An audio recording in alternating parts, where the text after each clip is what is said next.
Dreamscape presents 3 by Matt Stanley. Narrated by John Perhala. He who fights with monsters might take care, lest he thereby become a monster. And if you gaze for long into an abyss, the abyss gazes also into you. Friedrich Nietzsche. Beyond Good and Evil. Loosely based on real events. 1. There's a black and white photo taken up on Redwood Creek in Buena Vista State Park. You know the one. You've seen it. I'm in the foreground wearing no cuffs or leg irons. The men behind me are the plainclothes officers of the Buena Vista Sheriff's Department, and we're all laughing, all looking at the camera as if someone cracked wise just before the shutter dropped. A real jovial group. I was showing them where I threw the hatchet I used to cut up the first girl in my mother's tub. It was a pretty weird day. We'd gone into Webster's Hardware together that morning. Me, the 2 BVSD detectives, and a plainclothes officer, to buy the same model of hatchet. Lieutenant Ed Schumer's idea was that I'd throw it as I'd thrown the original hatchet, and they'd search in that general area of the ravine. In the end, I'd have to throw it 5-6 times before they found the original. A little rusty, but still with microscopic bone fragments on the edge. I thought I'd cleaned it up pretty good, but I didn't know about bone fragments. Also, I didn't have a microscope at home. Anyway, old Webster looked at us funny, the 4 of us buying a hatchet together. He knew me, of course. He'd sold me a gun and a couple knives, but he didn't know I'd been formally arrested. Lieutenant Schumer wanted to keep it all as quiet as possible because a rumor had got out that they'd caught the killer, and reporters were sniffing around. "You sure it was this one, Sonny?" Schumer asked me. "Sure, Ed. This is the one." I remembered because I'd liked the hickory shaft and the gold label. Webster didn't say anything, standing there in his flashing half-moon glasses and his leather apron. I wondered what he would have said if he'd known how I'd used that first hatchet, how slick and sticky it had got. Later I'd gone back to him for the boning knife that'd make the job much easier with subsequent girls. Schumer paid for it with his own money. None of this was strictly according to procedure. So we drove into the state park and to Redwood Creek, a lovely spot up there in the forest. Romantic. Hardly any traffic back in early 72. Just bird song and bees and the smell of damp leaf compost. Twigs cracking occasionally under the tires. Some off-duty guys from the rope and rescue service were going to meet us, and we smoked while we were waiting for them. The guys hadn't put me in chains because they knew I was no threat to them, and because they didn't want any passing driver to guess what was happening. At one point, a California Highway Patrol car came by and stopped. They thought we were throwing trash into the forest, which a lot of people were doing back then. Schumer told them we were up from L.A., scouting locations for a movie about a mass murderer. We even joked with the guys that they might appear in it, handsome as they were. It was credible enough. A film crew had been shooting near the UCBV campus about 6 months before. Plus, the CHP troopers didn't know any of these sheriff's department cops by sight. They bought it. It was a humorous situation, all of us trying to avoid smirking. The photo happened just moments after the CHP car had gone round the bend, out of sight. The other detective, Jackson, I think he was called, had a camera in his car to document the finds, and he just pulled it out. "Lights, camera, action," he said. That was the picture. Well, the R&R team finally arrived, and we got to work. Me throwing the hatchet as I'd done 6 months or so previously, under very different circumstances. My trunk full of bagged-up limbs, looking feverishly up and down the road, listening for an engine or a human voice. We'd go looking for those limbs later. I'd toss the hatchet, and they'd abseil down the ravine to look where it landed. As I say, they found the original, but they also found something else. And I guess this is my starting point. The catalyst, if you like. It's representative of so much that was going on back then. A version that's never been fully told, because I'm the only one who could tell it. The rope guys found a heavily decomposed, partially clothed woman's body that had been gnawed by animals. They'd taken off the fingers and toes, the nose. Of course, the detectives immediately assumed it was one of mine. "Are you sure, Sonny?" said Schumer. "Maybe you forgot. One more is not going to make any difference to you." "It's not that, Ed. It's just, I never disposed of whole bodies like that, and never with the head attached. I always cut 'em up, and I always wrapped the parts in black refuse bags, tied off at the top. You know that. Apart from the parts I threw in the sea, the plastic would have made 'em float." I could see they didn't believe me. "Sorry, gents, but it's someone else," I said. "The M.O. is obviously different." "Listen to him with his M.O.," said Jackson. "I'm just trying to help you guys," I said. "You can attribute this body to one of the other killers. It's not fair that I take credit for it. I mean, I could do it as a favor to you if you want, but any criminologist would doubt it's one of mine. It just wouldn't look right." "I guess we better listen to Joseph Wambaugh here," laughed Schumer, cocking a thumb at me and referring to the creator of the popular TV serial of the time, Police Story. The truth, and they knew it, was that I hadn't been the only one. They hadn't even caught one of the murderers who'd been active that last 12 months. Never in U.S. criminal history had there been such a concentration of what we now call serial killers working in one place at one time. At least 40 quite brutal murders occurred. Only 7 of them mine. Countless sexual assaults and rapes. Statistically, evidentially, it was much more likely the body belonged to one of the others. I'd known 2 of them. That's the story I'm going to tell. My story and theirs. People usually reconstruct these things from court transcripts and newspapers. There are confession recordings sometimes, but you're always on the outside looking in. You're limited to facts and evidence. From the outside, it's like staring into darkness. You can only see so deep.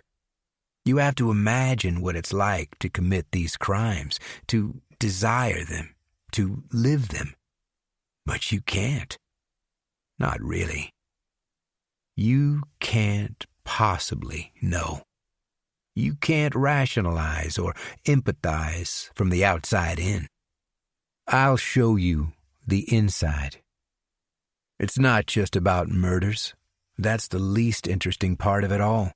You think murder is darkly fascinating because it's beyond comprehension. But the real drama is in the unnoticed, unknowable ripples outward from a killing. A woman is 30 seconds late leaving home, and another dies in her place. A killer, fresh from a slaying, his fingernails bloody, sneezes, and the grandmother sitting next to him in the diner tells him, "Bless you, son." A hitchhiker, mere seconds from having her throat slit, mentions her period and is delivered, unharmed, oblivious to her destination. More killings, more ripples. The intersections are where it gets really interesting. I've been incarcerated for the last 50 years. I'll never be released.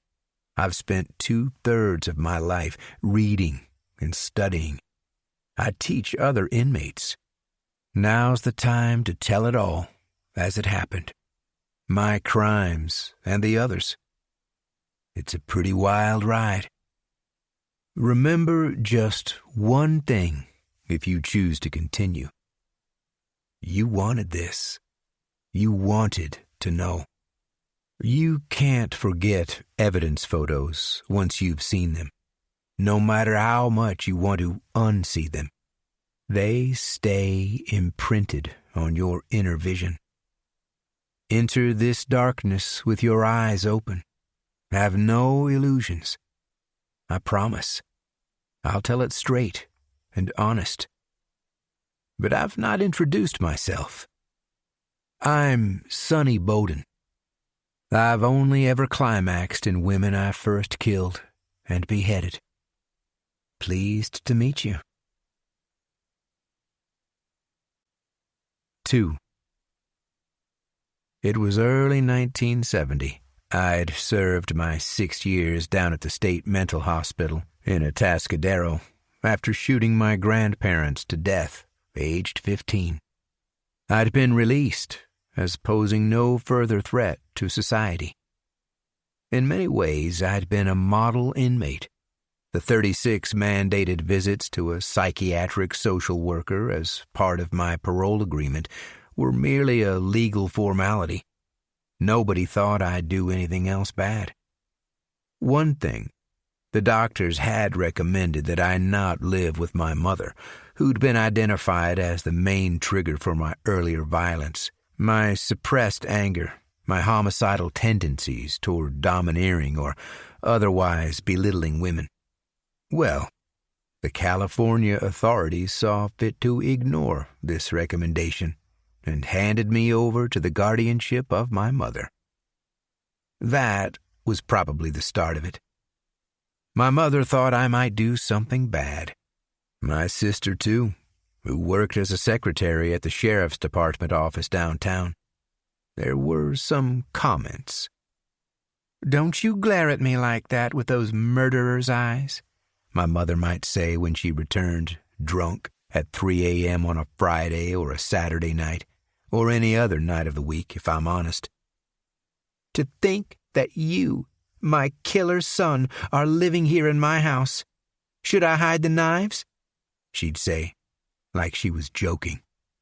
"Should I put a lock on my door? I'd better not turn my back on you like your grandmother did." And she'd laugh about it, taunting me. But she was wrong about my grandmother, who never knew I was behind her.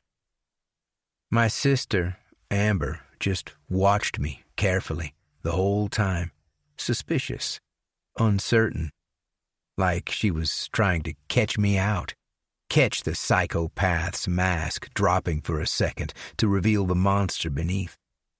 She'd actually shiver sometimes if I passed close by her in the hallway. I saw it. But it wasn't a big issue. Not at first. And I guess I couldn't blame them. Nobody else in Buena Vista knew about Atascadero because my record had been sealed.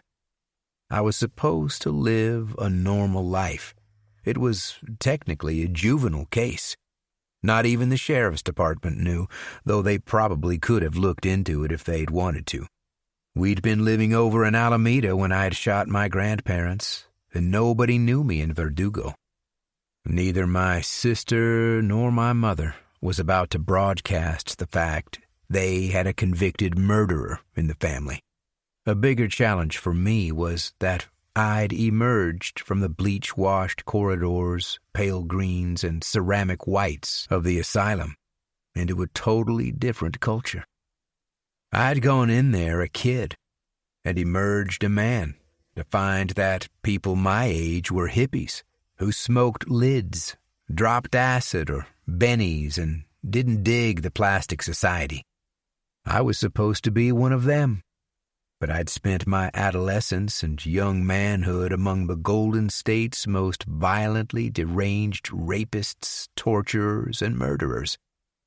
I was on a different planet, and, as they said, it was all too much at the beginning. My mother let me drive her old Ford Galaxy, a little beaten up, but I liked it because it was powerful, handled well, and had a huge trunk. Driving around Buena Vista County and north along the coast as far as Frisco or Berkeley gave me the opportunity to join America again, at my own pace and on my own terms. I was never happier than at the wheel of that car. It was the greatest freedom I'd felt in my life until that point, the only freedom I'd ever really known, if I'm honest. The University of California had opened a new campus in Buena Vista while I'd been away, and the town had changed completely with the infusion of young blood. It was coeducational, and hundreds of these people, my age, were hitchhiking between the Greenfield campus, their homes in the town, and other campuses. Picking them up in the Galaxy was, I guess, my way of reintegrating and socializing. I picked up girls, boys, girls and boys. I just wanted to be a part of it. I learned early on not to pick up the outright hippies. They didn't wash. They had lank, oily hair, and their clothes were filthy. They reeked of pot, and they were often incoherent if they dropped acid. They'd sometimes nod out, and I'd have to leave them by the side of the road at their destination, as if that was something groovy. I had no plans to kill any of them at this stage. It was my very first experience of being in proximity to young ladies, other than my own sister. I mean, actually talking to them. I'd maintained my heterosexuality during 6 years among men in the mental hospital, where being queer was considered another mental illness to be treated with extreme measures. Better to boast about a violent rape than to find human comfort in the embrace of another man. I was, then, understandably fascinated by the women and girls I picked up. A woman, to me, was almost a different species. The timbre of their voices, the texture of their hair, the softness of their bodies, their very presence was different. They'd talk to me as if I was just a regular guy, at least initially. Some of them sensed oddness in me. I mean, I didn't know the bands they liked. I hadn't read the same books and didn't go to parties. I looked young, but I behaved old. I had short hair, lived with my malicious drunk of a mother, and I was a convicted double murderer. My normality for years had been a cell that could be hosed down if shit was flung about. I'd learned to sleep amid echoing howls and screams. My mother fixed me up with a date a few months after I got out. A friend of hers had a daughter a year or so younger than me, a recent high school graduate, and they thought maybe it would be sweet if we met. I was judged a safe option because I wasn't a lid-toking, Benny-dropping hippie beatnik who'd corrupt the girl and lure her away into communal living and venereal disease and Haight-Ashbury. I was also known to be an inexperienced virgin. I probably wasn't going to ball her on the first date. It didn't go well.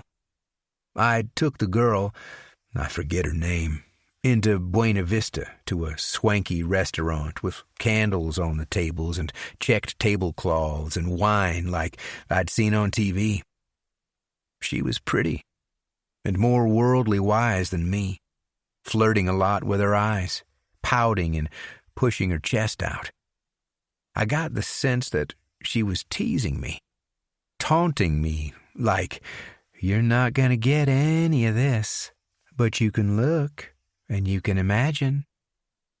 Once we got to the dessert, After pretty much finishing off a bottle of wine together, she was asking, all coquettish, if I knew French and how many girls I'd had. "Are you a virgin?" she said, finally, smirking. "It's cool if you are. It's just that I'm interested in a guy with, more experience." I said, all casual, that, sure, I'd done some balling. I gave some convincing detail to prove it. Problem was, my only experience of this kind of talk was among deviant and violent sexual predators, peepers, flashers, rapists. I might not have said the right things. I didn't know the right words. She insisted on taking a taxi home, and her mother called my mother the same night. There'd be no more dates with Kyla. Yeah, that was her name, Kyla. My mother was delighted, of course. I wouldn't be surprised if she'd planned it like that, her and her friend drunkenly conspiring to humiliate me. "Try to strangle her, did you? You oaf? You should wear a sign around your neck. Toxic. Danger. And what are you wearing anyway? You look like a waiter on a cruise ship, and your shoes stink of gas. Where'd you get that jacket? Free with a coffin?" And she'd laughed that raspy donkey laugh until she coughed and had to soothe it with brandy or wine or paint thinner or whatever was closest to hand. But I was learning to assimilate. I was trying. I got a job as a forecourt attendant at the Arco gas station on the corner of Dyer and Sloat in El Bosque, just a few miles from home. I was good at it. It taught me a lot. More than anything, it taught me how to become invisible. Who remembers a forecourt attendant? You're just a uniform and a smile. Part of the service. "Fill her up, sir. Regular or sport, miss. Clean your windows and your lights while you wait. If you'll just pop the hood, I'll check your oil and your radiator. Loose petcock there, sir.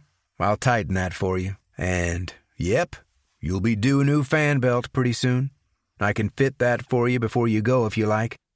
Rain forecast for tomorrow, madam, if you'd like a wax job. Protects the metalwork. And when's your birthday, if you don't mind me asking, sir? Ah, a Taurus. I'll get you one of our promotional astrological glasses. No, they're absolutely free with each fill-up from now until December. My pleasure, miss. No, thank you. I was happy at the station. My chamois rag in my back pocket, my tools on a leather utility belt. Some people hate the smell of gasoline, but I liked it. The oil, too, and the smell of new rubber. I'd practice flirting with the prettier young ladies, and they'd let me, because it was safe out on the forecourt. Me in my smart Arco uniform. I was subservient. I was the help. Society had placed me lower than them. I was no threat. They could drive away and watch me grow smaller, less significant in their rear view, if they noticed me at all. I'd already vanished the moment they'd closed the car door. Tom, the owner of the place, liked me a lot because I did what he told me to. He said I sold more spark plugs, wax jobs, and fan belts than any other attendant he'd employed. I was just being observant and thorough. Before long, he'd let me do the late-night shifts on my own. His sister, the co-owner, didn't like me so much. She was curt and impersonal whenever she had to talk to me. I once heard them arguing about me when I was in the restroom. "He looks at me funny, Tom. There's something off about Sonny. I don't know what it is, but he gives me the creeps." "He's just a nervous kid. He's shy. You don't have to be his friend. He's a good worker. Let me handle him if you don't like him. I don't want you pushing him away. I need to work fewer nights. Are you going to do them?" "It's not only me. A few customers have mentioned it. Women." "He likes to flirt.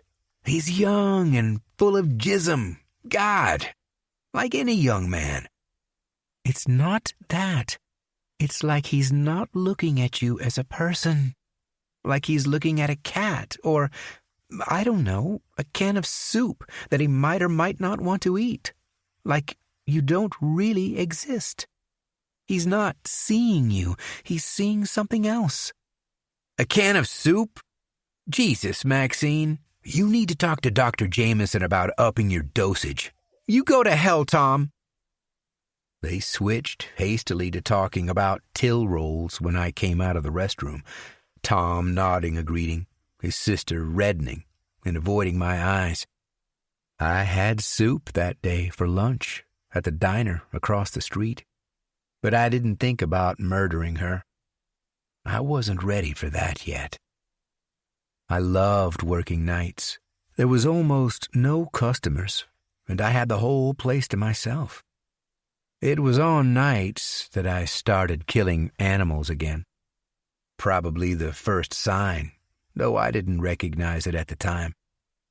There'd been a couple cats when I was 8 or 9, but the real slaughter started at grandmother's when they bought me the .22 rifle and let me run wild. They had no idea what I was up to, and they didn't care, as long as I left them alone. I must have killed thousands of birds, gophers, cats, and squirrels that summer. Mice, rabbits. I'd stalk them. I'd wait hours sometimes, totally immobile, the long barrel pointing at the entrance to their burrow, and the moisture from the ground soaking into my clothes. They knew I was there. They could probably smell me, but I wasn't going to let them win. They had to come out to eat at some point, and bang! I opened their heads. I was a crack shot. I could shoot a bird right out of the sky, 9 times out of 10. At the station, this particular ginger-colored cat started to come in. It was insolent, striding across the forecourt like it owned the place. One time, it did a shit by pump 4, looking at me the whole time, as if to say, "Fuck you, Sonny." I had to clean that up with a shovel and a hose. I didn't get it that time. Instead, I rigged up a kind of trap for it. A balanced plank with one end over the barrel we used for all of the dirty oil drained out of pans. I put some tinned tuna fish on the end of the plank over the barrel and weighted it just right so that if the cat walked to the end to eat the fish, it'd tip the balance and drop right into the barrel. Well, it worked perfectly, first time. I kept mostly out of sight, but I could see the end with the bait. As soon as it went into the barrel, I rushed over and caught it, trying to scrabble up the side. This black, bedraggled thing with its green eyes urgent. Not so insolent now, eh? I'm the boss of this gas station. Each time it looked like it was going to get purchase on the side, I'd push its paws away with the end of the plank. I'll give it credit. It was a fighter. Cats usually are, but the lights of a car swept over the forecourt, and I couldn't waste any more time. I hit it sharply on the head a couple times with my ball-peen hammer, difficult because it was bobbing, unsupported, and left it to serve the customer. I later threw the body down a storm drain a few blocks away and called into the late-night bar on Jackson for a couple beers before going home. Well, that was me in early 70, a month or 2 before it all started. There were others. They were close. One of them, a local, was actually an occasional customer, though I didn't know it at the time. I'll get to him. Another was living a quite different life up in Frisco. 3. Dwight Paulson was renting a room in a flop house in the Tenderloin, and he was already insane. These weren't the incense-scented, flower-children happy streets of Haight-Ashbury. This was the late-night jazz district of strip joints and prostitution, needles on the sidewalk and dealers under bridges. Every second storefront was a pawn shop. Buy, sell, trade, live nude girls. Polk and Taylor were populated by outrageous hair fairies after midnight, screaming queens fighting with bottles, their makeup smeared bloody. Queers and sissies gravitated to the YMCA on Embarcadero to pick up young Navy boys drunk on Thunderbird and curious, take them dancing and blow them in some piss-puddled alley off Turk. The residential hotels would let a room an hour at a time if they had capacity. Skinny, pale, and runtish, Dwight looked the part, like a Tenderloin junkie. But his poison was pot and acid, kept at a pretty constant dosage, so he was high all the time. Like many of the long-hair dropouts, he spent hours on a bare mattress, reading astrology, or the Kriya mysticism of Paramahamsa Yogananda. But his real passion, then as now, was to write. It wasn't writing as you might understand it, not stories or diaries. What he called his notebooks were simply an obsessive compulsion to write anything and everything that occurred to him. They were a release valve for the noise inside his head. Tiny condensed text, no errors, each letter consistently sized and formed as if printed, madness teletyped, disorder ordered. After he'd filled a page horizontally from left to right, he might write vertically up the margins as the frame. Monday, 12 January, 1970, Hyde Street Hotel, Hyde Street, San Francisco, California, USA. 50 degrees Fahrenheit and overcast.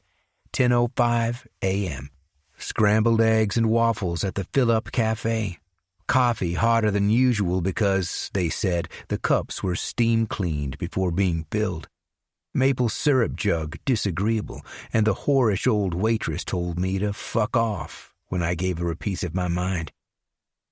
Dwight passed his days over in Hippie Central, Haight-Ashbury.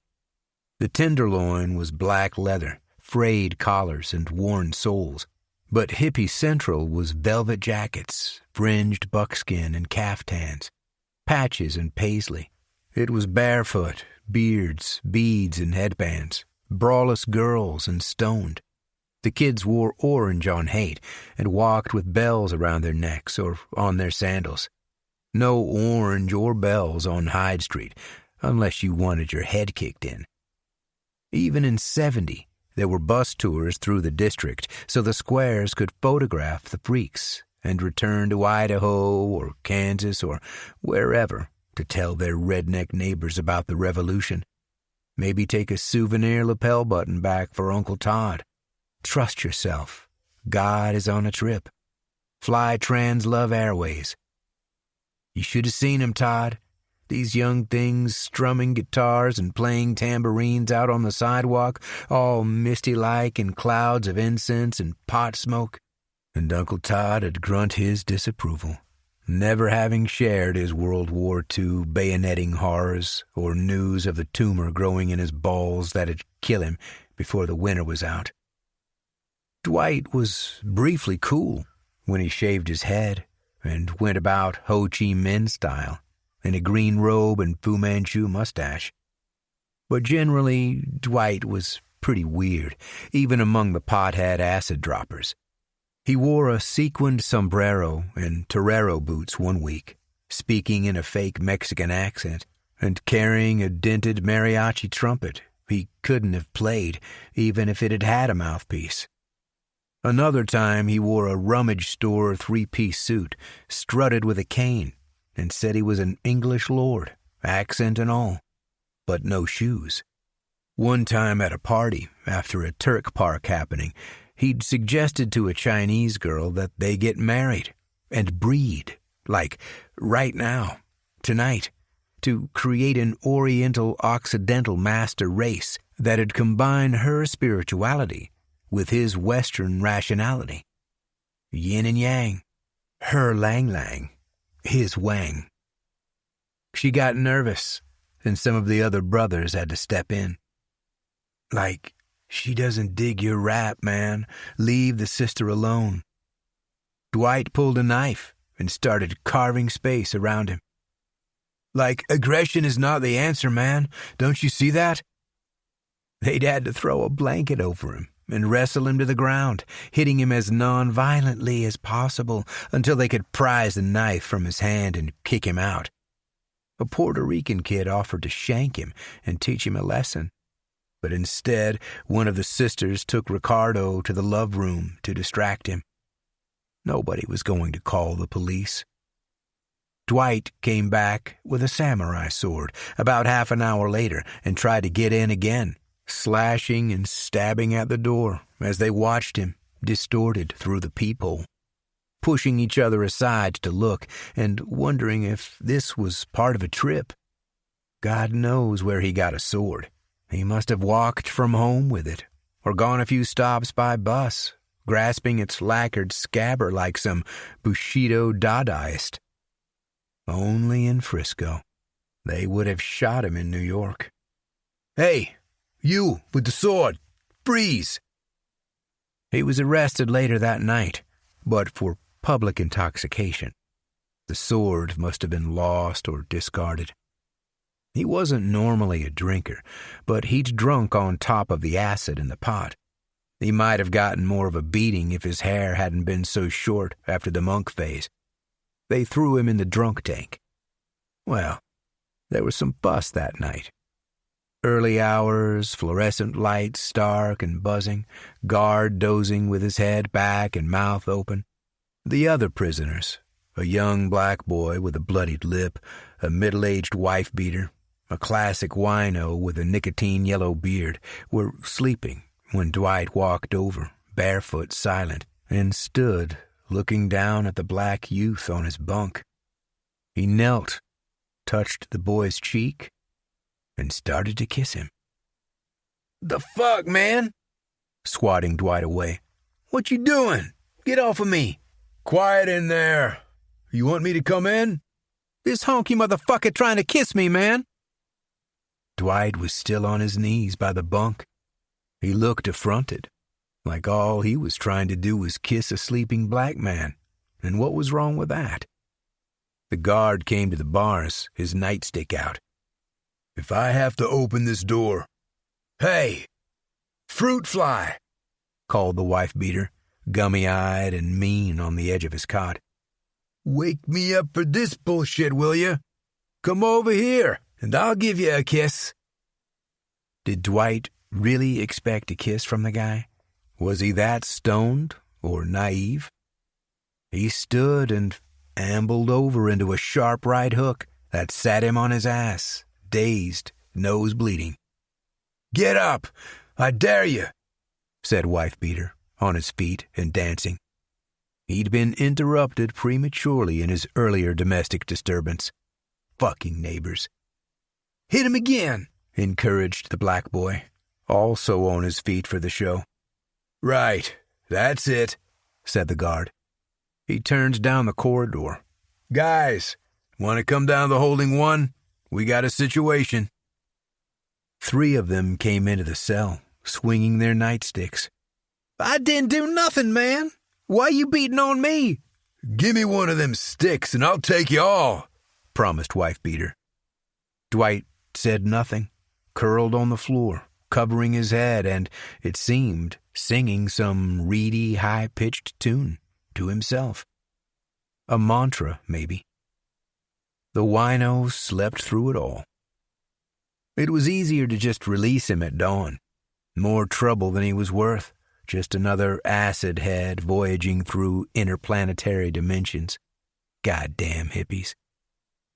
Dwight was sharing his Hyde Street room with a young man from back east, 16, possibly 17, Kenny was a junkie who'd come for the revolution and ended up on smack, selling his ass in the Tenderloin. He'd become something like a mascot among a group of Hell's Angels who didn't pay him but fed him, which kept him alive, whether or not that's what he wanted. Kenny woke to Dwight rummaging in his groin. "Leave it, man. Let me sleep. I didn't get in until 3. Fuck, Dwight. I said leave me alone. What's wrong with you?" Kenny pushed him away and reached for the lamp, only now seeing the dried blood on Dwight's face and head. "Shit," he said. "Cops?" Dwight seemed not to hear, intent on pulling off Kenny's shorts. "Stop it! Stop it! You're fucking crazy, man. Look, I'm going. I'm leaving today. I can't take any more of your shit." Dwight stood and dropped his pants. "Fuck, not this again," said Kenny. Dwight took a hit on his joint and touched its glowing tip to the end of his penis, barely flinching, just staring at the ashy singe mark. The upstairs residence banged on the floor, sounded like a shoe this time. "You need to see someone, Dwight. I'm serious." Kenny left later that day. Standing in the doorway, leather hold all over his shoulder, he said, "Good luck, man. Hope you figure it all out." Dwight was unresponsive, cross-legged on the floor and meditating, his thumbs and forefingers pinching circles atop his knees. He looked calm, like the Buddhist monk Thich Quang Duc, aflame, but amid the invisible fire of his psychosis. Wednesday, 15, April, 1970, Hyde Street Hotel, Hyde Street, San Francisco, California, USA. 61 degrees Fahrenheit and cloudless. Approximately 2:41 p.m. A group of Hell's Angels told me to dance for them, and I refused. They beat me to the ground, stomping me and spitting on me until the police came and arrested all of us. I passed out before reaching the station and woke up in hospital. Alone in his flophouse room, Dwight dropped acid and smoked pot and beat on the floor with his hands, screaming and trying to get through to the voices he was hearing. The landlord finally opened the door and stood there with 2 uniformed cops, the 3 of them looking at him, naked and shit-smeared and tearful, asking, "Can you hear them? Can you hear them?" He was going to the psych ward, but that was just a temporary stop. Dwight was coming home. Home to Buena Vista County. 4. As for Joe Wilder, he was already in Buena Vista, and ostensibly the most normal seeming, at least in the beginning. He was off work, recuperating at home after a pretty bad auto wreck in which he'd gone clear through the windshield and out onto the road, lying there unconscious amid the taillight glow and shattered glass glitter. He had a broken collarbone and was a mass of bandages when he woke up. Also, he was blind. The doc said his sight should come back in a couple weeks, if he was lucky. So he lay in bed, and his young wife, Sally, brought food and fed him like he was a baby, feeding their new baby the same way. And sometimes at the same time, the infant propped between Joe's arm and ribs. "Like a mama bird coming back to the nest and finding the chicks with their mouths open, cheeping," she said. He hated being an invalid. He'd never been a mama's boy, never spoiled or fussed over. He looked like the mechanic he was, burly, square-handed, thick-armed. He had tattoos back when only sailors, prisoners, and bikers had tattoos, a legacy of his delinquent days. Sally'd ask him about his ink, and he'd lie about what they meant or where he'd got them. The whore that gave him clap, his father's car, The buddy they'd beaten to death as he watched, cowardly, from that corrugated rooftop, pissing himself with fear and trying to stop it running down to give his position away. The attraction between Joe and Sally had been mutual and instant, though she'd been married at the time and working at the diner across the street from McGraw's auto shop, where Joe fixed cars. He'd go in lunchtimes, and she'd bring him a coffee right away, cream, 2 sugars, without him having to order it. It was an animal thing, neither of them talking about it much until they were practically living together. Joe had night terrors at the start, waking up, sweating, hyperventilating, crying, struggling to break free of the sheets. Sometimes he'd shout, but it was unclear what. He also wet the bed for the first 3 months. Sally didn't ask. She guessed there was a lot of stuff in his past, and she waited. It'd come out in good time, when he was ready. All she had to do was love him enough. The sleepwalking was a little more worrying. He kept a Smith & Wesson .38 in the top dresser drawer to protect the family. He'd sometimes try to get it in the night, muttering and fumbling at the curved wooden lip of the drawer. "Come back to bed, Joe," she'd say, sitting up in bed. And he'd look at her, without seeing, saying something that might have been addressed to her or to someone in a dream or in the past or in the ground. He was a different person when he sleepwalked. His face different, tense, anxious. There was an urgency to him in the darkness. His naked body pale in the slats of streetlight through the blinds. Funny thing, though, blind as he was, he could navigate the house perfectly fine in his sleep, skirting the furniture like he had 20/20 vision. In daytime, he'd be barking his shins and walking stooped over, fingers out, probing for edges and seat backs, cursing. They were a week into his blindness when he woke up with the terrors, the mattress hot and wet. Sally placated him. I need to tell you something, Sal." "Tell me, hon. Anything." Talking quietly to not wake the baby. "I'm afraid you'll leave me if you know." "You know I'll never leave you." "You might. You left Robert for less." "He was worthless. You're a man." Wondering, meantime, what would be a reason to leave Joe? Something he'd done that'd provoke this confession and the rest? There were things you couldn't forgive a man. Anything to do with kids.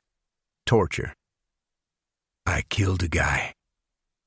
"Come on, Joe. You wouldn't do that. I know you."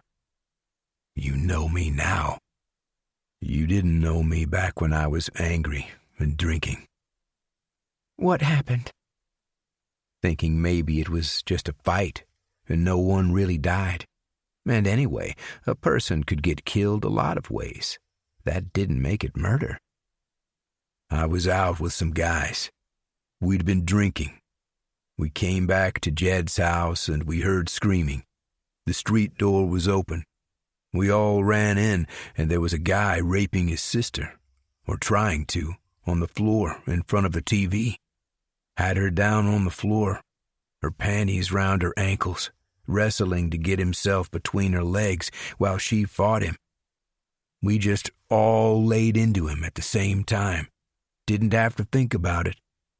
Jed hit him with a chair and he rolled off the sister, and then we kind of stomped him to death. It was a frenzy thing. Just legs everywhere. I know I stamped on his throat 'cause I saw his eyes bulge when I did it. I kicked him in the head 4, 5 times with my steel toe cap boots on, from the demolition job, you know. I felt the skull crunch. And then we all stood over him, breathing heavy. He was lying totally still, face up, his eyes open and kind of staring. And Jed's girlfriend said something like, "You've killed him." And Jed said, "I remember it exactly. Cover yourself, Charlene," 'cause one of her tits was almost out of her dress. Sally looked at him, holding back her questions. None of us was going to call the police. There'd been a crime, a rape, and we'd stopped it. That was all. We put the body in some plastic sheeting and we waited until about 3 a.m. and we drove out to a place over the ocean and threw it down the cliff. When was this? Almost 10 years ago. We were just kids. Did they find the body? About a month later. It had come out of the sheeting and was pretty rotten. The seabirds had been at it. Ants, wasps, you know. They chalked it up to suicide, or a fall, something like that. An accident. Well, said Sally. He was a rapist, Joe. And you don't know for sure it was you who killed him. It was a group thing. Maybe one of the other guys. It was me. I know it. I'm a murderer, Sal. You saved a girl from being raped, just like you'd save me. It was an accident. You don't hate me? You didn't want to do it. Things just got out of hand. Murderers do it 'cause they want to, or 'cause they enjoy it. I don't know. What you did, it's like running someone down with your car. You don't want it, you don't expect it, and you feel bad after. I do feel bad. That shows you're a good person. I see guys in the paper, or on the TV, killers, you know, and I think, I'm the same as them. You're not the same, Joe. I don't think less of you. It was 10 years ago. It's like a dream you had once. Hush now, and try to get some sleep. Come over on my side. Put your arms around me. And she lay there, thinking she was in the arms of a murderer. The world had not ended. He was the same guy. He'd done what any man would have done. What other option did they have, those boys? Call 911 and wait for the car to come while they watched the rapist finish? Sometimes you had to act. Accidents happened. But Joe was a murderer. Better that he'd used his feet. It'd be different to hold his hands or feel them on her and imagine that they'd strangled or stabbed or something worse. Funny how easily it could be explained away. Like she said, a dream, a nightmare you can wake up from. Joe hadn't mentioned the voice to her. It had spoken soon after he woke up in the hospital. His own voice, kind of, but from a different, deeper place. You'll die if you drive again. And don't ever drive again. It wasn't a thought. It was a voice from outside. He heard it. Still in darkness then, he'd actually replied to it. Who's that? Thinking someone was in the room with him. Who's there? It didn't speak again right after that, but he knew he hadn't dreamed it. Maybe it had been a doctor or one of the paramedics who'd brought him in, except it didn't sound as if it had come from inside the room. He'd been raised a Catholic, and he wondered, in his blindness, in the waves of pain and numbness, if an angel had been speaking to him. It'd soon have much more to say. More things he wouldn't want to share with Sally. 5. I hadn't yet killed a woman. The urge hadn't entered my conscious will. But I'd stopped picking up male hitchhikers and was choosing exclusively young girls and women, learning my type. The guys down at Atascadero had talked about their types. Brunettes, blondes, redheads, petite, big-boned. Was I a tit man, a leg man, or an ass man? I didn't know. All I knew was that I had 6 years of hormones backed up. I picked them all up at first and worked on a catalog of types. The outright hippie girls, as I said, were feral and exuded a vulgar animal sexuality. They wore no bras and often no undergarments. I could see the pubic hair coming out of the crotch of their shorts, or as their miniskirts rode up on the car seat. In truth, they frightened me. The man should be dominant. I liked the more modest girls who wore feminine clothes, dresses, blouses, skirts to the knee, or even form-fitting pants that showed a little hip and thigh. Demure, you might say. When they smiled, it was a genuine smile, not the lurid, promiscuous leer of the hippie. I was learning to talk to them in a way that they wouldn't see my desperation to know them and have them like me. The problem was, they were wary. There'd been a few sexual assaults and some rapes of co-eds who'd accepted lifts from guys, but there were still a lot of girls hitching. You'd pass dozens strung out along the street, and you just had to choose. It was like a drive-through. I learned tricks. I made myself look unthreatening and older in thick-framed glasses. I spoke to them casually through the roll-down window, like I didn't care if I picked them up or not, looking at my watch and frowning. Well, it's out of my way, but... It was easier if they were holding a homemade sign with their destination on it. Of course, a lot of them would only hitch in pairs. That gave them confidence, and it made things more difficult for me. I'd have to try and form some connection with both of them, and they'd sometimes be exchanging looks between them. One of them in the back like, "Get a load of this guy trying to hit on us," or rolling their eyes.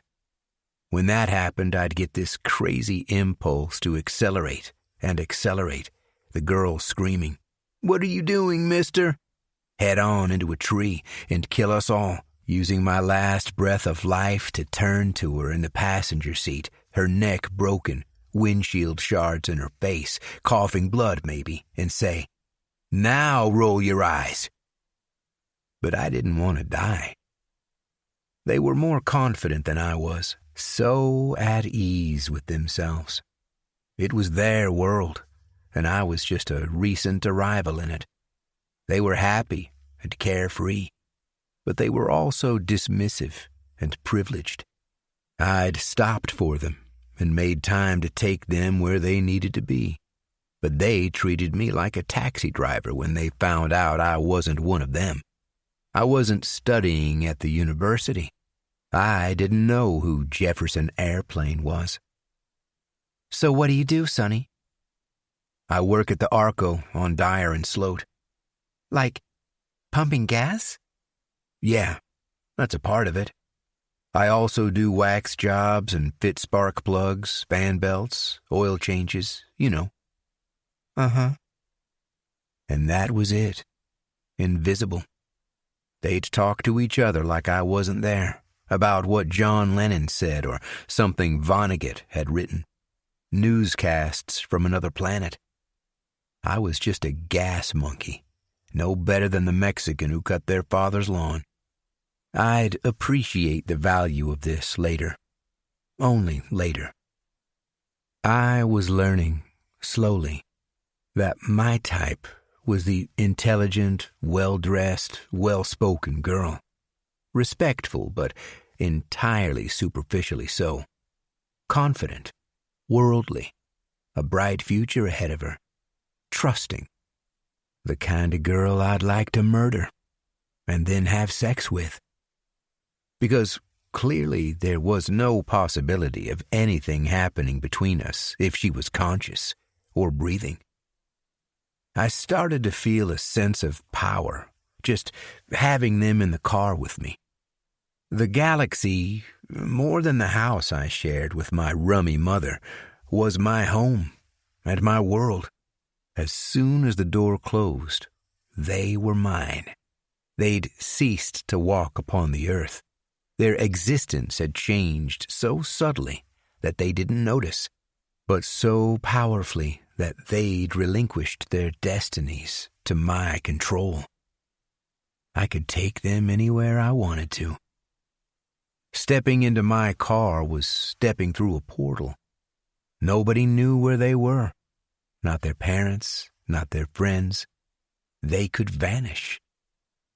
One Sunday, I'd been down on the boardwalk, strolling in the sun and having a few beers on the terraces, and I came upon a couple very pretty young ladies. I was wearing my heeled boots and a fringed buckskin jacket and new Levi's. I'd got a good sales bonus that month, and I was feeling pretty spiffy.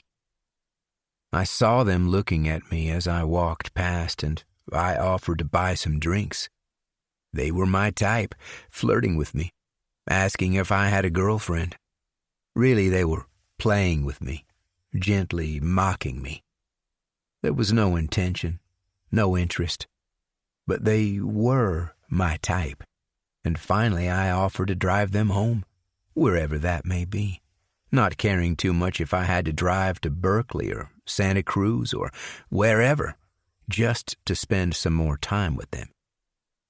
Well, they lived in the nice part of Buena Vista, in the northern hills, and I pulled up alongside the mailbox. The family name was right there. Schumer. "Is that Lieutenant Schumer?" I said, almost kinda to myself. "Sheriff's Department?" Amber mentioned him sometimes, and I'd seen his name in the papers. "My dad," she said. "You'd better get along in case he's home. He hates me hitching." I wasn't angry at being dismissed like that. I drove home thinking that I'd had a detective's daughter in my car. I'd had her life in my hands, and there's nothing he could have done. He didn't even know. I could have abducted her. She could have ended up buried in the forest. That was power. Who would have known? I mean, sure, I would have had to kill the other girl as well. These thoughts were purely abstract, like a game I was playing with myself. Thoughts, like fantasies and dreams, can be anything in the darkness of the mind. Nobody can see them. Nobody knows. They're not real. I learned that, too, at Atascadero. Detective Schumer had been investigating a local case in which a co-ed's car had been found empty up in the state park, and the girl herself was missing. Some pretty outlandish theories had been thrown around, that she'd stopped for a toilet break, gone off into the woods, and been taken by a mountain lion. There were lions about, but no trace of an attack was found near the car where she would have gone to pee. One thing was clear. She'd stopped, or been stopped, by someone who must have had a car. I couldn't see a woman stopping to help at a breakdown. I'd seen how clueless the female Arco customers were about engines. Nobody had said it so far, but it could have been a California Highway Patrol car. I'll come clean right now and say I've always respected the police. I never missed an episode of Police Story. I didn't hold any grudges that they'd put me away for killing my grandparents. I deserved it. I'd committed a crime. Even at Atascadero, all of the guys would watch the cop shows. It was kind of like a distance learning course for them. How not to leave evidence, how to create a good alibi, how to get through an interrogation, how never to tell anyone what you'd done. We talked a lot about all of that. Police shows and cartoons were pretty much the only time you'd get respectful silence in the TV room. I guess that's why I applied to the CHP soon after I got out. I'd spoken to my parole officer about employment, and we'd decided together that the things I liked were order, guns, and driving. The CHP turned me down, of course. Even though my criminal record was supposed to be sealed, I'm sure they got access to it. What could I expect? A teenaged double murderer and subsequent mental patient in a CHP uniform? I could kind of see their point. Maybe that's why I started going to the holding cell, the downtown bar where most of the cops used to hang out. At first, I'd just drink at the bar and listen to them, imagining I was in an episode of Police Story. One of the guys, they'd sometimes talk about active cases, looking around to make sure nobody was listening. I'd pretend I was reading the paper. They got to know me from the Arco station because Tom had a deal with the county, and I'd see them often as they were going out to interview a witness or visit a crime scene. A few times they'd come through with someone cuffed in the back, and their manner was all professional. No joking with me like they usually did. When they found out that Amber was my sister, it was like I became almost part of the police family. They'd say stuff like, "Hey, Sonny, you got any outstanding parking tickets? Get me a date with your sister and I'll see that they're wiped." Or, "How'd Amber get all the good looks in your family?" And someone else would say, "She sure got all the ass." And we'd laugh, men together. It was different for me in the holding cell after I picked up the Schumer girl and dropped her off safely. Previously, I'd been in awe of the guys and allowed myself to feel less than them. But who really had the power? I'd had Lieutenant Schumer's daughter in my passenger seat, and he had no idea. I'd had her life in my hands. His badge and his gun had no authority over what he couldn't know. He lived in a different world from me. I imagined being in the bar if his daughter had gone missing, buying him a beer and saying, all casual, something like, "Any news, Ed? We're all pulling for you." Or maybe, "Say, Ed, wasn't she wearing those cute suede boots on the day she disappeared?" "How'd you know that, Sonny?" "Nothing. I just saw her down on the boardwalk that morning." "You see her get into anyone's car?" "No, sir. I was just having a beer in the sun." They would never have suspected me. Dumb Sonny, the gas monkey, who dreamed of being a cop. A murderer was supposed to be a wild-eyed lunatic who made people cross the street. You'd know a killer as soon as you looked him in the eye. That's how people thought back then. I thought a lot about buying a gun. Not to kill, just to have one. I could go out to the forest and shoot animals, or maybe keep it at the station for the night shift cats and dogs. But I didn't know how it'd work with the paperwork. I'd have to make a declaration that I wasn't a convicted felon and didn't have any history of mental illness. I mean, the record was sealed, but look what had happened with my CHP application. I didn't want to buy a gun and be turned down, or, worse, have the police sniffing around, knocking on my door. I had nothing to hide, but my mother would never let it go. I could hear her. "What you need a gun for? Planning to kill me as well, huh? Have I got to put a lock on my door? Maybe I need a gun too, to protect me from my murderer son." Instead, I bought a knife from a thrift store. I don't know why I did that rather than buy a new one. It sure wasn't over the few bucks I saved. I wondered later if it was a case of traceability. I'd be able to argue in court that it was a used knife, and that any previous owner could have. Knives were never really my thing. Sure, I had one as a kid. Everyone had one. It was practically a toy back then. We'd use them for carving names in trees, whittling sticks, acting tough. Every American boy had a knife. And sure, I'd stabbed my grandmother after shooting her in the head, but that was just curiosity, to see how it felt. The blade bent the fourth time, so I knew I now needed something with a hefty blade. I ended up buying a Bowie-type thing, almost as big as a machete. It had a drop point, hollow ground blade, a blood groove, and part of the back of it was serrated. Pretty mean looking. It came with a smart leather sheath, and I'd wear it on my belt if I went into the state park, even if I didn't get out of the car. Obviously, I didn't take it with me when I went to see the psychiatric social workers as part of my parole conditions. We'd talk about my job and what kind of dreams I was having. The same sort of deal as at Atascadero. I knew the script. I knew what to tell them. I knew the red flags and what sane was supposed to look like. My Achilles heel was always going to be personal relationships and intimacy. They asked me if I had a girlfriend, and I said I was trying.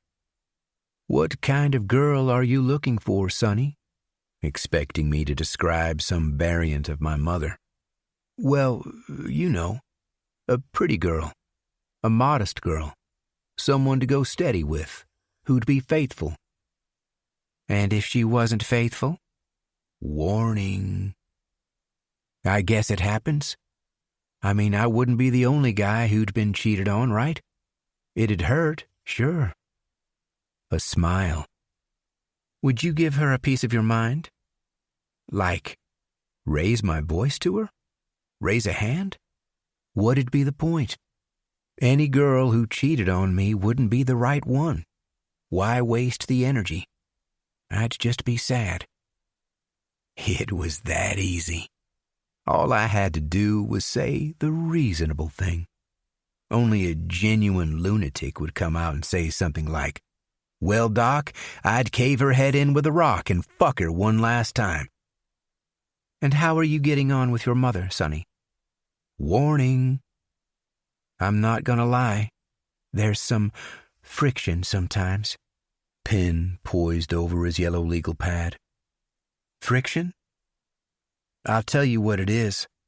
The last time she saw me, I was 15 years old. I was a kid. I sometimes think I'm still that kid in her mind. She'll tell me to brush my teeth, for example, or ask me if I've changed my shorts, that kind of thing. But I'm a man now. You know my history. I was among men all that time at the hospital. They treated me like an adult, and I learned to look after myself. How do you handle that? The teeth brushing, the friction?" "Well, one of us has to be an adult, right?" A smile. "I try to understand it from her perspective. It can't be easy for her, getting her son back after 6 years. Her son who, let's be honest, killed his grandparents. Maybe I'm an embarrassment to her. Maybe that's the real source of her anger, not my teeth or my shorts." The pen scribbles away. "I think you have a very healthy attitude, Sonny." Sure I did. It was exactly what they wanted to hear. I came away from that session understanding a couple very important things. First, I needed a girlfriend. Not just sex. Not even sex. A girlfriend would be my badge of normality. A steady job, a few beers down the holding cell with the guys, a sweetheart, and maybe an engagement ring further down the line. The American dream. Get those things established, and you could kill as many as you liked without anyone asking questions. That and the fact that my mother would have to die. 6. Dwight was back at home with his parents and taking chlorpromazine for the undifferentiated schizophrenia they'd diagnosed in Frisco. Or maybe it was just all the LSD he'd been taking. The symptoms were virtually identical. He'd have to stop taking the acid to be completely sure, but he was dropping it more consistently than the schizo drug because it calmed him. You could get it about as easily as tobacco in Buena Vista at that time. More concerning for the docs in the city had been his uncontrolled homosexual tendencies and the penis-burning business. Was he a sexual deviant? The days of Dr. Walter Freeman's ice-pick lobotomies had not completely passed among the psychiatric community. The newer thing was aversion therapy. Dwight would have been shown gay pornography and fed emetics at the same time, so he vomited on himself as staff verbally abused him. Then he'd be shown healthy hetero porn, the shameful objectification and humiliation of women being more acceptable, with no punishment. Maybe they also fed him laxatives and left him to wallow in his own filth for a few days, restrained in his bed and screaming. More likely, given the burning behavior, they would have used the penile plethysmograph, its electrodes administering scarring shocks when he responded to the wrong stimuli. I'd seen or heard it all before. The wonders of psychiatry, the price of normality. His parents gave him things to occupy him, but also to get him out of the house at a safe distance. He spent a whole afternoon meticulously cutting the lawn with the petrol mower, then on his hands and knees with his mother's dressmaking shears. "What's that, Dwight?" said his father, looking at the swirling design in the grass. "Yin and yang," said Dwight. "The eternal equilibrium." After that, they sent him further afield, into town for groceries, or up into the state park to gather firewood.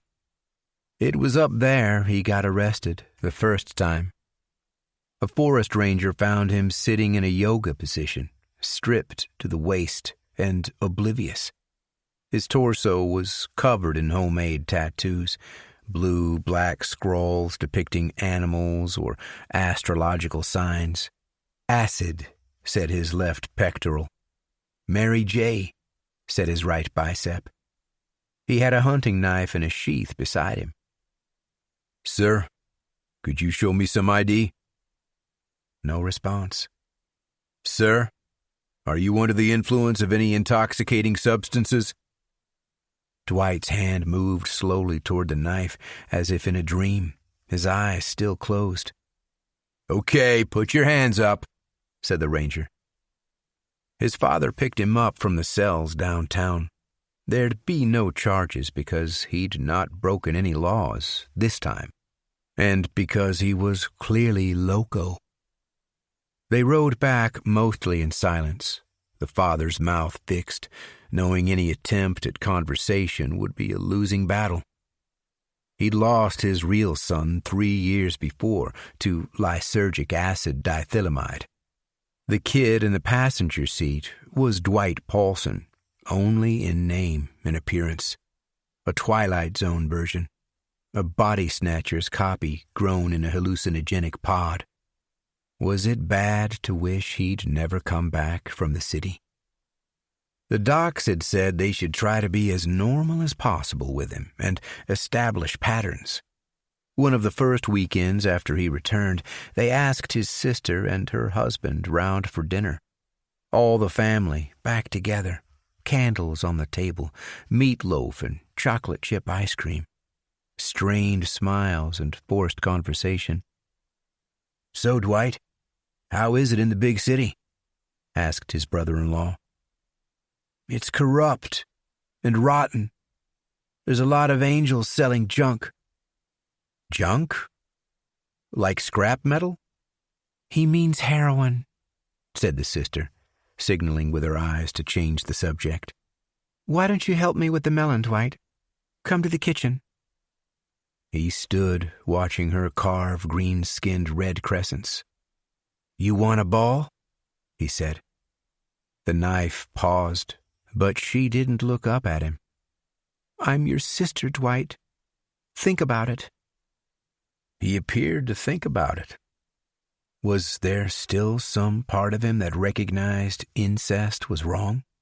Some vestige of normality inside that he'd find if he looked hard enough? Maybe he'd forgotten who his family was. "What about Mark? Would he want to ball?" "My husband? Really, Dwight? He's a man. You do know that, don't you?" "Uh-huh." "Are you taking your pills?" A giggle. "Yeah. I mean the chlorpromazine." "Uh-huh." They were eating the meatloaf when they noticed Dwight was copying Mark's every movement. If he raised a fork, Dwight raised a fork. If he sipped a drink, Dwight sipped a drink. He didn't seem to be joking. He didn't even seem to be conscious he was doing it. Mark wiped his mouth. Dwight wiped his mouth. They all stopped and looked at Dwight, who was now grinning, fixedly, teeth bared, eyes focused on nothing. Dwight's mother and father looked at each other, his mother watery-eyed.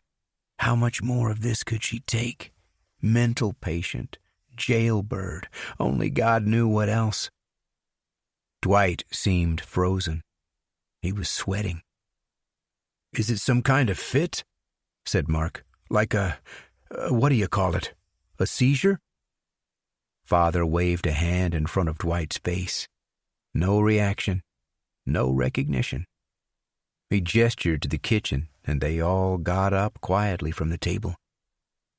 "We should call the psych ward and have him taken away," said Father. "We should wait a little and see if it passes," said Sister. "Is he dangerous?" said Mark. "I mean, that's the main thing." They peeked around the door to look at Dwight, straight-backed and unmoving, his cutlery still grasped in his hands. "Do you think he's in pain?" said Mother. "Is he taking his pills?" said Sister. "They thought the LSD was causing a lot of it. If he's still on the acid, we could look in his room, flush anything he's got." Mark stayed in the kitchen, watching Dwight through the doorway. He'd cough if Dwight came back from wherever he was. The family went up to Dwight's room. They looked under the bed and in the closet, checking bags and pockets. There was a stack of books from the town library. Yoga, the macrobiotic diet, astrology, Mayan civilization, Einstein on peace, a biography of Michelangelo. Sister flicked the pages in search of acid blotter. "Have you seen this?" said Father, holding one of the notebooks open. Its pages were filled with tiny text, so that barely a quarter-inch of space showed anywhere. The words running vertically and horizontally. "What does it say?" said Mother. "Nothing. It's just nonsense. Look." Tuesday, 07 July, 1970. 214 Larch Street, Buena Vista. Home, California, USA. 72 degrees Fahrenheit and sunny with light cloud. 3:02 a.m. Yin and yang in perfect balance. Need to eat more asparagus, avocado, eggplant, fennel, green peppers, plantains, potatoes, red peppers, spinach, sweet potatoes. Practiced carbon-cancel breathing for 15 minutes. "There's a pile of them like this," said Father. "Maybe it helps him," said Sister. "Is that what his mind's like?" said Mother, looking at the page. "It seems so organized." "The Nazis were organized," said Father. "That doesn't help, Pop." A cough from the kitchen. They left the room as they found it and went back to the dining room. "I'm really beat," said Dwight. "Think I'll turn in." Mother looked at the wood-framed clock. "But it's only—" "Let him sleep if he's tired," said Father. They closed the door to finish dinner, the darkness of an insane sun hanging heavy between candle flames. "Maybe we should go to that family therapy group with him, like they offered," said Mother. "It might help." "I'm not going to sit in a circle and sing Kumbaya and tell strangers about my crazy kid," said Father. "It's a private matter." "You're ashamed," said Sister. "Who wouldn't be?" said Father. "He's brought shame on this family." They had no idea. Joe got his eyesight back after a couple weeks, like the doc said, but the light was intense and painful. He wore a pair of Sally's circular purple sunglasses she'd bought in the city. She said he looked like John Lennon. "I'm not going back to work, Sal. I can't work with cars again." "You're just leery, hon. It's normal after an accident. Give it time." "I can't do it. They're instruments of death." "Instruments of death?" Not his words. The voice had told him. "Yeah, that's what they are." "Fine, but what'll you do? My mom won't help us out forever, and we can't live on my tips." "I don't know." Maybe the voice'd tell him. It was a week or so later when Sally's brother came from the city for a couple days. He was a corporate guy who flirted with the long hair lifestyle like it was an alter ego. He was a pothead and took psychedelics at the weekend when it wouldn't affect his job. Peyote, acid, mescaline, mushrooms. "You've gotta try it, Sal, Joe. It's like seeing the face of God." "I don't know," said Sal. "What if the effects don't wear off? What if you're, like, stuck in a trip? I've heard stories." "You sound like one of the squares, sis. These drugs are all natural. They come from plants. If you're afraid, do it with another person to keep you steady and talk to you so you don't jump out the window." "You said it was safe." "I'm joking. Almost nobody jumps out the window." "I'm not going to do it," said Sally. "I'm a mother. What kind of mother leaves her child sleeping while they're on drugs?" "I've seen hippie chicks tripping while their kids were smoking pot. I've seen a 5-year-old with a lid pestering his mom for acid."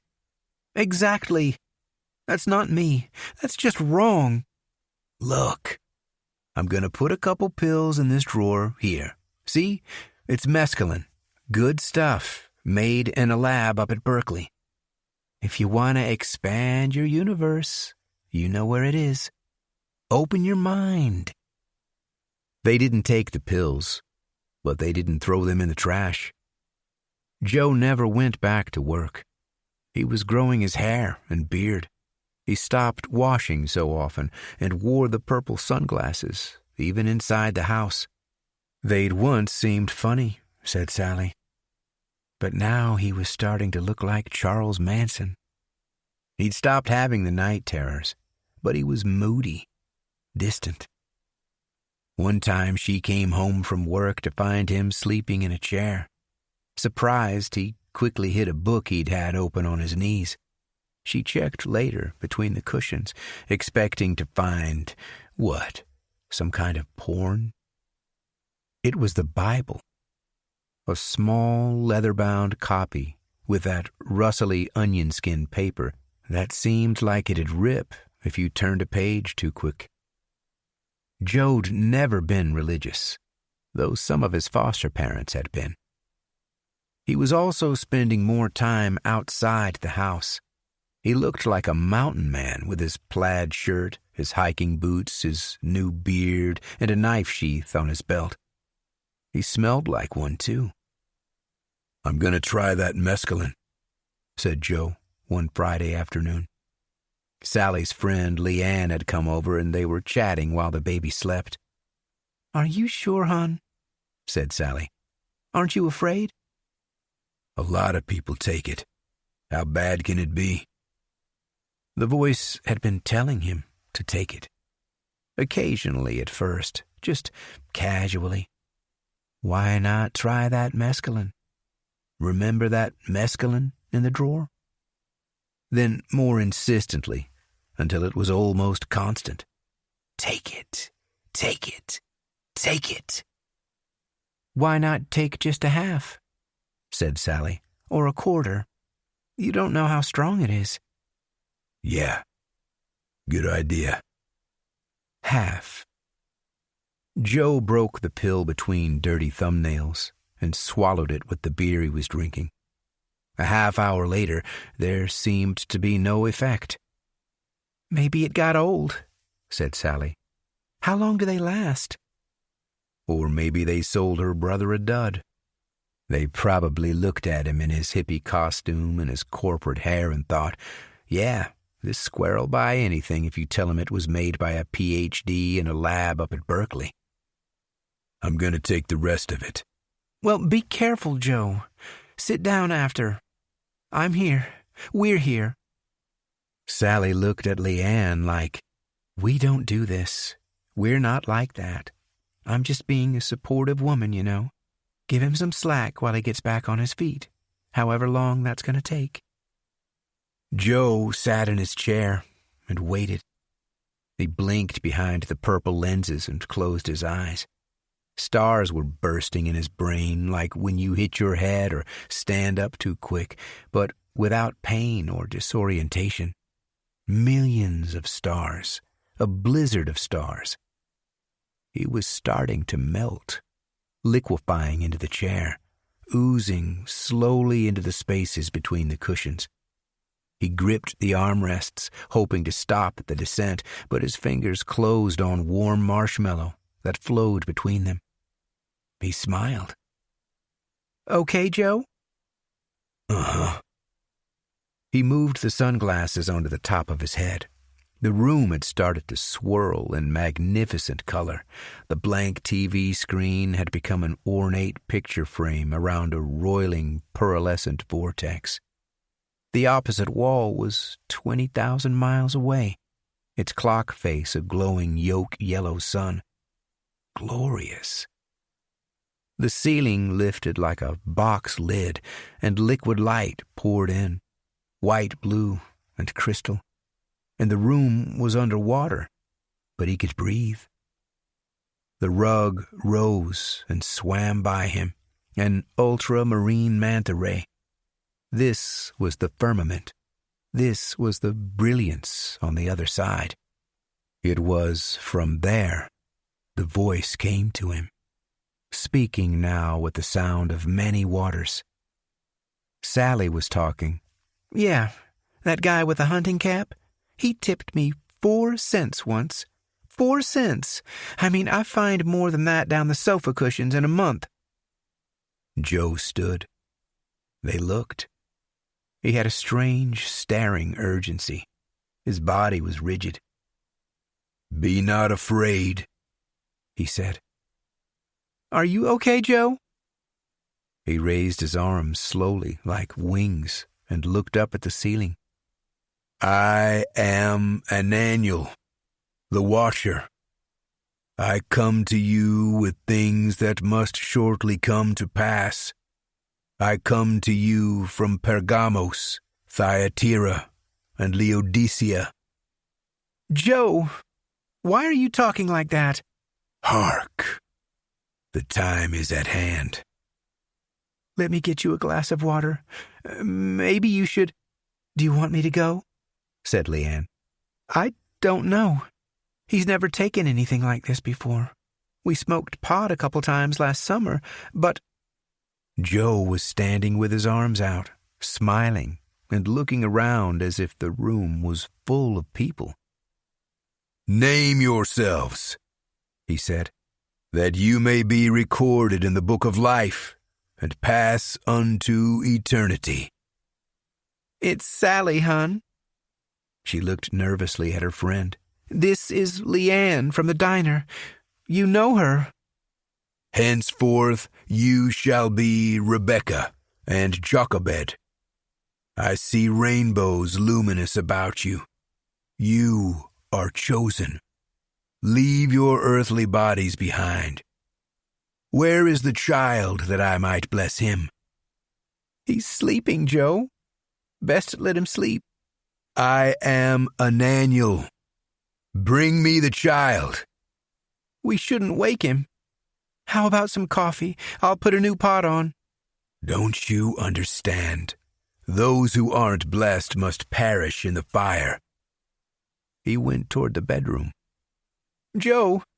Joe! The two women followed and found him standing at the drawers where he kept his .38. The top drawer was open. Sally had taken the bullets out the last time he'd been sleepwalking and put them inside a sock. "Where are the bullets?" he said, looking into the cylinder's empty chambers. Sally nodded to the baby in his cot and spoke quietly to her friend. "Take him to the other room." The baby burbled and whined as Leanne carried him out the bedroom, close to her chest. "Where are the bullets? The trumpet has sounded. The time is upon us. I've seen the 24 elders in white raiment with gold crowns. I've seen the 7 seals. Joe, you're frightening me. Why do you need the gun? Abaddon cometh. The time is at hand. It's been foretold. Why are you talking crazy like this? This isn't you. He found the bullets clinking in the sock and started to load them. Joe, I'm going to call 911 if you don't stop this right now. He stopped. He looked at her, but didn't seem to see. I'll do it, Joe. I'm not joking. He clicked the cylinder closed and turned to the cot. Where is the child? Right, that's it. Sally went to the dining room and took the handset off the wall. She hesitated, looking at Leanne cradling the baby, looking back toward the bedroom door. She'd never dialed 911 before. She dialed the numerals. Yeah, it's my husband. He's gone crazy, and he's got a gun, and he's looking for our baby, and I'm scared. Yeah, it's 102 Dorero. Joe went past her. He had the .38 in his hand and his hunting rifle on his shoulder. His brown leather jacket was over his arm. He went right out the door. Joe! Joe! Yes, I'm still on the line. 7. Finding a girlfriend was easier than I expected. A friend of Tom's sister came to the station about 2 days after I'd seen the psychiatrist and brought her daughter along. The two women left the girl alone in the office when they went out for drinks, saying, "Don't let him talk to her." She was young, in her final year of high school, and innocent-looking. Her family lived in a kind of private community up along the coast at Merluza, and she seemed in awe of the downtown, the noise, the constant flow of traffic through the intersection. Tom got her a milkshake, and she sat in the back waiting for her mother. Seeing her like that, shy, out of her element, formally polite, I knew she was perfect for me. She wore clean Levi's and a white blouse. Her straw-colored hair was clean and held back with a blue-black Alice band. A virgin, I was sure. "Hi, I'm Sonny." "I saw you out front. You fill the cars, right?" "Yep. Wash the windshields, check the oil, fill the radiators. It's a full service here at Arco." It was somehow easier to talk to her while I was at work and wearing the uniform. I was playing a role, the same way I did with all of the customers. She laughed. "You talk like an ad." "I am an ad. Look at this uniform. Do you like it?" "It's okay." A little smile, not vulgar and leering like that whorish bitch my mother set me up with. Like she was saying I was handsome in my uniform, but not reducing it to sex. There was a calendar on the wall over Tom's desk, one of those cheesecake ones, with a big-breasted bikinied woman offering herself to a black column of tires. I felt like I should apologize for it. "Say," I said, "I wonder if you'd like to go for a coffee or an ice cream or something sometime. I've got a car.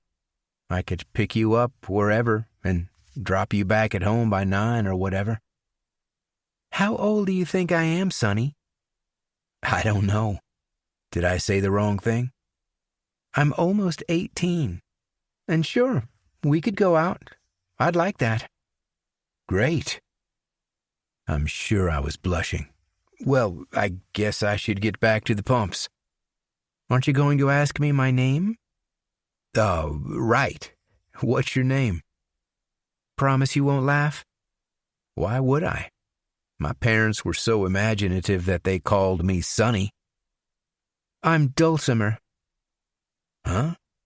"Dulcimer. It's a musical instrument, like a zither, a psaltery. I can see you have no idea what I'm talking about." "I don't really know instruments." She shrugged. "My dad teaches music. He thought it'd be funny if everyone I ever meet greets me with a, 'Huh?' I like it. It sounds Spanish. Dolce means sweet, right?"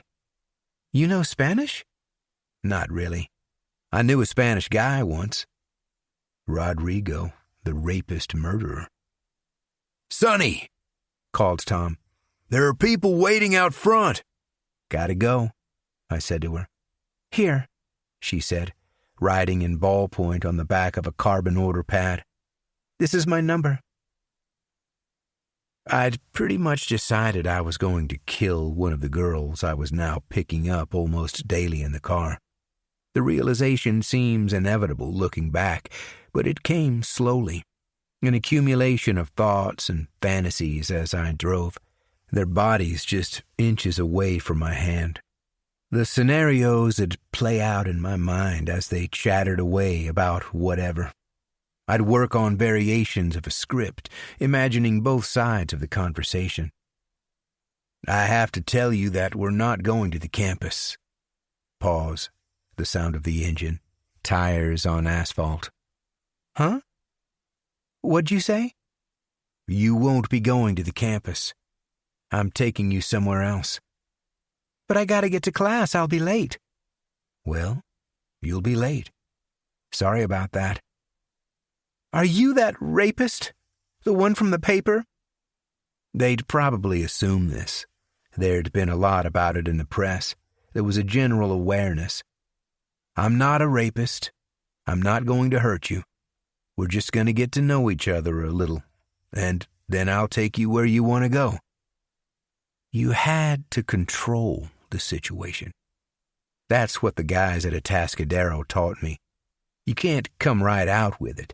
That provokes instant panic. The threat has to be implicit. They might start screaming. You have to give them a glimmer of hope that they're going to get out of it. Let them rationalize it to themselves. I might get away with jerking this guy off in the forest, and then definitely no more hitching from here on in. Worse things happen at parties. Besides, this guy seems okay. He's polite, doesn't seem like a rapist. But I really needed a gun. Not necessarily to use, but to underline who was in control. You just have to show the gun initially to get their attention, but then you put it away so they don't get fixated on it. You can even say something like, "I'm going to put this away. I don't need this. Do I?" I went to Scott's Sporting Goods for the gun. I'd been looking at the Ruger for a long time. First in a magazine ad, and then in the company catalog I ordered by post. I would have ordered the gun itself by post, but Oswald had ordered his Kennedy killing rifle mail order, so they'd banned that in '68. Mine was the rimfire semi-auto .22 caliber, with a 6-inch barrel. It looked a little like a German Luger, a little like Napoleon Solo's spy gun, a little like a kid's ray gun. It had rubber grips and a blued finish. It's the gun I would have bought as a 15-year-old. I didn't realize back then that it was a bad gun for my needs, for close quarters, tactical use. The front sights were prominent, so it could catch on a pocket lining in a quick draw. The 2-stage trigger would later cause me problems, and the rear bolt mechanism could jam. Meanwhile, the cartridges were ejected and could fly anywhere, leaving evidence. It was basically a target practice gun. A revolver would have been a much better choice for me. One would fall unexpectedly into my hands later on. I had to fill in a record of sale form at Scott's. By law, he couldn't sell firearms to fugitives, those under criminal investigation, those adjudged mentally ill, or those who'd been committed to a mental institution. Well, I'd been released from a mental hospital as sane, and my record had been sealed as a juvenile criminal. I was an adult now with a clean start. I didn't mention any of this, and Scott told me to come back in 2 weeks to collect the gun, assuming no flags had been raised by the sheriff's department. 2 weeks never passed slower. Without even thinking about why, I bought a hatchet at Webster's.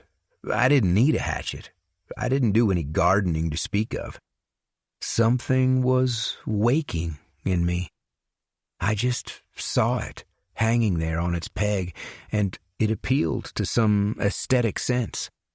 I liked the shape. It was almost like a piece of art. I went into Frisco and bought a Polaroid camera, too. Maybe I was getting ideas from the news. A lot of bad stuff was happening. More cars were being found with their female drivers missing. No bodies had yet been found, and there was this in the paper. Buena Vista Police hunting for rapist. Buena Vista Police are searching for a rapist who has been assaulting female hitchhikers in the area for the last 3 or 4 months. Lieutenant Schumer said that 7 young women were reportedly raped after accepting a ride from a young black man.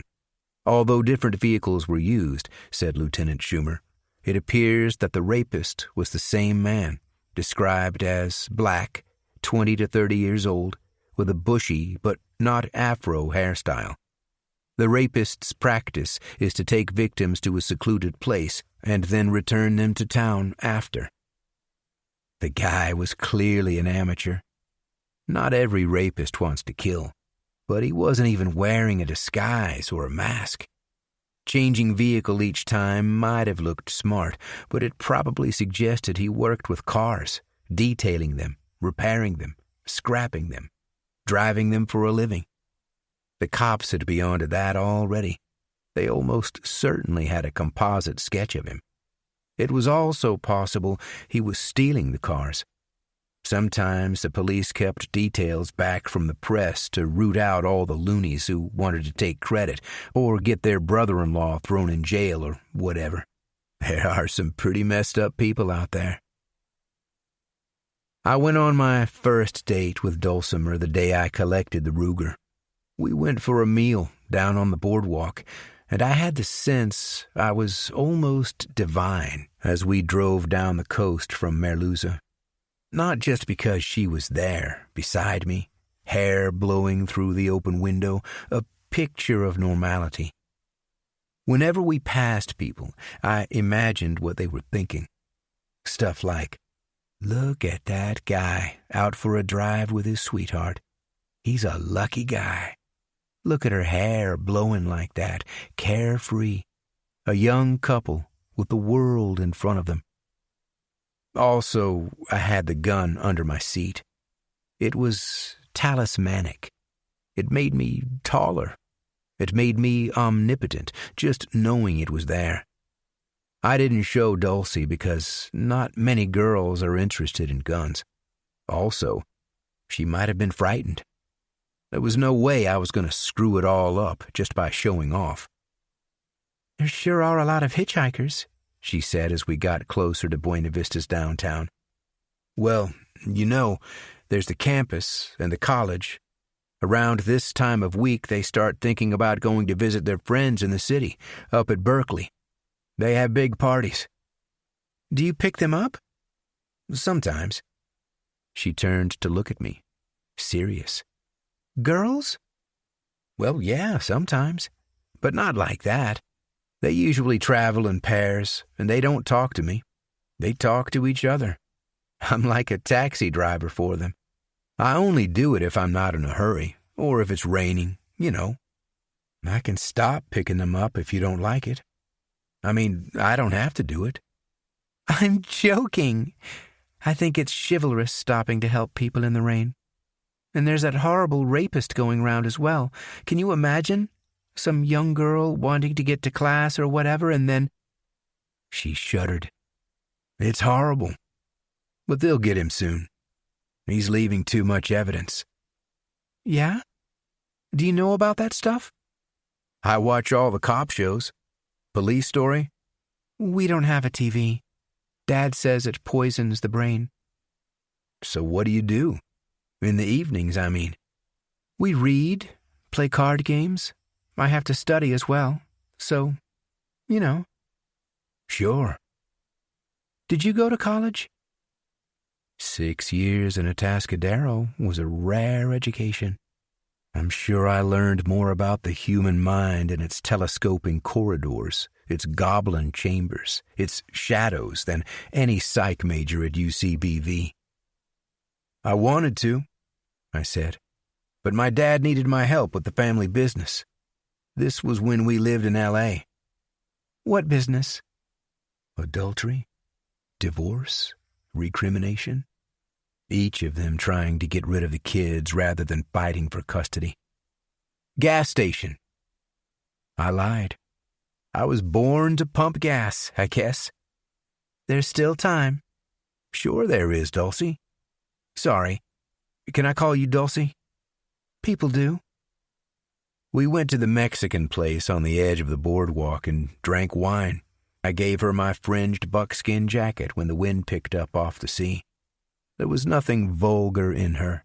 She'd never smoked a joint or dropped acid or peyote. She was afraid of such things, as she was afraid of crowds or noise or traffic. She saw danger everywhere. I took a few pictures of her with the Polaroid, mostly to familiarize myself with how it worked. I remember the pale gold of the afternoon sun on her hair, the red collar angles of her shirt, and the white frame of the print, like I was looking at the image through a window. You don't mind that I'm a gas monkey? I said. It's a steady job, and you help people. Right. But you're from a family of artists. Wouldn't they, look down on me with my oil rag and my gasoline shoes? They're not artists, Sonny. My dad just teaches music, and I'm not a snob. It's more important that a guy is kind and thoughtful. There was no kiss, no parking on the way back to Merluza. I wanted to be a gentleman. Besides, we saw the curtain twitching at her parents' window when we pulled up. There's a movie showing Friday, if you'd like to go, I said. The reviews are good. I mean, if you're interested in going out with me again. I don't often go to the movies, but I'd like to see you again. I'll pick you up. About 6? Sure. I picked up a mini-skirted hitchhiker on the way home. She was standing there with her hip flung out, knowing that her long, tanned thighs would stop traffic. As she chattered away, braless, I held the Ruger heavy by my thigh, feeling the rubber grip in my palm. It was cocked and ready to fire. I was aroused. All I had to do was pull it out and say my line. You're not going to Buena Vista. Or, listen, there's been a change of plan. Or just hold the gun on her, inches from her head, until she turned, then pull the trigger at the exact moment she saw it, staring, mouth opening to say something. But I dropped her off and watched her rolling her ass in her miniskirt as she walked up into the campus. Would she ever know how close she'd been to beheading and dismemberment? She might read about it in the papers and squint at my face and wonder, going through the numberless catalog of lifts, if I'd been one of the drivers who'd picked her up. I stopped off at the holding cell after. I didn't particularly want a drink, but I wanted to be there among the cops and the detectives after I'd left that girl unmurdered, joshing with them, playing the fool. A couple weeks back, I'd bought some police-issue handcuffs at Webster's, and the guys gave me a lot of shit about that. I think they secretly knew I'd been rejected by CHP, and they saw me as a wannabe. "Okay, Officer Boden," they'd say. "You got me. Take me in." And they'd hold their hands out, like in the movies or on TV, though I knew the correct way was behind the back. I'd seen it done. "What do you need cuffs for, Sonny?" they'd say. "Your girl got a thing for cops? Bring her down to the sheriff's office and we'll give her a cavity search." I laughed with them, imagining them on their knees, begging for their lives. My sister Amber came over to the house infrequently to make sure me and my mother weren't fighting and that Mom's alcoholism was within practical limits. Unconscious on a weeknight was cause for concern.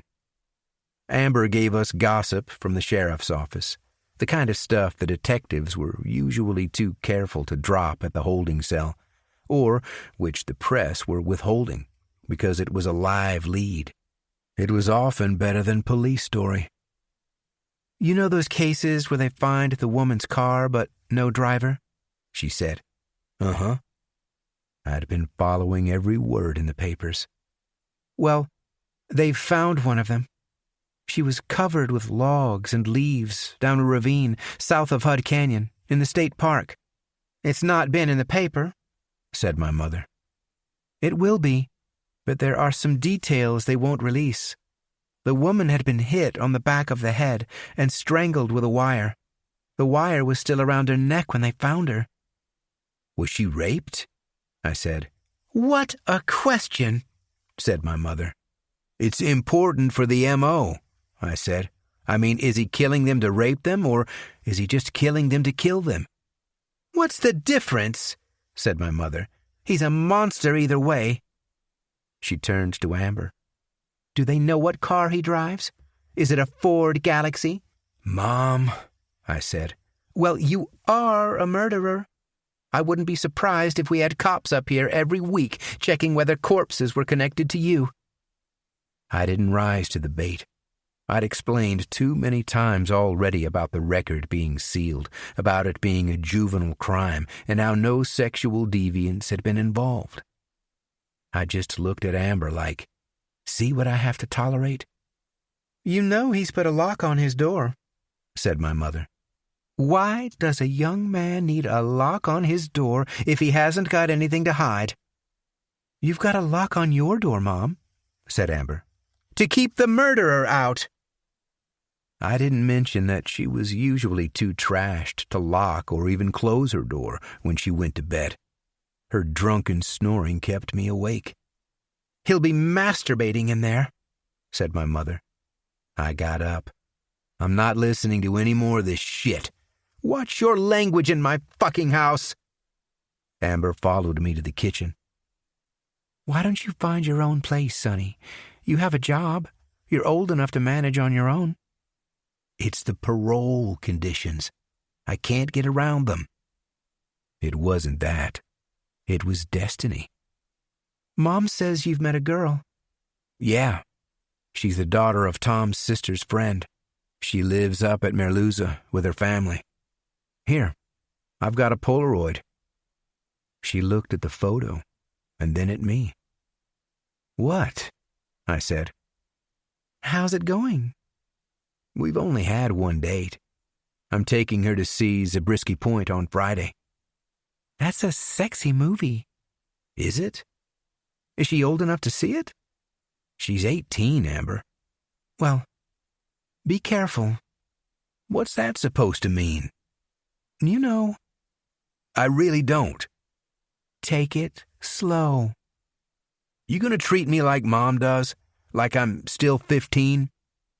Ask him if he's masturbating, called my mother from the other room. Right. I'm going out. Where? For a drive. It was going to happen this time. I was sure. I was going to kill. 8.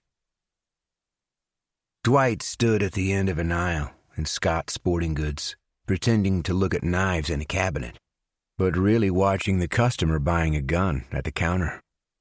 The customer seemed to know a lot about the .22 caliber Ruger, talking to Scott about ammunition and whether he wanted a holster. There was a form to fill out and questions to answer. The customer didn't notice Dwight as he left.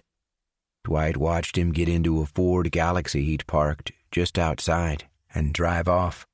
He'd been wearing an Arco forecourt uniform, a gas monkey.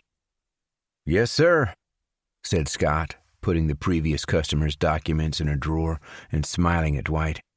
"How can I help?" "There's a knife I like in that cabinet." "Sure, let me get the key. Will it be for hunting, skinning, general utility?" "For stabbing." Scott looked at him. "For self-defense?" "Uh-huh." They went to the cabinet and Dwight pointed through the glass. "Well, sir, I'd say the Bowie model is more of a hunting or outdoors knife, if you want my advice. Doesn't lend itself particularly well to self-defense. It's difficult to conceal. Could be awkward to draw or use at close quarters. I'd recommend the smaller drop point." "I want the big one." Scott nodded and opened the cabinet. He knew his customers. This one wanted a big knife. Probably'd never use it. "It's a strong blade," he said, "and long. You could clear ground with it in a pinch, like a machete." Dwight weighed it in his hand. "Well balanced, eh?" encouraged Scott. "Yeah. And I'm looking for a gun. I heard the other guy just now. The Ruger sounds like what I want." "It's simple and reliable. Do you do much target shooting or pest control?" "Uh-huh. A sport gun." Dwight had heard the previous customer calling it that. "Well, let's get your details. You know there's a 2-week wait period until the documents are processed?" "Sure." Dwight handled the knife in its sheath, smelling the leather. Scott observed him for a moment and took out the forms. "Here's a pen." Dwight omitted his arrest record and his time in the psych ward. "Enjoy your knife," said Scott. "See you again in 2 weeks." Thinking, no way that one's going to clear. The bell above the door jangled tinnily, as it had when the Arco gas monkey left. He drove through Buena Vista with the previous day's acid still working in his brain. Traffic signals left snaking trails. Cloud edges pulsed purple. A couple in a billboard ad turned to watch his car go by, while a stop sign winked. As he waited at an intersection, a stone lion on a gatepost said, "Why don't you go and visit Father McLeish?" Dwight pulled out into traffic, horns blaring, and drove to where Father McLeish used to live when Dwight was attending church with his family. Street lamps bent to the road like drinking giraffes, and he laughed as he approached the priest's house. "Dwight Paulson, is that you? How long's it been? I heard you were living up in San Francisco. But listen to me rambling on. Come in, come in. Tell me your news." Father McLeish looked older.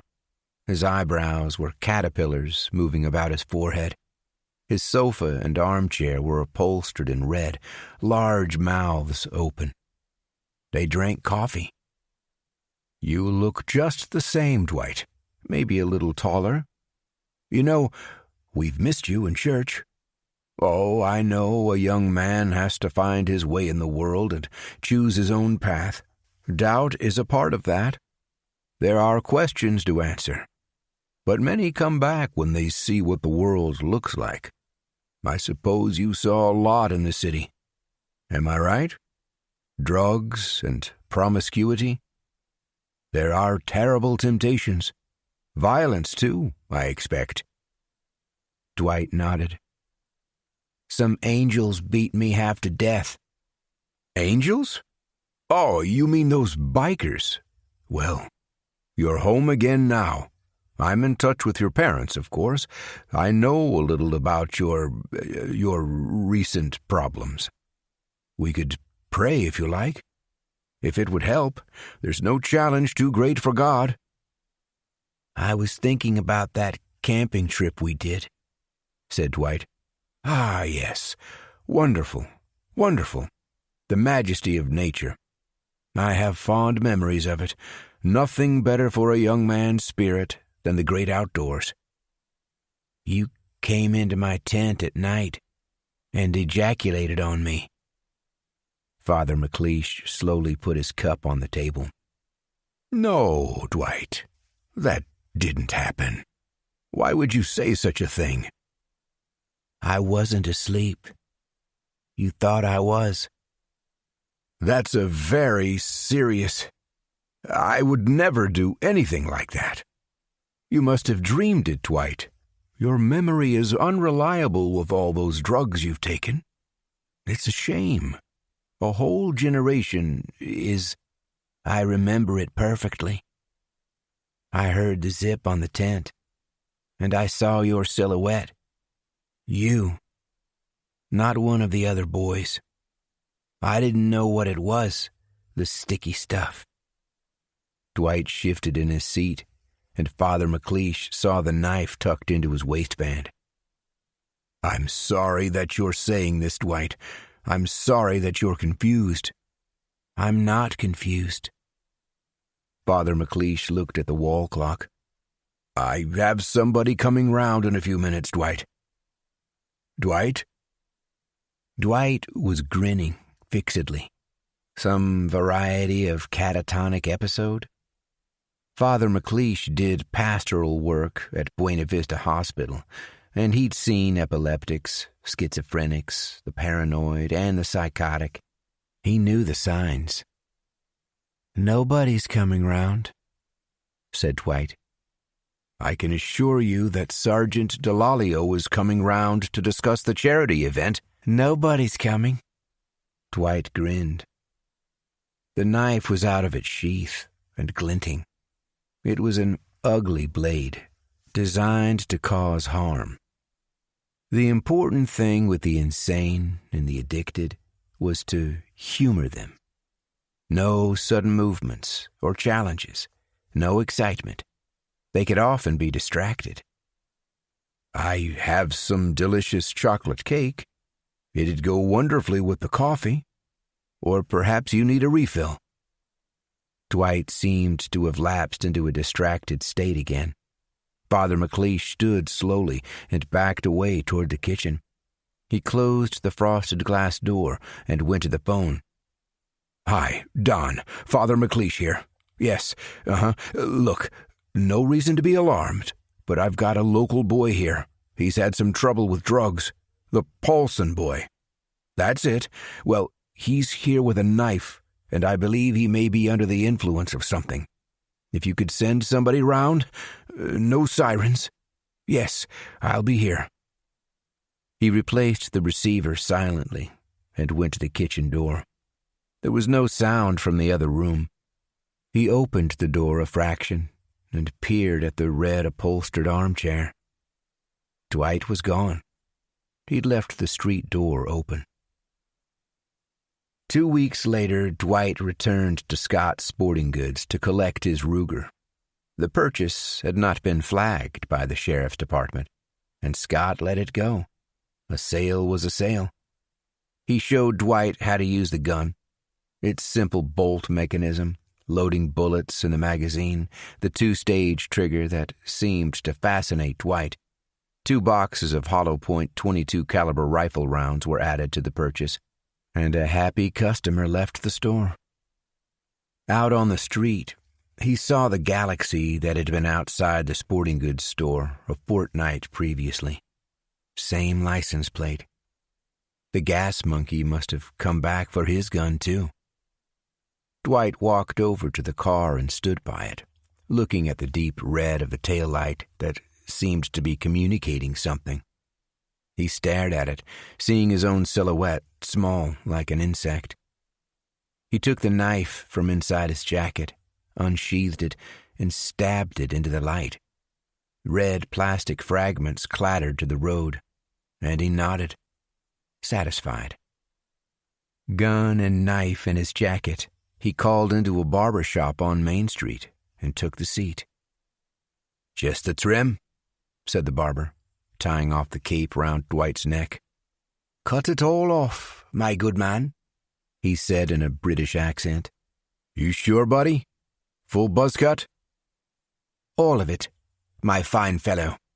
I'd hate to be taken for one of those bloody long hairs." "You got it, fella." Joe was up on the water tower, above El Bosque, watching the town and its people through the telescopic sights of his rifle. All were deep in sin.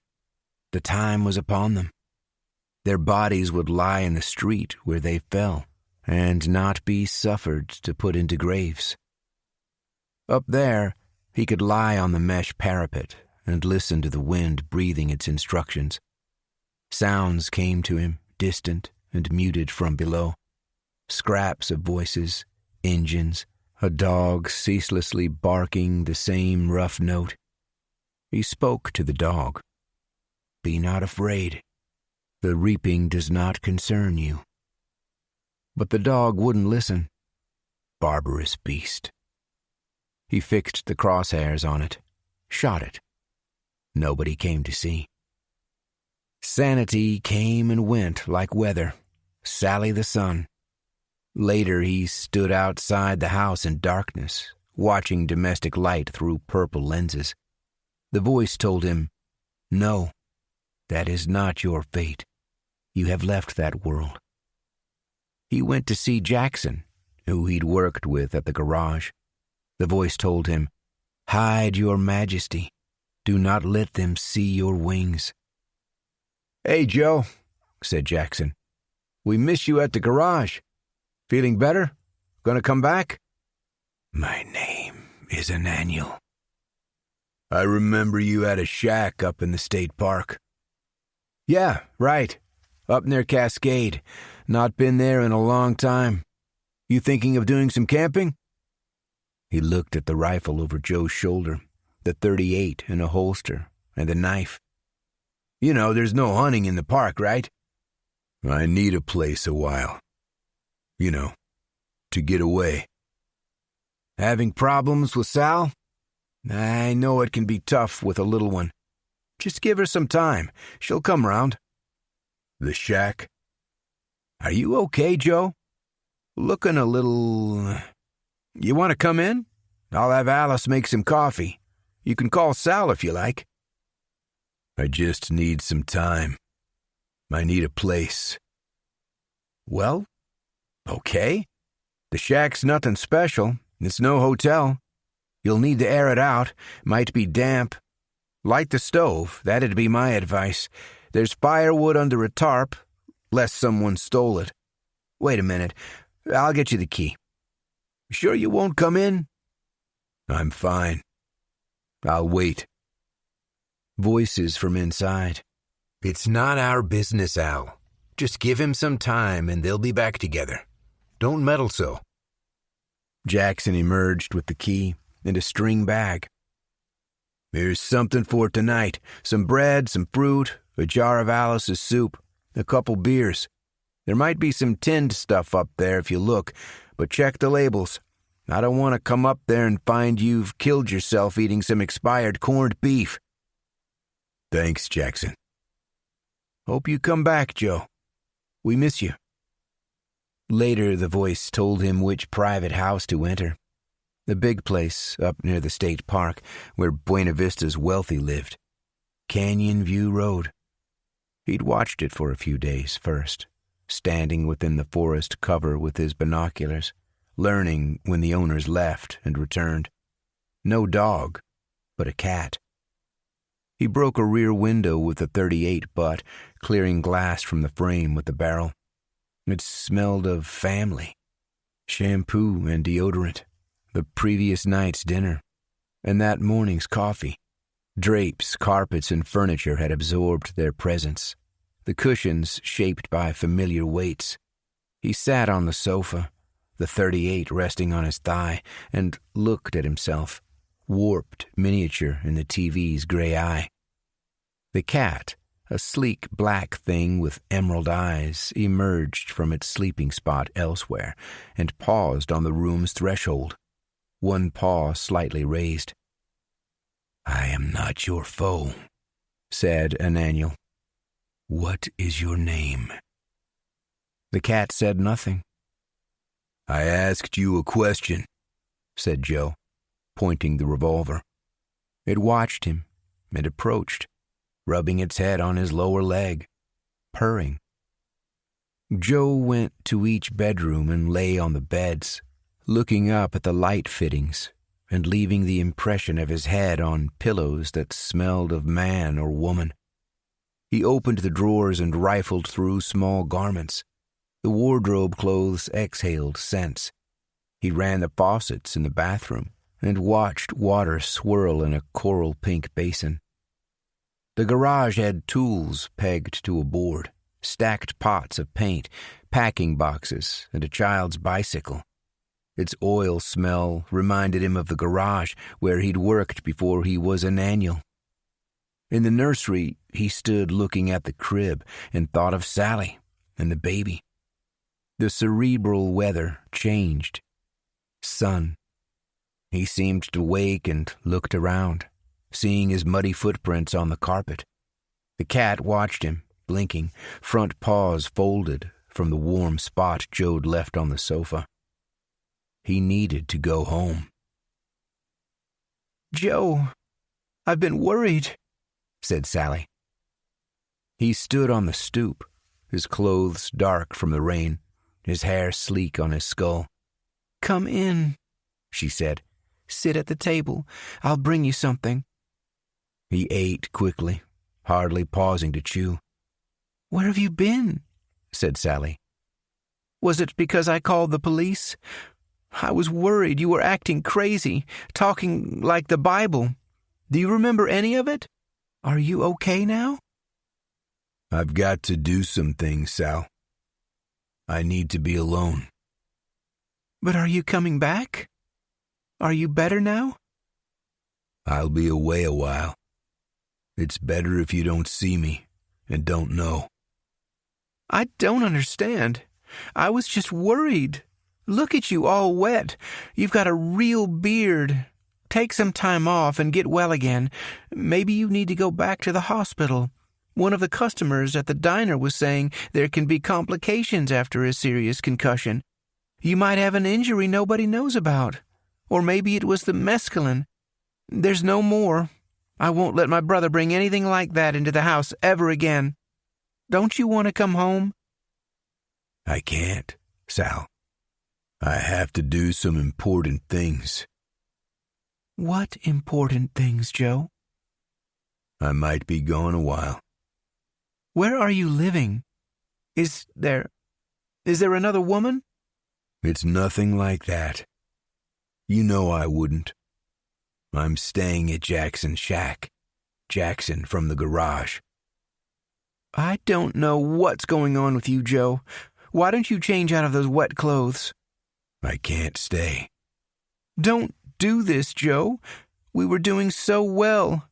We've got through worse. I'll get you some dry clothes and some coffee. You look frozen." She went to the bedroom, opening drawers in the wardrobe. He was sick.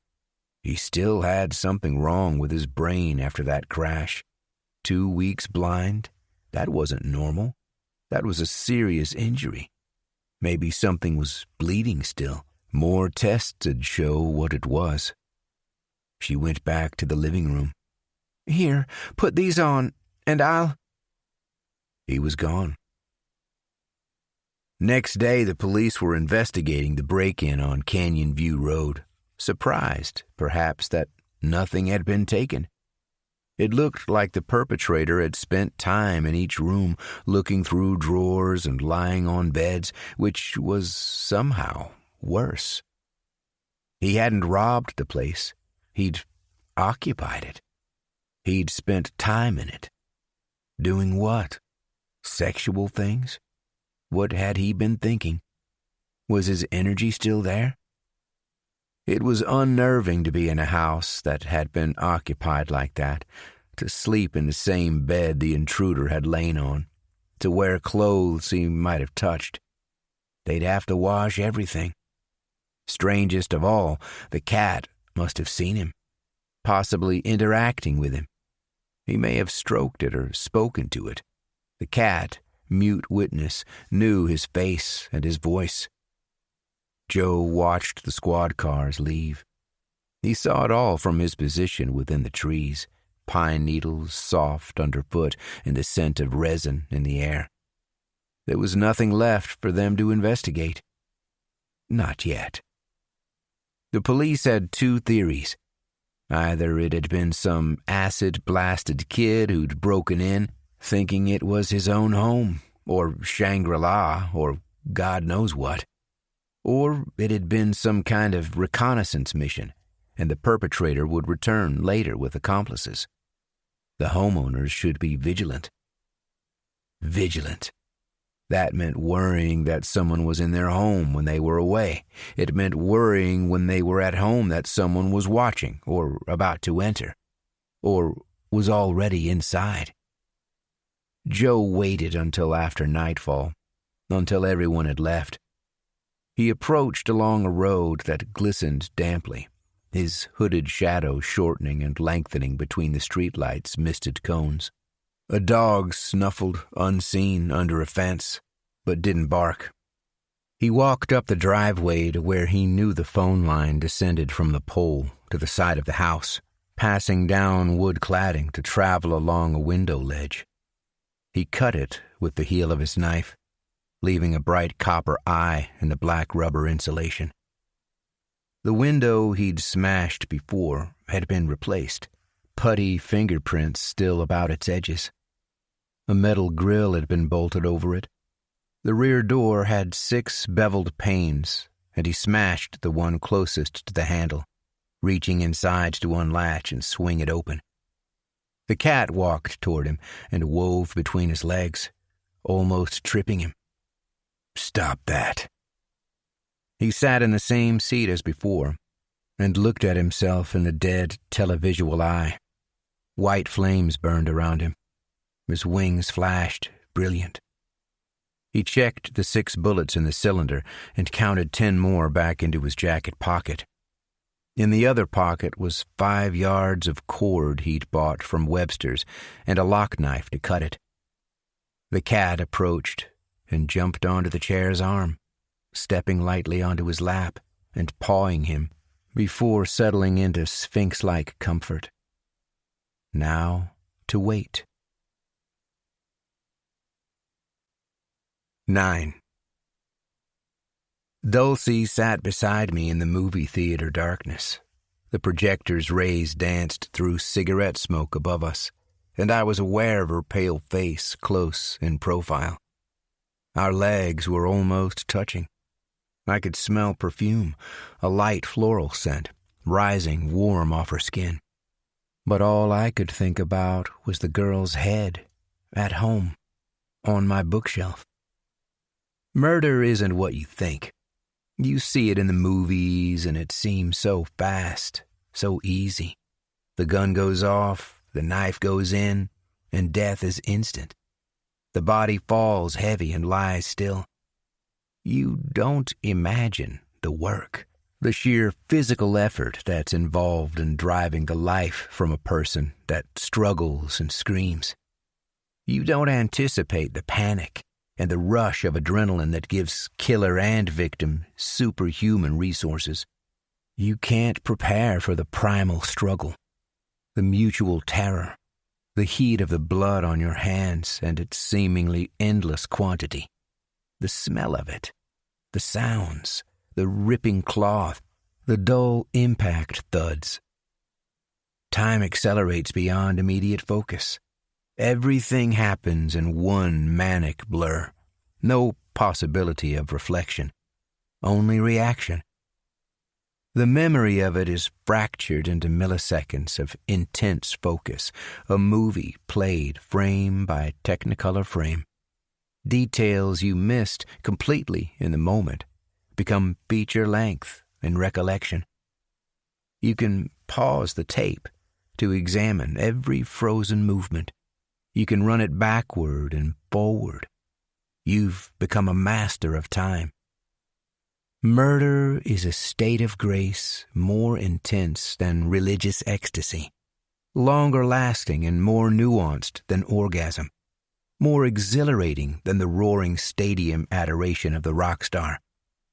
There's no greater connection, no greater intimacy between two people than between murderer and victim.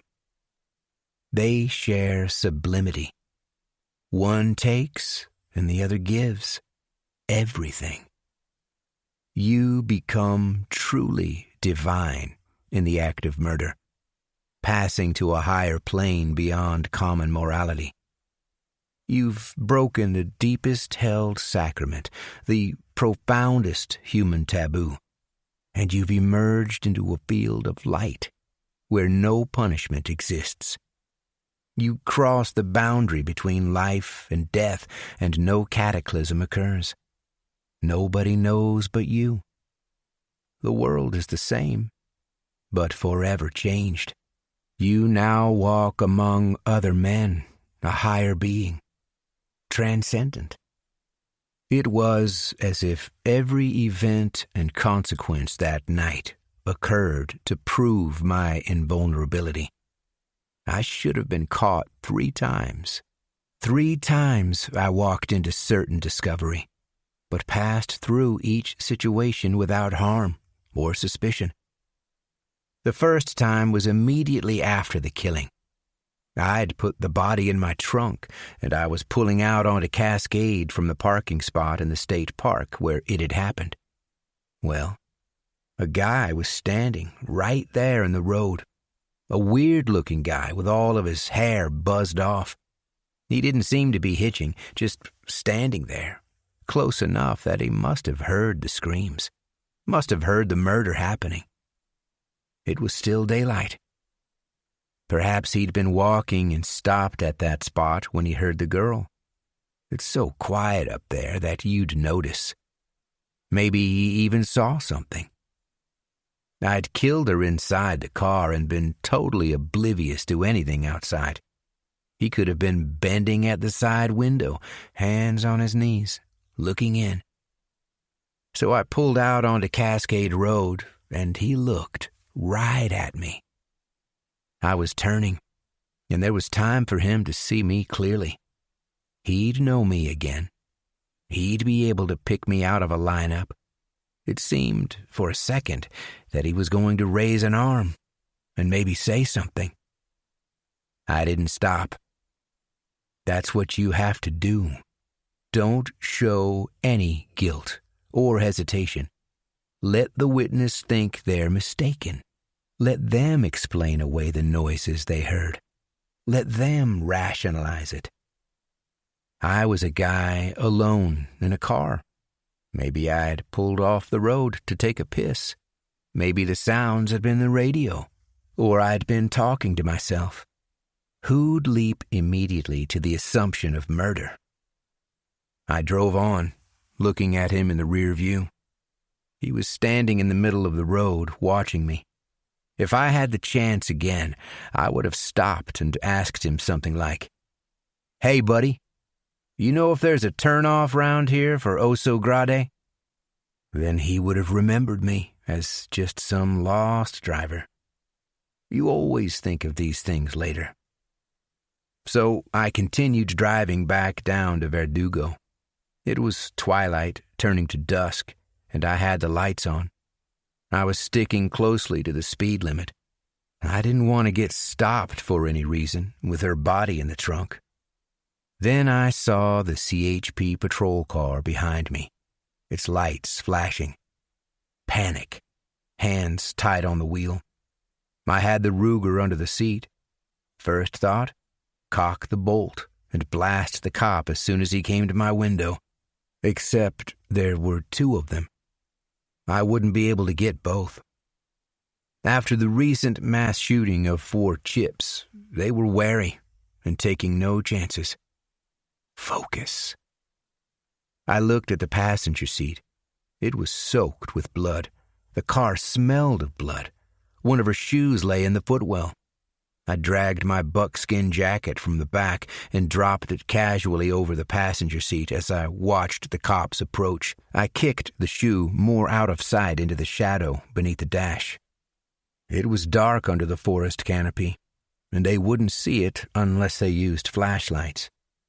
Even then, I could say it was my sister's.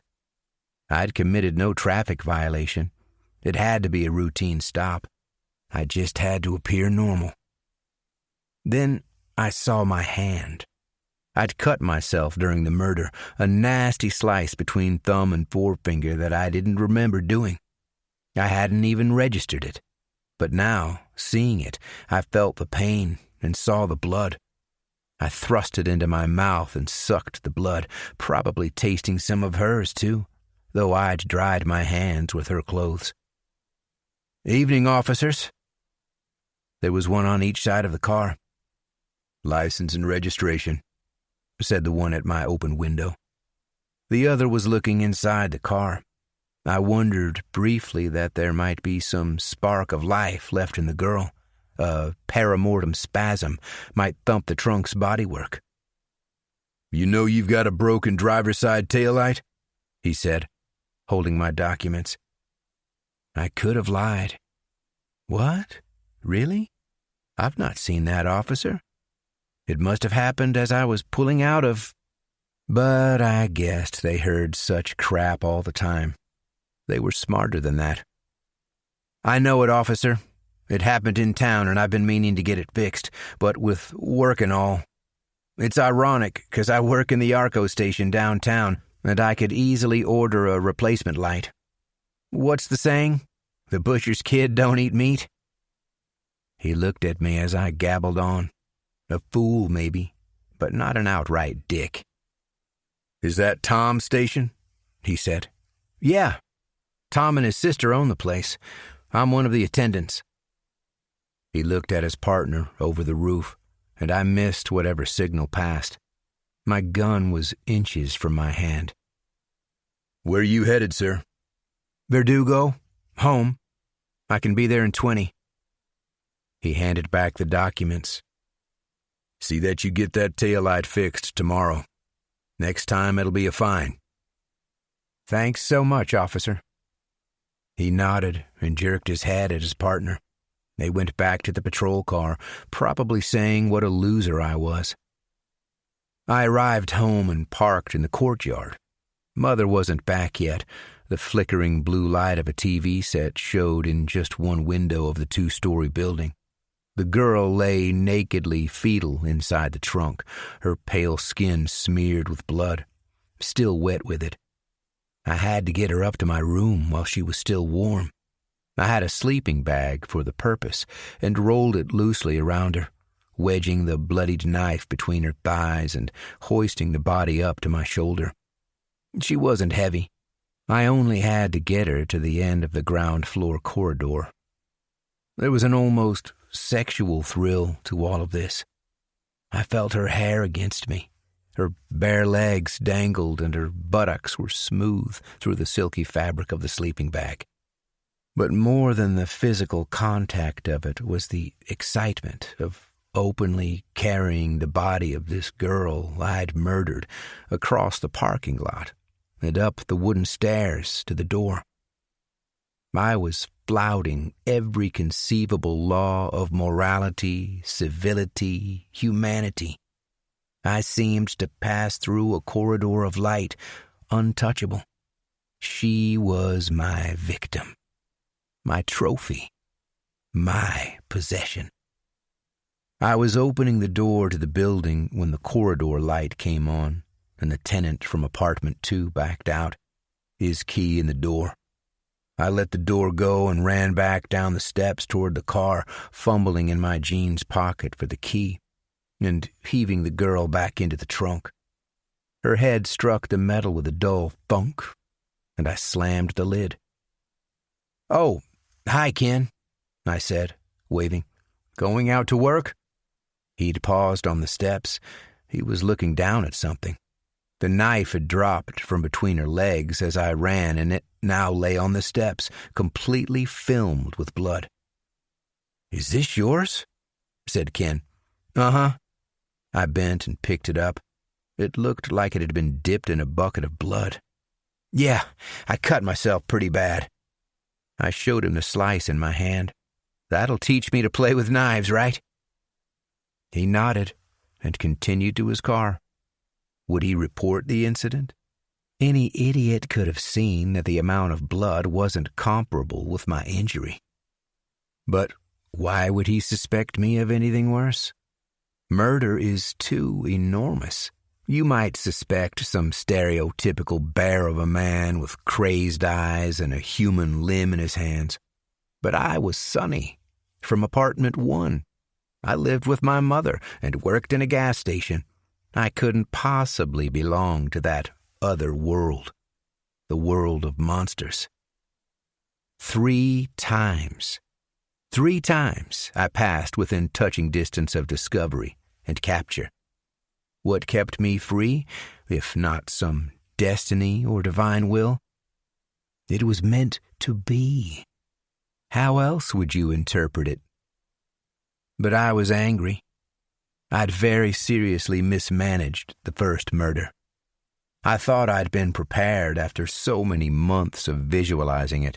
I'd made a lot of mistakes, but I could learn. I would learn. The next one would be perfect. If I'm honest, I didn't know at the time why I started or what I wanted from the kills. I needed the first one to teach me. That girl was waiting for me at home, the body in the closet, the head on the shelf. Meanwhile, on the movie screen, 2 young people were walking in the element-riven monochrome badlands of Death Valley National Park. The guy was tall and handsome. The girl was just my type, the type of hitchhiker I'd pick up in a heartbeat. Long, light brown hair, honey-colored thighs, full mouth and wide eyes. She was wearing a mini dress that rode up to show her ass whenever she leaned in over the engine. The kind of girl who'd never normally look at me, who came through the station and looked at her lips in the rear view as I cleaned her windshield. Now they were kissing and rolling around in the sand, slipping off their clothes. It was very erotic. There was an electric charge among the audience of mostly young people. I saw or sensed hands moving between thighs, heads joined. Beside me, Dulcie sat, rigid. The sex scene reflected in unblinking eyes. The space remained empty between us. It seemed to grow wider. I had no experience of this. I mean, I'd seen movies as a kid and as a mental hospital inmate, but never as a guy with his girl. I didn't know the rules. Was she expecting me to touch her knee or kiss her? What was the code? It was only our second date. Other girls weren't so traditional. They'd just take your hand and tell you what to do. But Dulcie was shy.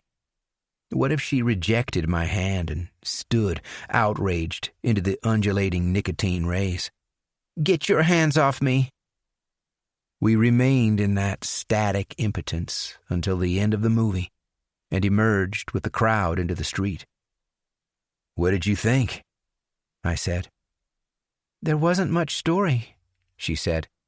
"It was just a series of impressions. It probably makes more sense if you're high. How about you?" It was a little too hippie-ish for me. Very anti-police. Too pro-revolution. The photography was good, I suppose. The girl was pretty. She was okay. perhaps a little vulgar. Do you want to go for a drink? My parents are expecting me home. Of course. I'll take you. I hadn't collected her from Merluza. She'd already been in town seeing a friend. We walked slowly to the car. Would either of us mention the prolonged sex scene in the movie? The nudity? Other couples were walking hand in hand, fired by the eroticism, probably going off to beds and back seats. I'd spent the previous night engaged in frenzied, exhausting lovemaking with the girl I'd killed. 6 years of suppressed libido had flooded out. Every lurid thought and fantasy made real with her compliant body and uncomplaining head. The guys at Atascadero had spoken about their frustration at the inability to consummate their lusts as often and as comprehensively as their passions compelled them when with a victim. The male body has only so much capacity. But I was young and aflame with godlike potency. I was mythological. I was epic in my exertions. I'd bought some covers for the front seats, and Dulcie noticed them immediately. Yeah, I spilled some wine yesterday, I said. Must have hit the bottle on the door frame and didn't notice till it was too late. The covers are just until I can get these seats cleaned. Did you buy some meat, too? She said, when we'd been driving a few minutes. You can smell meat? I don't know, something like that. Right, yeah, I bought some steaks. Don't worry, I'm going to take a couple days off to see about my hand and I'll clean the car. You won't smell anything again. Your poor hand. She looked at the bandaged palm. You should really get a professional gardener for that kind of thing. It was just a couple branches, tapping on my window. I'm a klutz. It was true. I needed to take some time off work to get rid of the body. I had to cut it up and leave the parts in different places. No witnesses, no evidence, no connection to you. That's what the guys at Atascadero had taught me. If there's no obvious motive, and you've cleared up those other things, nobody can touch you. At the same time, I didn't want to let the girl go just yet. She'd been in full rigor that morning, and less pliable, but she'd be ready and waiting when I got home. I'd finally found someone, and she was pretty foxy, a real looker. I wasn't afraid that my mother would try to go in the room. The lock I'd fitted was maximum security. It'd be easier to smash the door in. Why do you stare at the hitchhikers like that? Said Dulcie. I do? We've passed 3 girls now, and you've stared right at them. You even looked in the mirrors after we passed. A girl could get jealous, I'm sorry. I didn't realize. I was just thinking how vulnerable they are. With that rapist going about. They stand out here alone and get in strangers' cars, and they don't know who they might meet. The county should really make more buses available. You're right. But the girls should be more careful, too. They know the danger. I guess. We arrived in Merluza, getting closer to Dulcie's home. There's something happening on the boardwalk next week, if you'd like to go, I said. Call me, she said. Let me know which day. We sat in the car, the engine running. A silhouetted figure appeared in a ground floor window of the house. Thanks for the movie, she said. I watched her walk to the door and wave from the doorway. I turned the car around and drove back along the coast to Verdugo. Been out whoring? Said my mother, the minute I stepped into the house. She was drunk. I put my head around the living room door. On your second bottle, I see. What mother wouldn't drink with a son like you? Night, Mom. That's right. You go into your locked room and do your filthy business.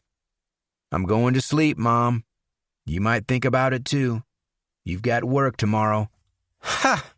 Lectures on responsibility from the murderer. I'll do what I goddamn please." I locked my door behind me and lifted the girl out of the closet. I unwrapped her from the sleeping bag on the bed. All of the rigor had gone, but the livor mortis, the pooling of blood at the body's lowest points, had discolored her flesh with patches of burgundy, and the fingers were bluish purple. This would have to be our last night together, a decision confirmed by the slightly higher temperature inside her. Heavy bacterial action.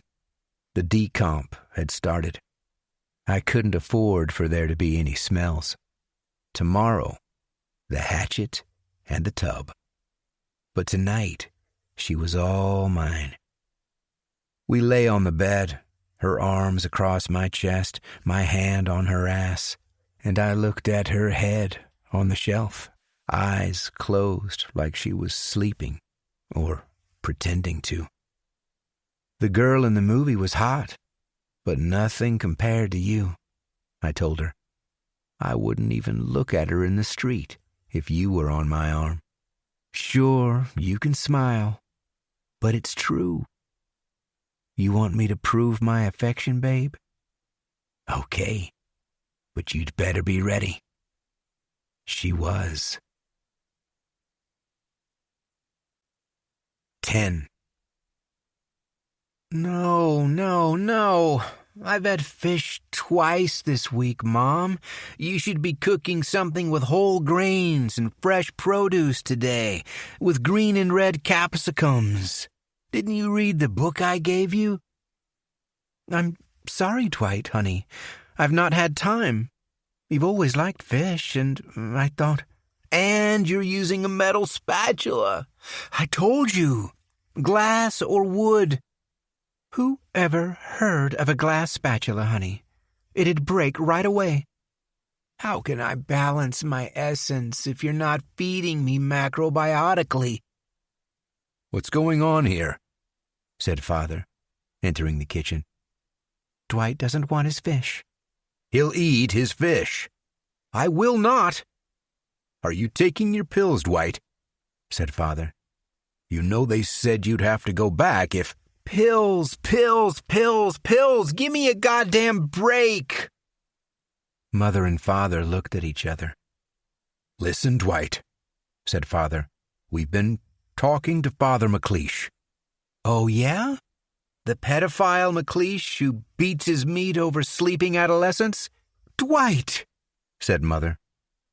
Father McLeish has experience of these things over at the county hospital, said Father, grimly. And he thinks you should be admitted. Sure he does. He's spoken to the doctors there, and we think, your mother and I and Father McLeish, that it would be best if you were to go voluntarily. Admit yourself. Dwight stared at the fried fish on the plate, as if waiting for it to speak. Of course there are alternatives, legal avenues we can take, said Father. But it'd be easier if you just went there and told them, well, that you need some time. You mean you need some time? Yeah, Dwight. We need some time, too. These damn drugs have rotted your brain. You look like some delinquent with all your hair cut off like that. This is how they have it in the Marines. You're not a Marine, Dwight. You'll never be a Marine. Don't say that, said Mother. Who knows what he could be? Father stared, incredulous. He has a criminal record. He's a mental case, for God's sake. Mother shuddered out a sob. Now look what you've done to your mother. I've done nothing. You're the one shouting at her. Why don't you go and get some firewood? Maybe you can buy some of that hippie yoga shit you want to eat while you're out. Dwight took the car keys off the peg by the door and left, not breaking stride on the stoop as he grabbed the baseball bat he'd used as a kid.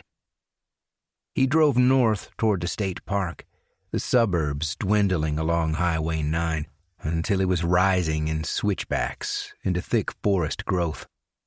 He turned off onto Cascade Road, cracked the car window, and let the nature smells enter. Leaf mulch, wet bark, moss. The acid tab he'd taken the previous night was still in his system, making trunks wave like soft spaghetti and the engine sing like a sperm whale from Pacific depths. Call me Ishmael. God, he'd hated that book in high school. Moby Dick. But now he kinda had an urge to try it again. The author must have been an acid head, the weird, trippy things he wrote. A man was walking by the side of the road up ahead. He carried a rucksack, wore hiking boots, and used a long walking pole of the type they called an alpenstock. Dwight fixed on the man, who was speaking directly into his mind. Kill me, Dwight. I don't mind. I've been waiting for you to kill me. I'm weak and old. No use to society anymore. You'd be doing me a favor, really. I'd appreciate it. Dwight drove by and watched as the man waved in the rear view. It was a message. Dwight had come to realize that he'd been chosen as an agent of humanity's perfectibility. People were corrupt, diseased, weak, acquisitive. The future of the earth depended on rooting out this contamination. Clean living and good health were paramount to purifying the oceanic consciousness. Macrobiotic diets for all and meditation daily.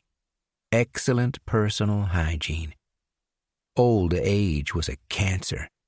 Such people had given their best and were now a weight, a hindrance to humanity's development. He slowed and pulled over onto a verge of loose soil and pine needles. He got out of the car and raised the hood, bending over the engine's hot petrochemical odor until the old man came alongside. Engine trouble, son? Need a hand? I don't know what's wrong, said Dwight. It just kind of cut out. The old man leaned in under the hood. It all looks okay. Start her up and let's see what we got. Dwight sat in the driver's seat and started the car. He took the bat from the rear and came around to the front with it beside his leg.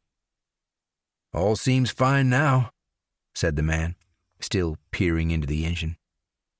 Dwight raised the bat and swung it down on the back of the man's head. Shit! The hood! Said the man, reaching above him. Dwight laughed. He thinks the hood closed on him.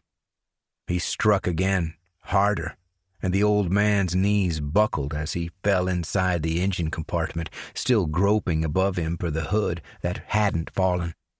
And again, this time the old man slumped to the road.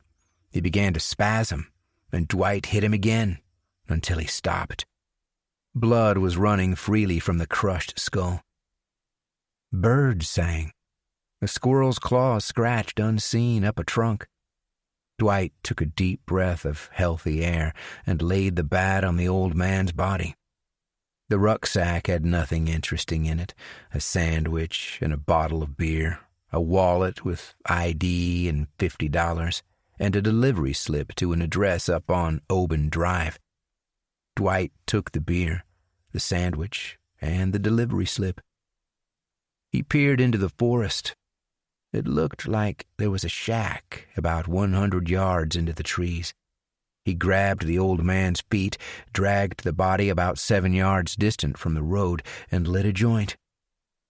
Thanks, Dwight, said the old man. You really did me a favor. Now the world's a better place. My pleasure. Glad I could help. He lowered the hood and sat on it, smoking the weed and listening to the forest. Tranquility. Maybe he could meditate. He folded his legs up on the hood, looped his fingers, and closed his eyes. A muffled shout, a thump, a clang of something striking metal. The sounds were faint, but sounded close, contained inside a car, maybe. He slipped off the hood and walked along the road toward the sounds. There was a turnoff up ahead, a scream deadened by closed windows. He stopped and listened. A car door opened. A trunk slammed. The door closed, and an engine started. A Ford Galaxy emerged from the trees and came toward him. It was the same Galaxy, the guy who'd bought the Ruger at Scott's. Dwight stared at the driver. The man's face was intense, eyes wet, large, and dark. He seemed somehow to glow. "I'm the same as you, Dwight," the driver said directly into his mind. "We have the same mission." Dwight started to raise his hand, but the Galaxy went by without stopping. Dwight turned and saw that the driver's side taillight was still out. It was a sign. It was meant to be. He thought about running to his car and following the Galaxy to flag him down and tell him, "Hey, we're on the same mission." But destiny didn't work that way. Everything was already planned. They would meet soon. The delivery slip he'd taken from the rucksack rustled in his pocket as he reached for his keys. The address was Oben Drive. It was close. Maybe the old man had been walking there. Maybe it was his house or a cabin. He wouldn't need it now. He'd gifted it to Dwight. "Take my cabin, Dwight. You deserve it. Get away from the negativity of your parents for a while if you need to. Up here in the forest." Dwight drove a few minutes to the intersection with Oben and guessed that the house numbers increased the further away they got from downtown. He turned right and drove slowly, looking at mailboxes until he found the right number. It looked like a small wooden cabin rather than a house. He drove into the trees and along a rutted drive, fallen twigs cracking under the tires. The place seemed abandoned, the roof and the stoop thick with leaves and pine needles. He went up the bowed steps and looked through a window, opaque with dust and spiders' webs. The inside was very simple. Timber furniture, a wood stove, a bunk. It was a place for a single man. Maybe it had been built before the state park had opened. A hunting cabin or a bootlegger hideout. The doors were locked, but he remembered that the rucksack had a ring of keys in it. He'd stop on the way back down and get the keys. But first, he had to get some firewood. Thursday, 09 July, 1970, 214 Larch Street, Buena Vista, home, California, USA. 68 degrees Fahrenheit with sunny spells. 11:42 p.m. I've seen another. This was the second time. We have the same gun. We have the same mission. We're connected in the cosmic scheme. We'll meet soon and do remarkable things together. Joe waited with the cat asleep on his lap. A clock ticked hollowly, somewhere unseen. He saw himself brilliant in the TV reflection, a white aura burning around him. A car approached and parked in the driveway. Its door banged once. He heard the jangle of keys outside the door and saw a figure indistinct through the narrow, opaque window. He stood, and the cat dropped to the floor with a trill of annoyance. Joe stood to one side so that the homeowner wouldn't see him until they entered the room. The .38 was pointed casually at waist level. He heard the keys fall into a ceramic bowl. He heard the rustle of a jacket being removed. He heard the faucet run in the kitchen and the clink of glasses in a cupboard. A shadow approached down the hallway, and a woman in a dark pantsuit walked 3 steps into the room before seeing him. "Oh!" She saw the gun. "Oh! Who are you? What do you want?" "I am a Naniel." "How did you get in? Are you one of Jed's friends? This isn't funny." "I don't know Jed. I am a Naniel." She looked at him. She seemed to fold a little. "Are you the one who broke in before?" He nodded. "Look, you don't need the gun. Just take whatever you want." "Who else lives here?" "Why?" He pulled back the hammer on the .38. "My husband and our daughter." "There's a baby, too," he said. She touched her belly before she realized she was doing it. "So, when will they be back?" said Ananiel.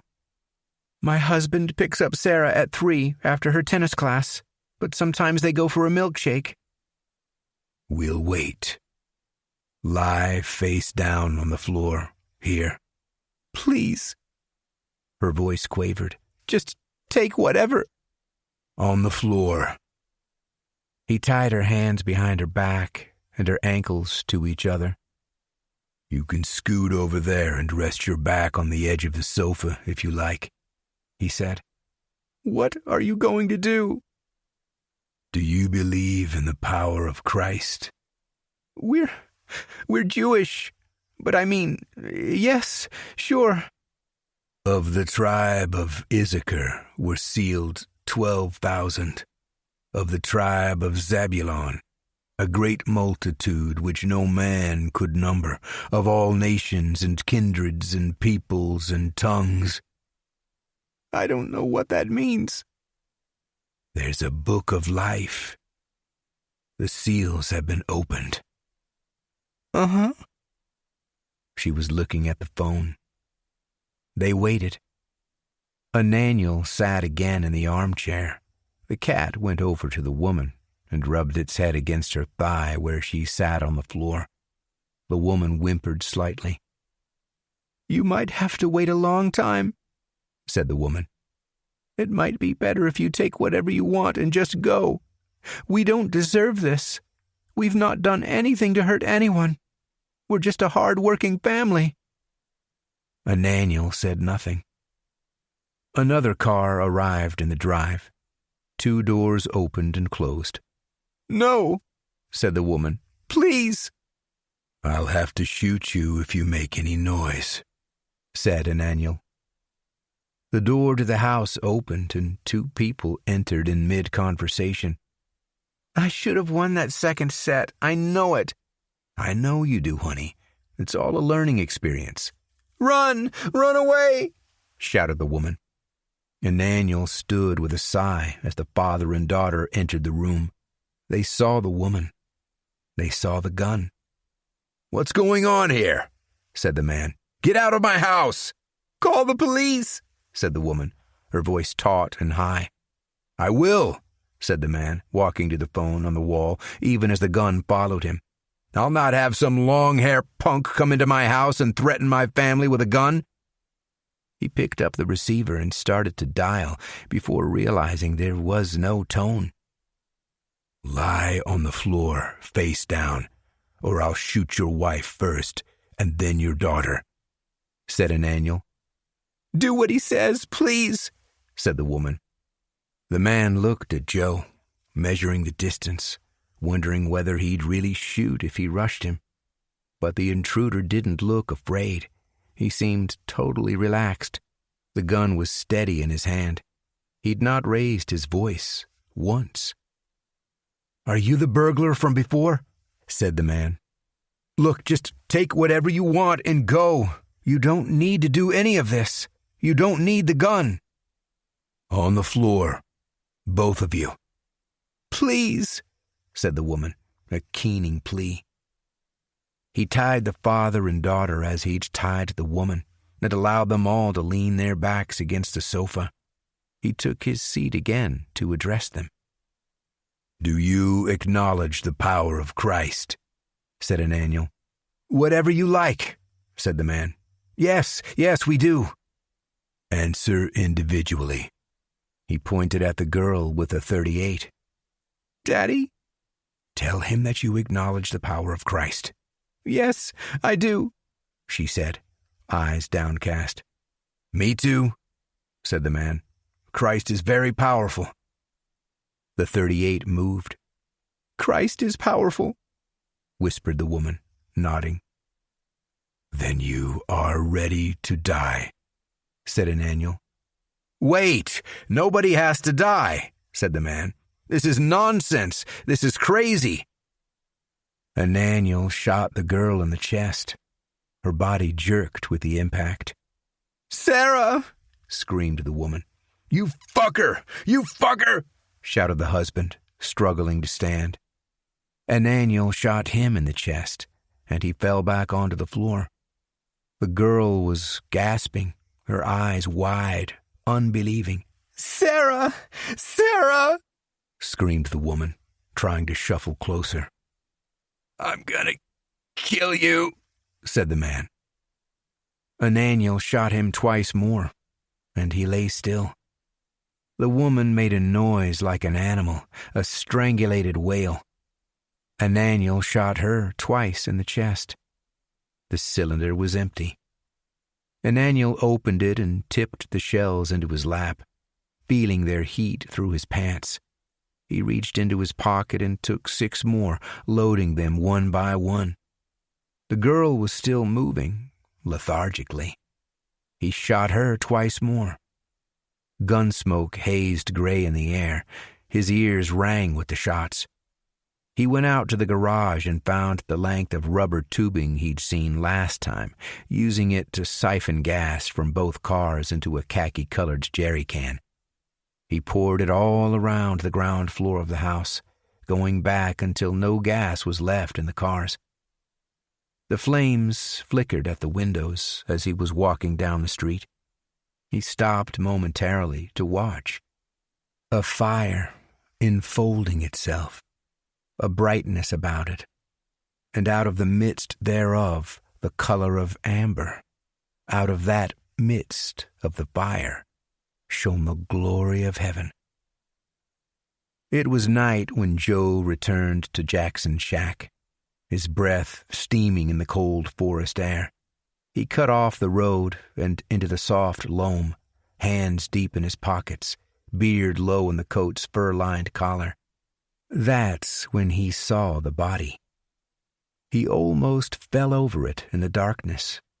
He felt for his flashlight and shone it on the figure. It was an older man, dressed for hiking. Boots, rucksack, waterproof jacket. The head looked like it had been smashed in, and it now glistened with writhing insects, ants, and shiny-backed beetles. He looked around for a sign, some significance. This could be no coincidence.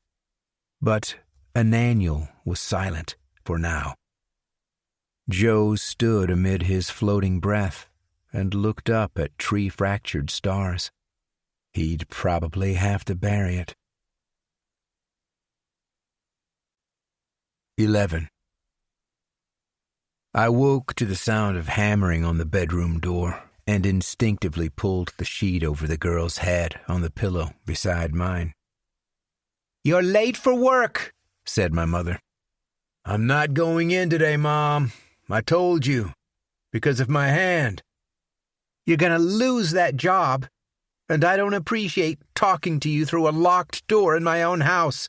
You're not in jail anymore." "Could have fooled me." "What did you say? I don't have to let you stay here, you know. Goddamn ingrate. I should have had my tubes tied after Amber, but no, I had to let myself get knocked up again." Her voice faded as she walked away.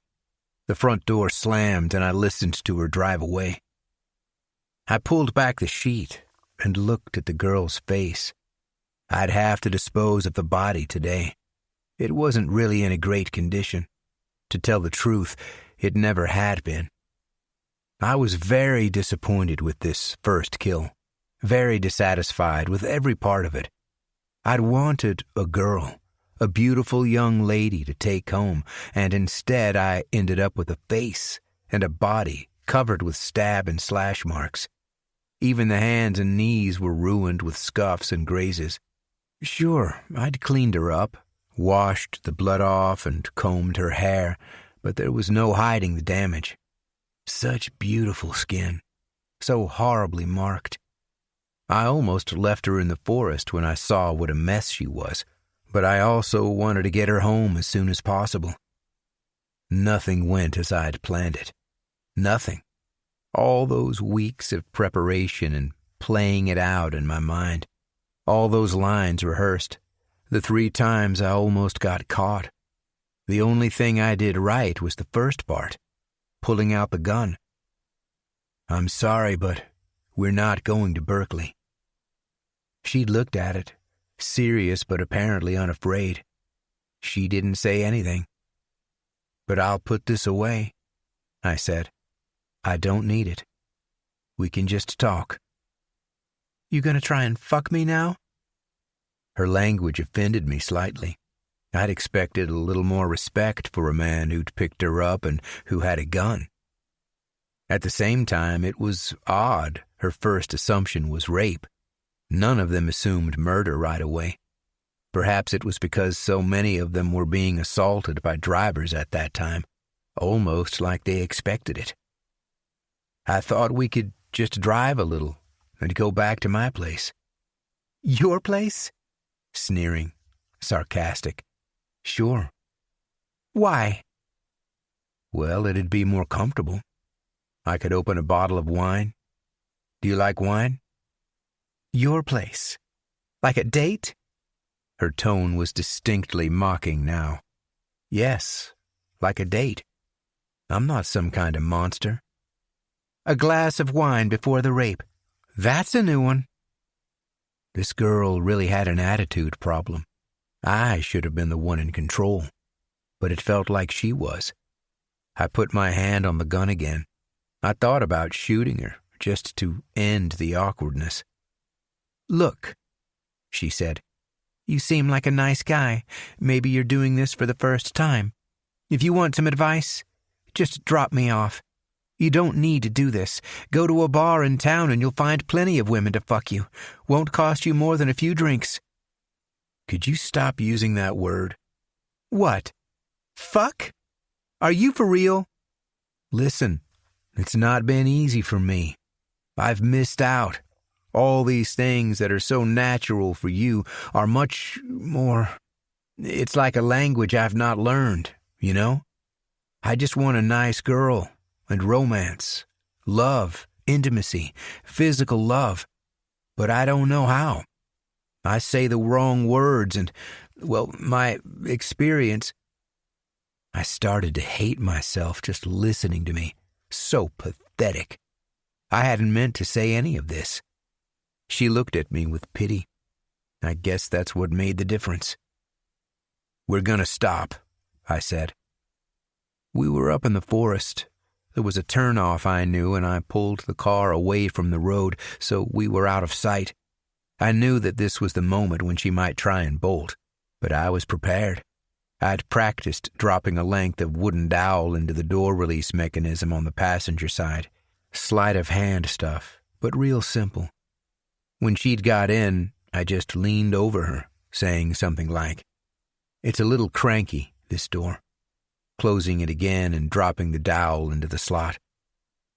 But she didn't try to run. She'd felt she'd already got the upper hand. She felt she knew me. "I want you to put this canvas bag over your head," I said. She looked at the sand-colored bag. "I won't be able to breathe." "Sure you will. It has little holes." "Why don't we just get in the back seat and get it over with?" That pissed me off. "Put the bag on your head."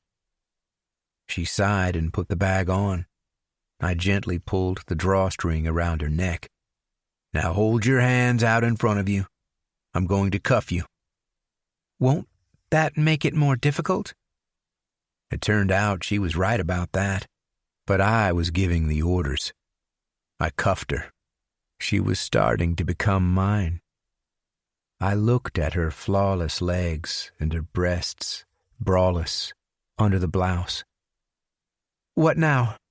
she said, like I was giving her a driving lesson.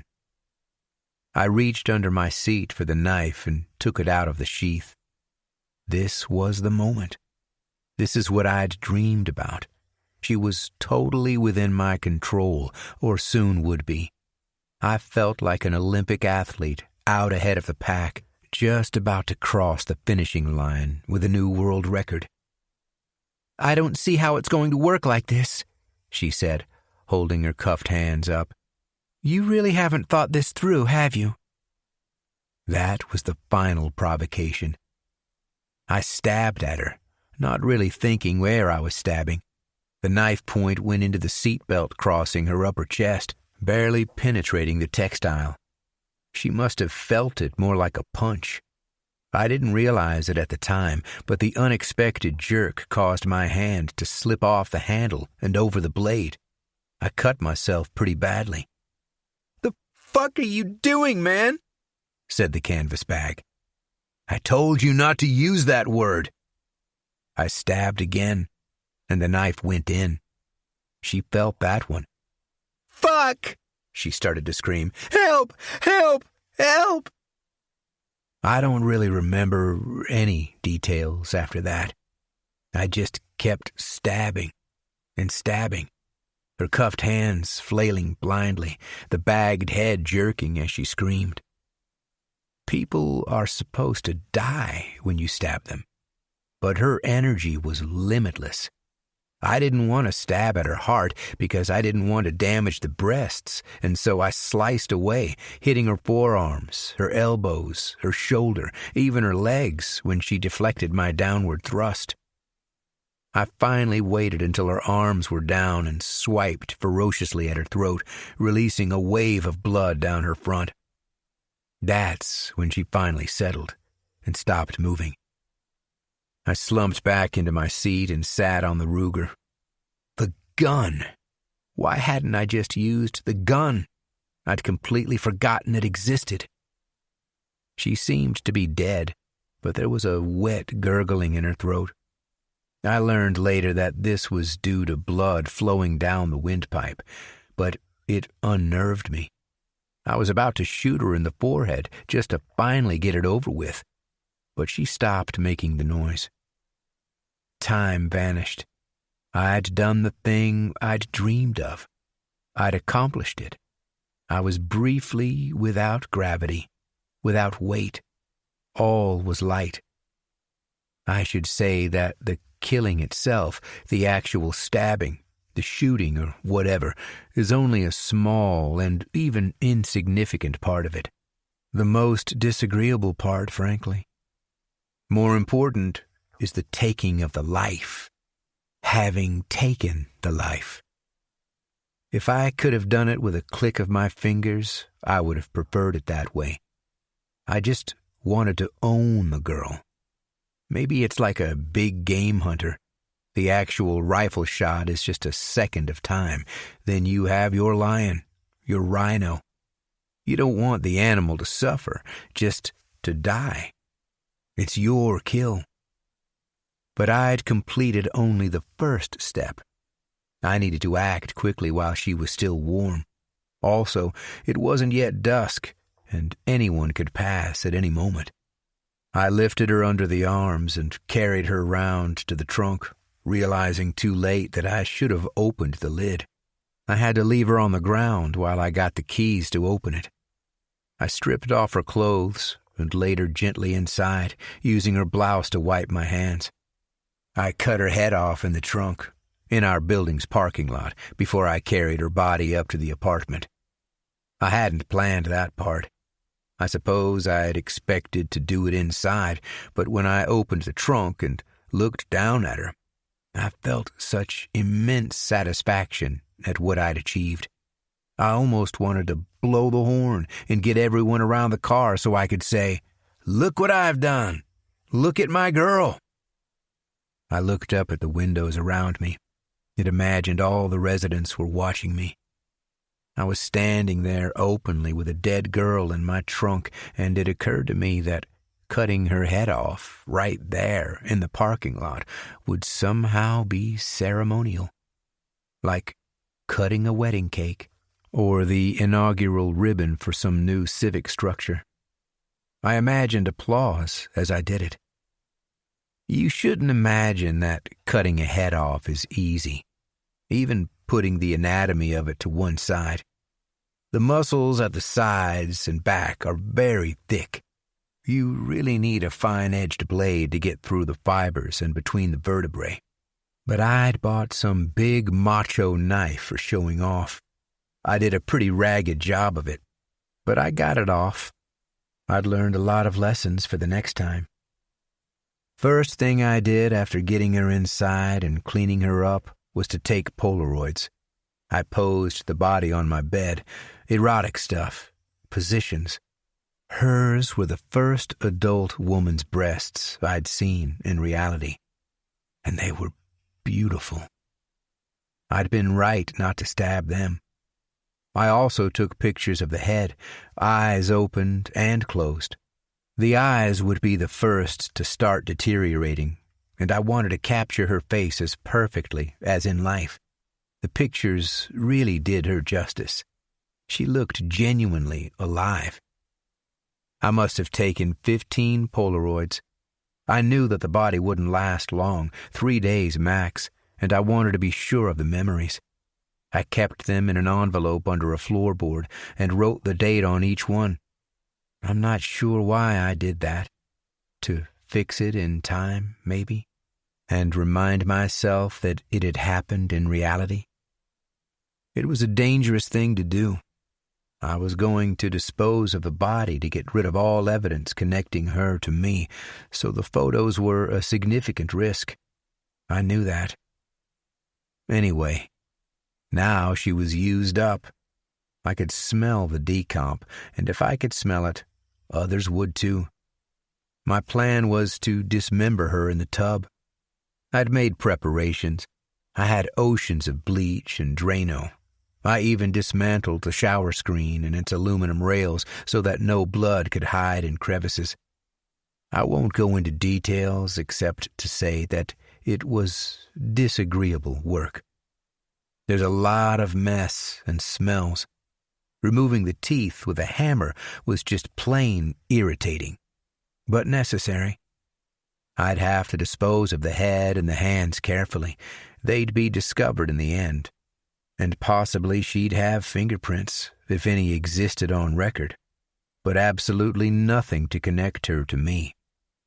I wasn't sure if they were able to get a blood type from semen, so I rinsed her out with detergent, using my mother's douche, which I didn't clean afterwards. Disposal, like dismemberment, is a lengthy and boring process. I would have loved to have just thrown the body off a cliff into the sea, but I had to be careful. I had the torso in one refuse liner, the limbs in 4 others, the hands in 2 more, and the head in an 8th. The car's trunk also had other bags of garbage in it, so if anyone stopped me, I could happily open it up and say I was going to the county landfill.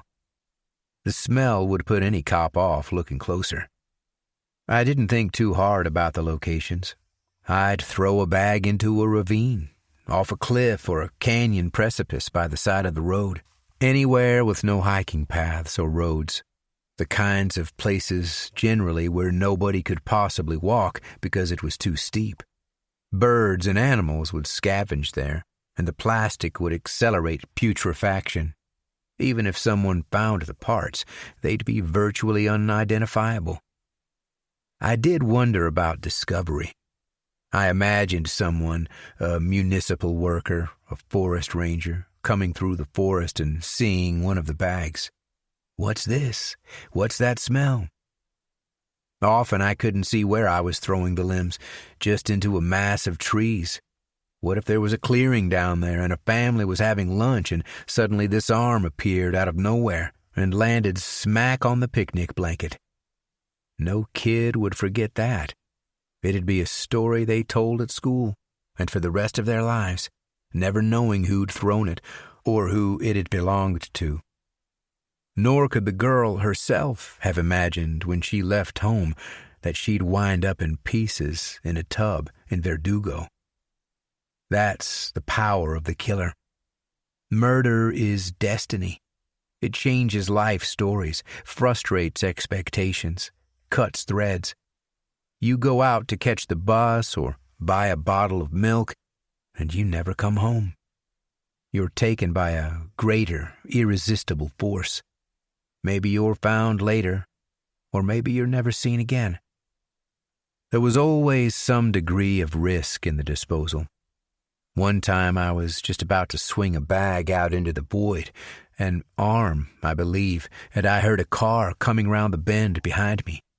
I quickly dropped the bag on the ground and just started to urinate, standing slightly side on so the car would see the arc of urine.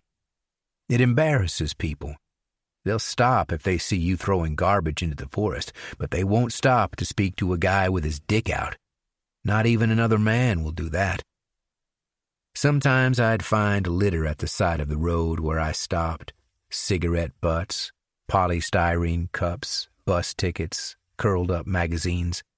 I'd put bits and pieces of these into the bags before I tossed them. My thinking was that it could complicate any investigation and create false trails.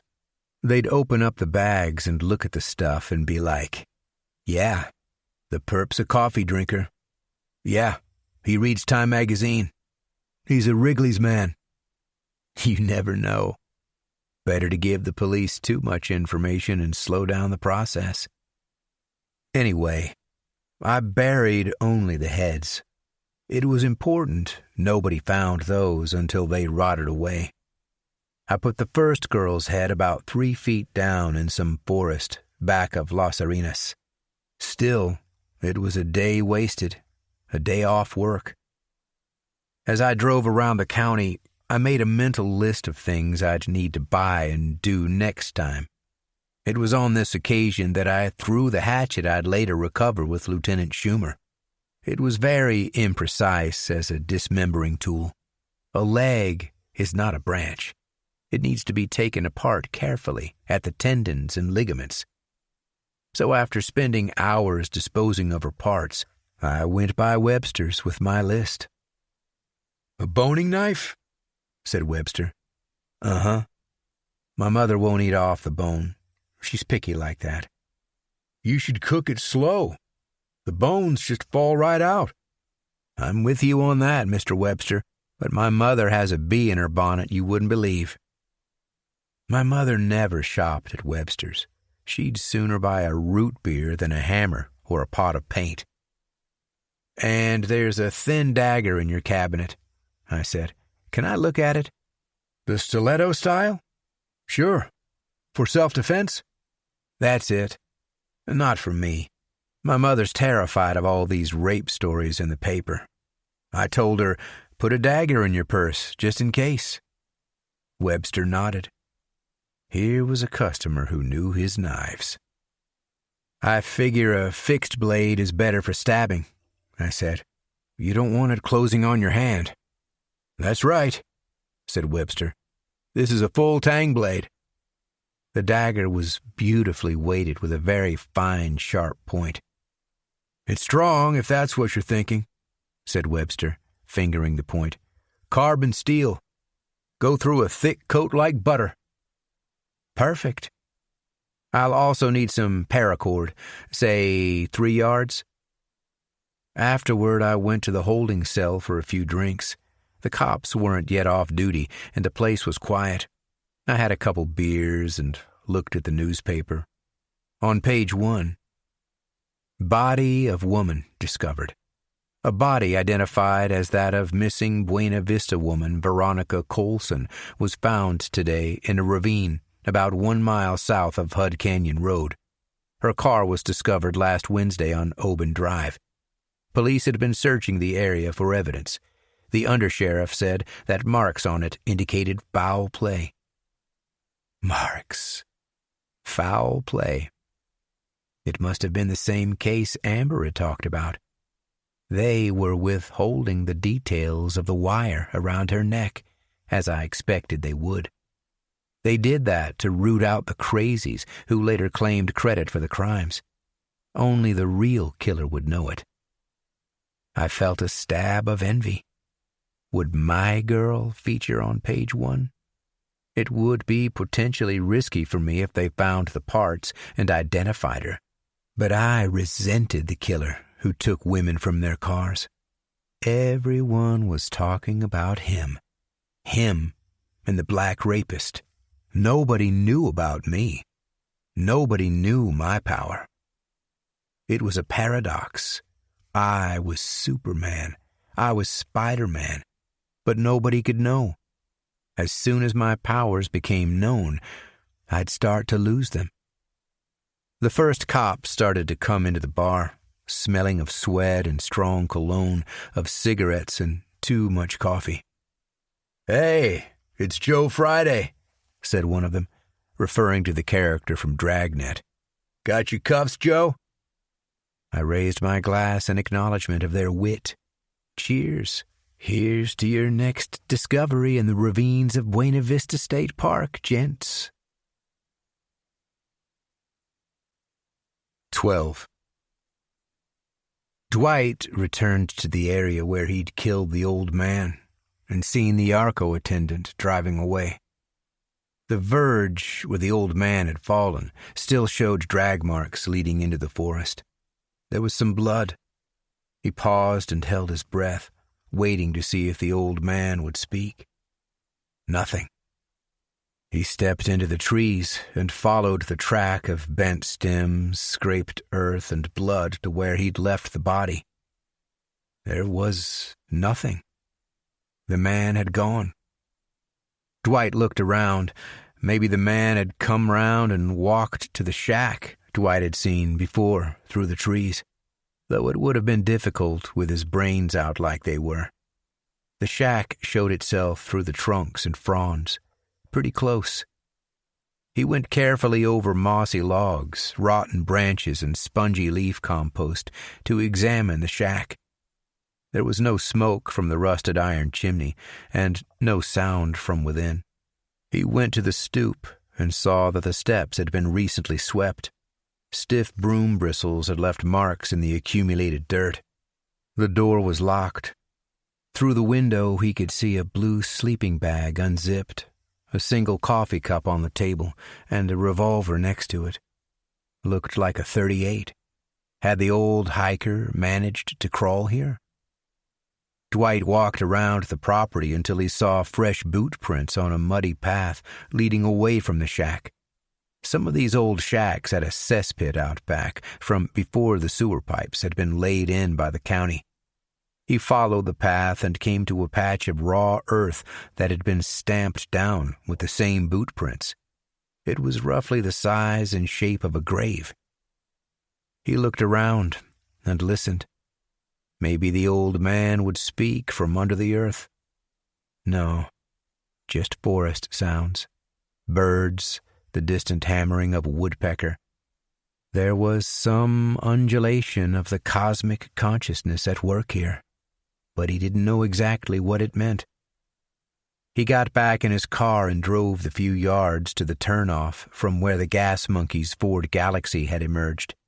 He saw the twin tire marks and followed them, stopping where the car must have parked. There was blood on the ground. Quite a lot of blood, concentrated in one place, as if someone had lain there a while, or at least been bleeding heavily. He squatted and looked at the stain. Something glinted. He pinched it between his thumb and forefinger. A small stud earring. Gold, maybe. It was almost completely coated with blood. The back of it was missing. It must have been pulled out. A car passed on the road. Dwight looked up. It was a black and white Dodge, a CHP cruiser. It stopped a few yards down the road, and he heard the engine cut out, the doors open.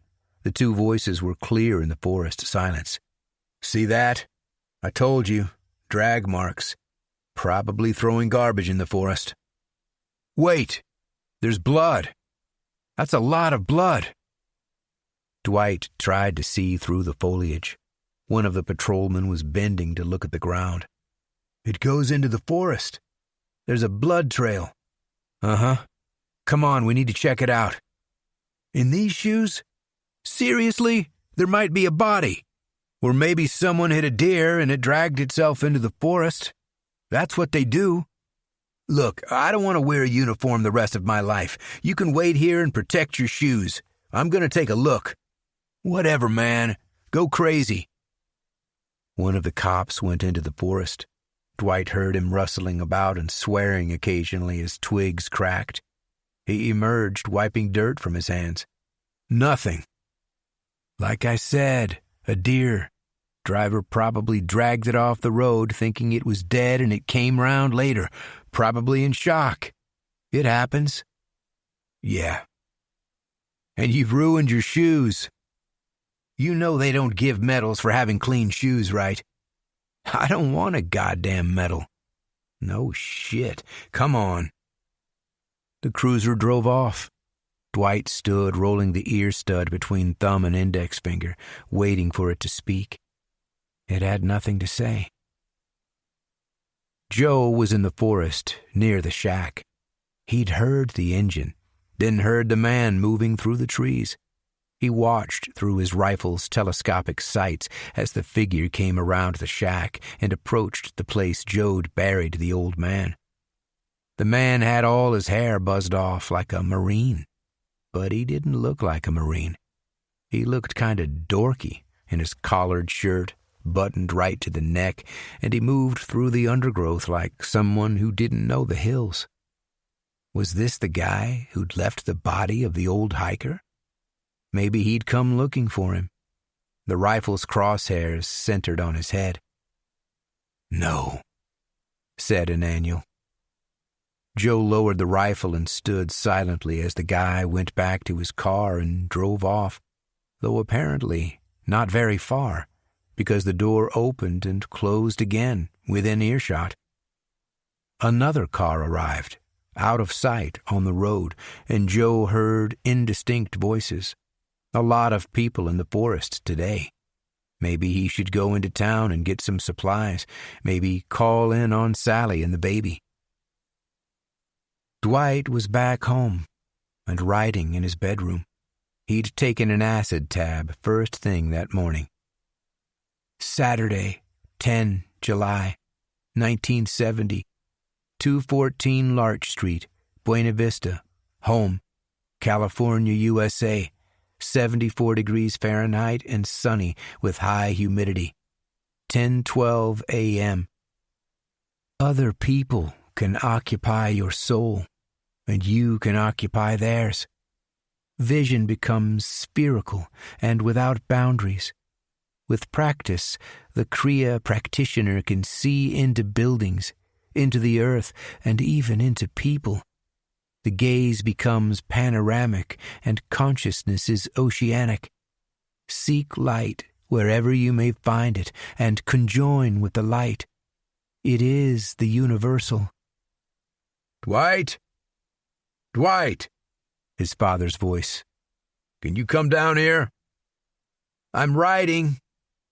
You'd better get down here. Dwight closed the book and stared at the wall, trying to see through it. It undulated slightly, but there was no transparency. He'd have to practice more. If only he didn't have to tolerate his family. They were really bumming him out with their killjoy authoritarianism. More than once he'd thought how cool it'd be if he went down for breakfast and found them dead on the kitchen floor. He'd just step over them. Excuse me, and eat his oatmeal while looking at them. Maybe flick a spoonful at his father's face, which would obviously be frozen in some outraged post-mortem expression. He laughed. Dwight, God damn it! He went down the stairs and found his father in the kitchen holding the baseball bat he'd used to kill the old hiker. What's this? Said Father. It's my old bat. I mean, why is it covered with blood and hair like this on the stoop? Do you have something to tell me, Dwight? Because I'm 5 seconds away from calling the cops." "There was a coon." "What?" "I don't mean a Negro. I wouldn't use a racial term like that, though I've heard you say it. I had colored friends in the city. No, there was a raccoon. I saw it out back. I think it might have been in the garbage, so I waited for it and hit it with the bat." "You killed a coon with a bat?" "Uh-huh." Father looked at the thick smears of brown coagulate and hair. "It looks like you beat it to mincemeat, Dwight. How many times did you hit it?" A shrug.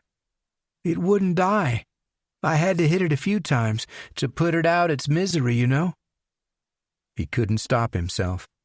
He imagined his father's face with cold oatmeal slopping down it, frozen in this same outraged expression. Not just a spoonful of oatmeal, though, a whole bowl upended over his face. He could see it now, oozing in a grainy beige wave. He giggled a little. He couldn't stop it. "You think this is funny? Does this seem normal to you? You beat an animal to death with your own hands?" "No. I used a bat. I wouldn't use my hands. A bite from a coon could be pretty nasty. Some of them carry rabies or TB. His father looked at him, pressurized frustration giving way to anger. He was holding the bat with one hand. It wouldn't have taken much to use the bat on Dwight, his drug-addled, schizophrenic, homosexual son. Sure, the doctors had told him everything.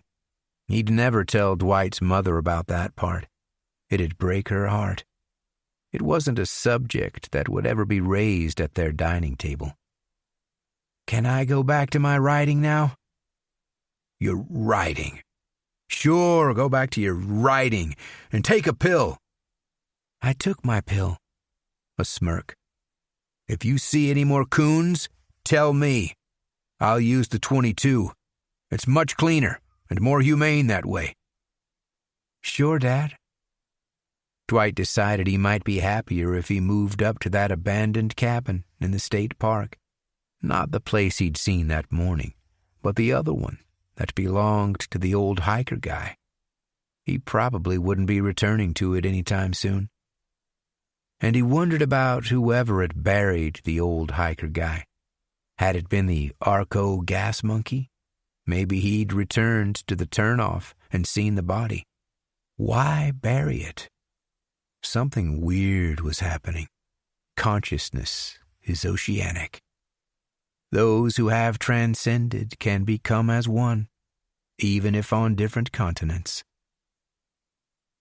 "Joe, God, it's you," said Sally at the door. "I saw someone standing out there on the street and I was about to call the police. You look terrible. Come in." Joe paused, looking behind him into the street. He was wearing the exact same clothes as the last time and a plaid hunting cap with ear flaps down.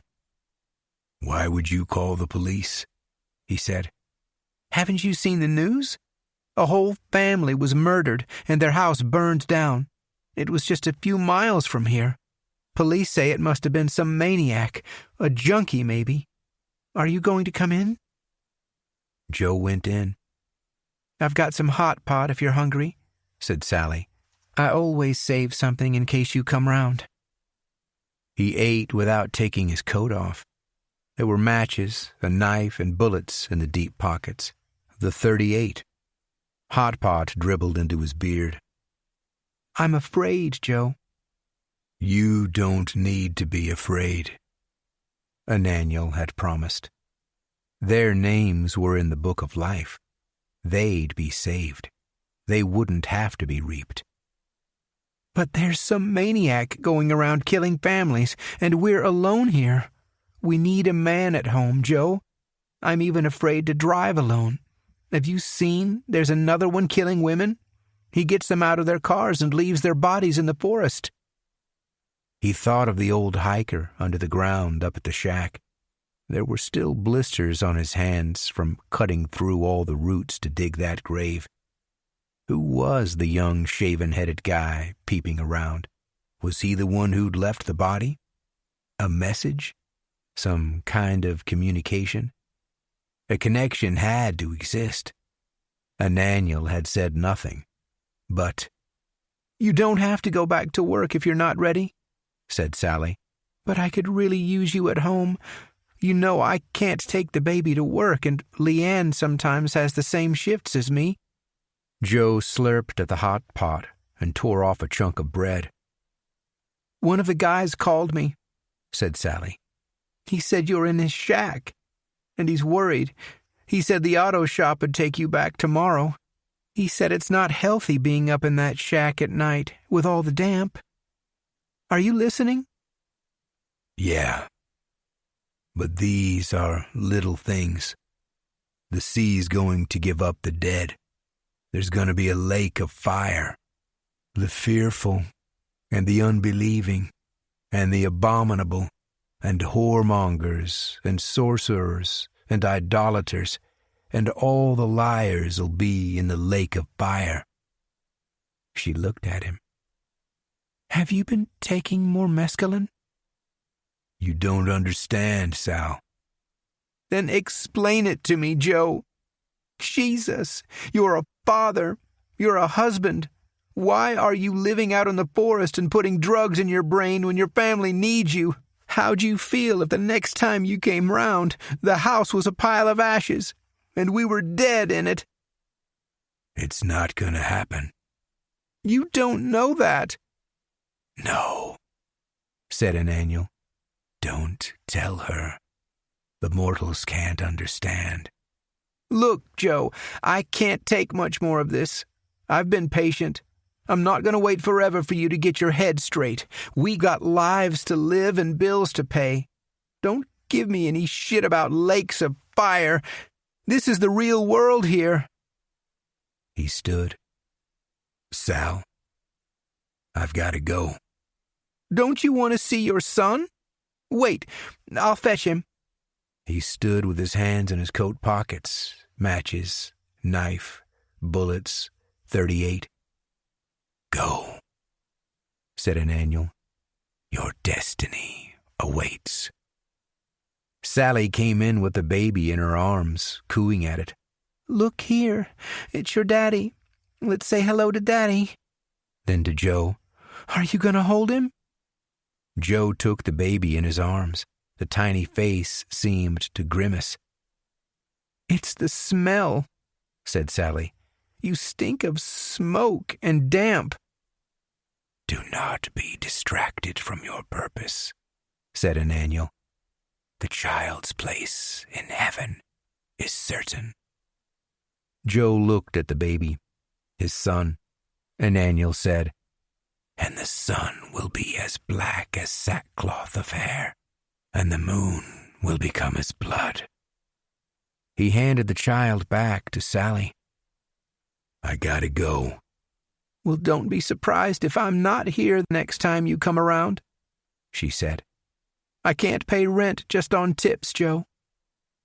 He left and walked the 3 miles to the house he'd been watching. All of the lights were out. The driveway was empty. He cut the phone line with his knife and lifted the unlocked garage door. There was a connecting utility room, washing machine, clothes spinner, a strong detergent smell. A single red sock lay on oatmeal tiles. Ananiel sat in a leather armchair and counted the bullets. Now to wait. 13. Amber came round to the apartment Saturday, giving me a hard time. We sat drinking coffee, waiting for my mother to come home. "I saw you 2 lovebirds at the movie theater the other day," she said. "What? Spying on me? Did Mom send you?" "Mom? What are you talking about? I was getting out of work and I just saw you leaving the movie theater. You didn't look very happy, either of you." "It wasn't such a good movie, to be honest." She looked at me. "What?" I said. "Nothing. I just can't see you 2 together." What are you trying to say, Amber? What are you doing, Sonny? I mean, really, she's not the right kind of girl for you. She's still at high school, for Christ's sakes. So what? There's only 3-4 years between us, and she's mature for her age. You need some easy hippie co-ed who'll get you up to speed with love in the 70s. This is none of your business, Amber. And that's not my type at all. I prefer modesty. Listen to you. It sounds like you went back in time at Atascadero. We're not in the 50s anymore. Just butt out. You don't know her, and you don't know me. Sonny, I'm probably the only person who does know you. Serious now. She was referring to our childhood. Things I'd never told the doctors. Things Mom didn't know. What really happened to the neighbor's cat, for example. Does she know about Gran and Gramps? Said Amber.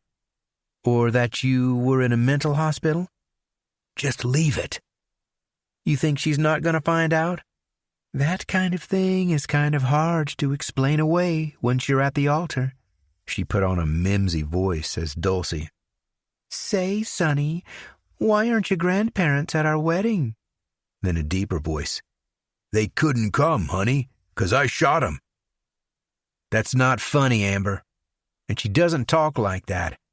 I'm going to go if you keep on with this shit. In fact, I've got my parole psych appointment this afternoon. I wouldn't be surprised if they signed me off for good. They've been saying I'm making great progress. I'm sure they have. What's that supposed to mean? You know, you're a smart guy. I didn't want to be angry when I went into the city later. I took some deep breaths. I drank some coffee. I knew she was trying to rile me. I saw that story you were telling us about, I said. The killer who strangled and buried the girls. They didn't mention the wire around her neck in the article. Of course not. In fact, no, I shouldn't tell anyone. There's been another one? I can't say. Well, you've kind of said it anyway now. What's happened?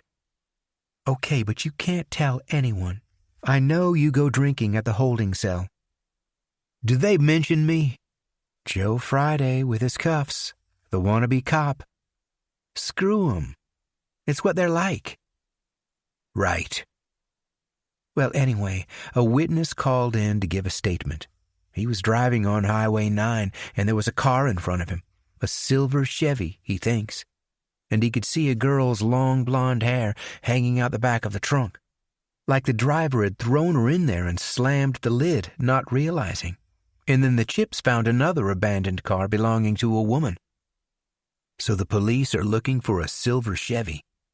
Yeah, but they're not going to give this to the papers, or the guy might change cars like that black rapist does. What cars is the rapist using? A blue Corvette Stingray and a Pontiac GTO. There's another, but I can't remember. A Dodge, maybe. I'll be honest. I was kind of irritated that the police and the papers were talking about these other guys when my girl was missing. I'd not seen anything about her in the papers. Amber sipped her coffee. But a lot of the cops think it's the girl's own fault. The ones who get raped, anyway. Everyone knows hitching is dangerous, but they do it anyway. It's like prostitutes who get murdered. They're kind of asking for it when they get in a car with some guy they don't know. And anyway, most of the detectives are on this arson murder case right now. They're getting a lot of pressure on that one because, it's families. It's in the suburbs. Amber talked all self-assured and knowledgeable, like she was one of the detectives, like she was personally responsible for fighting crime in Buena Vista, when she was really just a sheriff's department typist who gossiped too much with the other typists. I suspected she was sleeping with one of the detectives. Anyway, she had to tell someone this stuff. Unlike me, she couldn't keep anything secret for long. I would have been a much better cop. Someone said at the gas station today there's been another arson murder, I said. Yeah, last night.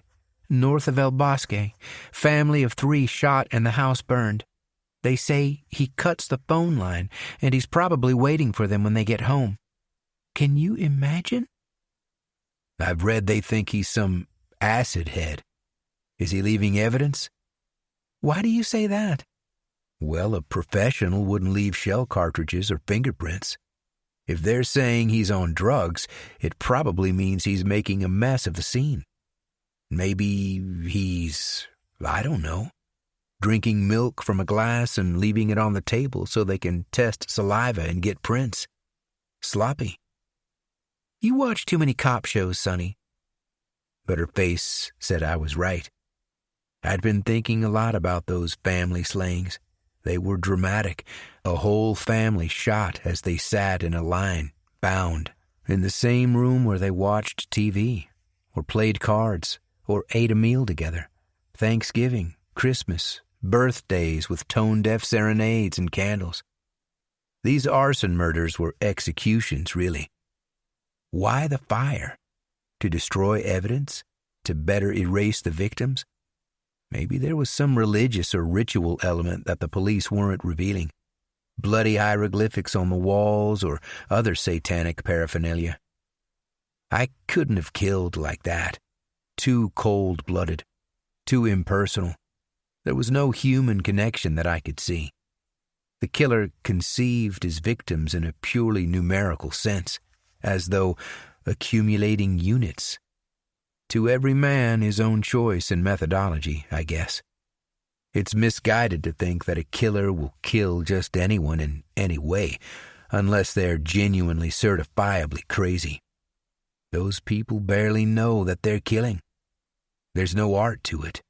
Their victims are accidental, the most pointless kind of death. I wouldn't have killed Dulcie. I wouldn't have killed my sister.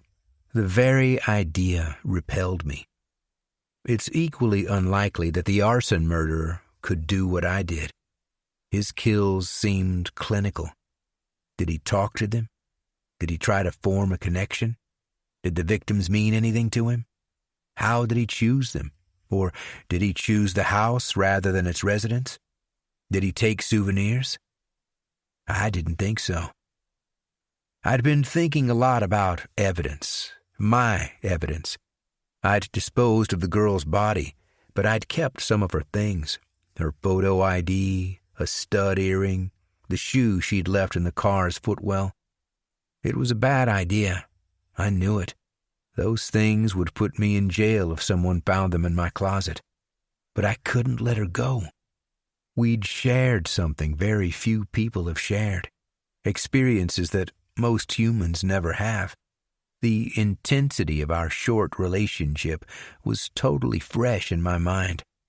I remembered everything because every moment together had been so electrically vivid. A girl like that comes along just once in a lifetime. Don't let anyone tell you any different. The first time is the most intense. Every subsequent one is measured by it. There'd be more beautiful girls and greater pleasure, but the first was like ripping a diaphanous membrane into another dimension. It could be ripped only once, and its ripping was sublime. A lot of kids my age had traveled. They'd gone cross-country in camper vans. They'd gone to India in search of enlightenment or whatever, and they'd had adventures, romances. The kind of things that would define them and create memories they'd commemorate in postcards and photos and keepsakes for the rest of their lives. They'd get married, have kids, grow old, but those memories of youth and excitement would remain with them always as something perfect. I'd traveled too, but to a place few could ever reach or even imagine. I needed my souvenirs. I also had the Polaroids in the envelope under the floorboard. They sustained me for 2-3 weeks after I disposed of the parts. Taking them out was almost a sacrament. I touched them only on the edges to avoid marking the images, and I laid them on the bed to create scenarios. Sometimes I added dialogue, hers and mine. My hands would tremble as I handled them, astounded at this proof of what I'd achieved. I might not have believed them if they'd been written, but photographic images are undeniable. I'd been there. I'd taken them. It was real. The problem was I'd internalized them so completely after 3 weeks that I didn't need to look anymore. They were still valuable as objects, as artifacts, but the excitement had waned. I needed something new as a stimulus. Also, they were evidence more damning than the ID or the ear stud. I could hardly say I'd found them somewhere and decided to keep them out of interest. I thought about scattering them in different places, one on the street, one in a phone booth, one in a public toilet. I imagined the reactions of the people who found them, wondering if they were real or some grisly Halloween put-up job. I mean, Hollywood has shown us the same thing. The average person wouldn't know the difference either way. Their minds would just reject the reality. It's a mannequin. It's a doll. It's not a real head. But there were details in the photos. My bed, a piece of carpet, certain architectural shapes, possibly enough for a smart person to join the dots, and any pathologist would see the telltale signs of livor mortis, petechia, and the rest. I'd have to destroy them. That was non-debatable. I took them in my jacket pocket when I went to see the psychiatric social worker in Frisco. We chatted about work, my dreams, my mother, and Dulcie. I was the picture of non-lethal sanity. He tried to trick me at one point, but I was ready for him. "So, there's been a lot of abductions and murders down in Buena Vista recently, huh?" he said. "Yeah, I guess." "You don't read the papers? Watch the news?" "I mean, I do, but I prefer not to focus on the negative, you know. I've had enough negativity in my life already. There's plenty of good things I should be concentrating on. Anyway, don't you think the news is a little obsessed with generating fear? It's their product. That's what keeps people coming back. People like to be afraid and imagine the worst. Maybe it's the same thing that makes horror films attractive. Something vicarious. I don't know. I prefer a comedy." He smiled and scribbled away in his notebook. He closed it and rested it in his lap, his hands folded over it, smiling like he'd cured me. "Listen, Sonny, I don't think you need to keep coming to these meetings." "Are you sure? The parole specifies—" "I make the final decision. If I deem you safe for society, I make the call." I thought of the photos in my pocket, the headless girl and porno poses. "Wait outside on the sofa," he said, "and I'll write my conclusions. Grab a coffee. 10 minutes or so." I waited in the reception area, where I'm pretty sure the girl at the desk was making eyes at me. Something had changed since the first kill. It was as if women could see the real me. They could see the power, the potency. I thought about wandering over and casually taking out the photos. "Say, do you want to see some pics of my girl?" But the doc came out and handed some handwritten notes to the receptionist, swirly and illegible as usual. "Cassie will type this up, and I think we're done here, Sonny." He held out his hand for a shake. "I wish you all the best. It's a new start, a new life. Make the most of it." I sat in the car afterward, reading and rereading his summary. The patient has made a full recovery from the violent split within himself that led to his adolescent crime. He appears to be functioning as a fully unified self, focusing on his work and his relationships. He understands and is able to verbalize his emotions and his motivations. There appears to be no neurotic buildup. He has responded positively and effectively to years of treatment, and I see no psychiatric reason to consider him a danger to himself or to any other member of society. I thus recommend a permanent expungement of his juvenile records and an end to the psychiatric element of his parole conditions. Essentially, I was fully sane. I had a certificate to prove it.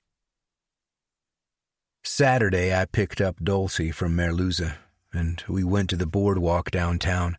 It was some kind of public holiday, and the place was so crowded that she hung onto my arm, afraid of the massing humanity. There were street musicians, people eating and drinking out on the terraces, jugglers, local craftspeople selling their pottery and paintings and beads. There were swooping screams and the rattle of the roller coaster, the pop-pop and tinny clink of a shooting gallery, swirly organ music from one of the rides, and a barker shouting, "Roll up! Roll up!" because that's what circus barkers are supposed to shout. I bought Dulcie a pink cloud of hot cotton candy on a stick, and I got myself a bucket of buttered popcorn. It was all pretty jovial. A crowd had gathered around a dais, and we strolled to the periphery. "A hypnotist," said Dulcie. I'd had some experience of that. They'd tried it on me at a Atascadero. "Who'll come on up and be hypnotized?" called the man on stage. He was dressed in an old-timey three-piece tweed suit with a bowler hat to match, a bow tie and a waxed mustache. "Don't be afraid," he said. "There's nothing to fear but your own mind." "Oh, go up and do it," said Dulcie. "It's really not my thing." "Are you afraid?" Wheedling now. "It's not that." Here, said Dulcie, her hand in the air. "Sonny'll do it." "We have a taker," said the man on stage. "Come on up, young man." People clapped encouragement and cheered. Well, I was angry. I didn't want to do hypnotism, and I especially didn't want to get up in front of all those people, but it would almost have made a bigger scene if I hadn't gone. I went up the steps and onto the dais, looking over the heads of the crowd. Dulcie waved from the back, delighted. The hypnotist approached, looking me in the eyes, smiling, trying to form a connection. He said quietly, so the audience wouldn't hear, "Don't sweat it. Just a little fun." This was to show me that he was identifying, empathizing. Then, louder for the audience, "What's your name, young man?" "Sonny." "Perfect. It's a lovely sunny day." The audience laughed obediently. They were with him. "First, I'm going to ask Sonny to do some simple things," said the hypnotist. Right. He was seeking acquiescence and trust. If I did something simple, I'd be volunteering my will. If I suffered no harm, I'd trust him for the next step. "Raise your left arm, Sonny." I did it. "Now your right arm." I did it, feeling a little stupid standing there like that. He saw it immediately. "Very good. Drop your arms. Better to be relaxed. Okay, now we'll proceed to the hypnotism. Are you comfortable?" Identifying again, reassuring me. "Yes," I said. "Now, I'd like you to close your eyes. Good.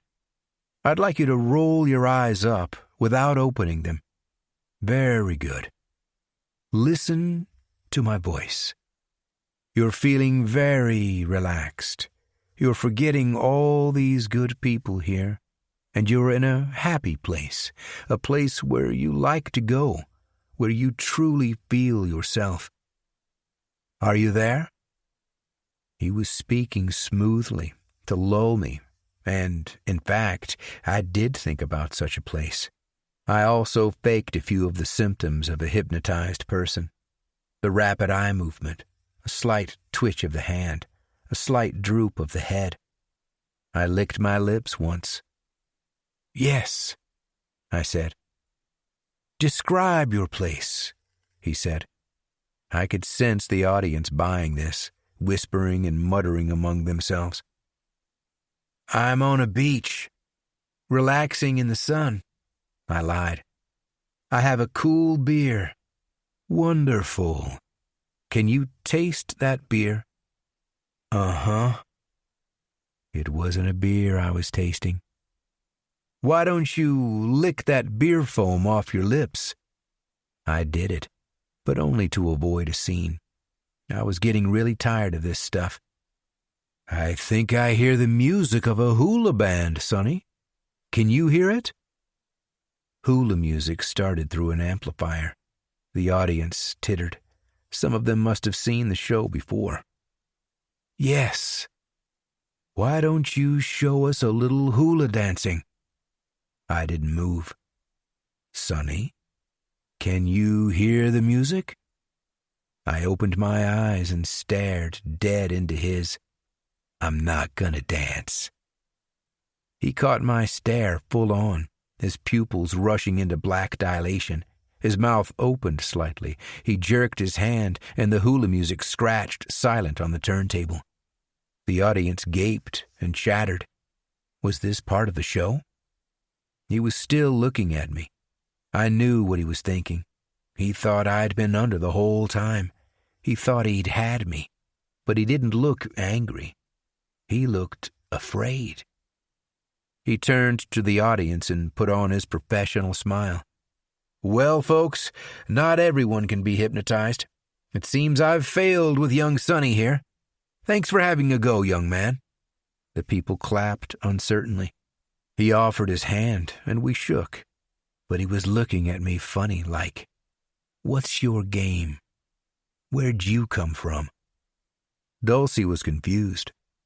What happened? Didn't it take? We thought you were hypnotized. I was just messing with him. Why would you do that? I wasn't going to stand up in front of a bunch of people and make a fool of myself for entertainment. She looked at me. But you did make a fool of yourself. It was embarrassing. I made a fool of him. Come on, let's get out of here. We went for a drink and a meal. Dulcie prattled about her studies and what school she might choose and something someone said somewhere. Amber was probably right. She wasn't the right girl for me. She was the part of me I needed to project. Anodyne, naive, harmless. The relationship with her made me more invisible. She could never really be my girl because I didn't want to kill her.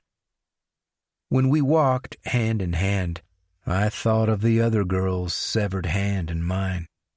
Dulcie's hair was dry and flyaway like hay, while the other girl's hair had been heavy, dark silk through my fingers. Dulcie was entirely sexless. I was thinking about the first girl most of the time I was with Dulcie. After dropping her back at Merluza, I drove by the address of the first girl. Her address was on the ID I'd kept, and I sat watching the house, imagining her in her room, combing her hair or listening to records in her underwear. I even thought about walking up to the door and asking if I could see her room to smell her perfume again. Her body. Maybe lie on her bed and look at the ceiling and imagine her doing the same. How do you know our daughter? They might say. She was still technically missing at this point. She was my girlfriend. I cut her throat. And they wouldn't be angry or sad. They'd understand how special it was, how rare, because she'd been chosen. Obviously, I wouldn't actually do something like that. I'm not crazy. But something had to change. I was like a lovesick puppy. I would have to find another girl, and this time do it differently. I'd been thinking a lot about process and how to control the situation to avoid the kind of violence that happened before, which had ruined her beautiful skin. I waited a little longer outside the girl's house. There were often more hitchhikers around dusk after class got out, so I killed time just sitting in the car and imagining who would be next in the passenger seat. I'd managed to clean it at the station, though you could still see a faint stain in daylight. Another reason to wait for dark. Later, out in the state park, I pulled off the road and turned to the pretty blonde sitting next to me. She smiled, so innocent. "Problem with the car?" she said, not thinking of rape or murder. I took that as my cue. I hadn't even planned it, but she'd given me a scenario that was better than my own little drama. She was lovely. I knew from the first moment I'd seen her 3 cars ahead that she was the next one. I almost accelerated, fearful that one of the other cars would pick her up first. But they all swerved around her as she stood with her thumb out. She was wearing a feminine flower print dress and mischievous-heeled boots that gave her legs some attitude. I'd stopped. I'd let her in and leaned over her. "Excuse me, it's a little cranky, this door." "Up in the forest," I said. "Yeah. There might be a problem. Did you hear the rear wheel on your side? We might have a flat. I'm just going to check it if you don't mind." "Okay." I took the gun and held it out of sight along my thigh. I walked around the back and made a big show of squatting to examine the tire. The situation she'd suggested was really perfect. I opened the trunk as if I was going to get the spare and the jack. I motioned for her to roll down her window. "Say, do you think you could hold a flashlight while I fix this? It won't take 5 minutes." "Sure. No problem." I reached to open the door from the inside so she wouldn't notice the dowel blocking the mechanism. Once she was standing next to me by the rear wheel, I showed her the gun. "I'm sorry, but you'll have to get in the trunk." She looked at me, confused, like she was unsure what getting in the trunk had to do with fixing the flat tire that wasn't flat. Or maybe that she'd misheard me. "Get in the trunk?" she said. "Yeah." I raised the gun. "It's just that. Well, we're going to pass my girlfriend's house, and if she sees me driving with the beautiful blonde in the passenger seat, she's going to kill me. You know? It's just for a mile, and I'll let you out." She clearly didn't believe me. I didn't believe myself. Why the gun? It was a really stupid explanation. But I hadn't mentioned rape, and the whole little speech kind of made me look inadequate, unthreatening. "I could just lie down in the back seat," she said. "Then your girlfriend wouldn't see me." I didn't have the heart to pursue the farce any further. I just pulled back the bolt and pointed the gun more threateningly. I wanted to avoid it descending into discussion, like the last time. She was uncertain, but hadn't yet veered into refusal. The gun helped. "Here, let me help you," I said as she stepped on the fender and into the trunk, looking back at me all the while. I'd laid out a blanket in there that looked like it was for comfort, but was really for the blood. "It's hard," she said, trying to find the right position. I shot her in the back of the head, just behind her left ear, and she slumped heavily. There was a single spasm, a faint sigh, and she was dead, just like that. The bullet hadn't even exited, being a .22, and there was only a thin trickle of blood. I couldn't believe it. No cuts, no bruises. Her face and body were pristine. I closed the trunk and looked around at the tattered darkness of the forest. I wanted to whoop. I wanted to fire off a few shots into the sky. Instead, I drove down to the holding cell. I couldn't control myself in the parking lot. I had to open the trunk and look at her curled there like she was sleeping, right in front of the bar where cops were passing almost every moment. It was foolish, but I felt such immense pride and joy at what I'd done. I had a new girl, and I'd be taking her home within an hour to decapitate her and lie with her in my bed. 14. Dwight had been doing some reasoning. The blood-stained ear stud he'd found in the forest meant that the gas monkey must have killed a woman, possibly a hitchhiker. The nature of oceanic consciousness meant that everything was linked. Minds were intersecting ripples. It was no coincidence that Dwight had seen the gas monkey buying the gun. It was no coincidence they'd both been on that stretch of road at the same time, both with victims. These were all signs. Dwight's task was to interpret the signs and form the right connections. The acid helped. It opened doors and made connections easier. He'd flushed that other crap down the toilet, that chlorpromazine the docs had given him. It slowed his mind and made it dull. Now he saw everything clear as day. The ear stud was a message. Kill a female hitchhiker. The next step would make itself clear. He just had to continue toward the light, even if that meant first passing round the crater-pocked and unmapped dark side of the moon. There were a lot of girls thumbing lifts. Which one? He drove by 3 or 4, looking at them, waiting for a sign. Some of them stepped out into the road, smiling like girls did, but he felt no oceanic ripple. Then, up ahead, he saw a flash. It seemed a flash of God, a brilliant splintering burst that briefly blinded him and made him raise a hand to his eyes. There was a girl with a bag that seemed to be covered with mirror fragments or polished shards of silver metal. It had caught the sun as she turned. He pulled alongside. "Where are you going?" he said. "UCBV? The campus?" "Hop in." She got in and he drove off west through downtown as the girl fussed with something in her bag. "I like the mirrors," said Dwight.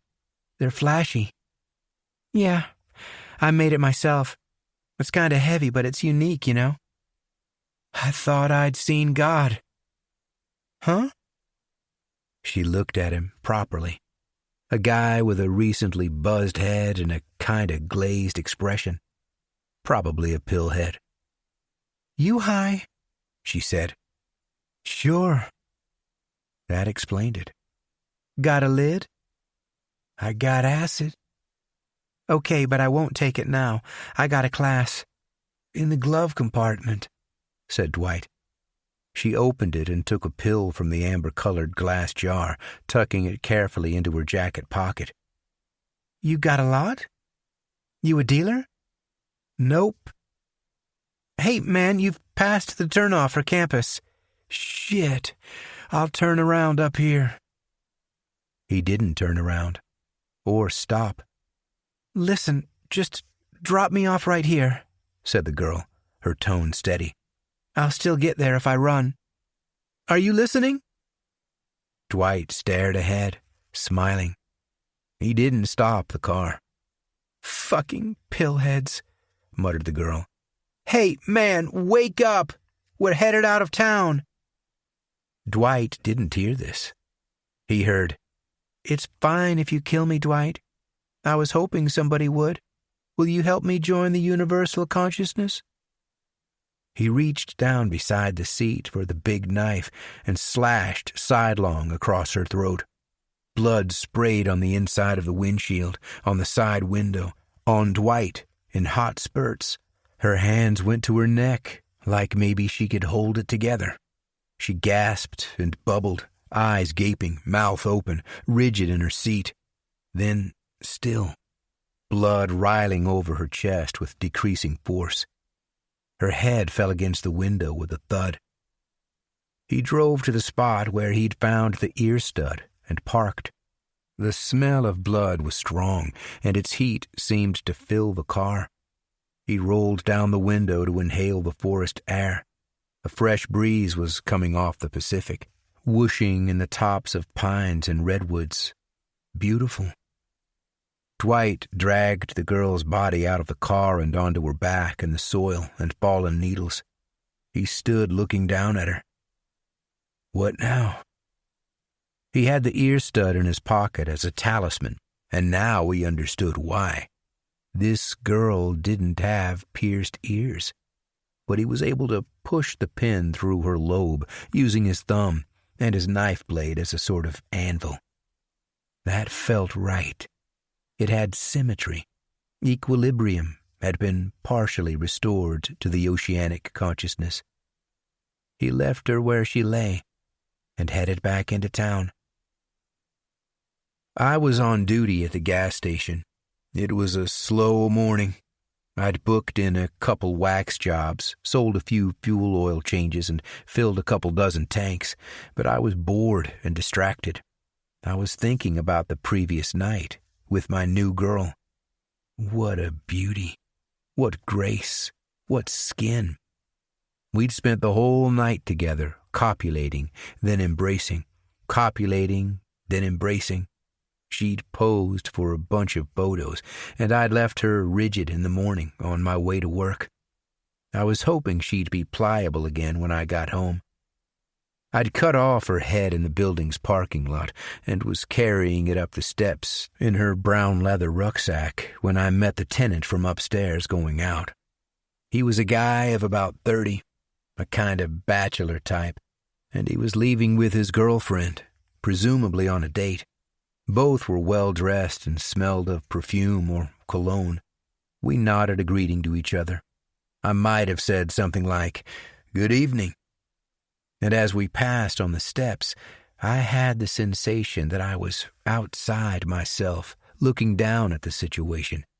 The young couple heading out for a romantic date, and me carrying a girl's severed head in her own bag, and us greeting each other like everything was totally normal.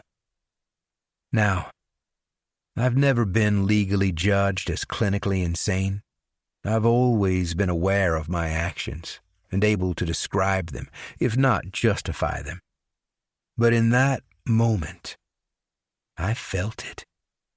Or I wondered if perhaps I was caught somewhere in a gray area between crazy and sane. I mean, I recognized the outrageous nature of the situation. I could imagine the young couple's perfectly natural reaction if I had opened the bag and said, "Hey, look at this." I mean, I could see the horror of it. Stranger than that was the idea that they were in a loving relationship, and so was I. The only difference was that my date was in 2 pieces. It could have gone either way. I could have looked at them and seen myself as monstrously aberrant. Instead, I saw it as an acceptable difference. I wasn't hurting them. They weren't hurting me. We were all happy. That's when I knew I was essentially sane. I was balanced. A car came up the ramp and onto the gas station forecourt. I checked my collar in the mirror by the till and went out to serve the customer. "Fill her up, sir?" The guy looked at me kind of weird through the rolled-down window. He had a recent buzz cut and was grinning fixedly. I smelled the blood before I saw it. He was covered in it. At least half of him was sprayed with it, his sleeve, his pants leg, his face and neck. I looked inside the car and saw it thick and brown inside the windshield, on the dash. The passenger seat was pooled black and coagulant. "Are you okay, sir? Have you had an accident?" "I just killed a girl." He held up a big, bloody Bowie knife. I nearly lost it. My first thought, he was a cop. They were onto me. They'd rigged up this unmarked car and sprayed it with red-dyed corn syrup as a way to catch me out. They were expecting me to break down, cry maybe, and confess it all. We stayed like that. Minutes seemed to pass. It wasn't corn syrup. It was blood. It smelled like death. This was real. I saw you the other day, said Buzzcut, smiling, over-familiar. I looked over the car's roof to see if Tom was inside watching me. I looked to the road to see if any other cars were coming in. Up near Cascade Road, in the park, said Buzzcut. Him. The guy standing in the road when I took the first girl. What do you want? I said. I found the ear stud. What? I looked again into the office. No Tom. In the blood stain, where you were, he said. I found it there. It was true. The first girl had only one stud when I got her home. There was no way he could have known that. What do you want from me? I said. Nothing. I think we're connected. Connected how? Through the oceanic consciousness. Shit. An acid head. Tom was moving about in the office. Any moment now he'd see I was talking, not feeling. If he came out and saw the blood. What'd you do with the stud? I said. I put it in the new girl's ear. The one I just killed. Another car pulled up behind Buzzcut. You got her in the trunk now? I said. No. I left her in the same place up there, where I found the ear stud. Tom was standing at the door and looking at me like, what's the holdup? Listen, I said. You've got to get out of here. You can't be seen like this. You've got blood all over yourself and your car. The evidence. Can you fill me up? No, you've got to leave right now. Go home, wash up, clean your car. Another car joined the line for gas. I've got a cabin up on Oban Drive, he said. My name's Dwight. Okay, go home, Dwight. I'm helping you. Go, now. Tom was approaching. I stood and banged on the car's roof. Dwight pulled straight out into traffic, almost causing a smash. Horns blared, tires squealed. What's going on here, Sonny? Said Tom. They're waiting almost out to the road. Sorry, Tom. Some kid on drugs. He was virtually incoherent. I couldn't get rid of him. What was wrong with his windshield? The windshield? Yeah, he'd thrown a chocolate milkshake at it. Real mess in the car. God damn kids. He should be in Vietnam. A couple tours under heavy fire, and he'd not be throwing any milkshakes around. I'm with you, Tom. Let me get these cars serviced. The customers passed in a haze. I have no idea what I did or said. I could only think of Dwight, who was clearly insane. Imagine if a cop had stopped him for his terrible driving and approached the car to find him covered in his victim's blood, the murder weapon right there in the car with him. He was an idiot, and he was going to get caught. And he knew about me. I thought about that ear stud. It seemed I'd been careless and left it at the scene. Now this lunatic had found it. Was he following me? Why was he up there on Cascade Road at the same time? How did he know where I worked? I even started thinking maybe he'd been at my house and found the first girl's ID or the other stud. My mind was speeding. As soon as 1 o'clock came around, I went to Tom. Hey, Tom, I need to go home over lunch. I just remembered I left the gas cooker on this morning. Don't want to burn the house down. Fine, Sonny, but don't be late. It was a struggle to maintain the speed limit on the way back to Verdugo. I left the car parked at an angle and raced up the steps to the apartment. I could hardly get my key in the lock for trembling. I went straight to my room.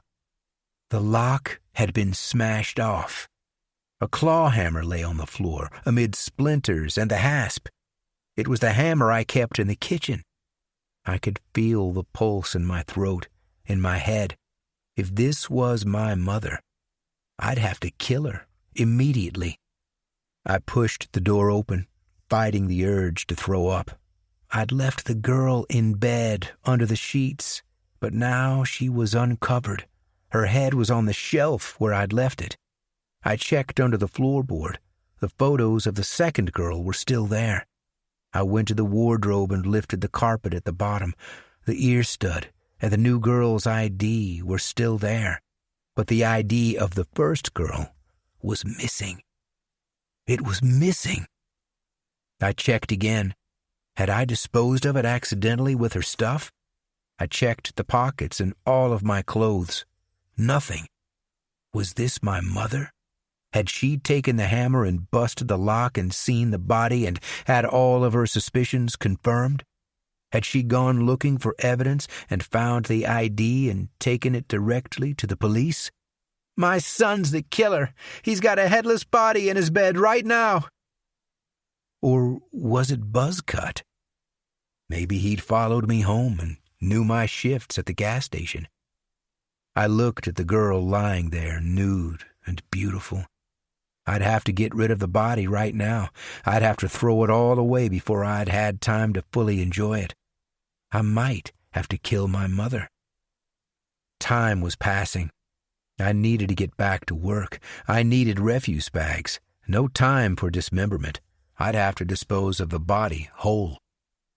Then I noticed the gun.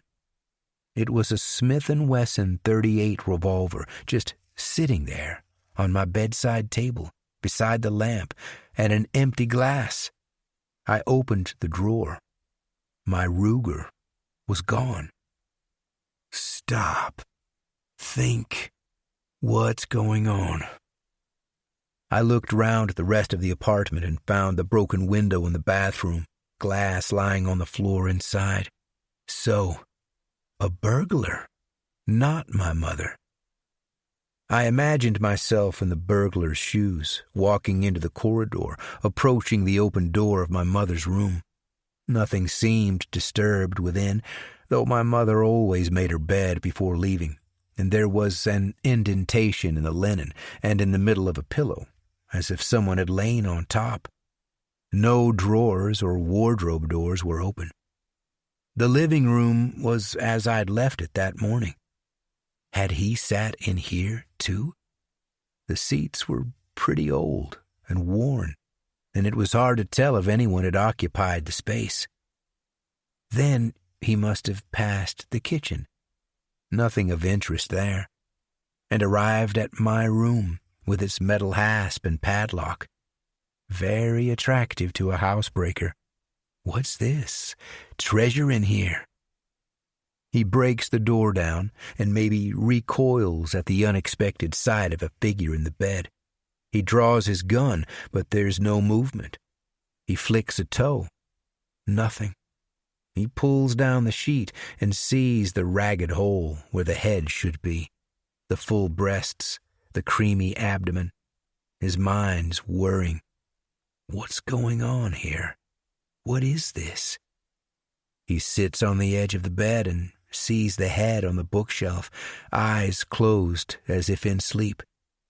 Maybe a shiver goes up his spine. He came here as a criminal, but he's entered a whole different dimension. The body, the head. He looks in the bedside drawer and finds the Ruger, a pretty stylish gun, pretty accurate. He weighs it against his .38 and decides on a swap. He could have stolen it, but maybe for him there's some honor or fairness among transgressors. But why did he take the first girl's ID? Why not the girl whose head was on the shelf? Some kind of souvenir to remember the experience by. Or was I now looking at a blackmail situation? No. Wait. There was no evidence connecting me to the first girl except that ID. I could say I'd found it by the side of the road and was intending to hand it in. A smart blackmailer would have taken the second girl's ID because he had me red-handed. My Polaroid camera was right there on the shelf next to the head. He could have snapped a few evidence pics and taken them with him. Maybe he had. I checked the camera, but it was out of film. That's right. I remembered. I'd run out and needed to get some more. Time was ticking. I had to be back at work. I couldn't leave the room like this with the smashed lock and the dead girl in the head. My mother'd come home from work, see it all, and be on the phone to the police in 2 seconds flat, delighted to have finally caught me at it again. I equally didn't want to get rid of the body in a rushed manner that could leave evidence. And God, she was beautiful, this girl. I needed another night with her. Only one thing for it. I drove like a maniac to Webster's to buy another lock and hasp. "Problem with the last one?" said Webster, always happy to shoot the breeze in his down-home drawling way. "This one's for the tool shed," I said. "Been a few burglaries recently." "Don't I know it? Scott says he's selling more guns and knives than ever." Which reminded me, I now needed some .38 caliber ammunition. I raced back home and fitted the new lock as fast as I could. A real shoddy job, but the best I could do. I swept up the splinters and tossed the old lock. I pulled the bed linen straight and fluffed the pillow in my mother's room. The broken window? Shit, no possible time to repair it now. I scribbled a note and left it in the bathroom. "Mom, sorry about the window. I broke it. I'll pick up a new pane on my way back from the station." Would she buy that? I didn't have much choice, and nothing had actually been stolen except that ID. She wouldn't assume a burglary. Would she notice the new lock on my door? Probably not. She'd be in the brandy bottle 30 seconds after seeing the window. Tom was waiting at the office door, looking at his watch. 20 minutes late, Sonny. That's coming out of your pay." "Yeah. Sorry, Tom. It won't happen again." 15. Joe sat in the shack and watched the flames in the wood-burning stove. He was taking mescaline he'd bought from a hippie, selling it openly on the sidewalk over by the UCBV campus, and he was melting like a wax figure into his chair. The dingy environment was warm and cozy amid gently swirling colors. The walls were swaying velvet drapes, the floors undulated, liquid chocolate. But lit by fire-hued flickers, he kept seeing the headless body of the girl in the bed in that apartment in Verdugo. It was a fracture in his already broken reality, a nightmare within a dream. Everything had been so normal. Breaking the window, lying on the bed, browsing the kitchen, sitting on the sofa. Then the horror. The head and the body in the same room, but separate, like they were connecting units that had come accidentally disconnected and might easily be joined again. It was unsettling. Ananiel had initially been silent, and Joe had wondered if perhaps the whole thing had been a hallucination. But the body was real. It smelled real. It had smelled of meat in the airless room, freshly butchered meat. To kill a person was one thing, quickly, for their own good, and as part of the divine reaping, to send them to heavenly glory. But cutting them into pieces, bringing them home to bed? The homeowner had to be some kind of what?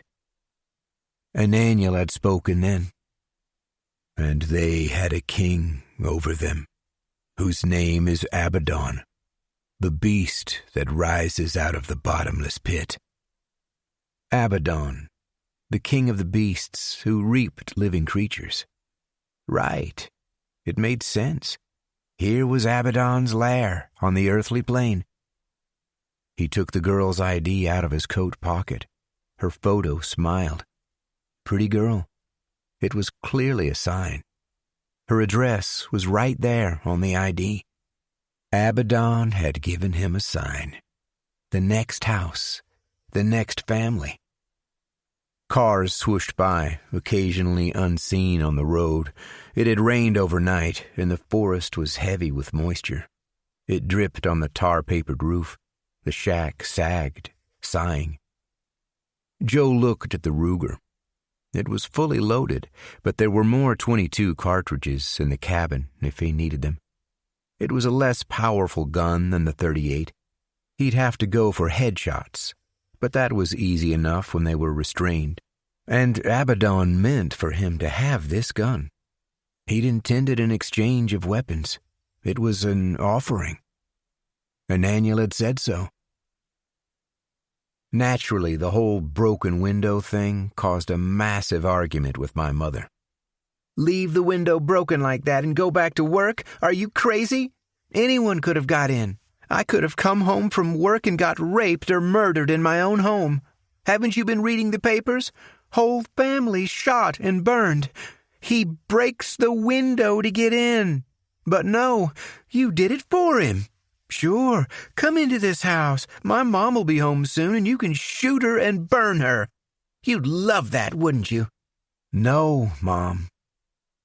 Nobody else but me was going to have that pleasure.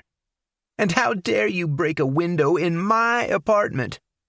It was an accident, Mom. Accidents happen. I fixed it all as good as new. I even put an iron grill outside for security. An accident? Right, like killing your grandparents? I'm going to my room now. I could have the lock taken off, you know. It's my apartment. I need some privacy, Mom. I lived for 6 years with none. Because you killed your grandparents. Why do you have to keep mentioning it? Is it you? Tell me, are you the one who's been cutting girls up and leaving their parts all over the forest? Yeah. It had been in the newspapers. The county had been putting in pylons for a phone line and found the first girl's torso. After all my hard work cutting her up, they'd managed to identify her from a mole on her side. How could you even say that, Mom? I wouldn't be surprised if we had the police over here asking questions. It's only a matter of time until they come looking for the crazies. I'm signed off, Mom. I told you, they've said I'm completely sane. That's the funniest thing I've heard all year. Who's your psychologist over there in the city? Dr. Pepper? Dr. Scholl? My mother thought she was a real comedian after a few sherries. I had an idea. If you're so suspicious, come and look at my room. Come on. I don't want to see your filth. No. Come on, Mom. You're always going on about the lock like I've got something to hide. Let go of me. Come on. Satisfy your curiosity. You're certifiable. I unlocked the door and pushed it open. See? It was pristine. After the break-in, I'd spent one more night with the second girl, then disposed of her over the weekend while Mother had been in the city. I was spooked. I didn't want any evidence left in the apartment. I'd even burned the photos, which cost me a lot. There hadn't been enough time to use them or memorize them. I'd been cheated out of my prize. Well, this proves nothing, said my mother, looking at the order within. Okay, then. I'll leave you to your drinking. You show me some respect in my home. I closed my door and locked it from the inside. Now he starts the masturbation, muttered my mother as she walked back to her glass. That day's newspaper lay folded on the bed. I'd been studying the press a lot since I'd taken the first girl, waiting for anyone to report her missing. They didn't always. The torso was page 1 news. Body is identified. The female torso discovered in the forest north of 3 Mile Beach Wednesday has been positively identified as missing Buena Vista co-ed Charlene Miller. The 20-year-old disappeared after telling friends she intended to hitchhike to Berkeley. It didn't worry me too much. There was nothing to connect her to me. I asked Amber about it in a roundabout way, in case the police were holding back any details. But all I learned was about the birthmark. The girl's family was going to have a memorial service in town. I thought about going, but I'd seen an episode of Police Story where the cops had a photographer at one of those things to capture unknown attendees. Murderers were known to go. Bigger news was the body they'd found in the exact same place I'd killed Miss Miller. Buzzcut Dwight had been telling the truth. Not surprisingly, his victim had been discovered almost immediately. What the newspaper didn't say, what Amber had told me and what was setting the sheriff's department on fire, was how one of Miss Miller's earrings had ended up in this other girl's ear. The parents had identified the stud, a birthday present. Obvious conclusion. The same killer was responsible for both girls. That made me angry. My crime scene was flawless apart from the blood, which could have come from anywhere, and which the rain would quickly wash away. Dwight had simply dumped the body. I felt like writing a letter to the police, or at least to the paper, pointing out that the M.O. was clearly different. Why dismember one but leave the other to be found? But I couldn't explain the earring, and I knew that writing letters would be a bad route to go down.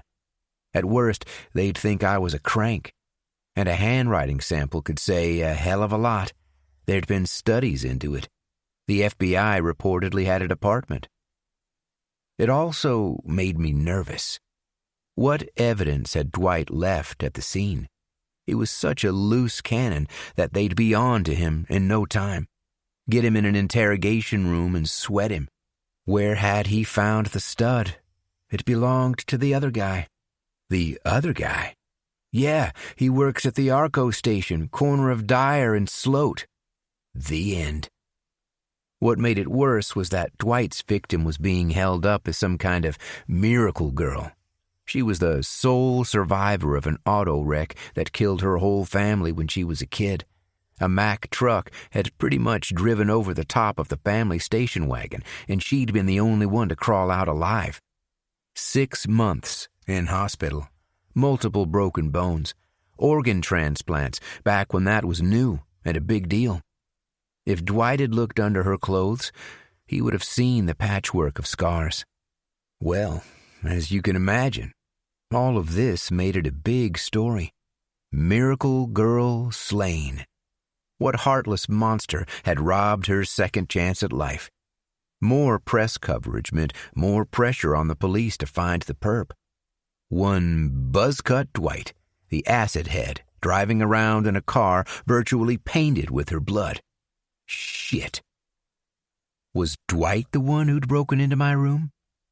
Maybe he'd convinced himself he was my fan and had stolen the first girl's ID. But then I thought, how did he know where I lived? It didn't add up. Also, he didn't seem to have the sense. The burglar had to be someone else, someone who now knew that I'd had a girl's dead body in my room, someone who might return, someone who had the Ruger that could be matched with the bullet in the second girl's head if they ever found it. Still, I had the .38 to thank the intruder for. It was a much better gun for my purposes, more powerful, less likely to jam, low-profile sights that wouldn't catch on anything. Better still, the cartridges didn't eject to leave evidence in unexpected places. It also looked kind of like a cop's gun with the wooden grip and the blued finish. I liked that. As for Dulcie, she seemed to be going a little cold on the relationship. I needed to fix that. I suggested going round to her place in Merluza for a meal with her folks, who I'd not really met. I was thinking I might even propose and set a long engagement. I drove up there one Friday evening in a new shirt and a smart jacket.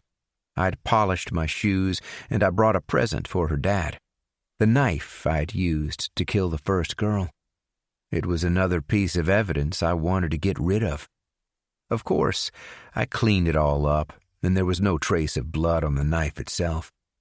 I'd bought a new sheath at Scott's to replace the blood-stained original, and it smelled wonderfully of oiled leather. A good gift for a man from another man. He could use it if he went hunting, or in the garden, or just for everyday utility. That day didn't go especially well. Her parents were stern, Christian folk without any sense of humor. They didn't watch TV, and they didn't seem to think much of me. "Dulcie tells us you're a gas attendant," said Father, with a face like I was digging graves or cleaning sewers. "For now, sir, yes." "Do you have other plans for the future?" "I'm thinking of applying to the State Police Academy." "Don't you think he'd look so handsome in a uniform?" said Dulcie. "Public order is about more than a uniform," said Father. "That's true," I said. "I'd also need to study some criminal law." "Maybe you could become a lawyer," said the father, with a razor-thin smile, like there was more chance of me becoming president or an astronaut. The food was wonderful. Dulcie's mom really knew how to fill a table, not like my mother's wretched attempts at cuisine, which usually came reconstituted from packets. I'd brought a toothbrush with the idea that they might ask me to stay over in a guest bedroom. Sleeping together would have been totally out of the question. But it seems I didn't make a good impression. I heard them talking when I was coming back from the bathroom. "Father, he's vulgar and a bore, Dulcie. He eats like a troglodyte." "Mother, there's something odd about him. I don't know what it is." "Father, is it just me, or is there a whiff of gasoline?" "Dulcie." "Oh, Daddy, that's ridiculous. He wears a uniform at work." "Father, I'd prefer you to marry a man who doesn't wear a uniform." "Dulcie." "Isn't a suit a kind of uniform? Or a judge's robes?" "Father, you know perfectly well what I mean." They all shut up when I coughed in the corridor and came back to the table. It clearly wasn't the right moment to propose. I just ate my dessert and Dulcie's and drove back to Verdugo, looking at hitchhikers. I was going to need another one soon. Dulcie told me later that her father didn't like knives and wanted to throw it out. Her mother kept it, though, and used it in the kitchen for quartering chickens, shucking corn, and other rough work.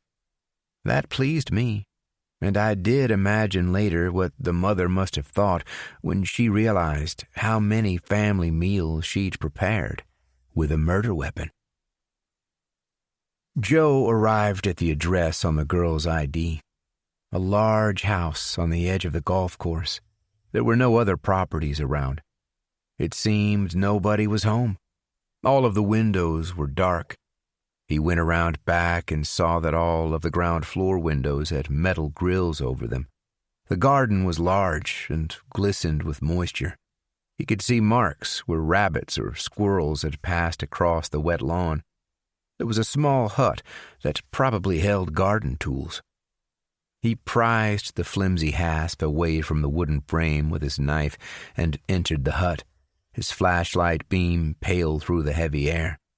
Inside smelled of dried grass and iron and machine oil from the mower. There was a 6-foot wooden stepladder for fruit picking or tree work, or for entering the house's first floor. He cut the phone line with his knife, then used a shovel to break the frosted glass of an upper bathroom window and climb inside, leaving the ladder where it was out back. He'd be leaving by the front door.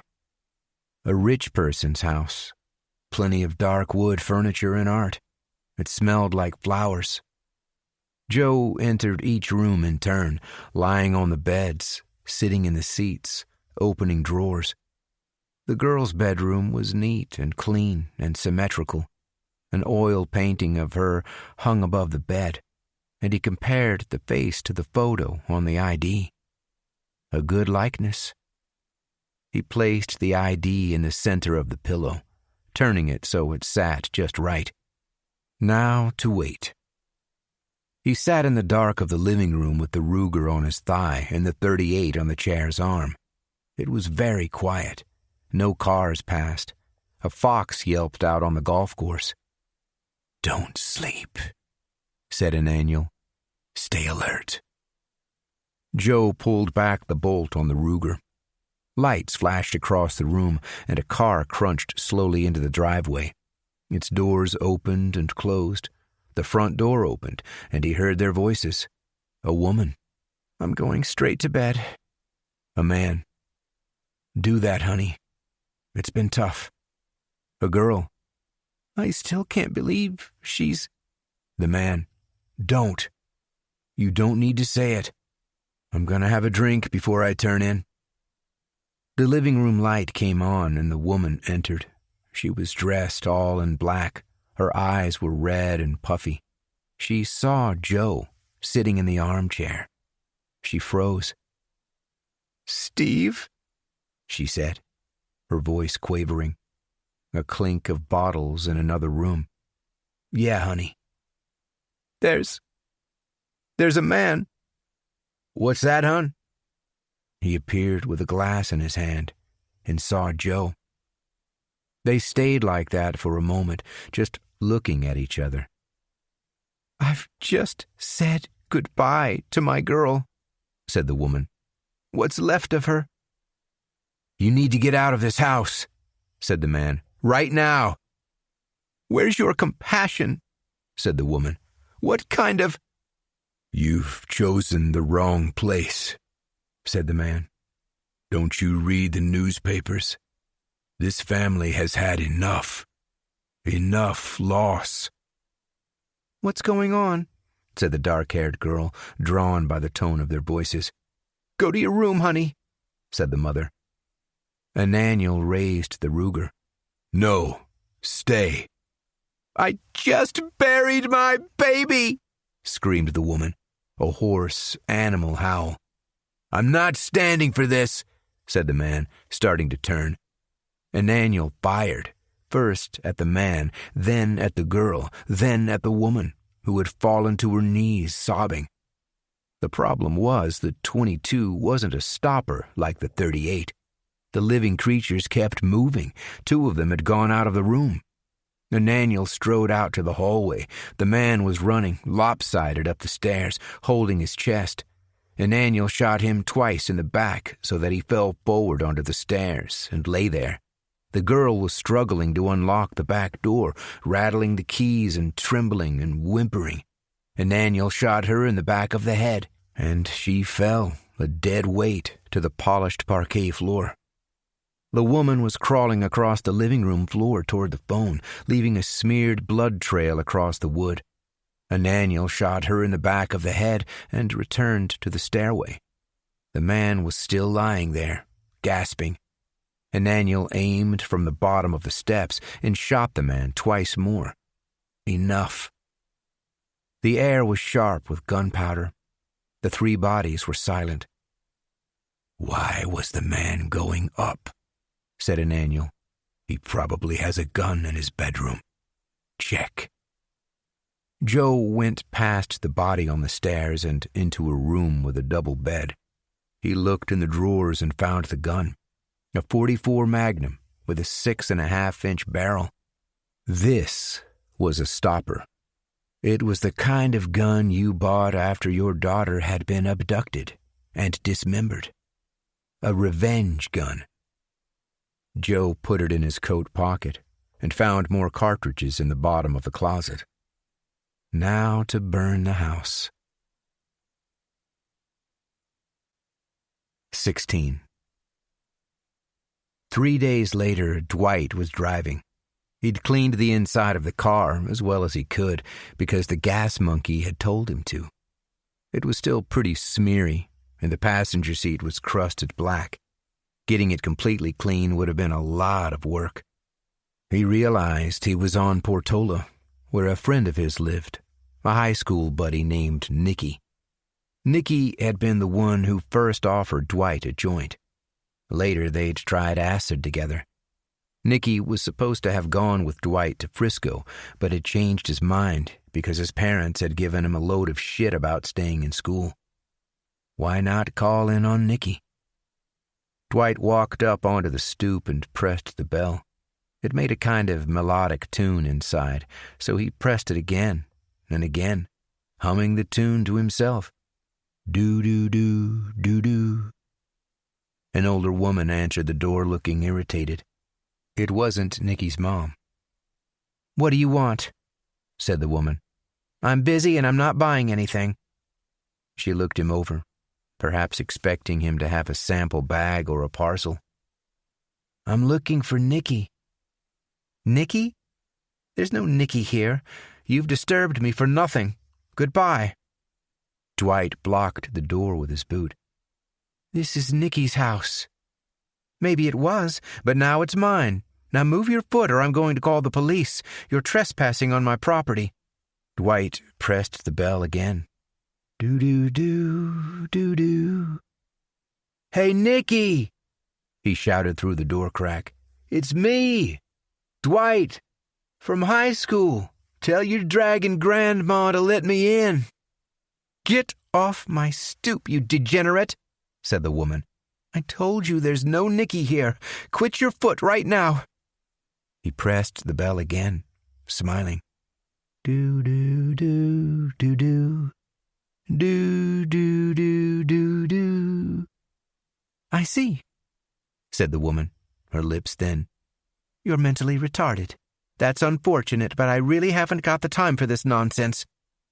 Dwight pulled his gun from the back of his pants and shot her through the gap in the door. She fell back on the wooden floor. "Oh," she said. "My God, you've shot me." He laughed. It was so obvious what she'd said. He shot her again to see if she'd say it again, but she just lay on the floor, holding her first wound and gasping. He pushed open the door, shifting her body along with it, and closed it behind him. "Nicky! Hey, Nicky! It's Dwight from high school." "I'm going to die," said the woman on the floor. "Call an ambulance. Call the police." Dwight went upstairs. The house wasn't as he remembered it. It looked and smelled like an old person's house. There was a room with an easel and tubes of paint and jars of misty water. An unfinished painting sat on the easel, a rural scene, bright yellow cornfields and a dark sky. He could smell the oils. He touched the canvas and felt the paint smear under his fingers. He swirled the colors together and stood back to look at the picture. Better. He wiped his hand on his pants and continued the search for Nicky. Nicky wasn't there. Was it possible this wasn't Nicky's house after all? Hadn't Nicky actually lived over on Valencia? Yeah, that was it. Valencia, couple streets over. They all looked the same in this part of El Bosque. Dwight went down the steps. The old woman had crawled away from the front door to an adjoining room and was lying on the floor, holding the phone receiver. "I've been shot," she was saying. Dwight shot her in the head, and she slumped flat. He stopped on the stoop to press the bell again. Do-do-do, do-do. He thought about taking it and installing it in the cabin, but he wasn't really an electrician. There were wires. Pity. He went to the drive-through burger place downtown and sat in his car, eating fries with a hand that smelled nitric with gunpowder and had pigment in its finger swirls. He thought about dropping by the gas station to see the gas monkey, and he drove over there. But the old man in the office said the gas monkey, Sonny. Sonny, the origin of all light. He wasn't on shift till 3, so Dwight decided to get some groceries and drive back up to the cabin. Thursday, 16 July, 1970. Oben Drive Cabin, Buena Vista State Park, Buena Vista, California, USA. 76 degrees Fahrenheit and dark. 10:14 p.m. I've been practicing with panoramic all-seeing vision. I can now see the sap rising in the trees. Today, at the gas station, I was concentrating on communicating a message to the old man telepathically, and I think he got it. But he was confused, and he didn't want to admit he was receiving. The universal consciousness can be frightening. Couple days after, Joe was walking by the side of the road. He sometimes wished he could drive again, but Ananiel said no. No more driving. It was lethal. Being a passenger was okay, though. He could hitchhike if it was strictly necessary. There was a light drizzle, and his feet were killing him. He stuck out his thumb as he walked, not hoping for much with his long hair, his beard, his John Deere cap, and clothes he'd not changed for a few weeks. But a car pulled alongside him, and he bent to look in the open window. "Where are you going?" said the guy with the buzz cut. Joe recognized him as the one who'd been snooping round the cabin that time, looking at where the old hiker was buried. He waited to see if Ananiel would say anything, but nothing came through.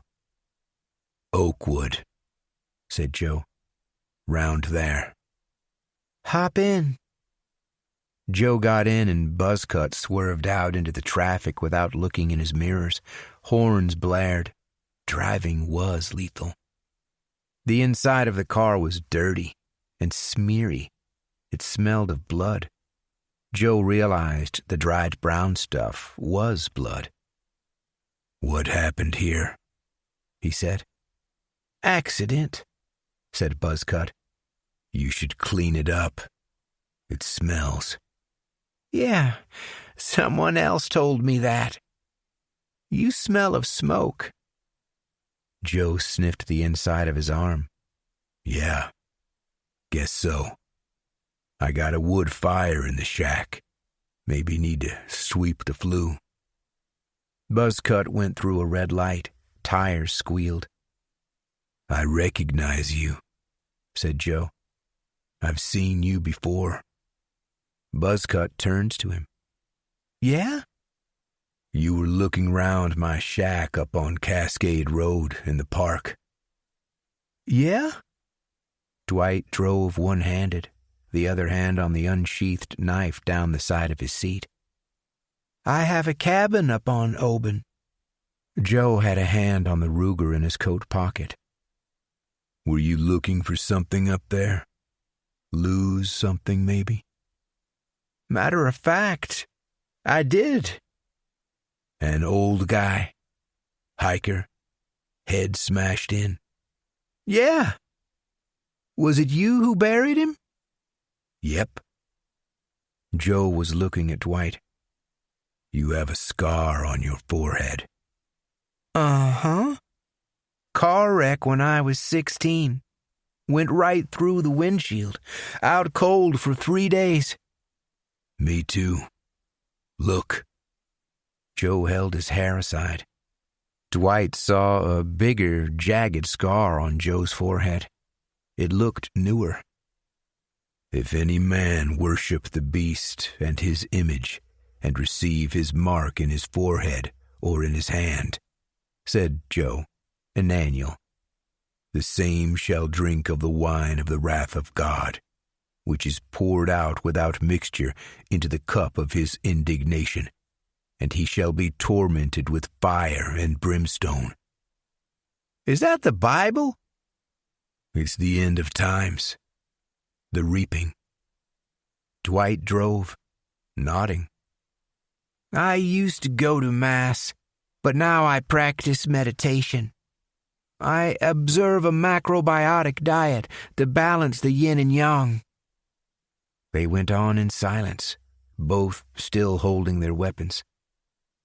"You drop acid?" said Buzzcut. "Mesk, sometimes. I've heard it's the same effect, like peyote or mushrooms. In the glove compartment. Help yourself. Joe held the bottle between his knees and unscrewed the cap with one hand, the other always on the gun. He shook one pill out onto his lap and screwed the bottle closed. You got a gun in your pocket? Said Buzzcut. Yeah. What kind? Ruger, .22, long barrel, rifle shell. Me too. In the trunk, anyway. You know, there's another one of us. He has a Ruger, too. It was him who told me to clean the car. Yeah? Yeah. Works at the Arco station, corner of Dyer and Sloat. Sonny's his name. You ever read any Paramahansa Yogananda? No. You can drop me off here. Dwight swerved to the curb, causing the car behind to go by with flashing headlamps and an outraged horn. See you around, said Buzzcut. Guess so, said Joe. Joe, said Sally. God, you look like a hobo. You're wearing the same clothes as last time, and you smell like an ash heap. Her face was puffy, and her eyes bloodshot. What's wrong, Sal? What happened? She started crying. Oh, Joe, it's horrible. What? Is it the baby? Sally's brother appeared behind Sally at the door. His face was solemn. You'd better come in, he said. You might want to sit down. Will someone tell me what's going on? Said Joe, still standing. Someone murdered Mom, said Sally, erupting again into tears. Why don't you go and lie down, sis? I'll tell him. Go on, take one of the pills the doc gave you. Go on. Sally went to the bedroom. Is this for real? Said Joe. The brother nodded. Mom was at home, doing one of her paintings. The police think she must have answered the door to someone because there were no signs of a break-in. Whoever it was shot her a few times. They found cartridges in 2 places. It was a .22 caliber. Joe stared.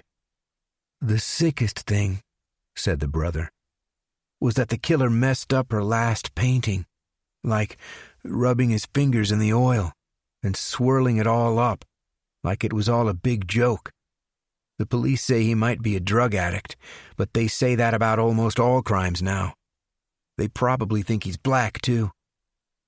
Joe hadn't much liked the old woman. She had a temper on her. But still. Anyway, said the brother, the police want to talk to you. Me? They just want to talk to all of the family, you know. If Mom had any enemies, all that shit. But we didn't know where you're living at the moment. Something about a workmate's shack? Sal couldn't remember whose it was. It's been hard for her. You know, girls and their moms. You got anything to eat? Said Joe. Is that all you have to say, Joe? Your wife's lost a mother. Your kids lost a grandmother. Don't you think it's time to give up all this mountain man bullshit and come down from the hills? You've got a family here, man. There's a maniac out there burning houses and killing people, and Sal's here all alone, scared half to death. I gotta go. What? Are you serious? Can't you hear her crying? What's wrong with you? Look, if you need help, I can call some people. If you need medication for your head, it's the reaping. The what? Are you high? I wish I'd never left you that mesk, Joe. It just doesn't work right with some people. I've seen bad reactions. I mean, it's rare, but... Joe was walking to the door. I gotta go. Where are you staying, Joe? It's better if you talk to the police or it'll look like you have something to hide. Whose shack is it? Joe! Joe was walking down the path and out into the street. He didn't stop or even turn around. He didn't notice that Dwight was still parked where he'd stopped, watching the whole scene, grinning and humming to himself. Do, do, do, do, do. I was pretty nervous by this point. I'd been feverishly reading the papers, and Amber had been round again with police gossip. A lot was happening, and I didn't have much control over any of it. The big news was that the arson murderer had killed the first girl's family on the same day as their memorial service, the same week they'd buried the torso in a full-size casket. The press was going crazy over it. The horror, the inhumanity. They were saying what a lot of people were thinking, that it must have been the girl's killer. Coincidences like that just didn't happen. According to Amber, the police hadn't released all the details. They were thinking maybe it was the arson killer, but the M.O. was a little off. He'd used a .22 instead of a .38 this time. He also hadn't bound the victims like he had the first 2 times. These details and the weird coincidence were making the detectives think maybe it was a copycat thing, or that there was a family connection. Turned out the girl's brother in Monterey was heavily into dealing acid, mescaline, and peyote.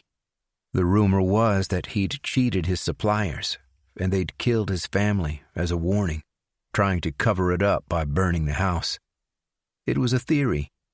I couldn't stop thinking about those .22 rifle shells they'd found and why the killer had suddenly switched from a .38. The black rapist was still at work. 2 more girls had been assaulted and then dropped off in town to report all the details to the police. God knows how he wasn't yet in custody. They'd all seen his face. The artist's impressions were pretty consistent. The police started with checkpoints on all routes leading into the park, but they were only stopping black drivers, and there was a lot of fuss about that. Why weren't they stopping the white drivers for the arson murders? It was a fair argument, because there was no evidence either way about that killer's race. In the end, they quietly stopped the checkpoints. The guy who lured women out of their cars had also been busy. Another girl had disappeared, her car left abandoned. There was currently no trace of her. I was still going with the theory that he was a cop. A woman wouldn't get out of her car unless she had a good reason to. There were no signs of struggle at the abandoned cars. More directly, relevant to me, the police had found some more pieces of my 2 girls. It wasn't clear to them who they were, but I knew from the locations. There'd been an arm from the first girl, and the second's legs. All the bits had been quite badly decomposed, and scavengers had been at them. No positive identifications. I'd buried both of the heads pretty deep, and I didn't think anyone would find them. I was theoretically in a position where I could stop if I wanted to. There was no more evidence in my room, and nothing to tie me to the 2 girls. Nobody knew anything. Nobody except Buzzcut Dwight, or whoever had broken into the apartment. Tom had said Dwight had come around the station asking for me a couple days previously. I had to do something about that. Anyone could see he was out of his mind. Who knew what he might say? I had another reason to worry when something very uncomfortable happened that Saturday. I was out on the street in front of the apartment block. Tom had let me take a tub of auto wax that had been damaged. He'd claim it on the insurance, and I was treating the Galaxy to a glossy shine.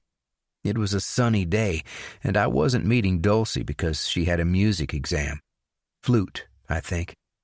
Anyway, I was buffing the hood with a chamois leather when an unmarked car drew up, and 2 plain-clothes guys got out, creased slacks, oversized jackets. Detectives. I knew them from the holding cell, though I'd not spoken with them before. Something in their demeanor told me this was a professional call. They'd finally come for me. The .38 was in the trunk. My first thought, open it, wait for them to approach, and shoot them both. then shoot my mother who was inside watching TV, then myself, because there was no way out of that chaos. But shooting a cop was a step too far. That wasn't me. The only man I'd ever killed was my grandpa, and that was purely because I didn't want to break it to him that I'd killed his wife of 50 years. It was more compassionate to shoot him than have him live with the terrible news. He didn't feel a thing, didn't even see me. So these two cops are standing there, looking around, because the numbering on our street was confusing. They kinda hadn't noticed me working on my car, just a neighborhood guy doing his Saturday chores. "Can I help you, gents?" I said. "Sure. You know if Sonny Boden lives round here?" "You found him. Hey, you're the guy from the holding cell, right? The one with the cuffs, Joe Friday?" "Guilty as charged." I held my hands out to be cuffed. They laughed, relaxing. I was no danger to anyone. "Listen, Sonny," said the taller one. "Funny thing, you bought a gun a while back, a Ruger 22 caliber, at Scott's Sporting Goods downtown. Is that right?" He knew it was right. No good lying. "Sure. Nice little gun. Good target shooter." "Well, the purchase got flagged. Should have happened before, but we've just heard about it now." "What do you mean flagged?" "We got an alert saying you can't own it. It's odd 'cause there's no reason given, just that you've been flagged."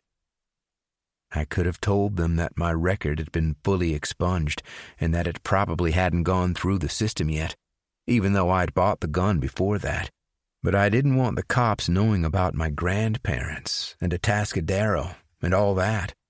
I mean, they could have found it out if they really wanted to, but they didn't know anything. If they knew my history, they might come knocking for any number of other things. "So what happens now?" I said.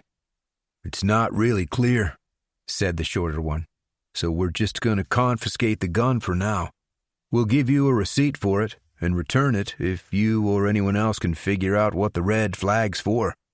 Maybe a lawyer could look into it for you." "But I wouldn't hold your breath," said the tall one. "You probably won't get it back." "Where's the gun at?" said the short one. The gun that had been stolen from my room by the burglar who'd seen a dead girl in my bed? "It's at work," I said. "In my locker. I work at the Arco station down on—" "Why is it at work?" said the tall one. "Well, it had jammed a couple times, and I was planning on taking it back to Scott's so he could look at it. You know, it's still under warranty.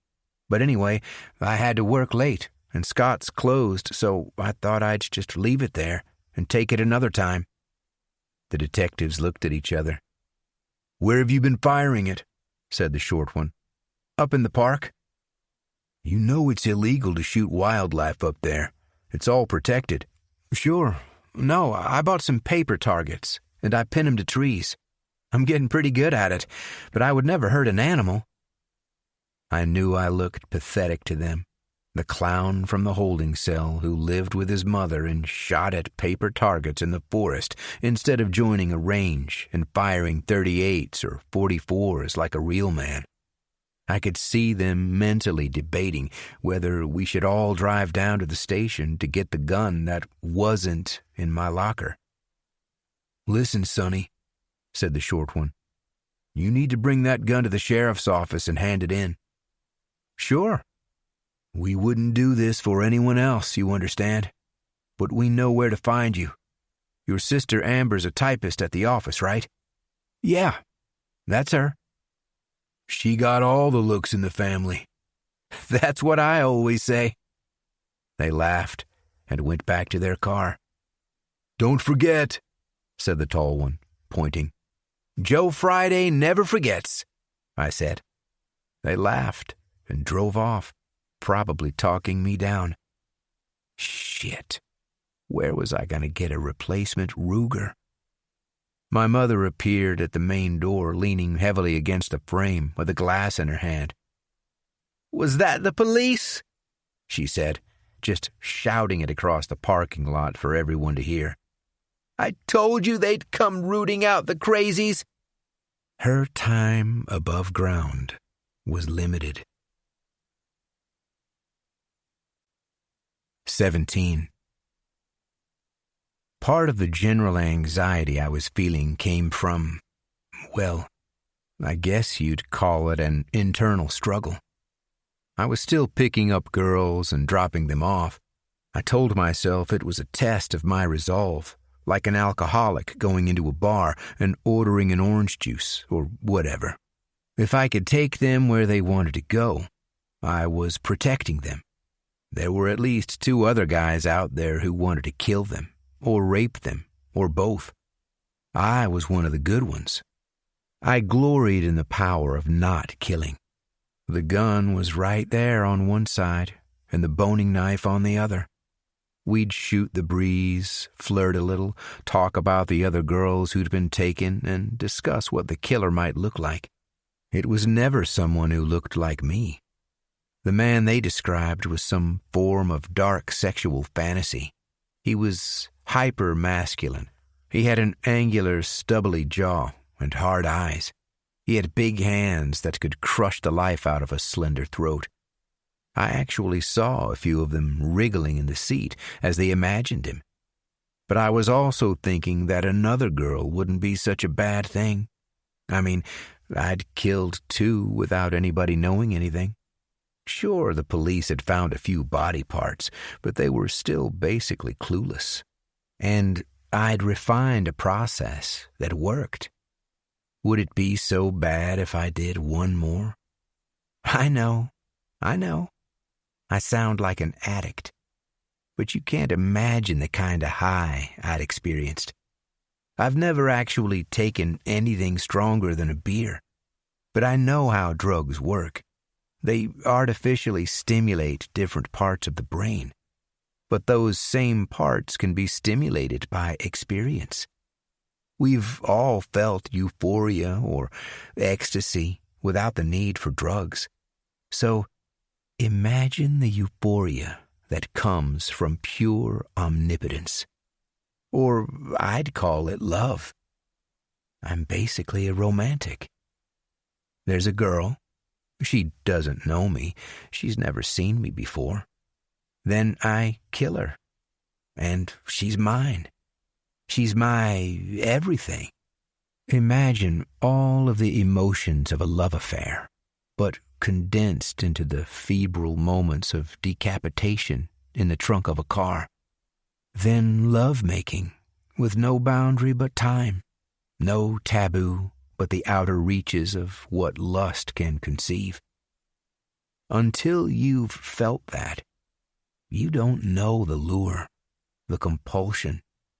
Wine, cocaine, heroin, they're austere, chemical experiences in comparison. I've been good at only 2 things in my life: lying and killing. Picking up girls combined both talents. It was really just a question of time before I went back. It was my destiny, always. In the meantime, Buzzcut Dwight came to the station again. Tom had gone across the road to get some coffee. I'd just filled up a station wagon, and Dwight's was the next car through. I recognized it straight away, now mostly cleaned up. "Hi, Sonny," he said, like we were friends. No blood on him this time.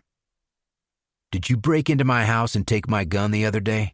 That day you came here, covered in blood?" "No. I don't know where you live." I believed him. "Was that you who killed the girl's grieving family over by the golf course? Are you the arson murderer?" "Nope. That's not me either." A thought. What about the old woman killed in her house? The oil painting thing? He seemed crazy enough for that. One of the newspapers wanted to call him the Van Gogh killer because of the swirls made in the wet paint. A smile. "Yeah, that was me. Say, what gun was stolen from your house?" Why? Was it your Ruger? I felt acid hot in my throat. Another car was now waiting behind Dwight's. I decided to put $10 in his tank, even if I had to pay for it myself. "What do you know about my Ruger?" I said, going to the pump. He leaned out the window. "I was in Scott's when you bought it. I got one too. Look." He took it from the glove compartment and waved it out the window, the exact same gun. "Keep it in the car, Dwight." Jesus. Actually, listen. You could help me out. Yeah? The car behind hit the horn, and I waved to him. "Just a minute." "Could I borrow your Ruger?" I said, screwing down his tank plug. Dwight looked doubtful. "I'll swap you," I said. "I've got a .38 revolver, a Smith & Wesson, police issue. It's a good gun, a more powerful gun. But, you know, I really miss the Ruger." "Have you got it here?" said Dwight. "It's in my car. Pull around the back and wait for me. If Tom asks, say you're waiting for a wax job." "Who's Tom?" "Say that if anyone asks you." He drove round back and I cleared the customers. When Tom came back with the coffees, I told him I was going to do a wax job, and that bought me 30-40 minutes when he'd have to manage the forecourt. Dwight was waiting for me. He was sitting on the hood of his car, his heels on the fender, playing with the gun, spinning it round his finger with the trigger guard like a cowboy. I had a vision of him shooting himself or me and then laughing about it as one or both of us bled out. I got the .38 from my trunk, emptying the shells first, and went over to him. "Get in the car, Dwight." He got in. I got in, seeing the passenger seat blotched black but dry. "It's a nice gun," I said. I spanned the cylinder and popped it open for him. I let him hold it, and he aimed it out of the windshield, squinting his eyes and making a childish pow pow sound. "What do you say, Dwight? We got a deal?" "Sure." He handed me the Ruger. "Say, you want to go get a donut or a beer?" "I'm working, Dwight." "We could be friends. You ever read any Paramahansa Yogananda? Yin and Yang? Panoramic vision? Circular breathing?" "No, Dwight." "I'll get you a book. But you gotta eat macrobiotically." "That's interesting, Dwight. It really is, but I need to get back to work. Listen, you're up on Oban Drive, right? I could stop by sometime. But don't come here again, okay?" "Why not?" "It'd mess up the yin and the yang." He thought about that for a moment and nodded. "If I'm not home, just wait on the stoop." "Great. I'll see you around, Dwight. Take care." His eyes filled up, and I was sure he was going to start bawling right there in the car, so I gave him a thumbs up and got out. I watched him swerve dangerously into traffic, and my first thought was, great, now I need to pay for $10 of gas and a wax job out of my own pocket. But I had the gun. It wasn't my gun, but it was identical apart from the serial number. Would the cops check that? It wasn't a weapon of interest in a crime. It was just a guy returning a gun he'd bought. It wasn't really credible that I'd have two identical Rugers at home with different serial numbers. In fact, if Dwight had bought his gun immediately after mine, there was a good chance the serial numbers were very similar. Any small difference could be written off as human error in the documentation. Another problem. Dwight had almost certainly used the gun to kill. He'd probably left cartridges all over the crime scene and bullets in the corpses. Ballistics would show that the gun I'd handed in was a murder weapon, but why would they check it? I wasn't a person of interest in any investigation. They'd probably put my Ruger in a locker and forget about it. Just in case, I'd rough up the barrel at home. If I jammed some screwdrivers in there and scratched up the rifling enough, any ballistics tests would be inconclusive. The gun'd probably be ruined. But I wasn't going to get it back anyway. Getting the cops off my case was more important. But destiny was knocking at my door again. I'd have to hand in the Ruger within the next day or two if I didn't want the detectives coming back. I had to take advantage of the gun while I had it. The decision was made. Another girl.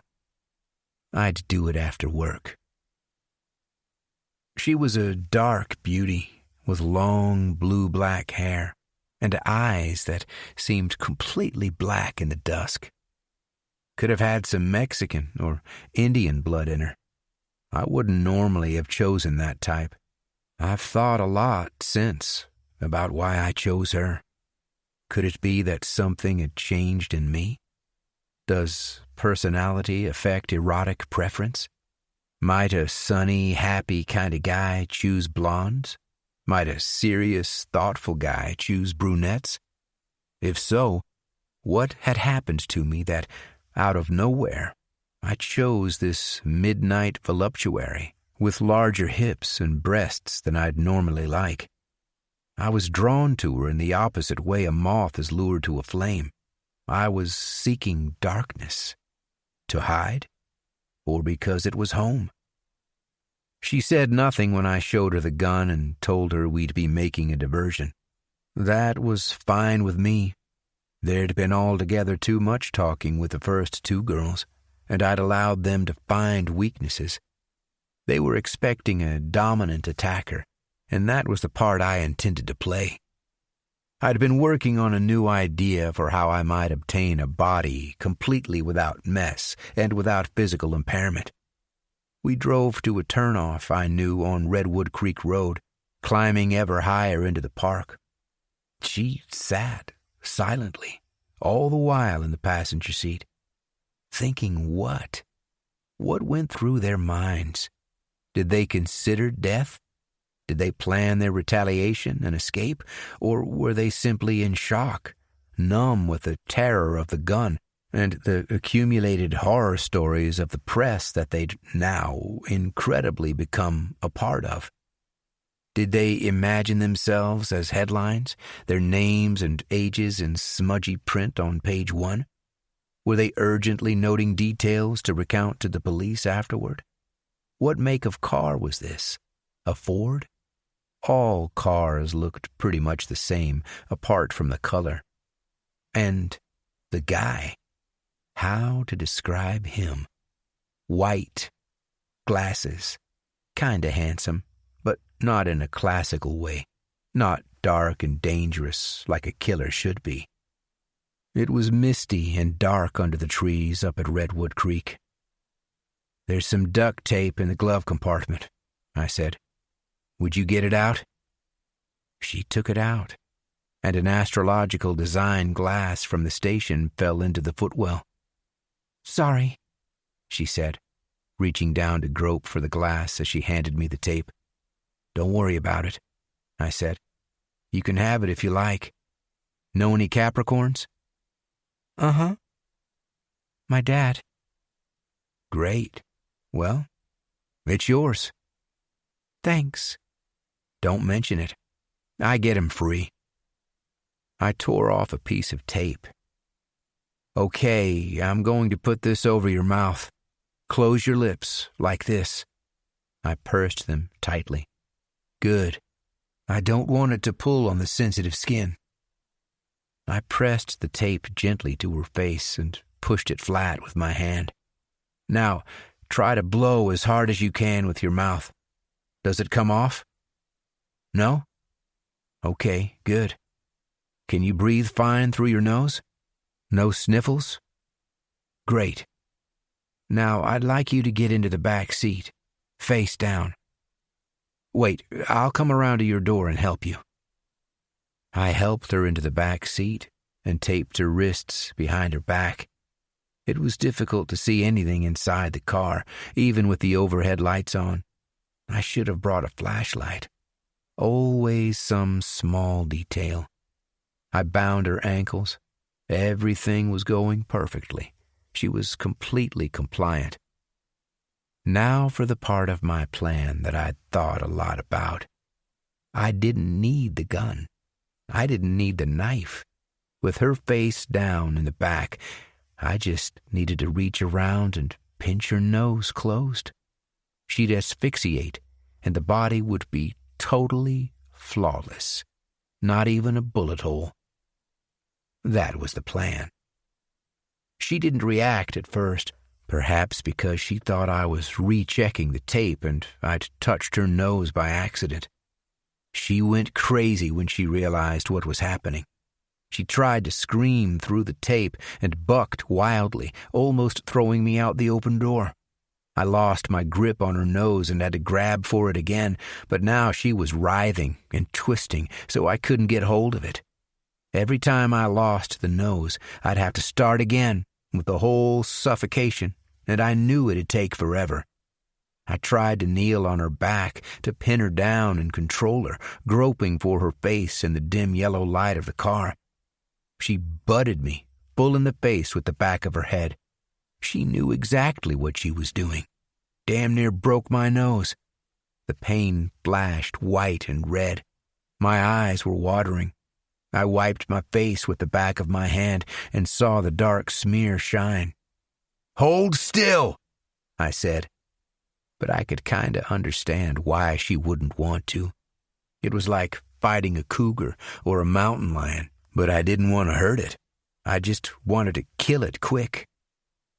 Well, I finally got the palm of my hand over her nose and her taped mouth, and it occurred to me that a sharp backward jerk would probably break her neck. Better with both hands. I pulled as hard as I could, and there was a crunch somewhere inside. She lay totally still, but gurgling and moaning deep in her throat. I'll be honest, the experience had excited me sexually in a way that the other girls hadn't. Maybe it was the proximity or the smell of her heat, her presence under me. But I'd become physically aroused during the fight, and I realized that I was on the brink of climax. I crawled backward out of the car and dragged her toward me so that her knees were on the ground, but her torso still on the seat. I lifted her dress, dragged down her panties, and entered her from behind, right there in the forest. I just couldn't wait. It was over in seconds. I believe I may have been ejaculating even before I got inside her. She kept on with that strange gurgling and moaning. I guess she might still have been alive, but she was incapacitated. Something important had broken in her spine. I rolled her dress back down over her bottom and carried her round to the trunk on my shoulder, opening it with the hand that wasn't round her thighs. I looked at her, folded, fetal in the trunk. What a catch. What a beauty. But she kept on moaning and breathing like maybe she was trying to speak without control of her vocal cords, which, in retrospect, I might have torn when I pulled her head back. Easily now, I reached into the trunk and pinched her nose closed until the noises stopped. With all of this excitement, I'd completely lost track of time. I was supposed to meet Dulcie downtown, have a drink, and take her home to Merluza.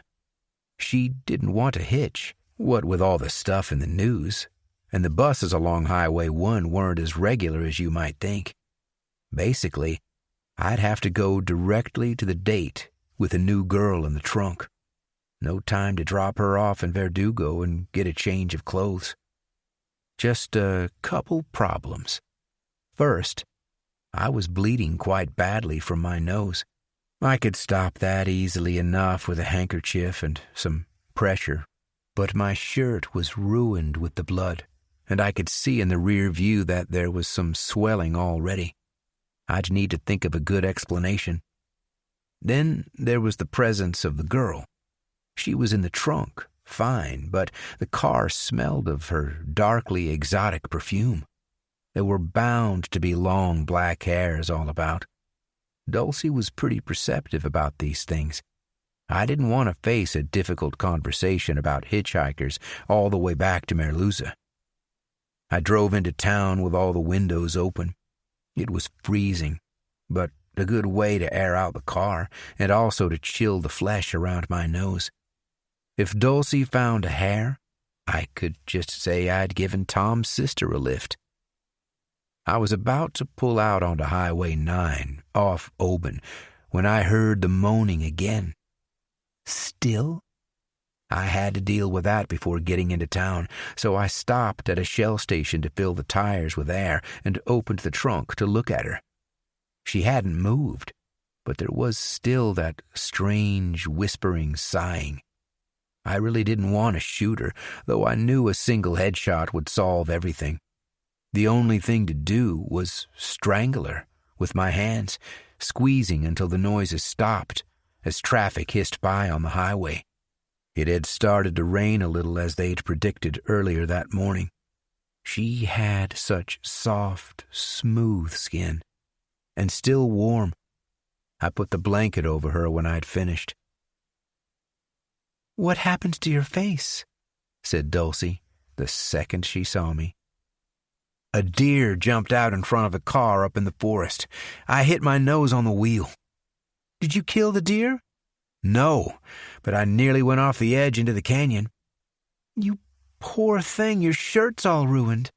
"I know, but I didn't want to let you down. I don't want you taking any risks on the road."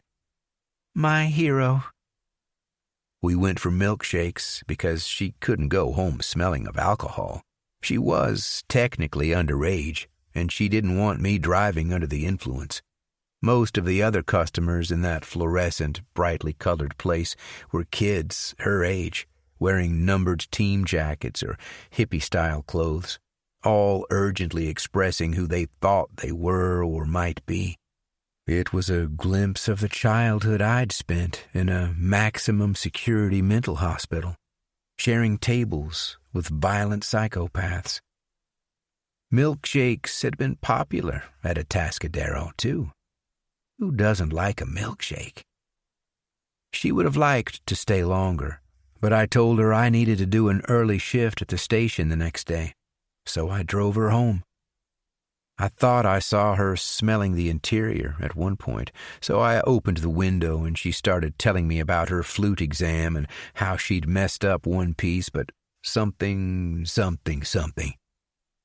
I was thinking about the warm body in the trunk. What a night we had. Me and the Mexican-looking girl, like a honeymoon couple. We talked. She posed for photos, and she was insatiable in bed. I barely slept more than an hour. I was asleep at around 8 the next morning when my mother banged on my door. "What is it, Mom?" I said, groggy, pulling the sheet up over the naked girl, looking urgently at her head on the bookshelf. "There's someone here to see you." "Who?" "A man."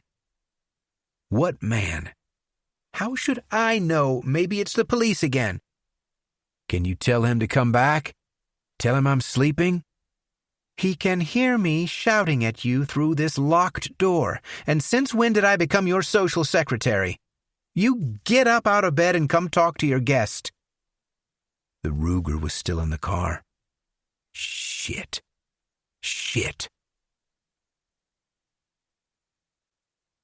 18. Dwight ate cold beans from a can with a fork. He'd been on an intense acid trip, and it wasn't clear how much time had passed. It couldn't have been more than 24 hours. Some of the beans were giggling at him like little orange babies. After effects. He really ought to tidy the place up if Sonny was going to visit. He swung the .38 around a finger. It wasn't as cool or as pretty as the Ruger. It was a gun with a bad aura about it. Dwight tried to see through the aura to its truth, but metal was harder to see through than trees or people. And he wasn't maintaining his macrobiotic diet as well as he'd like, which affected consciousness. A car was approaching the cabin. He went to the window to look. It was a beaten-up truck driven by an old man. The man got out and looked at Dwight's car in the drive. He looked at the cabin. "Lyle? You up here, Lyle?" said the man. Dwight giggled. He thinks I'm called Lyle. "Hey, Lyle, I'm coming up." The old man approached the shack. He had a rifle over his shoulder on a strap. Dwight heard boots thudding on the stoop and moved to where he couldn't be seen from the windows. The door rattled. It was locked. Dwight heard the jangle of keys and the scratch of the lock. The door opened, and a bar of light entered across the floor. "You in here, Lyle?" Dwight stepped out. The man jerked back. "What? Who are you?" I'm Dwight. "What are you doing here, son? This is Lyle's cabin." He said I could stay a few days. "You've seen him? When?" Few days ago. He was walking in the forest, and I gave him a lift. He was grateful and said I could stay here." The old man looked round the shack. It was littered with half-eaten cans, fast food packaging, and smoked-out roaches. His hand rose slowly to the rifle. "Where's Lyle now?" he said. Dwight shrugged. "The forest. He went out to get firewood." "When was this?" Dwight giggled. Few days ago." "He went out for firewood a few days ago?" "That's it." "You're lying to me, son. Lyle wouldn't let you stay in his cabin like this. What you done to him?" Dwight looked at the table. The .38 was on it. The old man unslung his rifle. "You're coming to town with me, Sonny." "I'm not Sonny. Sonny works at the Arco, corner of Dyer and Sloat." "Okay, boy. I don't know what you're smoking, but something's wrong here, and you're going to answer some questions down at the sheriff's department." Dwight fought the smile that was twisting at his lips. "I know where Lyle is." "Where?" "He's buried in the forest. Someone beat his brains out with a bat." The old man looked at him. He drew back the bolt on his rifle and raised it. "You're coming with me. You're going to show me the place, and then we're going to town." "Okay." "Where's he buried?" "There's a shack off Cascade Road. It's real close. We could walk." "Jackson's place?" "I don't know any Jackson, except 7th President Andrew Jackson, and the Jackson 5. You know that song?" The old man stared blankly at the shuffling dance moves. "Let's go." He wouldn't let Dwight go to the table to get the .38, and he didn't want to walk. He made Dwight climb into the truck bed and cuffed him to the roll bar. Why did he have cuffs? They drove a minute or two to the cabin, and the old man slowed, calling back to Dwight out the window. "This the place?" "Uh-huh." The old man unlocked him. "You walk in front. Show me where, and don't try anything. I'll shoot you where you stand." "Okay." "Got it?" They walked around the side of the shack, the old man covering Dwight with the rifle all the time. The ground was very uneven, looped roots, slippery branches, and mud. "Fuck!" Dwight turned around and saw the old man face down on the forest floor. He'd caught his foot in a root and tossed the rifle towards Dwight as he fell.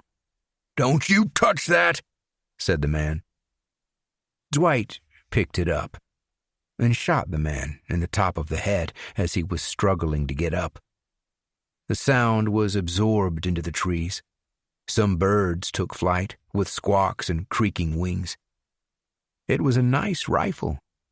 Dwight worked the bolt to eject the cartridge and fired again into the still body. A very nice rifle. He left the body where it lay and walked the short distance back to his cabin to finish the tin of baked beans. They'd stopped laughing now. He thought again about cleaning the place up for when Sonny came to visit. Who was this visitor waiting to see me? I pulled on some jeans and looked for a shirt that didn't have blood on it. My room was full of evidence. The girl, her head, her bag, her clothes. I had to get to the car and the Ruger. If this was the police, I wasn't going to let them take me. I wouldn't give my mother that satisfaction. I'd kill the cop and her, and then myself, rather than hear her crowing about how she'd been right all along. I unlocked the door and fastened it from the outside. They'd need a warrant to get inside a locked room, and that might buy me time. I went to the living room, where a guy was sitting on the sofa. My mother was standing in the doorway to the kitchen and looking at him disapprovingly. The guy looked like a hobo. Long, dirty hair, a full beard, and mountain man clothes. He smelled of smoke and body odor. Not a cop. "Do I know you?" I said. "I was here the other day," he said, looking sidelong at my mother. "In your room." Him. The burglar. "Is this a friend of yours, Sonny?" said my mother. "Let's go to my room," I said, gesturing for him to follow. "But you just said you didn't know him," said my mother. "He's a friend, Mom." "But you said—" "Leave it, Mom. We're going to my room." "Don't you shout at me in front of guests in my own house." I unlocked the padlock and beckoned the guy in, locking it from the inside. "If you're dealing drugs, I'll call the police," said my mother. "Don't think I won't." Hobo guy looked around. He saw the head on the shelf. He saw the shape in the bed. "Is it a different girl?" he said. I nodded and motioned for him to keep his voice down. My mother would be listening in the hallway. "What do you want?" I said. "Why are you here?" He gestured to the sheet-covered body. "Can I look?" "No, she's naked." He looked at the head on the shelf. "Did you do that?" "Yes." "Why? I mean, why not keep them together?" "It's what I do." Well, it was uncomfortable discussing such things with a stranger. They were personal. I hadn't fully examined my own reasons for removing the heads. It had been a fantasy for as long as I could remember. Where do such things come from? Why do some men prefer tits to asses, blondes to brunettes, skinny women to larger girls? Do we actively make such choices, or are they imposed on us from influences beyond our comprehension? I might equally have asked him about his favorite sexual position with his wife or girlfriend. It was pretty inappropriate behavior. "You took my gun," I said. "My Ruger." "I gave you the .38. It was an offering, an exchange." "What do you mean?" "I think we're on the same mission. I think you're Abaddon." "Right. Another loco." I knew how to handle them. I sat on the edge of the bed. "Uh-huh. Tell me about it." "You rule over the locust warriors, who look like horses prepared for battle, with hair like women and lion's teeth. It's written." Sounded like a biblical nut job. I'd known a few at Atascadero. "And what if I am this Abaddon?" "Abaddon. You have the mark on your forehead." I touched it. A childhood injury. I'd been chasing Amber and run headlong into an overhanging roof beam. out cold for a few seconds, and a nasty gash down to the bone. "The end times are here," said Hobo Guy. "The reaping has begun." Something about him made me ask. The smell of smoke, maybe. "Are you the one killing families and burning houses?" A nod. "I am the angel, Ananiel. You killed the parents of the girl who died. You gave me the address. It was a sign." A knock on the door, a rattle of a spoon in the good sugar bowl. My mother. "Sonny, I've brought coffee for you and your friend." "We're fine, Mom." "You can't invite a guest and offer them nothing. Don't you know that?" "We don't want coffee, Mom." "I wouldn't mind some coffee," said Hobo Guy. "See?" said my mother through the door. She must have had her ear literally against the wood. "You're a terrible host." I felt like crying. I really did. If Hobo Guy hadn't been there, I would have opened the door and sliced her head off right there in the hallway and poured all that coffee into her gaping mouth so it ran out of her neck. "Well, I'll leave it here by your door," she said, walking away. "But I feel sorry for your guest. If I went to someone's apartment and they denied me a simple coffee, I'd be—" I turned to Hobo Guy. "How'd you know where I live?" "I didn't. I was looking for the next house. I came in and I saw the body, and I knew you were Abaddon. It is written. You're doing the same work. Now we can do it together." "You know that now the police are looking for the same killer for the girl and the family?" "Yeah.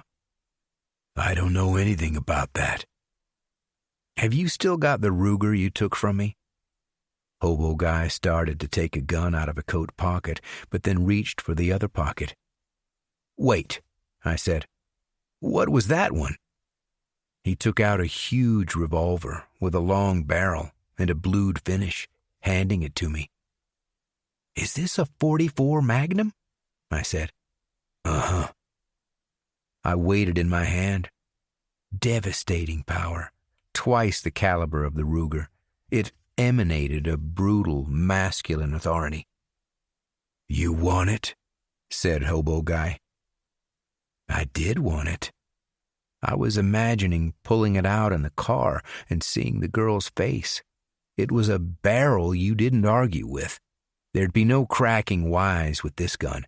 It demanded respect. Subservience was guaranteed. But no. It wouldn't work. A shot from the Magnum at close range would blow the head all apart.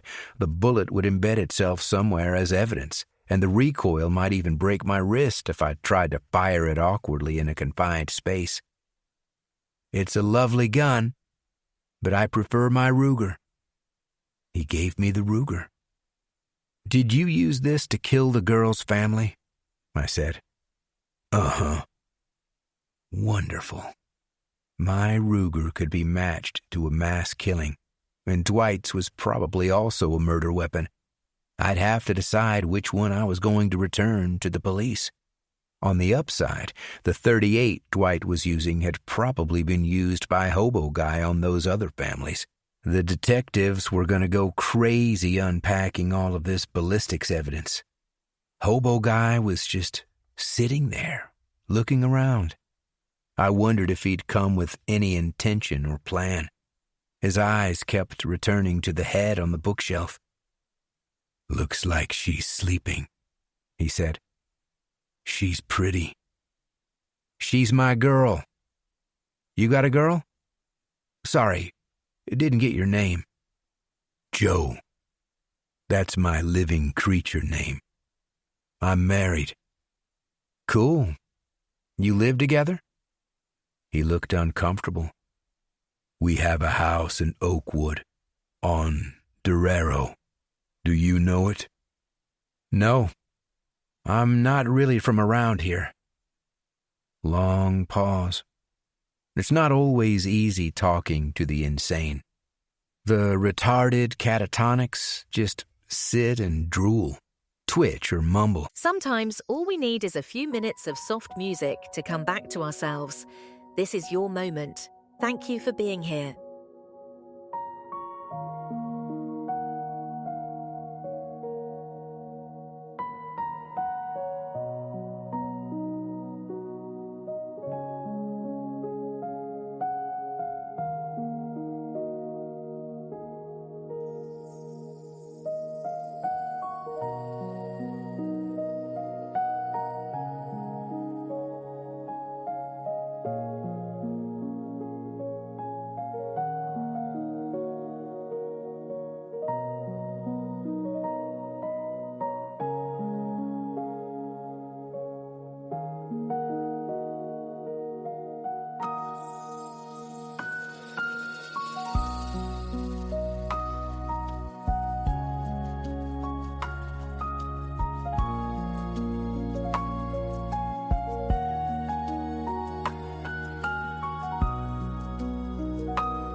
The manic psychotics, meanwhile, won't stop talking at you for hours. The solution is kind of like talking to anyone. Ask them about themselves. So, tell me about an angel.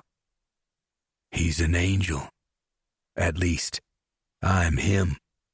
He talks to me and tells me what to do. Like an angel from heaven? From the other place. He's fallen, like Lucifer. And what's this reaping? The end of times, the wrath of the Lamb. Death comes on a pale horse and followed by hell, given power over 1/4 of the earth to kill with sword and hunger and death and the beasts of the earth. Yep, standard apocalyptic psychosis. And I'm Abaddon, you say? Uh-huh. The king. An angel, too, of the bottomless pit. And my job is the reaping of the multitudes. I was thinking we could work together. There's another one. He has the mark on his forehead. Does he have his hair buzzed short? You know him? Yeah. His name's Dwight. We've met. My mother shouted from the hallway. You've not drunk your coffee? Thanks, Mom. I looked at my watch. My mother-in-law was killed, said Hobo Joe. Yeah? That's too bad. He shrugged. I didn't like her much. I stood. Well, Joe, I need to start getting ready for work. I'm glad you came round. It'd help me if you left quickly and didn't talk to my mother. He stood and nodded.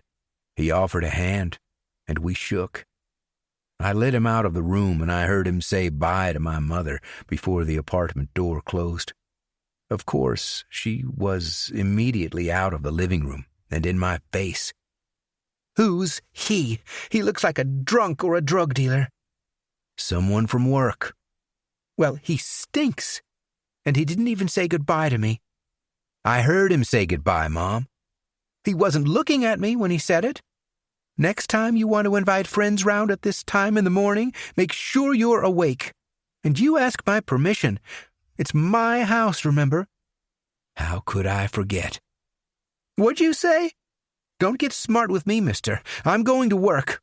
Open a window. Air out the place a little. That guy smells like a skunk. Don't die in an auto wreck, I muttered as she slammed the door behind her. Well, I was angry. What attracted these people to me? First Dwight, and now this guy Joe, who'd seen two different bodies in my room. Both were murderers. Both felt some connection with me. Joe had left without defining what he thought I was going to do for him. The homicidally insane aren't typically noted for their organizational skills. But he'd be back. That was one thing you could say about them. Once they had an itch, they'd keep on scratching until there was blood. Neither of them seemed to have considered the possibility of getting caught. I was angry too because now I had to get rid of the third girl, my favorite so far. We'd had only one night together, and there could have been more. But now Joe had seen her. He might get picked up by a police patrol in the next 10 minutes and tell them that he'd just come from Abaddon's pit or whatever. I couldn't take that risk. I'd have to call in sick and spend the day cutting her up in the tub and distributing her around the county. I went to the phone and dialed the station. No tone. I tapped the receiver cradle. Nothing. I had a bad feeling. I went outside and around the back of the building where the wires came down from the pole. Somebody had cut right through our phone line with a knife, leaving a slice mark in the wood. 19. Dwight was in the forest meditating on an acid come-down. The silence was almost total. He was a giant redwood. He'd been sitting there 1,000 years or more, with his roots deep in the earth and his upper branches stroking the sky. The consciousness of the world came to him. He was the center of everything. Then a spatter of shots, some metallic pings and some whooping that echoed through the trees. Sounded like a .22 rifle. Probably kids running loose in the woods. Dwight stood, brushed leaves from his pants, and walked toward the sounds. A group of 4 boys had put together a shabby tent structure in a clearing, using a blue tarp, sticks, and cords. A campfire smoked. Dwight crouched and watched them from within the trees as they took turns firing a .22 rifle at a dented hubcap tied to a trunk. They all had bottles of beer, which they'd stick in their jeans pockets before shooting. Dwight had done the same kind of thing at their age, shooting guns, racing cars. But then he got into pot and acid, and somehow his youth slipped between his fingers, and he became an unemployed burden on his parents. Next thing, he was being stomped half to death by Hell's Angels in Golden Gate Park, in a holding cell, then strapped to a bed with wires attached to his dick. There was a big gap in the middle. One of the boys saw him through the branches and muttered to the others. Now they were all turned and looking. "Hey, man," said one of them, waving. It was half greeting, half challenge. Dwight stepped out of the woods. His .38 was in his back pocket. He waved hello. "You hiking?" said one of the others. "Uh-huh." The boys exchanged glances. This guy didn't look like any hiker. No rucksack, and he was wearing dirty sneakers. He looked like he'd escaped from one of those free-love hippie communes, except his hair was too short. "Want a beer?" said another of the boys, holding up a bottle. "Sure." Dwight approached. "We don't got no ice," said the same kid, taking a bottle from a cooler and handing it over. "You live round here?" Dwight drank. "Got a cabin back that way. Heard the shots." "Sorry, man. We thought there was nothing round here. Just letting off steam, you know." "Uh-huh." Dwight sniffed. "You got pot?" The boys laughed. A pressure valve had been released. "Sure. Want a lid? Come in the tent. We do it like that so we don't waste any smoke, you know." "Sure. Used to do it like that in the city." "You were in SF? On Hate?" "Yep. Spent a lot of time there. Happenings. Love-ins. Shit, man, you gotta tell us. We've been talking about getting a camper van and going up to the city." Dwight crouched to follow them into the makeshift tent. The light inside was blue from the tarp, like being under the sea. There were inflatable mattresses and zipped-open sleeping bags. Takeaway food boxes and tins were everywhere. They had ready-rolled joints in a tin box and passed one to him. "This is good shit, man," said one of the boys. "Howie's cousin grows it on his farm up at Quarry Park. No chemicals, just pure weed." They fired up, and the tent filled with pot smoke. "So, tell us about SF, man." "It's pretty bogue, if you want to know," said Dwight, remembering the lingo. "I mean, they talk about enlightenment and love and how nothing belongs to anyone. But the chicks don't really want a ball. They're just interested in the leaders. It's all a power trip." "I heard they have rooms, like, just for fucking," said one of the boys. "Like, just mattresses and everyone's screwing in the same place, like in Zabriskie Point in the desert." "That's true," said Dwight. But what was Zabriskie Point? The boys whooped. "Yeah, bring it on!" "But you gotta remember," said Dwight, "that those mattresses see hundreds of couples on them every month, and nobody cleans anything, like, never. There's no sheets or whatever. It's not a hotel. It gets pretty rancid in there when the weather's hot." The boys looked doubtful. They'd not heard that part. "But the girls are hot, right?" said one. "Sure. They're hot girls." More whooping and backslapping. "But most of 'em have VD," said Dwight. "I got it myself." The boys looked at each other through the smoke. This guy was kind of a downer, putting the bummer on their plans. Dwight leaned back on the inflatable bed and put his hand on the thigh of the nearest boy. Smoke drifted. Silence. "What you doing, man?" said the boy with the hand on his thigh. Dwight smiled and kept his hand there. "We're not fags, man," said another. "It's fine if you are and all, but we're not down with that. It's not our bag." The boy next to Dwight jerked his leg away. Dwight started to unfasten his jeans.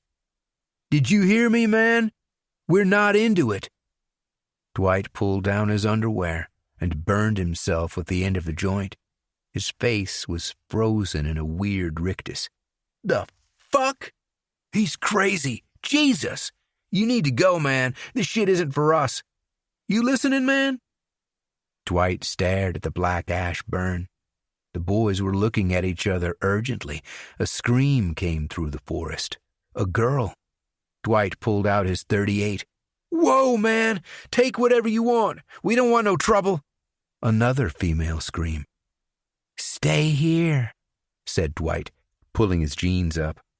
"I'm gonna see what's happening. Don't make any noise. Don't follow me." "Sure, man. Whatever you say." Dwight went out of the tent and listened. There was a road about 100 yards south of the clearing, and he could hear voices coming from there. He started through the trees with the .38 in his hand. The sun glinted off glass and metal through the branches. A blue Corvette Stingray was parked in a turnoff. Dwight could hear indistinct voices, the gruff tones of a man, then a woman, whimpering or pleading. He moved closer, approaching from the front of the car. A skinny black man was raping a woman he'd bent forward over the trunk. She was crying, her hair all over her face. She saw Dwight emerging from the forest through the rear window and shouted, "Help! Help! I'm being raped!" The black man looked up and saw Dwight approaching. He saw the gun, but didn't stop. "This ain't none of your business, man. You fuck off now, dig?" "Help me," said the girl, her dress pulled up and lying creased on her lower back. "Shut your mouth. I'm trying to concentrate here." Dwight came closer and stood watching the rape, the gun held loosely down by his thigh. "The fuck you doing, man? You crazy? This ain't no show. Get the fuck out of here. You ruining the moment." The girl's face was twisted with shock and shame and incomprehension, crying, "Why don't you help me? Didn't I tell you to shut up, bitch?" Dwight shot the rapist in the chest. The black man staggered away from the girl, his pants round his ankles, his naked penis erect. He fell to the ground and sat, astounded at the blood on his chest. He looked up at Dwight, incredulous. "You mother..." Dwight shot him again, catching him in the neck this time. "Oh, thank you, thank you, thank you," said the girl, pulling the panties up from her feet and dropping her dress. She saw herself in the rear window and started sobbing harder. The black man was writhing on the ground, holding his throat. Dwight aimed and shot him in the head. He was still after that. "Can you," said the girl, "can you take me? I'm late for class. Dwight shot her in the chest, and she sat down on the ground too. "What?" she said. He shot her in the face, and she fell over backward. Now she was still. He stood looking at the scene and reloaded the .38, tipping the used shells to clink onto the ground. It reminded him of the bells people wore around their necks or on their sandals, on hate. He left the bodies where they lay and walked back toward the clearing, where the boys were packing away the tarp tent and folding up their air mattresses. They saw him coming out of the woods, the .38 in his hand. "Hey, man, what happened? We heard shots." "It was a rapist," said Dwight. "He shot at you?" "No, I shot him. And the girl." The oceanic consciousness was chiming like a bell, voices coming to Dwight like that doorbell. Do-do-do, do-do. Dwight was able to translate the music. "Kill us all. Let's go to the other side together." The boys looked at each other. They looked at his revolver. Their .22 rifle was leaning against a tree about 10 feet away. "You killed them?" said a boy. "I guess," said Dwight. Do-do-do, do-do. "Kill us, Dwight. You'd really be doing us a big favor." "But why kill the girl?" "I don't know." A giggle. "Well, man," said one of the boys, his voice kind of high and tight, "we need to get home. It's been cool meeting you and all, but we gotta go." He started walking slowly to where the rifle was. Dwight shot him, and he fell. The others froze, just standing in a line. Dwight shot one, and then the next. The last one charged at him holding a bottle, and Dwight shot him too. The first one was still crawling toward the rifle, so Dwight walked over and shot him in the head. It was a nice rifle, so he slung it over his shoulder. The others were still alive, so he reloaded the .38 and went round shooting each one in the head. "What did we do to you, man?" said the last one, lying on the ground, blood seeping between his fingers from the wound in his side. "Nothing." He shot the boy and walked back to the road where the blue Stingray was. A pretty cool car. He got the keys from the dead rapist's jeans pocket and drove onto the road. He was in the mood for a drink. He was passing through the suburbs when he saw a female hitchhiker by the side of the road. He slowed and rolled down the window. "Where are you going?" he said. "The campus? Hop in." He swerved back onto the road, smiling, his arm resting on the windowsill beside him. "I don't normally hitch," said the girl. "You know, with all the rapes there've been, but they say it's a black guy, so—" "Yeah, there won't be any more of those rapes," said Dwight. "No? Have the police got him? I've not seen the papers." "He's dead. Somebody shot him." "Well, I'm sorry, but I'm glad. Someone like that doesn't deserve to live. Maybe it's not Christian to say it, but, you know." "Yep," said Dwight. "The rapist's gone. It's the murderers you have to worry about." 20. Head found in State Park. Buena Vista police investigators went to Hud Canyon Road Thursday afternoon following the discovery of a head in the remote canyon near Las Gambas. Buena Vista investigator Lieutenant Edward Schumer said the head has been identified as that of missing co-ed Carol Litsky, last seen July 12th when hitchhiking to class at the UCBV campus. Lieutenant Schumer said that the head was found about 30 feet down an embankment at the side of a road.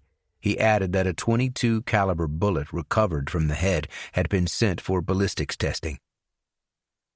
No suspect in slayings. City police and sheriff's investigators met Tuesday to review all aspects of the mass killing in the Buena Vista State Park. Lawmen are still without a suspect or a motive for the 6 related slayings of 4 boys, a young woman, and the rapist identified by previous victims as Wendell Holmes. Sheriff John Douglas announced that the same gun, a .38 caliber, was used to kill all victims. Investigator hired to find co-ed killer. Students at UCBV have raised funds to engage a private detective to seek the murderer of Miracle Girl Lena Cuneo. Investigator George Donahue said that the 24-year-old, whose body was found in the Buena Vista State Park in early July, had almost certainly been picked up while hitchhiking, and that her killer was likely still offering lifts. The university has restated that students should take the bus or share cars only with friends. Well, a lot was happening. I was kind of angry that they'd identified my second girl's head so easily when I'd gone to all that trouble removing her teeth. They'd dug my .22 bullet out of her head, but I wasn't too worried. There was nothing to tie her to me. The mood in Buena Vista had changed. One morning I saw a line outside Scott's Sporting Goods, people waiting to buy guns. Webster was selling more locks and iron grills for ground floor windows. Maybe New York and Chicago had more murders, but they also had much bigger populations. People were worried. I'd been spending a lot of time at the holding cell trying to pick up breadcrumbs of information from the off-duty cops. They were somber and under a lot of pressure from the press and community groups. More than 100 girls had been raped or sexually assaulted while hitching in the last 12 months. Whole families were being killed, Even the perpetrators were being murdered, in the case of the rapist, Wendell Holmes. But the cops were proud. What really got them pissed was this private investigator hired by UCBV students. Why pay some tubby retired cop to find the killer when the real police were already working on it 24 hours a day? Sure, they knew and respected the guy, Donahue. He'd been a detective in San Jose for most of his career and had a reputation as a straight arrow. But he was treading on toes, and he knew it. Some cops just couldn't retire in peace and build matchstick models in their garage with the grandkids. And the worst thing, this Donahue had a crazy plan. He was going to arm attractive young women with concealed automatic pistols and use them as bait. The idea was that these girls would stand around waiting for a ride, get in cars, and if the killer made a move, they'd effect a citizen's arrest. That was the best-case scenario. At the very least, they'd be able to defend themselves, escape alive, and identify both murderer and vehicle. There was a lot of discussion in the holding cell about how practical or legal this was.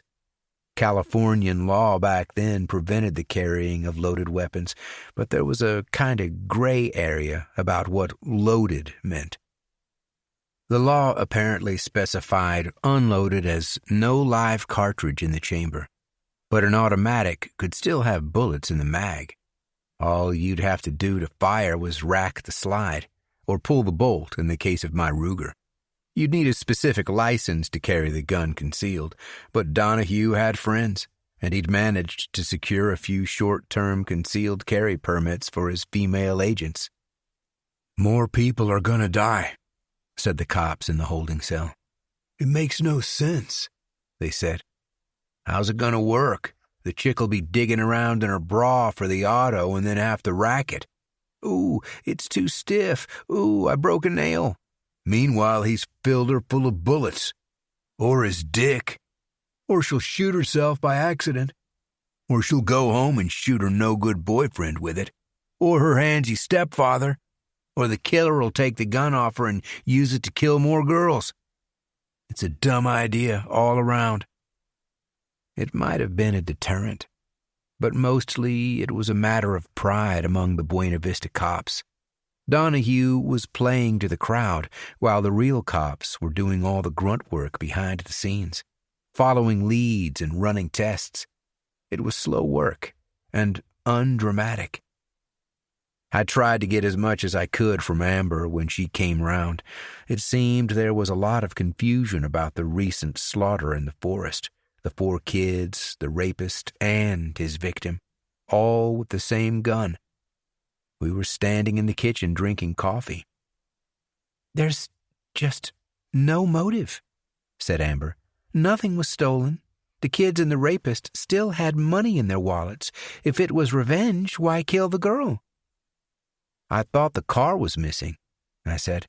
"The Stingray or the Pontiac or whatever he was driving." "Sure, but was auto theft a motive?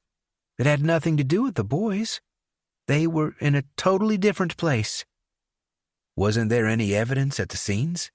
"You really do wish you were a cop, don't you?"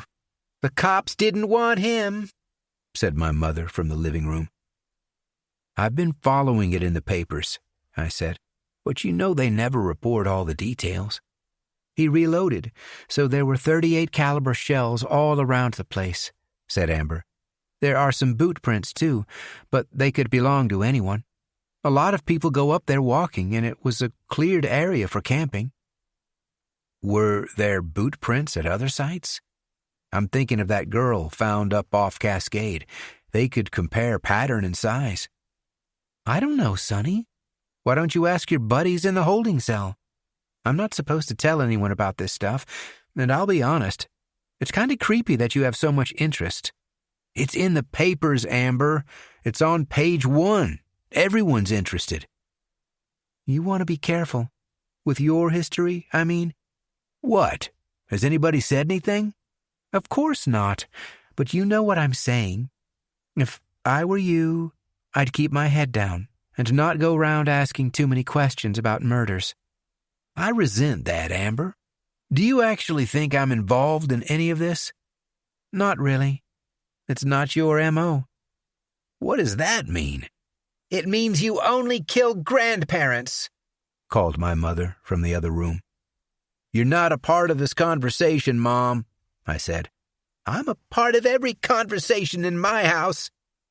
I looked at the claw hammer on its hook above the garbage pail.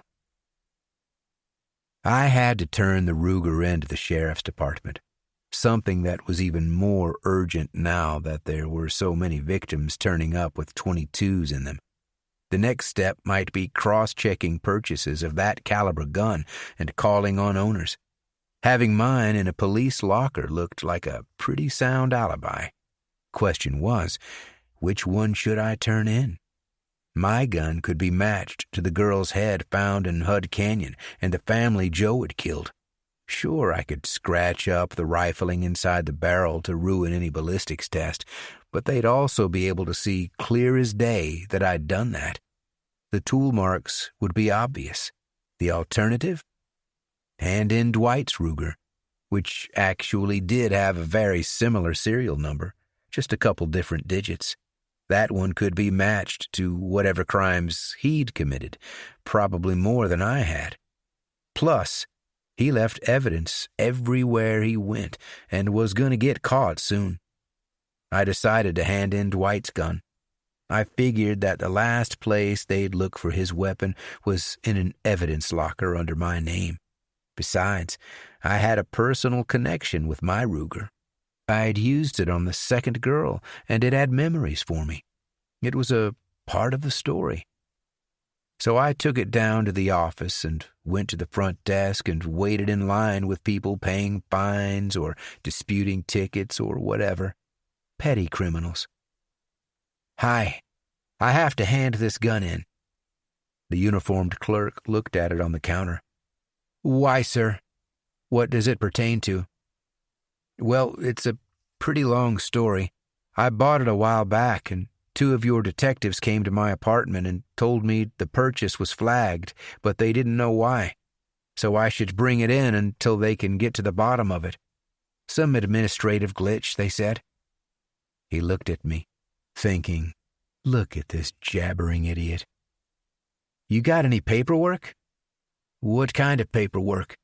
Receipt? Record of sale? No. They didn't say.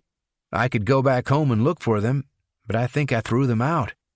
Do you want me to bring the gun back another day when I've found the paperwork? He clenched his jaw and reached for a pad without taking his eyes off me. Put your name, address, and phone number here. Do you know which detectives visited you? I didn't catch their names. I've been busy at work, and... Another jaw clench. Is the weapon loaded? No, I emptied it. He checked, handling the Ruger professionally.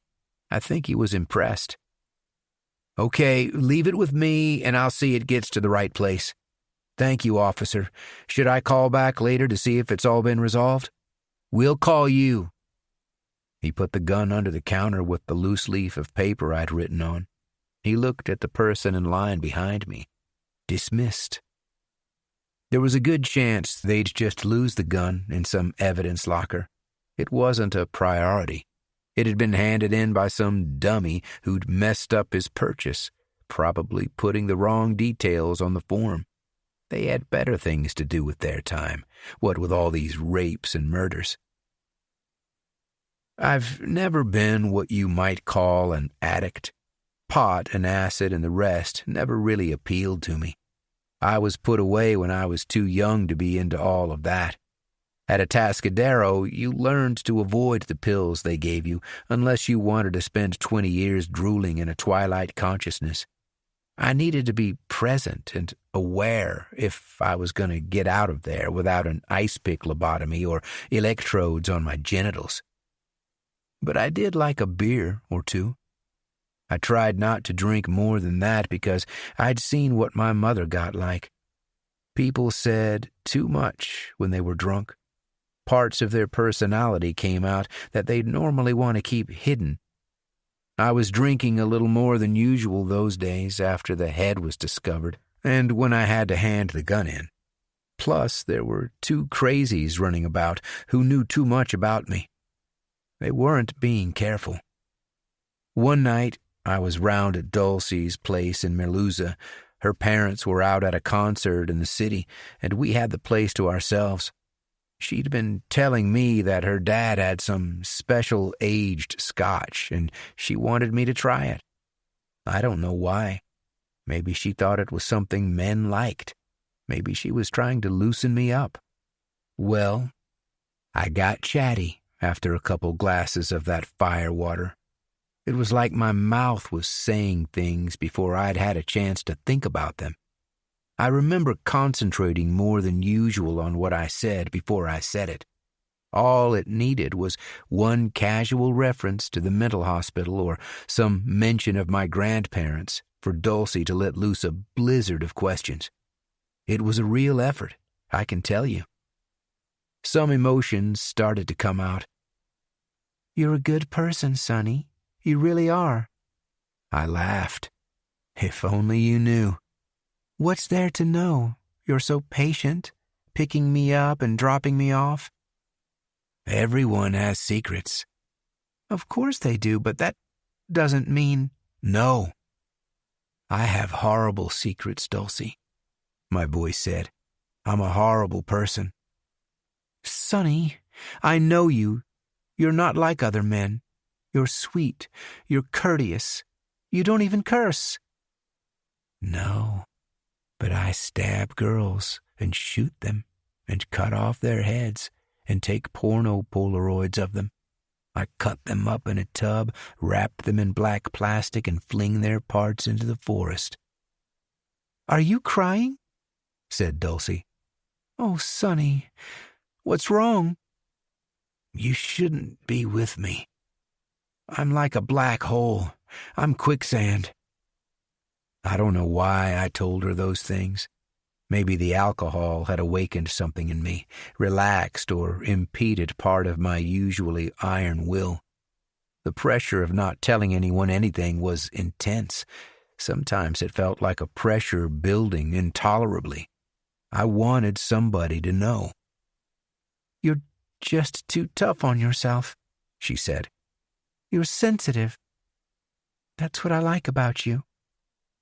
I knocked their teeth out with a hammer and cut their hands off to make them unidentifiable.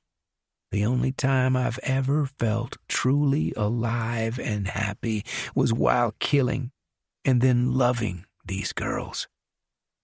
"Maybe you should sleep it off," said Dulcie. "Scotch is strong if you're not used to it, and Dad might notice if you drink any more. Here, lie down. Let me plump your cushion. That's it. Close your eyes." I slept, her cool hand on my forehead. Dulcie. Perhaps she really loved me, the only person who ever had, but only because she didn't know me. The truth would crush her. They'd knock on her door and show their badges and say, "What can you tell us about the decapitation necrophile Sonny Boden?" No, there'd be a catchier name than that. The State Park Stalker, the Buena Vista Butcher, the Head Collector. And Dulcie would say, No, he wouldn't hurt a fly. Polaroids, head severing, tub dismemberment. No, you've got the wrong person. He didn't even curse." I thought I wasn't an addict, but I needed another girl. The last two had been taken from me prematurely after Hobo Joe visited. I knew I had to stop, but I couldn't. The mistake was to start. Once you start, stopping becomes the issue. And when you work out a process that keeps you free of suspicion, you've written yourself a license to continue.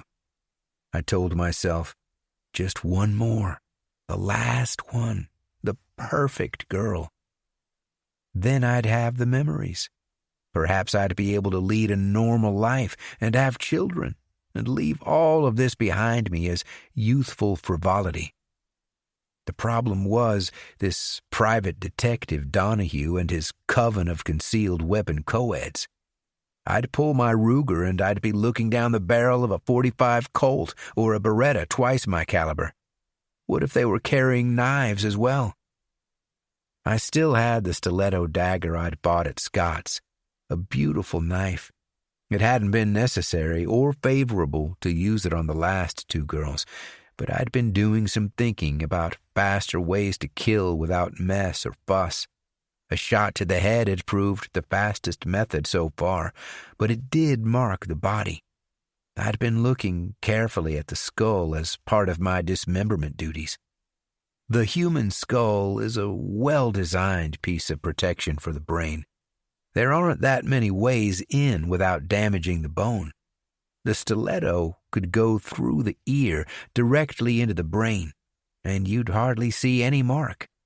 It could also go up under the chin, through the lower jaw, and through the palate, a relatively fragile piece of bone structure. You wouldn't see the hole when it was on the shelf. But I was afraid of getting the angle wrong and having to pull the blade out to try again. Of course, the eyes were another way in, but I didn't want to cause that kind of damage. There was one obvious way around the whole armed co-ed problem. You had to be 18 to get a concealed carry license. I'd have to choose girls who looked much younger. Dulcie was 18. It wasn't too much of a stretch. With everything that was going on, Hobo Joe, Buzzcut Dwight, Donahue, you might say I was feeling a little paranoid. The identification of the first and second girls had made the killings real in a way they hadn't been before. Before, they'd been something like a dream or an alternate reality for me alone to enjoy and replay. Now other people were talking about them and using their names. Even if I'd known the girls' names from their IDs, I'd never thought about them as actual individuals. Our relationship had been beyond that, more profound. What importance did names have? And did a body without a head still have the same identity? Once I'd taken them, they were mine. I didn't want to share them. Amber's words had struck me also. You want to be careful with your history. Of course, my mother had said the same thing a million times, but that was just to needle me. Amber worked at the police station. She knew how they thought. My record was supposed to be expunged, sure, but all the paperwork would still be in a filing cabinet somewhere. How long before the Buena Vista police got desperate and started going through the records for juvenile crimes or mental health histories? I realized I needed to be even more careful. I realized I needed alibis. If the detectives came round and asked me where I was when the first girl disappeared, what could I say? At home with my drunken, passed-out mother? Driving alone in the state park for pleasure? No. I needed people to back me up. Not Dulcie. I didn't want to involve her in any of this, though inevitably she would be. What could be a better alibi than the police themselves? I decided to spend more time in the holding cell, especially if I was planning to go out driving later. The off-duty cops lost track of time after a couple hours drinking. They wouldn't remember any detail precisely. Sonny? Yeah, he was in the bar that night. About 10? Could have been 10, 10:30. I was in there one evening, standing at the bar, when I saw Dwight. I had Lieutenant Schumer to my left, his back to me, and a couple other detectives chatting to my right. And there was Dwight, standing in the doorway, looking around the bar. People were pushing to get by him, but he was oblivious. He saw me. He waved. I think he actually shouted my name across the room, but it was pretty busy, and it was lost in the voices. He started to walk through the tables to me. Shit. What if he was covered in blood again? What if he was carrying the .38 openly in his hand? I could see him walking right up to me at the bar and saying something like, "Hey, Sonny, I just shot a schoolgirl off her bike." I had to intercept him. The cops hadn't seen him and weren't looking at me. I left my beer on the bar and went to meet him in the middle of the room. "Hey, Sonny." "You can't be in here, Dwight. The place is full of cops, and they're all looking for you." "But you're in here." "That's different." "How?" "Let's go outside." I took his arm and felt the weight of his coat pocket 38 knock against me. "Come on." "Can't we have a drink together? I've been waiting for you to come up to the cabin. I even cleaned the place." "That's great, Dwight." I was looking to see if anyone had noticed us together. Was it too obvious that I was trying to get him out of there? We emerged into the cool air of the parking lot. "Where's your car, Dwight?" "It's right here." I saw the blue Stingray. "It's a new one," said Dwight, smiling like a kid at Christmas. "Are you the one? The guy who killed the black rapist?" "Uh-huh. He was raping a girl when I met him." "And you're driving his car? Do you know where you are, Dwight? This is the cop bar. All the town's cops are here, and they're all looking for this car." "It's right here." "Dwight, you have to get out of here, now." "We're not going to have a beer?" I felt like I was going to have a heart attack. Schumer or one of the others could come out at any second and see the car. "Excuse me, sir, is this your vehicle?" "No, Dwight, we can't have a beer tonight. I'm trying to help you. Do you understand? Let's walk to the Stingray. Come on." He looked disappointed, like I'd told him he couldn't have a puppy. "Got your keys, Dwight?" He felt in a pants pocket. Nope, not that one. He looked in another, and another. "Dwight, you need to get in the Stingray and go home. The best thing would be to abandon it somewhere. You don't want to be seen with it." "You're a good friend, Sonny." It looked like he was going to cry. "Okay, go on, Dwight. I'm going to walk away now. Get out of here." I heard the engine start as I was walking back to the bar. I knew he'd pulled into the road when I heard the squeal of tires, a horn, and an enraged yell. "Learn to drive, fuckhead!" 21. I went driving late that night after spending a little more time at the bar. It was late, and I expected there to be virtually nobody out hitchhiking. But there were quite a few. Maybe they felt bolder now the black rapist had been shot. The truth was that he couldn't have been solely responsible for the 100 or more attacks over the last year. Guys were obviously coming out to Buena Vista from the city and from San Jose, maybe even from L.A. It was an ideal hunting ground.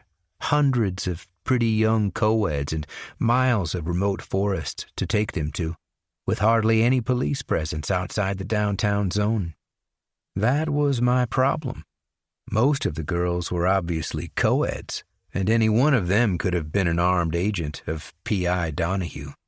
There were some very pretty young ladies thumbing rides, and I would have stopped for them at any other time, but now their beauty was suspicious. They could have been chosen specifically as bait. I probably should have gone home, but I'd drunk quite a lot of beer and didn't want to go back to Verdugo. I knew from experience that if both me and my mother were drunk, we'd spend the whole night yelling at each other. A neighbor had called the police once, and I couldn't risk that again if I had a girl in my trunk. Unlike Dwight, unlike Joe, I was always thinking ahead. That's why nobody had even guessed. Goddamn Dwight. If anything was going to get me caught, it was him. I could see him driving up to the station and showing me a dismembered body in the passenger seat, or killing Tom right there in the office. On the other hand, I had to stay rational. What did he really know? What could he prove? He'd seen me driving away from the spot where another girl had been found, the girl he'd killed. Okay, so he'd found the ear stud in the same place. But what did that prove? That the first girl had been there once and dropped her earring. All Dwight could tell the police was that he'd heard voices and seen a fresh bloodstain after I'd been parked in that spot. It looked bad, sure, but it didn't prove anything. The girl's body, or parts of it, had been found elsewhere, and I'd disposed of all other evidence. I could just say I'd stopped to urinate and seen the blood myself. The noises? My car radio. Besides, he was clearly insane. Any lawyer could use that against him. The bigger problem was actually Hobo Joe. He'd seen things that could send me directly to the gas chamber. I was so occupied with my thoughts that I almost missed the girl. She was a little thing, about the same size and age as Dulcie, either a very petite co-ed or a high school girl, and very pretty, with delicate features like a porcelain doll. She was wearing a black dress with a white stripe around the waist, like a signal. I pulled the car over just ahead of her, and she ran up to the window. "Hey," I said, "it's pretty late to be out hitching. Where are you going?" "El Bosque." "Well, it's kind of the opposite direction from me. But seeing as it's so late, get in. Here, let me check your door. It sometimes doesn't close right." "Okay, that's it. Now you're safe." She was made up, her hair glistening, and her mother's perfume filling the car. She was going to a party at a friend's house in the suburbs and chattering away. "They said there'll be beer, but I hope someone will have pot, you know. Do you smoke? My parents tell me I shouldn't, but they do. They think I don't know what it smells like. Say, is this the way to El Bosque?" "It's a shortcut. They're digging up the road on Riverside." "Oh, okay. And anyway, this guy's going to be there, who I like, and he said he might have some mescaline.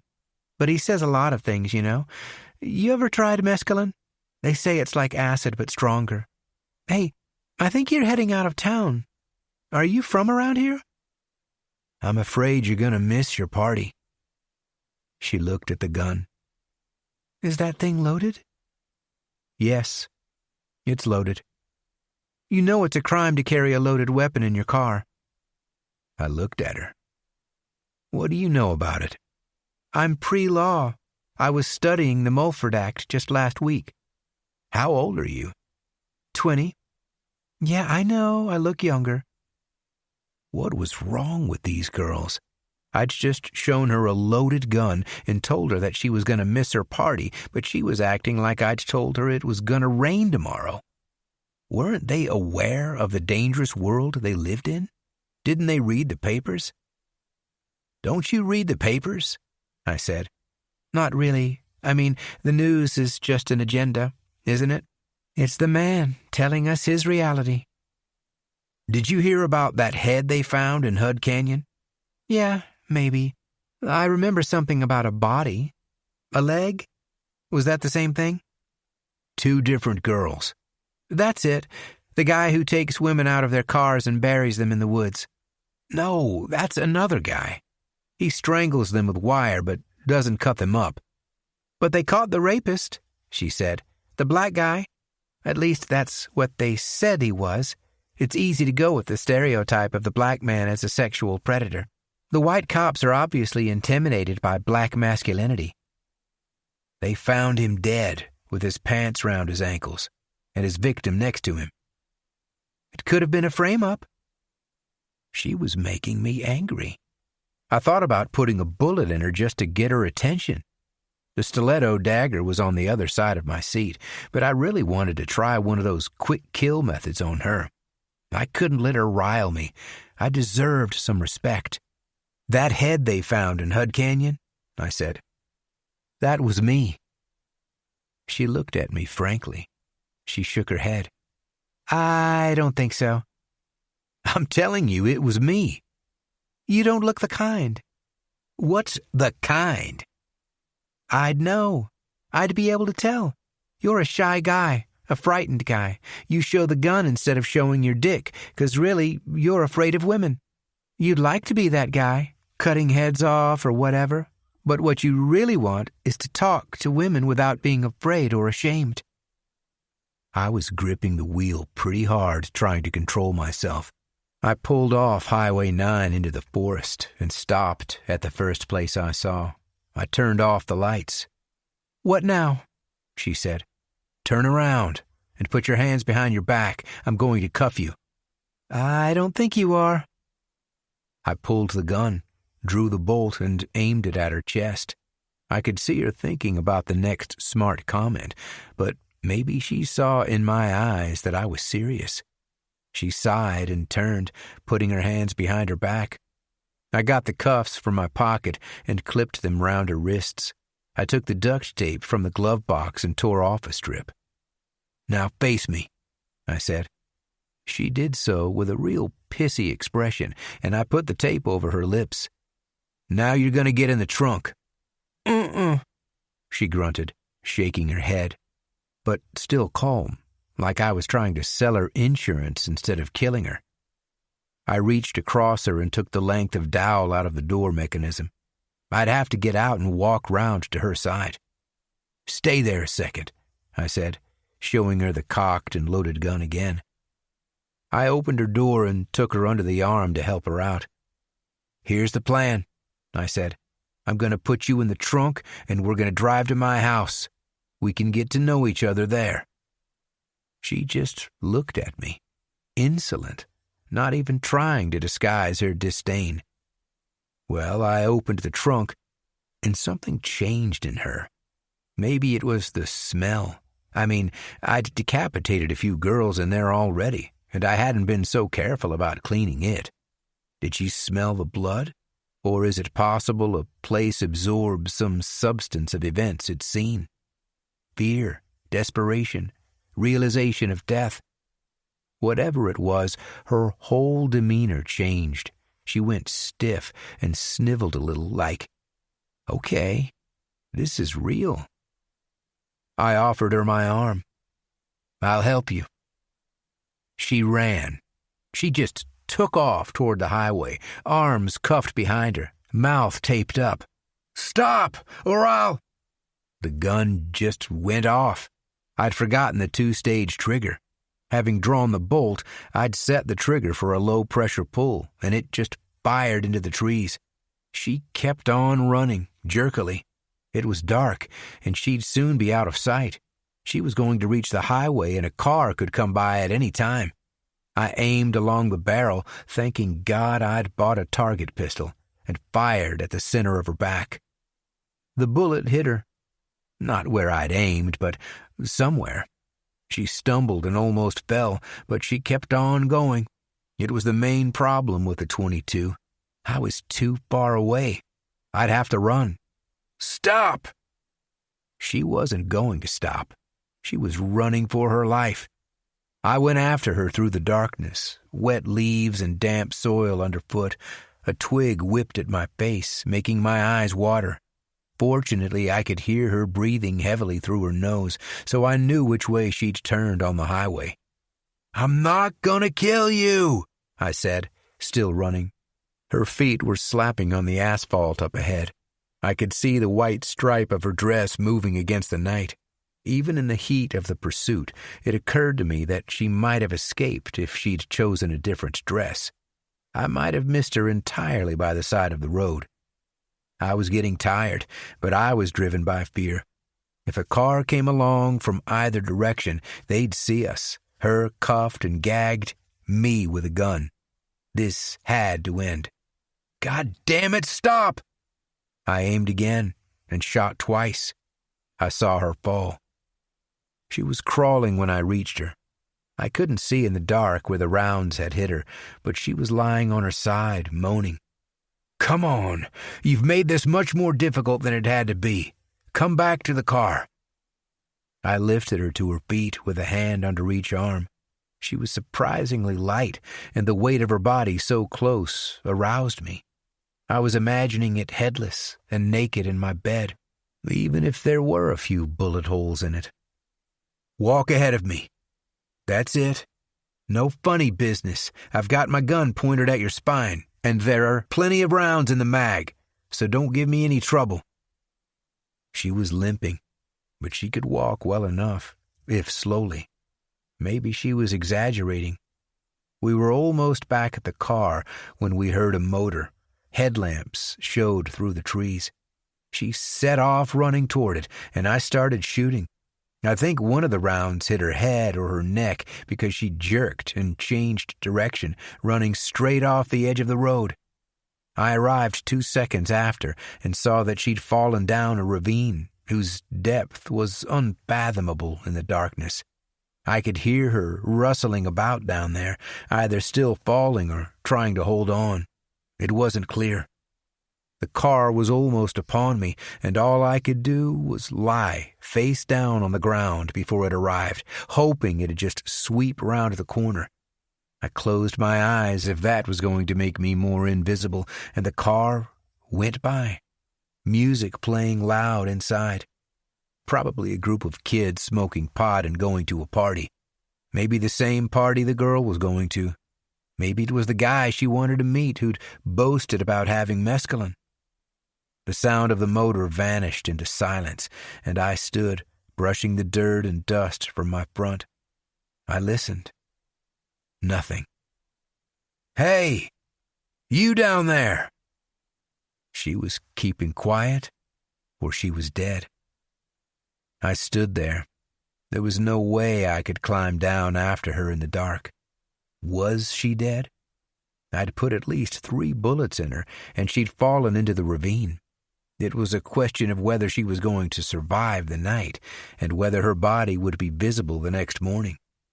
My cuffs and my duct tape were on her. Could I come back the next morning at dawn with some rope and try to find her? Shit. This was all her fault. Why'd she have to get so smart? All she had to do was get in the trunk. I listened some more. Nothing. I went back to the car and got the flashlight, but its beam picked out only bushes and trash thrown by drivers, cigarette packets, beer bottles. The ravine was pretty much vertical. I couldn't see the bottom. She had to be dead. She had to be dead. I drove back into town with my heart throbbing in my throat. This was the first time I'd messed up and left evidence. I'd left the actual body in the forest. If she was alive, she'd be able to tell them everything. I'd told her I was responsible for the Hud Canyon head. I'd revealed the other killer was strangling his victims, something only the police and that killer knew. Shit. It was about 2 a.m. The streets were virtually empty. I was so preoccupied with the girl in the ravine that I didn't notice the other car following me. Unmarked police. I was driving at the correct speed.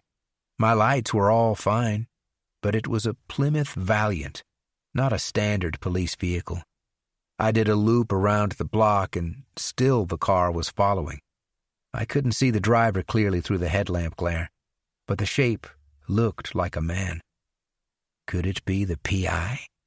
Donahue? Maybe he'd canvassed co-eds I'd picked up and correlated accounts of a Ford Galaxy. Maybe he'd followed me up into the forest and heard the shots. With the girl in the car, I might have been distracted and not noticed a professional tale. There was a stretch of open road between El Bosque and Verdugo.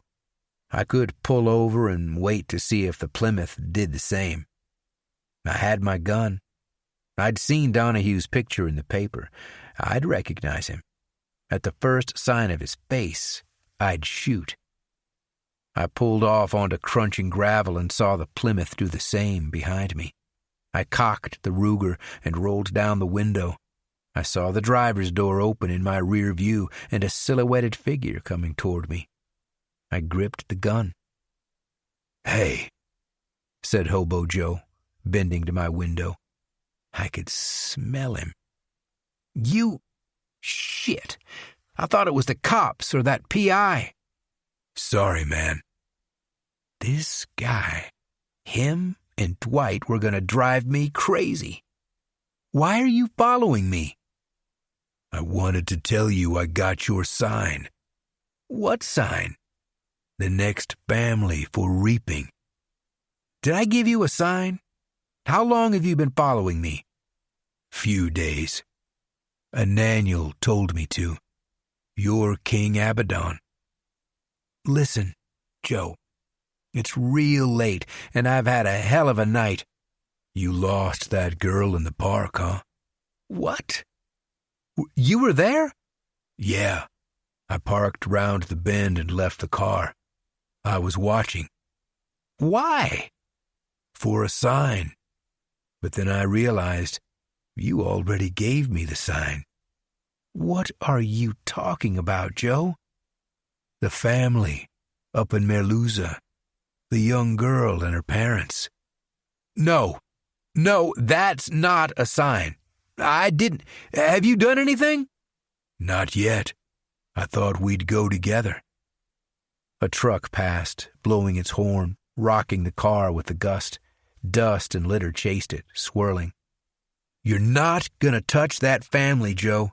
There's no sign. I've not signaled anything, you understand?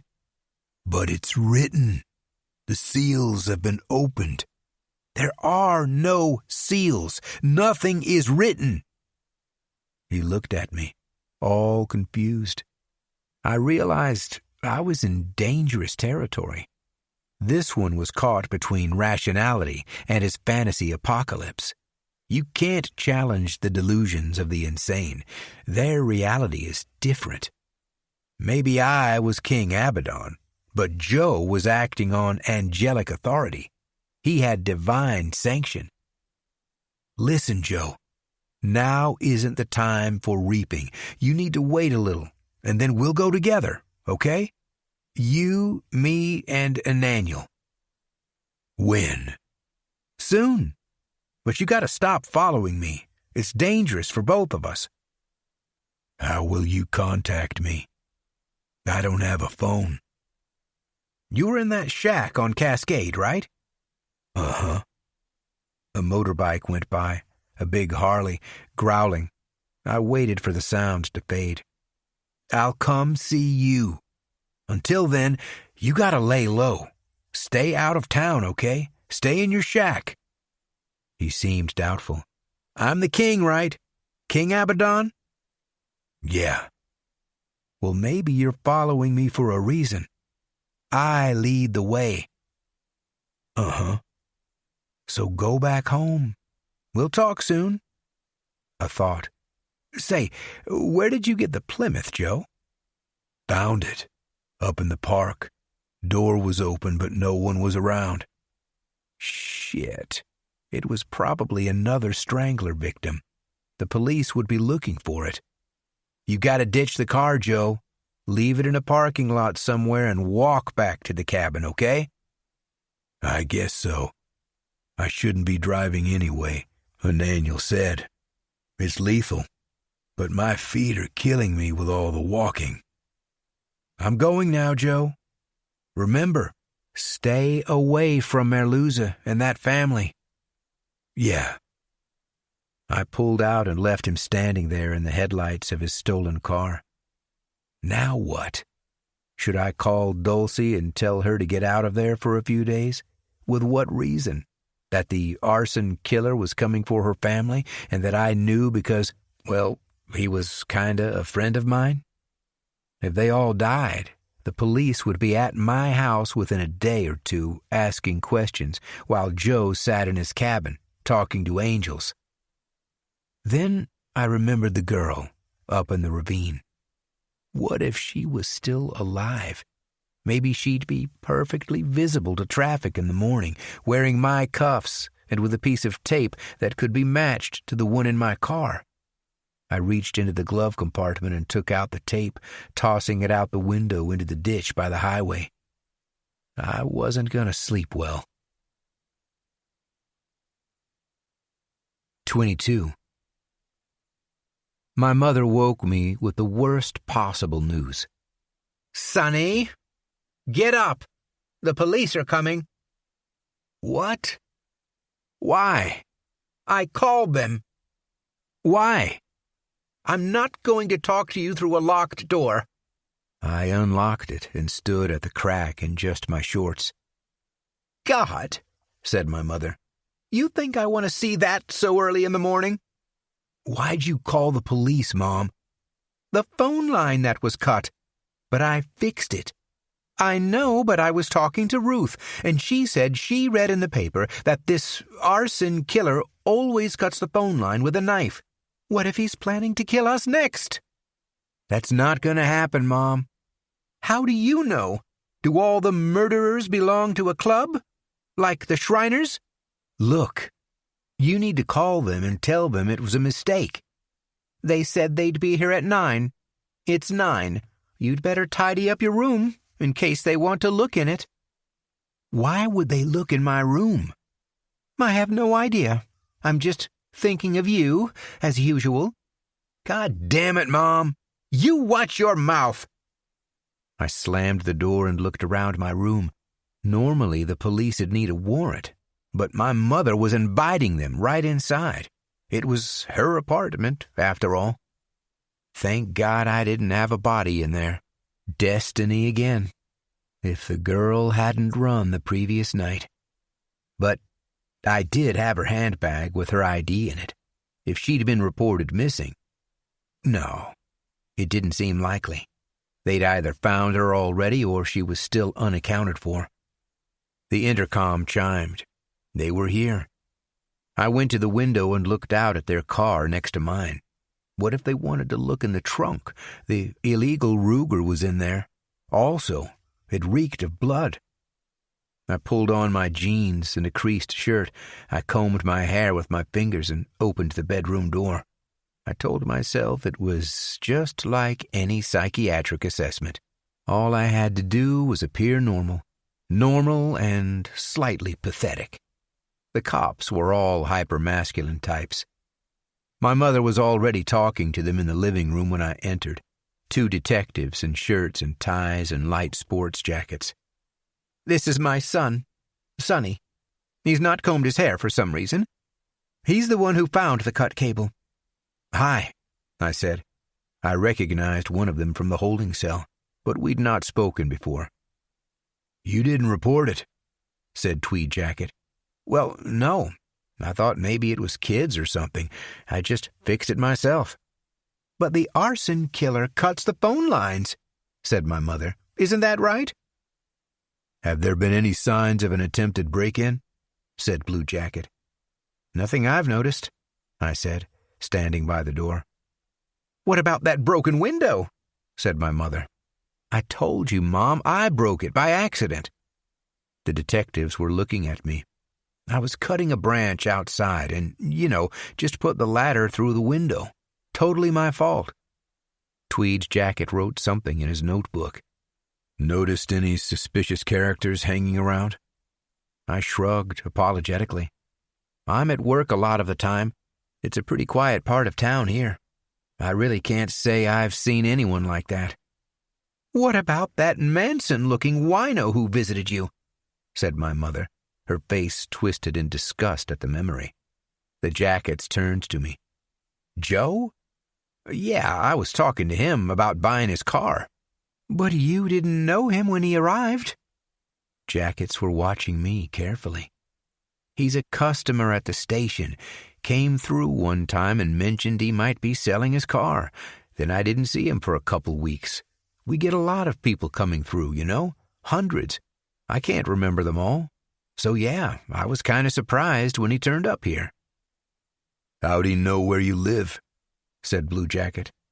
I guess I told him. You guess, said Tweed Jacket.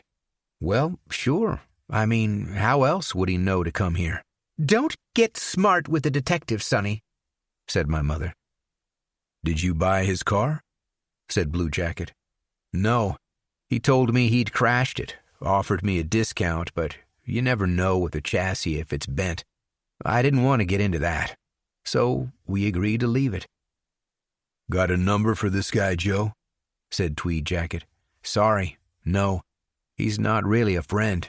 I wouldn't expect to see him again unless he comes through the station. They wanted to look at the window I'd replaced and saw I'd put an iron grill over it. I think they were impressed with the work. "You have a weapon in the house?" asked Blue Jacket. "No, sir." "Maybe you should think about getting one.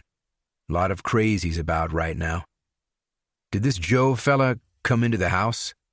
"He went in Sonny's room," said my mother, visibly delighted. "Mind if we take a look?" said Tweed. "Sure," I said, my voice a little higher than I wanted. "Come right in." They stood just inside the door looking around. The rapidly made bed, the shoes on the floor by the mirror, the bookshelf without a head on it. "What's that smell?" said Blue. "Is there a smell?" I said. "Something rotten," said Tweed. "It's faint. You might want to check under the floor. Could be a rat." "Is that your bag?" said Blue, pointing at the Ravine girl's bag. "No, it's my girlfriend's." "Did you have a girl in your room without my permission?" said my mother. "No, Mom. She left it in my car." "What's her name, Sonny?" said Tweed, pen poised over his notepad. I was getting pretty angry with all of this. What relevance did Dulcie's name have? Were they doubtful that I had a girlfriend? I gave them her name and address in Merluza. That was going to cause problems if the detectives followed up on it. Then they wanted to see the sawn branch I'd mentioned. I'll give them credit. They were good at their job. Fortunately, I had anticipated this and sawn off a branch just after I'd fixed the window. It had been close to the building and sometimes hit the wall in a heavy wind. It was my insurance policy in case anyone had heard the window being broken by Joe. The detectives left, probably thinking what a pathetic specimen I was, living with my mother and not being allowed to have a girl over. They were hardly out of the parking lot before me and my mother got into it. "Why'd you speak to me like that in front of other people, Mom?" "Because you deserve it. Why do you keep so many secrets? You never told me about this guy, Joe. You never tell me about this girl, Dulcie." "It's my private life, Mom." "You can have a private life when you live in your own apartment. Under my roof? I want to know if you're associating with Manton-looking characters." "He's just a customer, Mom." "And this Dulcie? Some clap-ridden hippie tramp, I suppose." "She's a nice girl, Mom." And the rest. We could go for hours like this, round in circles of recrimination, blame and spite. Thank God it was early, and she wasn't drunk. I wasn't working that morning, and I didn't want to stay home. I drove back out to where the girl had gone over the edge of the ravine and saw my cartridge cases glinting on the road. Some had been crushed flat by passing cars. I collected 4. I couldn't see any trace of the girl. The drop was almost vertical for about 70 feet, and then it was all bushes.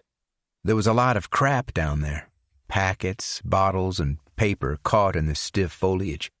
People had no respect for the natural beauty of the state park. It wasn't possible to see if the ravine bottomed out into a trail or whatever.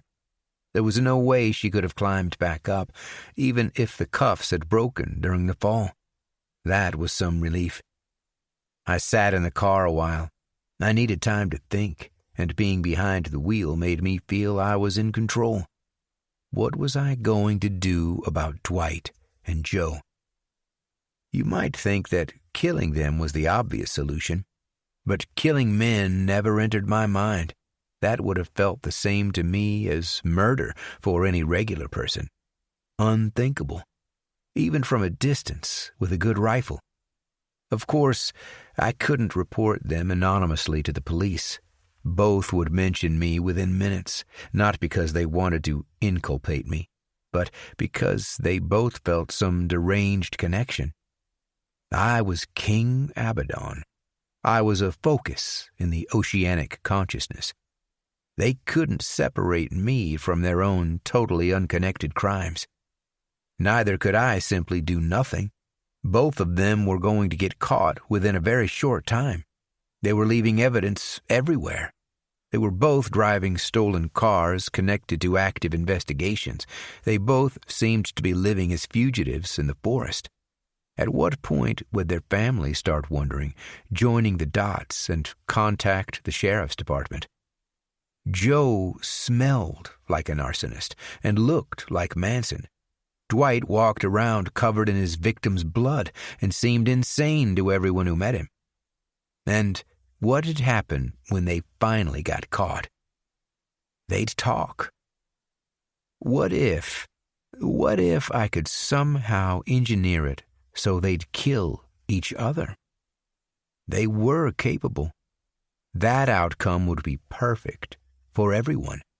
We'd pretty much all used each other's guns by this point, and there was probably enough ballistics evidence to pin my killings on one or both of them. Even better if they were dead and unable to face trial or answer charges. I'd be able to stop killing and live a normal life with Dulcie.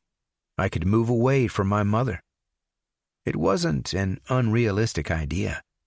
We only hear about the serial killers who are caught. There are others who simply decide to stop one day. Who knows why? Maybe they find love, or they've worked out their trauma, or they've simply matured. But they stop and live a normal life, and nobody ever guesses. Their family, their community knows them as the guy who helps out after church, who shovels snow for neighbors, who takes his boys to Little League, never imagining that he'd strangled and raped 14 girls or hacked up bodies in his mother's tub. They're not all like Dwight and Joe. You can't always tell. You can't see it in their eyes when you shake the same hands that once wore gloves of glistening red. How many wives have lain under a husband and loved him, not knowing the homicidal abysses he's ranged? There was just one problem. My mother had to die. It was as inevitable as the sunrise. I'd dreamed of it since I was 8 years old.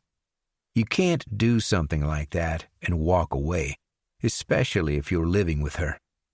You immediately become the primary suspect, whether or not you flee. There are two choices: face the penalty or kill yourself. That was how it had to end for her and me. There was a symmetry to it. She'd given me life, and I'd end hers. I think she'd always known that. It was a kind of contract between us, our version of love. That night after work, I went to the holding cell for a few beers. The cops were nervous. The press was making it look like they were incompetent. People were joking it had got so bad in Buena Vista that there were so many murderers at large that the killers were now killing each other. It wasn't literally true. I mean, the rapist wasn't a killer, but the killers were killing each other's victims. That poor girl Dwight had shot when she thought she was going to be rescued. The newspapers loved that stuff. Drama. Tragedy. I couldn't relax at the bar. I kept looking at the door to see if Joe or Dwight were going to walk in and wave to me across the crowd with the severed arm of their latest victim. It could have happened. I really had to do something. I had to start taking control of this situation that was getting out of control. An idea started to form. I left the bar and drove up into the state park. It was about 10:30 and dark. There was quite a lot of moisture in the air, so the headlamps were throwing beams through black tree tunnels. Dwight had said he had a shack up on Oban Drive. There wasn't a lot of property up there, only what had been built before it had become an official state park. I was hoping just one of the 3 or 4 places would have lights on, but in the end it was easy to find Dwight. He'd left the rapist's Stingray parked in plain sight where any passing CHP car could see it. I pulled off the road alongside the Stingray and slammed my door a little harder than normal to give him some warning I was out there. You didn't want to surprise a guy like Dwight on home territory. I saw a shadow move against a window, The shack door opened, and Dwight came out onto the stoop, a cup of something in his hand, and the .38 butt sticking out of his pants. "Sonny, you came. I knew you would." Sure, the oceanic consciousness. The cabin was hideous. It smelled of body odor, rotten food, and damp.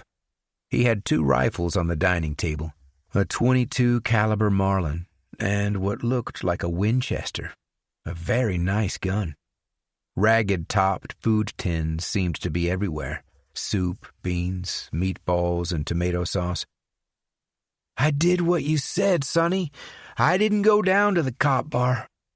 "That's great, Dwight. You did the right thing." "You want a tin of something? I've got some mushroom soup somewhere. But there's no more gas. You'd have to eat it cold." "I'm not hungry." I sat on the edge of the mildewed sofa. "Listen, I wanted to tell you something. I think I might have gotten a message, through the oceanic consciousness."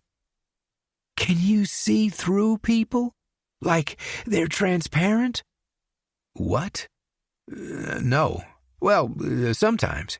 "I knew it!" "Anyway, Dwight, this message told me I should come to you and tell you about a house in Oakwood on Dorero. There's a..." "I know the place. I've been there." "Really?" "Yeah. I picked up a guy, and he wanted to go there." "What'd he look like?" "Long hair, beard, but not like a hippie. More like a bum. He smelled of smoke. I think he's one of us. I gave him some acid." "One of us. Okay. Well, the message said you should go there." "We can go together, right now." "No, the message said you should go there alone." "Yeah? And what should I do when I get there?" "I think you know, Dwight. I think you've already received the same message." He nodded, thinking. I had my hand in my coat pocket. I'd taken the ID from Ravine Girl's handbag, and now I eased it slowly out of the pocket like I was changing position on the sofa. I stood, pushing the ID down between the arm and the cushion. "Dwight, I have to go. I'm working early tomorrow. You have your message." "You're right, Sonny. I've received the same message now. Will you come visit again? I promise I'll get some more gas canisters. Do you like chicken soup?" "Sure." "And lose the stingray, Dwight. Get rid of it. It's attracting bad energy. The yin and the yang are way out of balance." "Yeah?"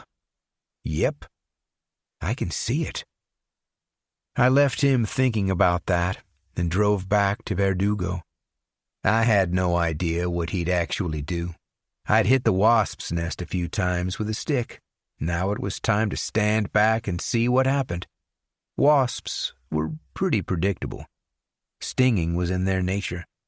I used to shoot at their nests when I was with my grandparents, just to watch them go crazy. My mother was sleeping when I got home. I drank some water in the kitchen and looked at the claw hammer on its hook. I took it and went to her bedroom door, which she'd left open as usual. I stood just inside her room, avoiding the creaking floorboard. She was lying on her back, mouth open, a brown hairnet on, snoring lightly. I went to the side of her bed, the hammer seemingly heavier in my right hand. I made a deal with myself. If she wakes now and sees me by her bed, I'll do it. A single enormous blow to the forehead. She wouldn't be able to defend herself. Her arms were under the covers. The last things she'd see would be my face and the hammer sweeping down in an arc. The claw or the face?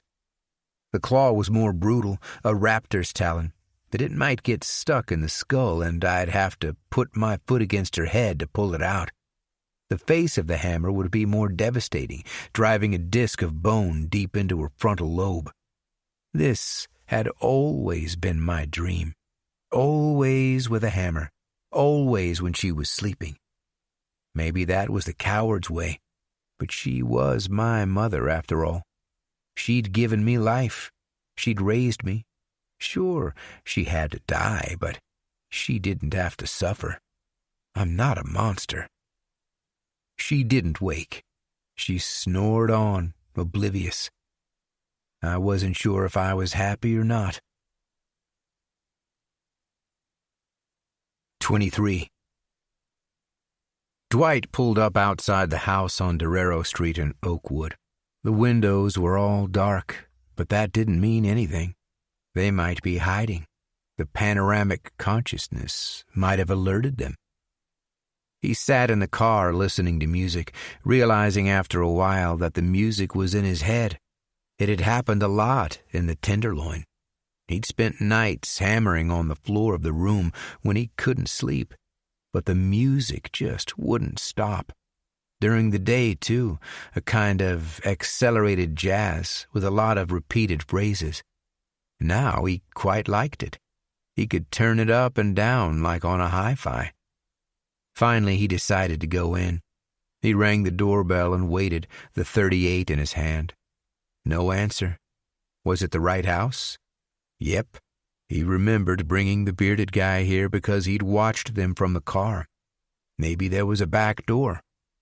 He broke a glass panel in the door using the .38 butt and let himself in.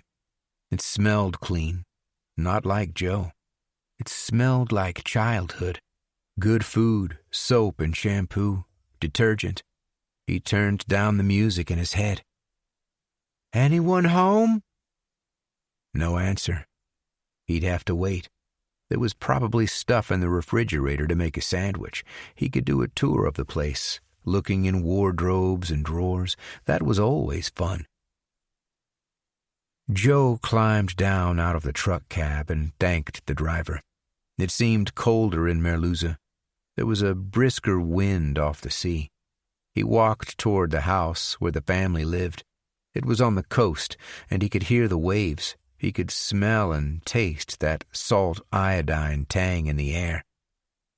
And the sea gave up the dead that were in it, and whosoever was not found written in the book of life was cast into the lake of fire. King Abaddon had said to wait, but Ananiel was impatient. The seals had been opened, and the locust creatures had been released. The reaping had begun. There was no stopping it. This family had been chosen as surely as the dead girl's family. King Abaddon had indicated them. There were cars in the drive, but no lights in the house. Joe crunched over the gravel and walked round the side to where the phone line came down from the post. He cut it cleanly with his knife, then broke a bathroom window at the rear, using the magnum butt. Rich people. They had a lot of art, paintings, sculpture, a grand piano. Joe sat on the little stool and pressed some keys, listening to the strings vibrate and the notes fade into silence. "Be patient," said Ananiel. "Soon they will return." I'd taken Dulcie's family out to dinner. It was partly to get them out of the house following my roadside conversation with Hobo Joe, and partly because I needed to do some work on making them like me. They were snobs. I wanted to show them that a gas monkey could be a responsible provider, at least until something better came along. With my record now officially expunged, I could apply to the police academy. We were at Mamacita's, a fish place on 3 Mile Beach that Tom had told me served good food at reasonable prices.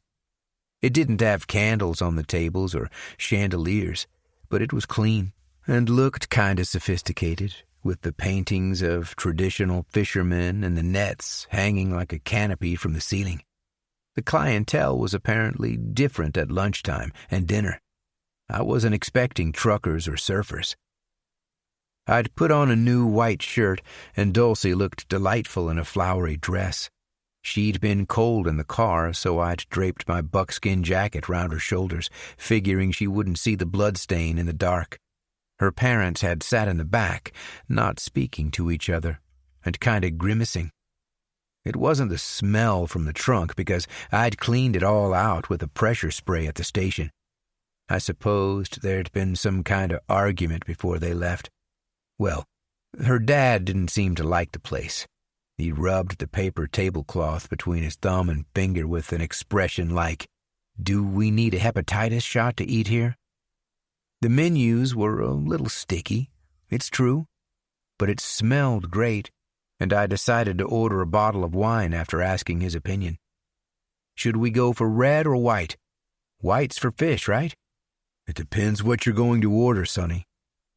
I'm going to go for the seafood soup and then the grilled octopus. Then I'd order red, or maybe you'd really prefer a beer. Why don't we order one of each? Said Dulcie. Listen, said her father, there's something we need to discuss before ordering any food. This looked bad. Her mother seemed like she was either going to faint or explode. Her face was a clenched fist, red and white. I'm afraid, said her father. I'm afraid that I've learned something. Very worrying. I'd really prefer not to go into the detail of it, but I think this relationship should end here. Tonight. In fact, I insist. Daddy! He put his hand on hers, but kept looking at me, unblinking. I'm doing this for your happiness, Dulcie, and for your safety. I went cold. My safety? What are you talking about?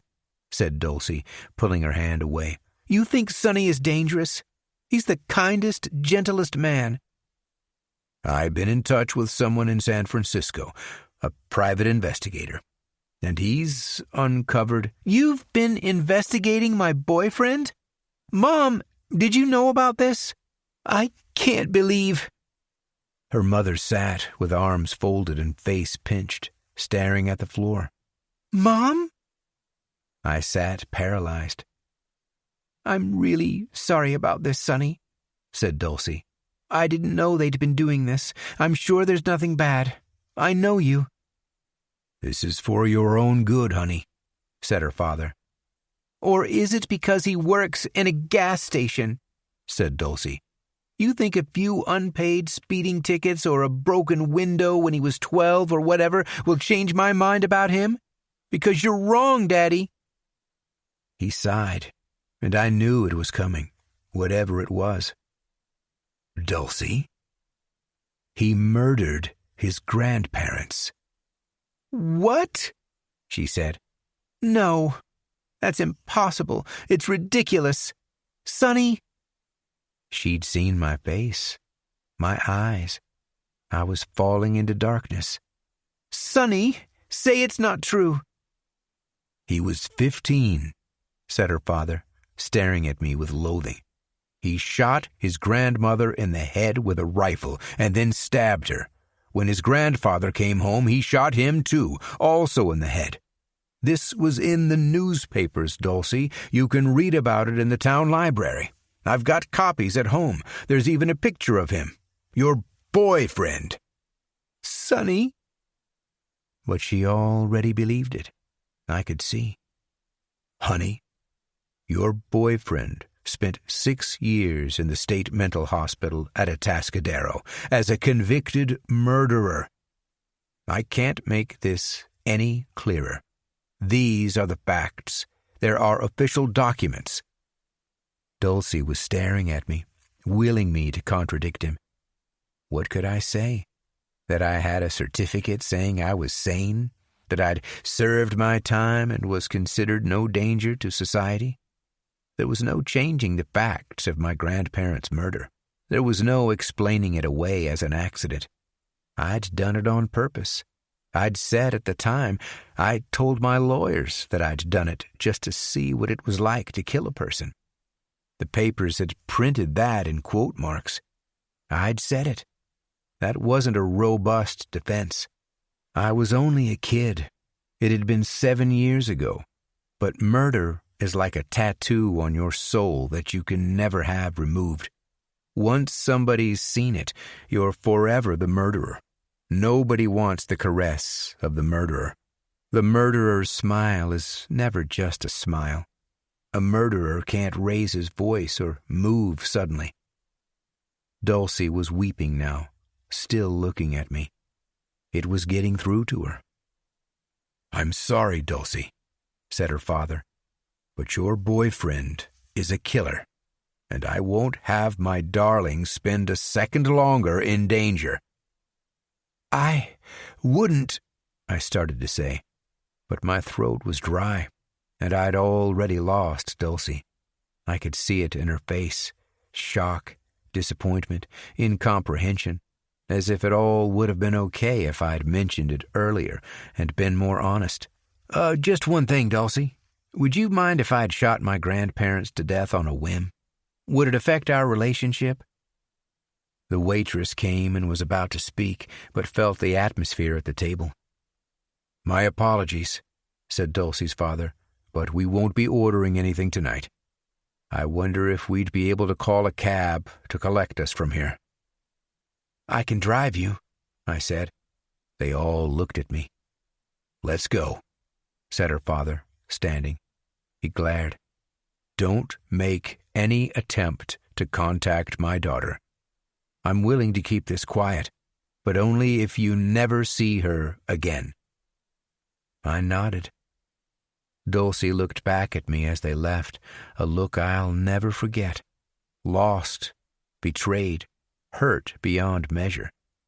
She'd recover, sure, but she'd be scarred. She was the only person who'd ever truly loved me, and now she'd seen a glimpse of the real Sonny Boden. I had to comfort myself with the idea that there was much worse to know, much worse to be revealed. It was all quite a disappointment, and embarrassing for them as much as for me. They could have done this at their house, but I supposed they wanted a public place in case I flew into some homicidal rage. It showed just how little they knew me. I stayed at Mamacita's. I had the soup and the octopus with the red wine. It was all delicious and very good value, as Tom had said. Of course, now I'd have to find a replacement girlfriend. Dwight was drinking milk in the kitchen when they came home. He heard 2 women's voices. "I swear, if he touches me like that again, I'm gonna, I don't know, stamp on his foot and make it seem like an accident. I bet I could break a toe. It'd be better to stamp on his balls. He'd have to be lying down for that. So hit him with a skillet first." They laughed. "Did I leave the kitchen light on?" They stopped, frozen, on seeing Dwight drinking milk. "Hi," said Dwight. "Who are you? Why are you in my house?" "I'm Dwight." He waved with his non-milk hand. "The oceanic consciousness brought me here." The women looked doubtfully at each other, deciding whether or not to be scared. "He's an acid head, Sal," said one of them. "Probably thinks he's in his own house or something. I'll handle this. Hey, buddy," she said to Dwight. "You popped a pill? Smoked some weed?" "Sure," said Dwight, smiling. "That's great, hon, but you're in the wrong house. You finish your milk, and I'll show you the door, okay?" "Sonny sent me." "Sonny?" She looked at the one called Sal. "You know a Sonny?" Sal shook her head. She looked worried. She was looking to the other room like maybe there was someone in there. "Sonny! From the Arco station," said Dwight. "Okay, you're really in magical Oz, aren't you, hon? Technicolor visions? Let's take you to the door and you can continue your mystical journey outside." Dwight pulled the .38 from the back of his pants. "Leanne?" said Sal, gripping her friend's arm. Leanne looked at him straight. "What do you want?" If you're thinking about rape, I gotta tell you I'm on my period. Full flow. Pretty damn messy, and Sal here gave birth not so long ago. Got a pussy like a suitcase. You wouldn't feel a thing. Leanne! Shh. Leave this to me, Sal. I've had a message through the oceanic consciousness, said Dwight. Yeah? Me too, said Leanne.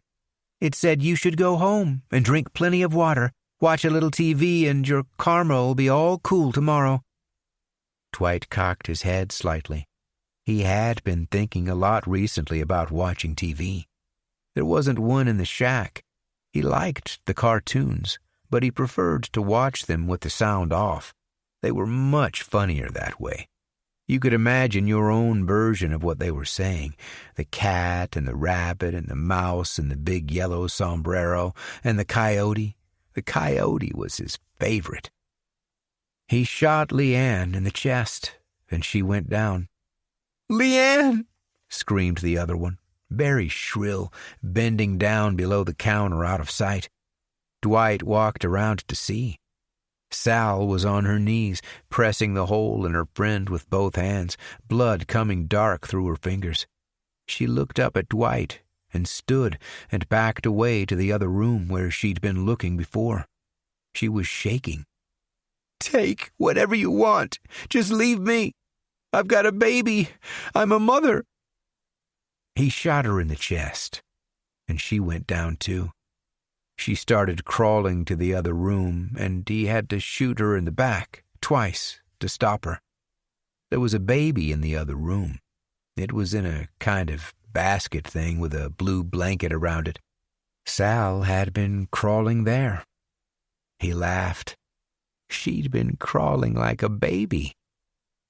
The baby was awake and looking around, kind of stunned.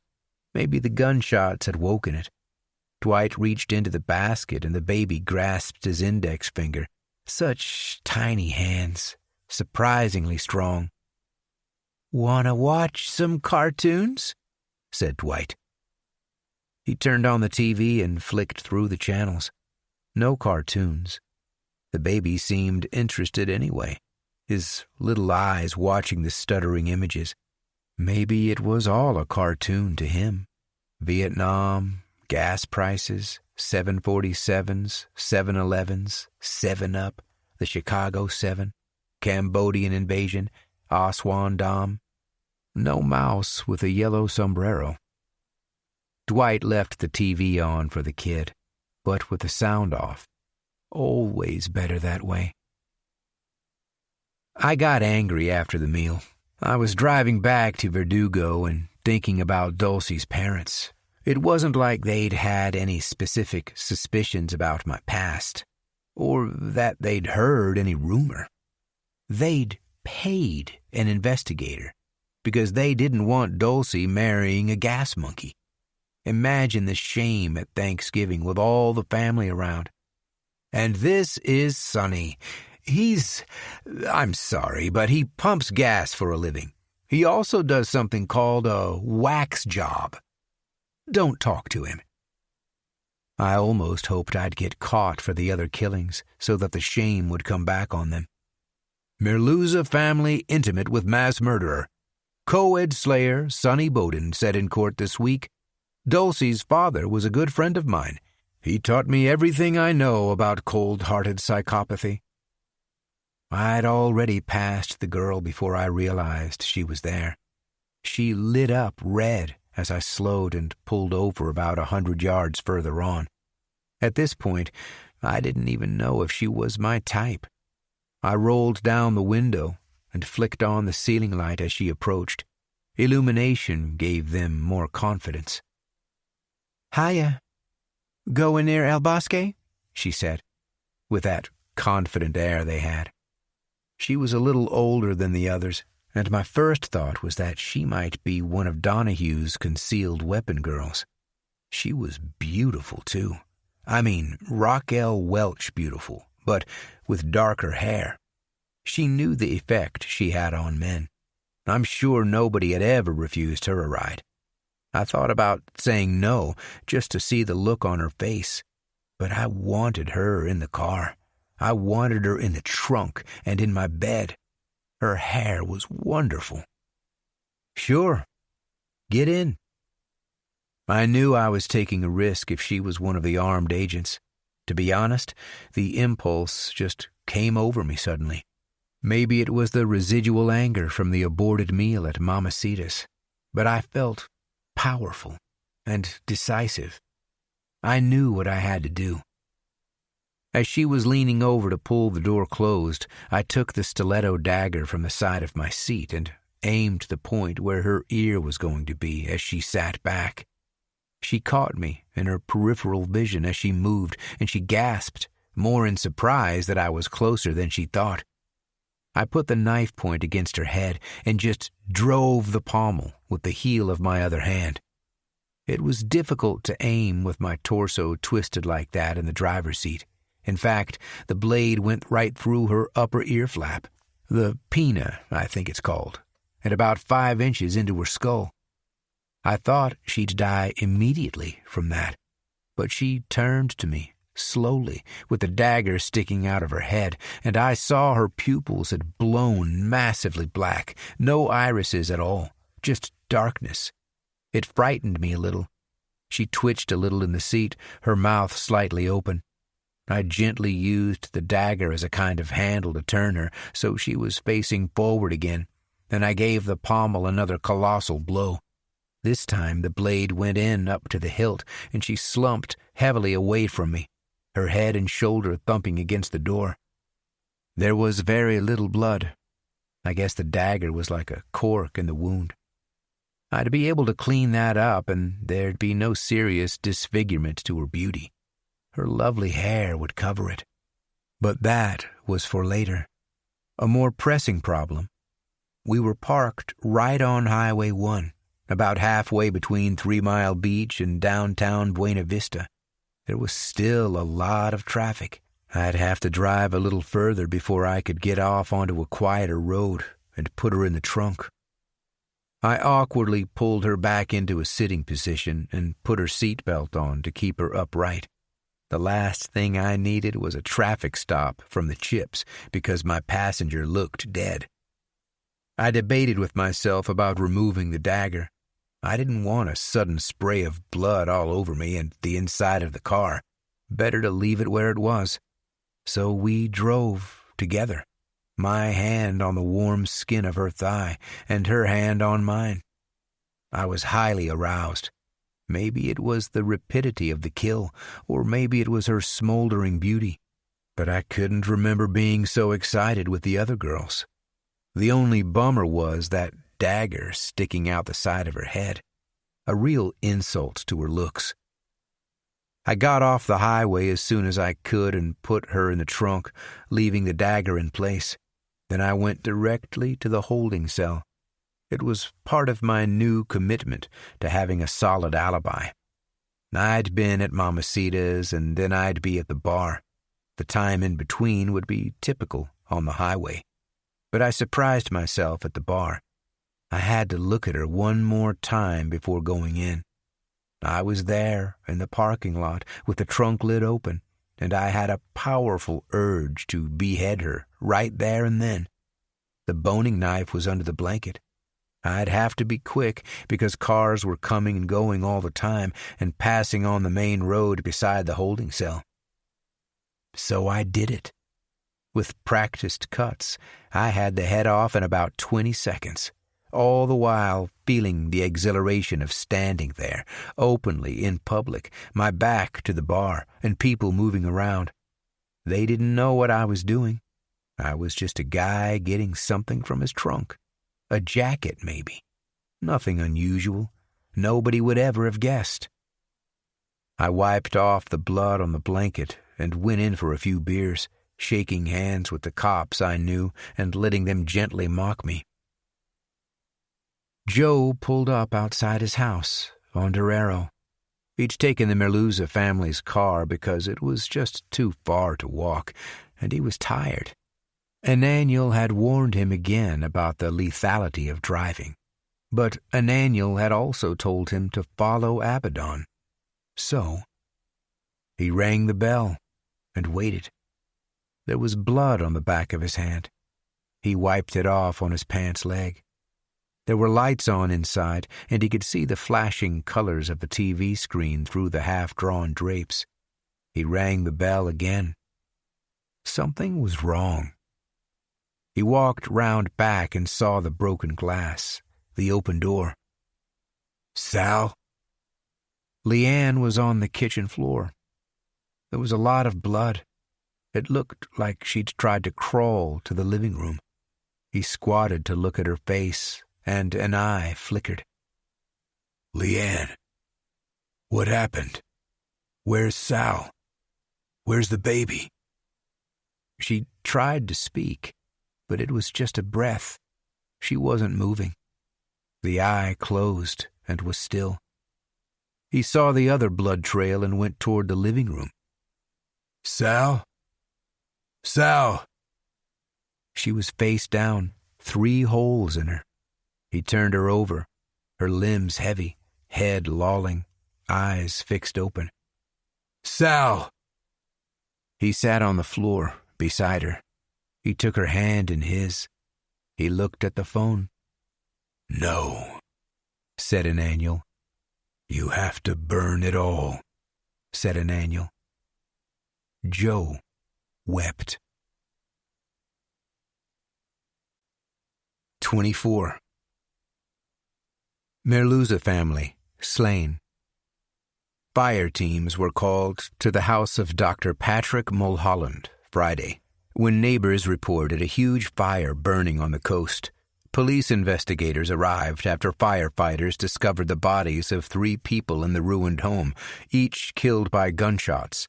The 3 are believed to be Dr. Mulholland, his wife Lane, and his daughter Dulcimer, though formal identifications have yet to be made. Arson killer strikes in Oakwood. 2 women and an infant were killed on Dorero Street in Oakwood, Buena Vista, Wednesday night. Their bodies were discovered in the remains of the burned-out house. Sheriff's Department Detective Lieutenant Schumer said that the crime bears all of the hallmarks of previous crimes committed by the so-called arson killer, who has struck multiple times in recent weeks. One unusual piece of evidence in the case is that a car belonging to a family slain in Merluza the same night was found parked in front of the house. Lieutenant Schumer did not rule out the possibility that the same perpetrator had struck twice within a short period. Body is identified. The sliced portions of a human body that drifted into shore last week at Las Arenas have been positively identified. The UCBV co-ed has been named as 20-year-old Juanita Cortez, who had been reported missing August 1st, one day after she reportedly hitchhiked to a party being held in Las Gambas, Buena Vista County. Of course, ballistics would show that a .45 caliber had killed Dulcie's family and a .38 caliber Joe's family. It was possible that the suspect had changed guns, but it was an added complication for the police. I bought copies of the Examiner, the Chronicle, the Sentinel, and others to get the full story on Dulcie's death. There wasn't much detail. They'd been found like most of the others, bound and sitting in a row on the sofa. I tried to imagine the scene. They must have arrived home in a black mood after the disastrous non-meal at Mamacita's. Dulcie would have cried in the car, comforted by her mother and lectured by her father. Maybe she fought back and defended me. But the facts were compelling, and she believed them. I'd seen that in her eyes. She knew it was over. She just needed some time to forgive her parents, and also wonder whether they'd do the same with every future boyfriend. So they arrive home, and maybe there's a light on.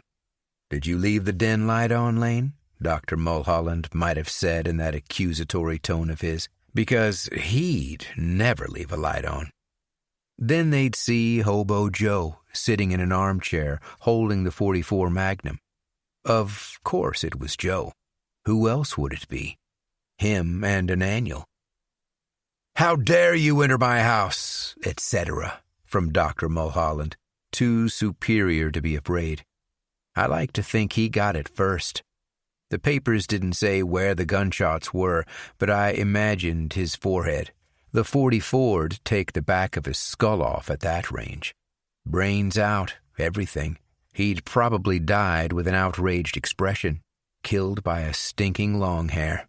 The indignity.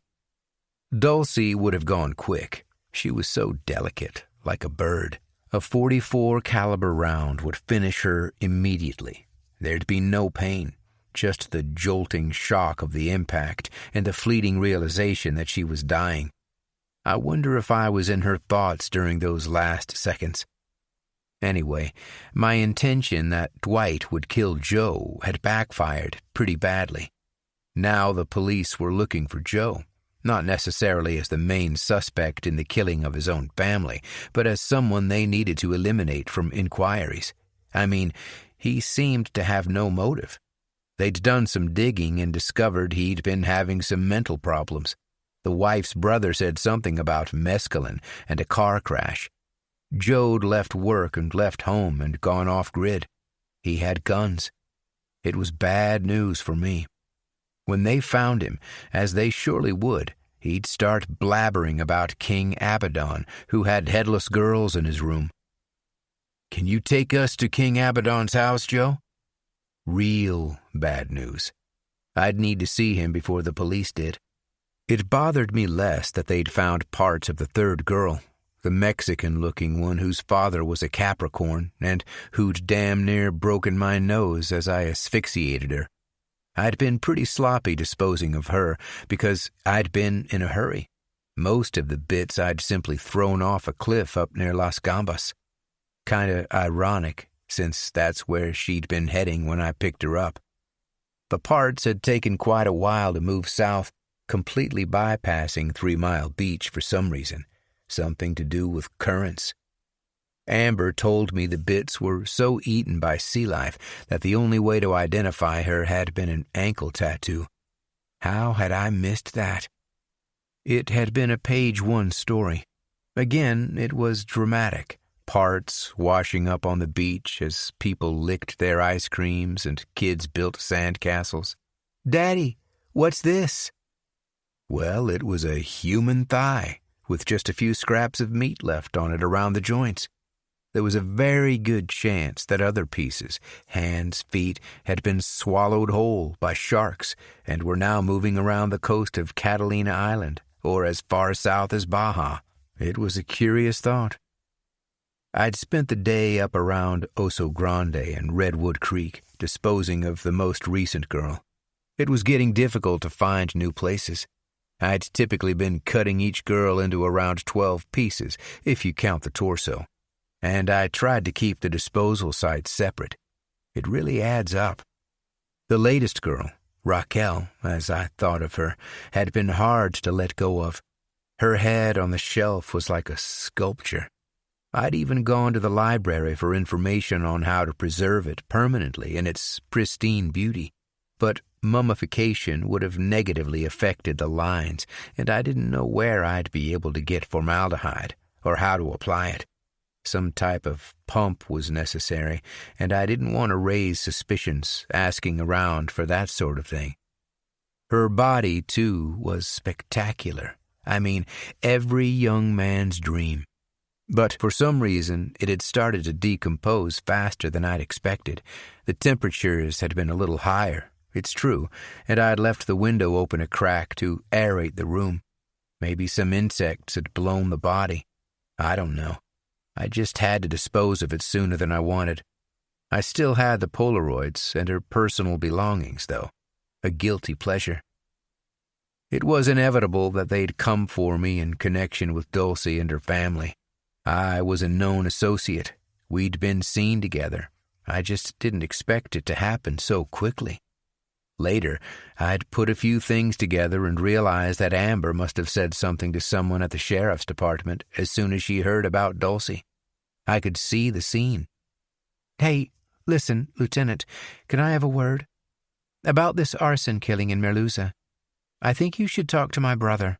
The daughter was his girlfriend, and, well, he does have a homicide record."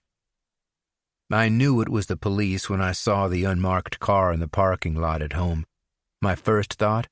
The Polaroids and Raquel's stuff. They were hidden, but if the detectives had a warrant, the gun and the boning knife were in my trunk. Would a warrant cover that too?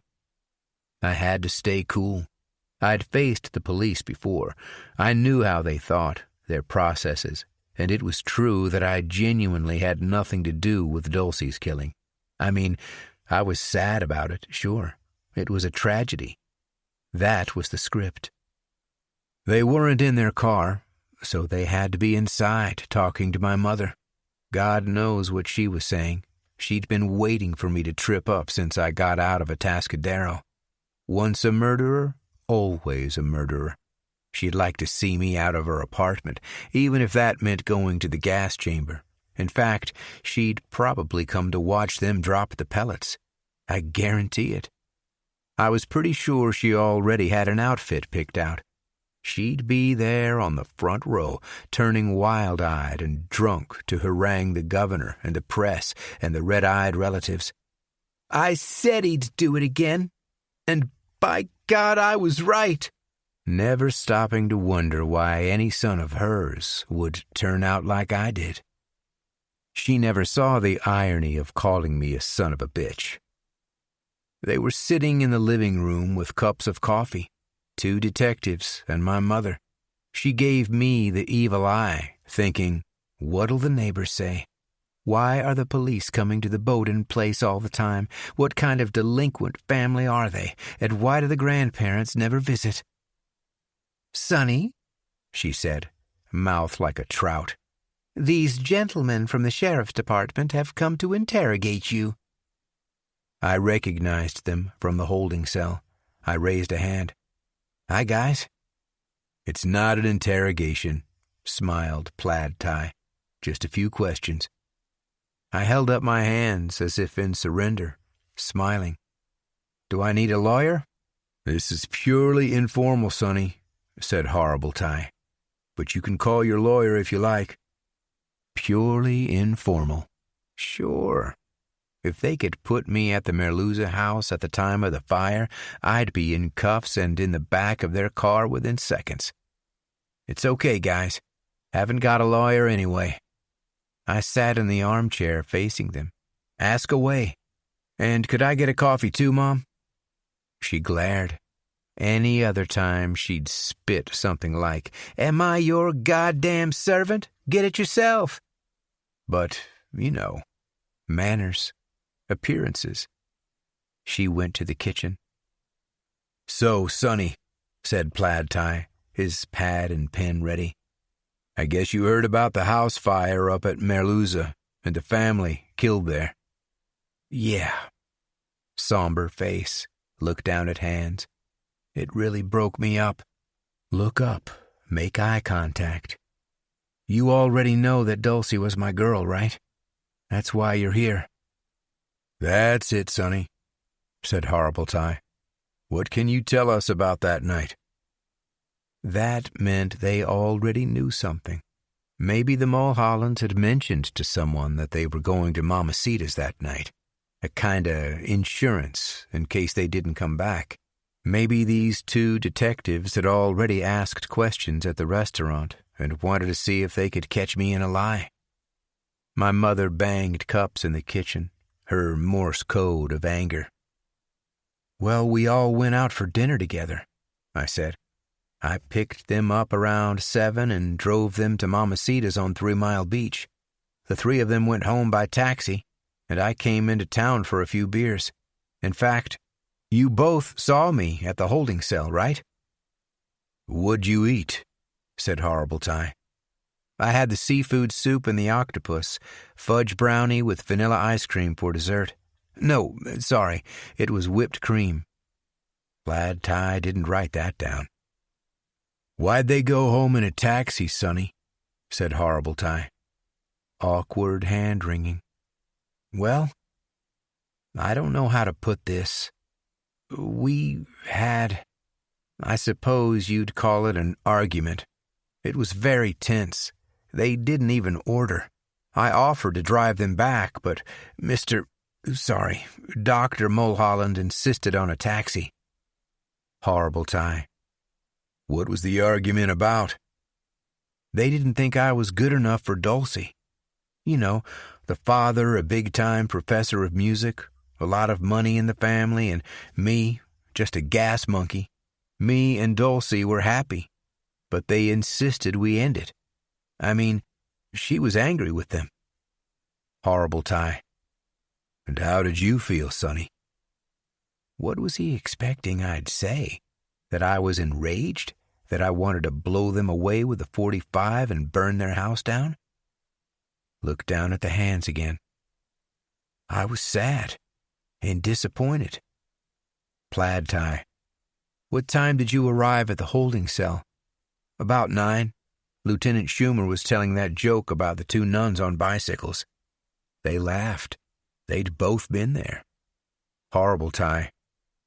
And where'd you go after? Home. Here. Watched some TV. I think it was a rerun of Police Story. Plaid Tie. Can your mother corroborate that? My mother came in from the kitchen, where she'd been listening to everything. She put the coffee in front of me, half full and probably lukewarm. I was asleep, she said. I swear she was trying not to smile. Horrible Tie. Didn't hear the TV? The door? Nope, she said, imagining me in the gas chamber. I'm very considerate if my mom's sleeping. I keep the volume down. I looked at her. Also, she's a very sound sleeper. After 4 or 5 glasses of brandy. I thought she might explode right there, but she kept it together. Manners, appearances. You could ask the neighbors, I said. There were a few lights on when I got back. They might have heard or seen the car. For sure, they didn't see me carrying the headless girl up the steps and into my room. I was getting pretty irritated by this point. They were giving me the 3rd degree for a crime that Hobo Joe had committed. Where was he? And where was Oceanic Dwight? Just one more thing, said Plaid Tie. Do you ever pick up hitchhikers? Shit. Where was this coming from? Amber? My mother? Had somebody uncovered my expunged record?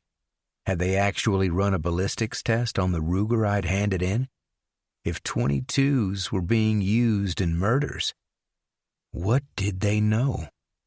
Or were they fishing? Yeah, sure. I mean, sometimes. You pick anyone up August 1st? The Mexican girl, now in Sharks off Catalina Island. Note how they said anyone, not specifically a girl. Clever guys. I blew out some air trying to remember. The 1st? What day was that? Horrible Tie. Sunday. I'd picked her up out of town. Nobody around. But if someone had seen her get in my car... I mean, I guess it's possible. I like to drive on a Sunday, and if there are people hitching, I like to help them out, you know, if it's not too out of my way. Plaid Tie. Girls? Boys? Whoever. I mean, I'm a red-blooded male. I'd prefer a pretty girl to chat to for 10 minutes, you know. They laughed. I laughed. All the guys together. My mother snorted like, that's the only kind of relationship you're ever going to have. 10 minutes. Horrible Tie. So, did you pick anyone up or not? Let me think. I looked down and to the side, the sign of someone remembering rather than fabricating. But I was trying to think if they could possibly have any evidence that would put me with the girl. I'd not shot her, so there was no bullet in the brain for ballistics. I'd removed the duct tape from her mouth, so they couldn't print that. She'd been in the sea a while, so any traces of me would have gone. And, anyway, I'd washed her before dismembering her, like I always did. It was just a question of if someone had seen her getting into my car, and I was almost certain There'd been no other cars or buildings around. "You know, I didn't pick anyone up that day," I said, "but I almost did. I saw this girl, a pretty little thing, up ahead. This was a little north of the UCBV campus on Amador. Around there, anyway. She had her thumb out, and I thought, why not? But someone 2 cars ahead stopped instead, and she got in. Pity. She looked like a lot of fun." Plaid tie was riding. Horrible tie. "How'd she look?" "Dark. Could have been Indian, either from India or native. Kinda small, but curvy, you know?" I drew her shape with my hands. Horrible tie. "And the car she got into?" "A silver Chevy. It was a Chevelle Malibu." "A Malibu? You sure?" "Pretty sure. I like cars." Plaid tie was riding it all.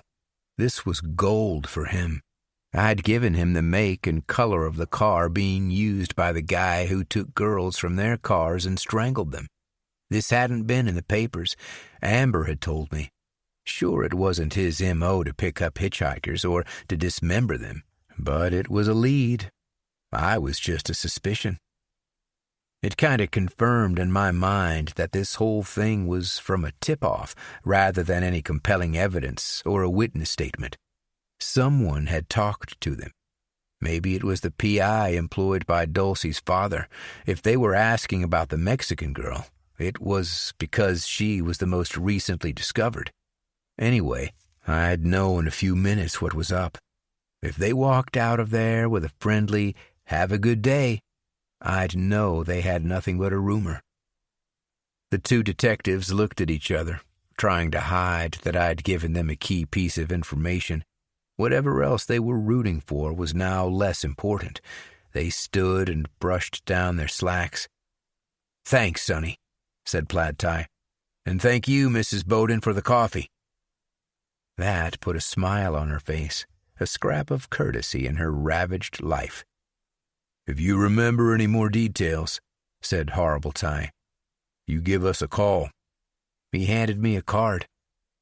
"You both have a good day," said Plaid tie. My mother waited until they pulled out of the parking lot before she started. "It's you, isn't it? This monster cutting up girls. It's you." "Mom?" "That's 3 times the police have been here sniffing around. They never came here when you were in the wacko hospital. Maybe you didn't burn that house, but you're just the type to go cutting heads off." "Mom?" "I want to look in your room. I want you to unlock it, and I'm going to look around. It's my apartment, and it's my right. I don't need an excuse or a warrant." "And what about my privacy?"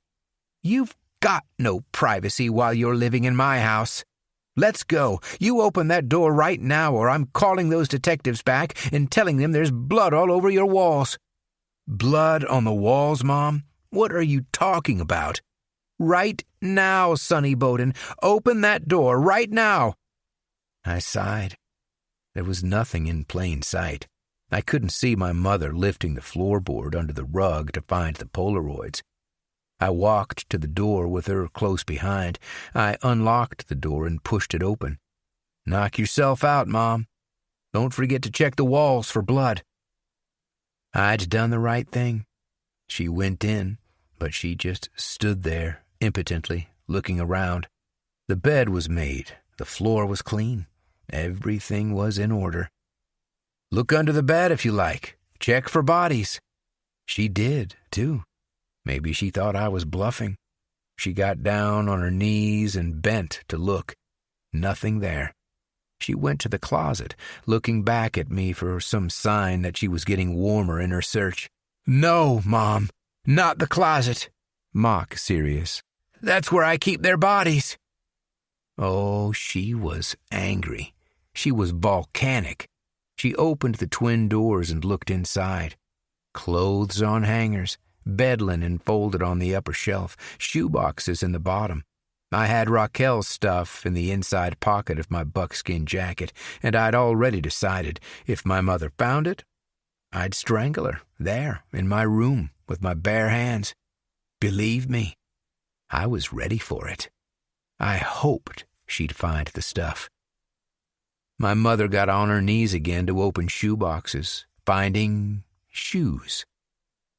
I hope you're going to tidy all this up, Mom. You shut up. You always had a smart mouth. Check all the boxes. There might be a head in one of them that I forgot about. She stood glaring at me. You're gonna trip up. And when you do, I'll be there waiting. She was right about that. But she wouldn't be waiting. She'd be sleeping. Good talk, Mom. Appreciate it. Fuck you, Sonny. And she was out. The mantra of good parenting, I called after her. I heard things clashing in the kitchen. Plates would be broken. This wasn't finished. It'd start up again later after she'd had a few sherries and thought of more insults. Meanwhile, my problems with the other two weren't quite over. 25. Joe was in the forest. He'd tried to go back to the shack, but there'd been cars parked outside, 2 of them, marked city police vehicles. He'd sat on a wet log, its bark peeling off to reveal bone-white wood, and waited to see if they'd leave. Instead, a van arrived, and more people went in. He'd have to get some distance. He walked for a couple hours northeast, avoiding tracks and cutting across roads only when there was no sound of traffic. His plan was to build a lean-to shelter with sticks and fronds in some remote corner of the forest. He'd done it often as a kid. In the end, he found something already 90% built, beer bottles and joint butts lying all around. The labels on the bottles had faded or completely fallen off and blown away. The joint butts were only flattened flecks of paper. He'd just have to add a fresh layer to the roof. He set to work with his knife. "Don't light a fire," said Ananiel. "It will bring men." Joe was getting tired of Ananiel. Light a fire, don't light a fire. "Do not think about the woman and child," said Ananiel. "This is the end of times." "That's not Sal," said Joe. "The mother of harlots and abominations of the earth," said Ananiel. "No," said Joe. "You have the mark," said Ananiel. "You are chosen." "I don't want to be chosen." "You know who did this," said Ananiel. "Who knows where you live?" Joe thought. Did he know who? The guy with the acid who picked him up. Buzzcut guy. Dwight. That's what King Abaddon had called him. And Dwight had said he lived up around here in the park. He had a shack on Oban. Dwight knew where Sal lived. He'd parked outside the house. "Right," said Ananiel. "Right." Joe waited until dark. The problem was he couldn't retrace his steps through the forest. He'd have to find a road and hitch. His flashlight was dimming, but he was able to follow the trail of litter the partygoers must have left before. It led to a road and a turnoff that smelled of piss.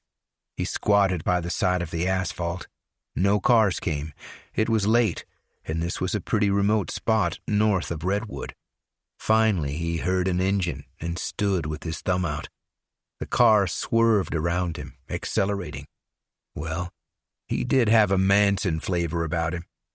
He squatted again, his breath steaming now in the forest night. He must have waited an hour, dreaming flames.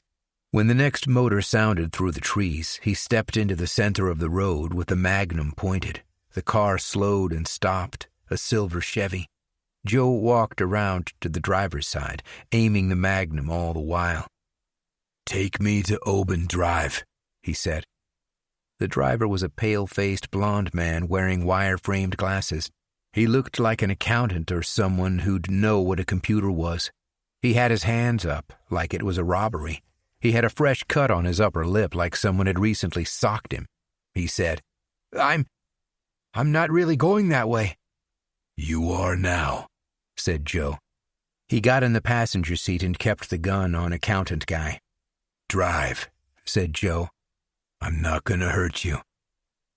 They drove, the headlamps on high beam, illuminating categories of darkness through the trunks into black. Dwight wasn't home. He was driving the blue Stingray into town. He hadn't seen his family in a while and thought it was time to pay a visit. He had his 2 new rifles in the back seat and the .38 on the passenger side. His father answered the door. "Dwight?" He saw the rifle slung over his son's shoulder. "What do you want?" "Hi, Dad. Long time. How you been?" His father looked at his face. "Are you hallucinating right now? Look, Dwight, it's better if you leave. I don't think your mother can handle—" Dwight pushed through the door. "I wanted to watch some cartoons. Can we watch some cartoons together like we used to?" "You were a child, Dwight. You're not a child anymore. Where are you going?" "Mom? Mom," called Dwight. "I'm home." His mother was in the dining room. She was clearing away the plates and cutlery. "Dwight?" A fork slipped off a plate and fell on the floor. "Why do you have that gun?" "I found it." "Hey, Dad, why not come in here where I can see you?" His father came in. "We don't want any trouble, Dwight. It's better if you go. I'm sorry, but you're not welcome here anymore. There's nothing we can do for you. The best thing would be to check yourself into the psych ward. I can drive you there. We can go right now. I'll get my coat." "Sit on the sofa," said Dwight. "Both of you." "Don't be a horse's ass, Dwight. Let's go to the hospital."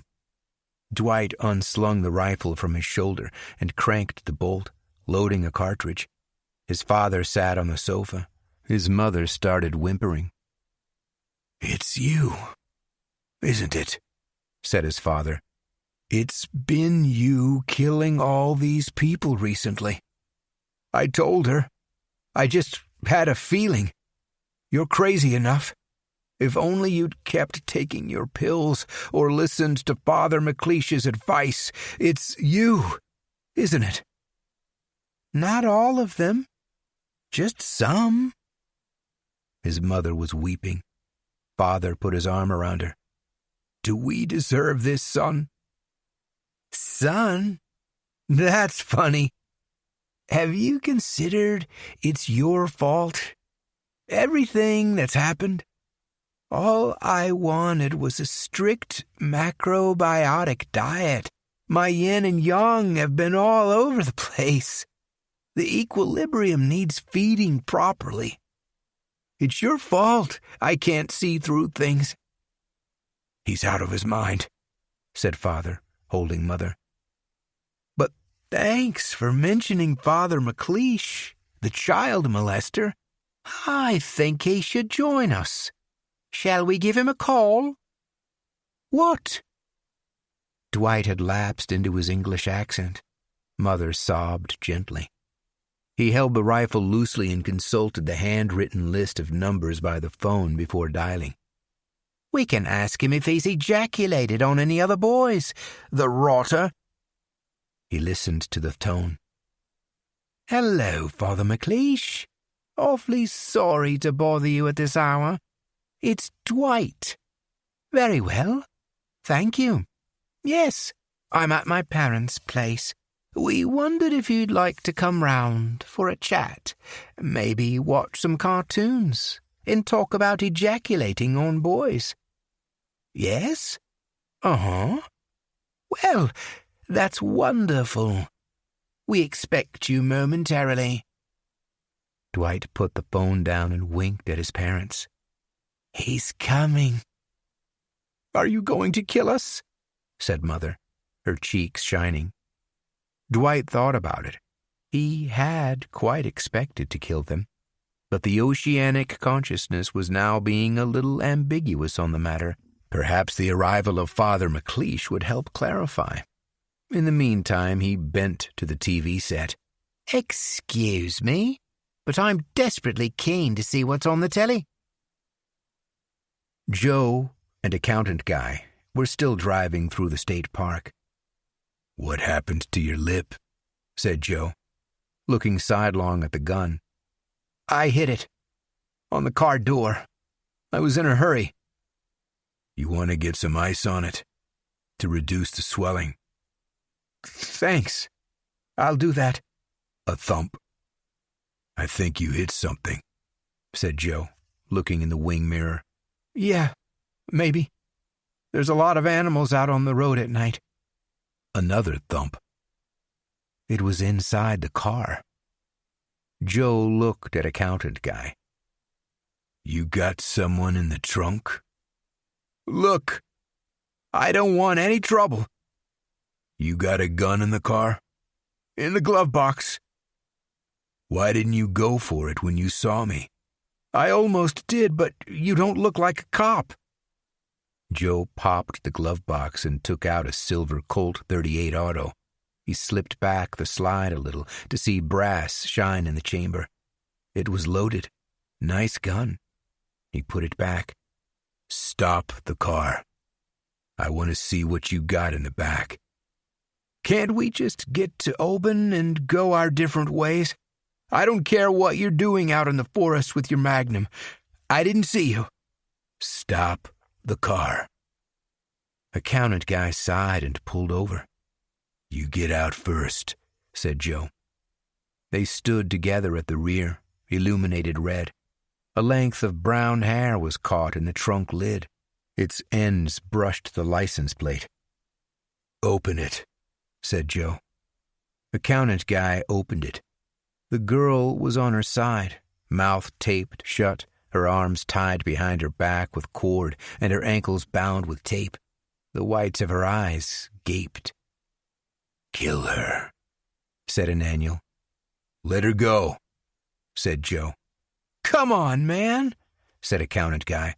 This is my thing. I'm not messing with your thing, whatever it is. Let's just get to Oban. Joe took his knife out of its sheath. Whoa, said accountant guy. This doesn't have to get violent. Stand back. There, where I can see you. Joe leaned into the trunk and cut the girl's bindings. He sheathed the knife and offered his hand. Come on, take my hand. Climb out. She's seen our faces, man. What are you doing? The girl climbed out and looked between them, wild-eyed, mouth still taped. Go on. Run, said Joe. She took a few steps, looking behind her. Go! She started running, crying as she went. Shit, man, said accountant guy. You know she's gonna run right to the police. Let's go to Oban. Accountant guy watched the girl disappearing into the night. Hey! Joe waved the Magnum toward the front seats. You're crazy, man. Dwight was in the armchair, moving the rifle between his parents on the sofa. His mother was a mess, sniveling and sobbing and dribbling snot. His father was pale and defeated, all out of reasoning and pleading. Dwight was waiting for a sign from the oceanic consciousness. It could be anything. An image on the muted TV set, a chiming clock, a sudden storm. He'd know it when it happened. The doorbell rang. That'll be Father McLeish, said Dwight. I'll get it. Don't you move. He opened the front door to see two men in crouching stances pointing pistols at him. Drop the rifle, son, said one. Where's Father McLeish? Said Dwight. Is he with you? Help us, shouted Father. We're inside. Quiet, Dad. I'm talking to these men. Drop it, son. Nice and slow. I didn't steal it. I found it. The two men flicked glances at each other like, this guy's a fucking Fruit Loop. Did you bring Father McLeish with you? Is that it? Sure. We got him in the car. He'd like to talk to you, but the rifle's too big to fit in the car. That's why you gotta drop it. That made sense. Dwight lowered the rifle by its strap until it was on the floor. The two men rushed him, one of them kicking him behind the knee so he fell. An instant later he was on his front, and his wrists were cuffed behind his back. "I'll check on the parents," said one of the men. "Stay with him." "Can we go see Father McLeish now?" said Dwight, twisting to address the remaining cop. "I wanted to ask him about other boys he ejaculated on." Joe and the accountant guy passed the shack on Cascade. No cars were parked outside, and there were no lights in the windows, but they'd probably left someone on guard. "This is Oban Drive," said accountant guy, still pissed off. "Okay, you can stop here," said Joe. The car came to a halt on crunching gravel. They sat inside, listening to the engine running. Moths flickered in and out of the headlamp beams. The exhaust breathed red through the rear window. "Will you go looking for that girl?" said Joe. "What choice have you left me?" said accountant guy. "She's seen my face and the car." "Why do you do it?" said Joe. "Do what? Kill girls?" "Uh-huh." "I just do. Are you going to shoot me?" Joe looked at the magnum resting on his leg. "Kill him," said an annual. "Burn the car." "Don't kill him," said Sal. "He's a violent abuser, but you're no murderer." "Don't kill him," said the baby. "You've killed enough." "The trumpet has sounded," said an annual. "These things must come to pass." Joe covered his ears and closed his eyes, the gun still in his hand.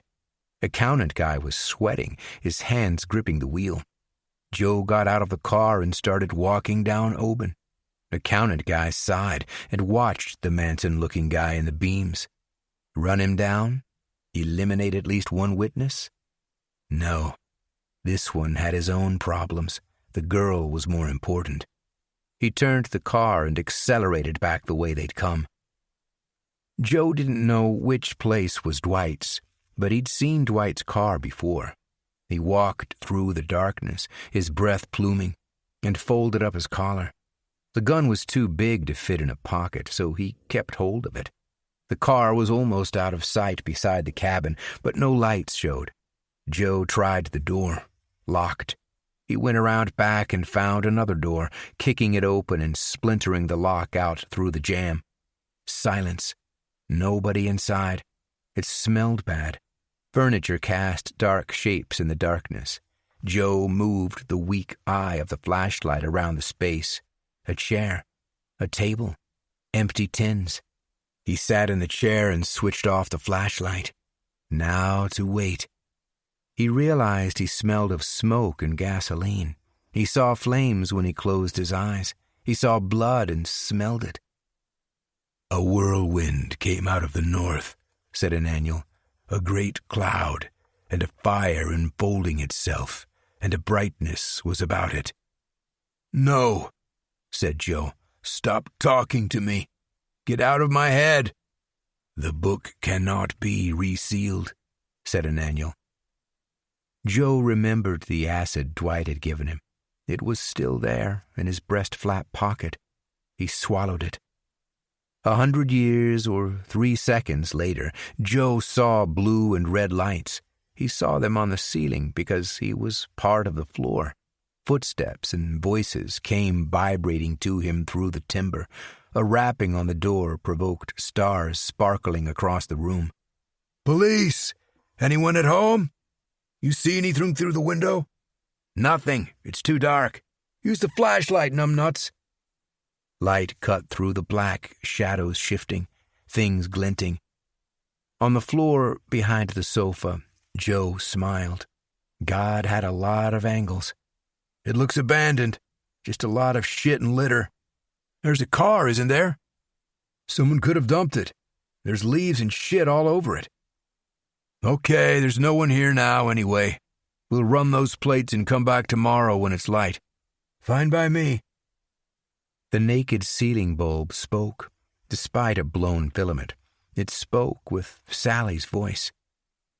"You saved a girl from being raped, just like you'd save me. Things just got out of hand. You're a good person. It's like a dream you had once.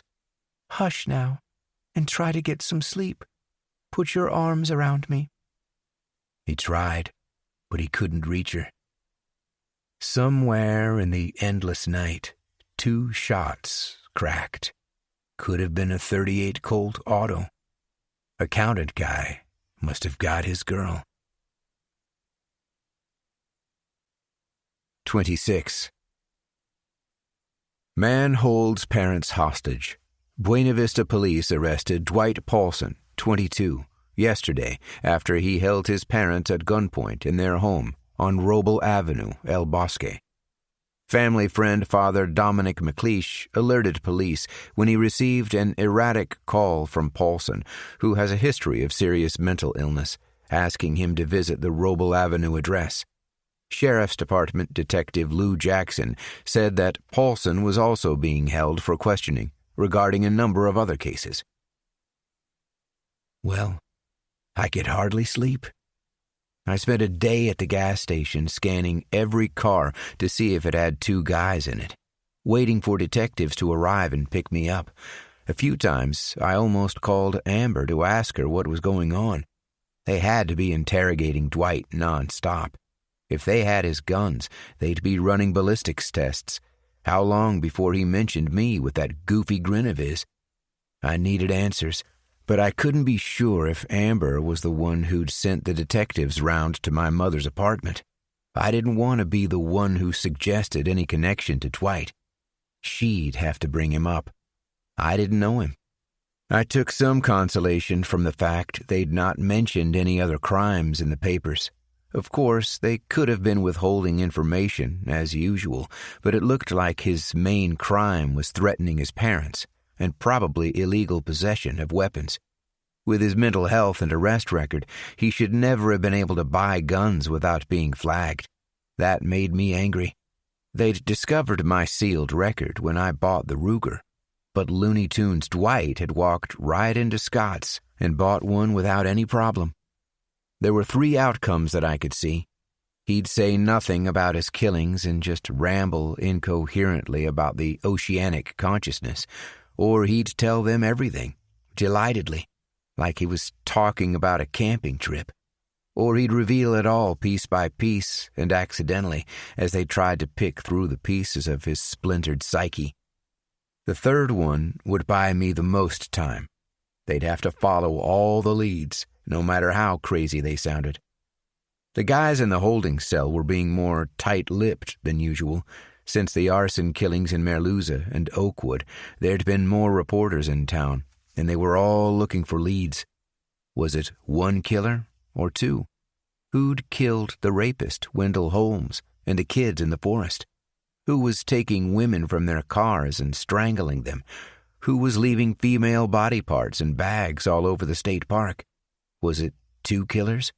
Or 3? Or 4? Basically, what the shit was going on in this small town? Someone had written that, per population, Buena Vista had seen more murders than any other place in America. Was it something in the water?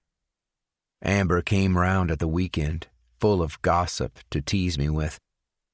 "So you've read about the crazy guy they arrested?" she said. "The one who held his parents at gunpoint?" "Yeah." "Well, they're saying he might have committed a lot of the recent crimes. I mean, a lot." "Which crimes? The house-burning ones?" "That's not clear, but that hitchhiking girl, the one who survived the family car crash?" "The miracle girl?" "Yeah, and possibly also the rapist, his victim, and those boys in the forest." "So he's talking then? The crazy guy?" "Yeah, he's talking. He won't stop. But it's all bullshit.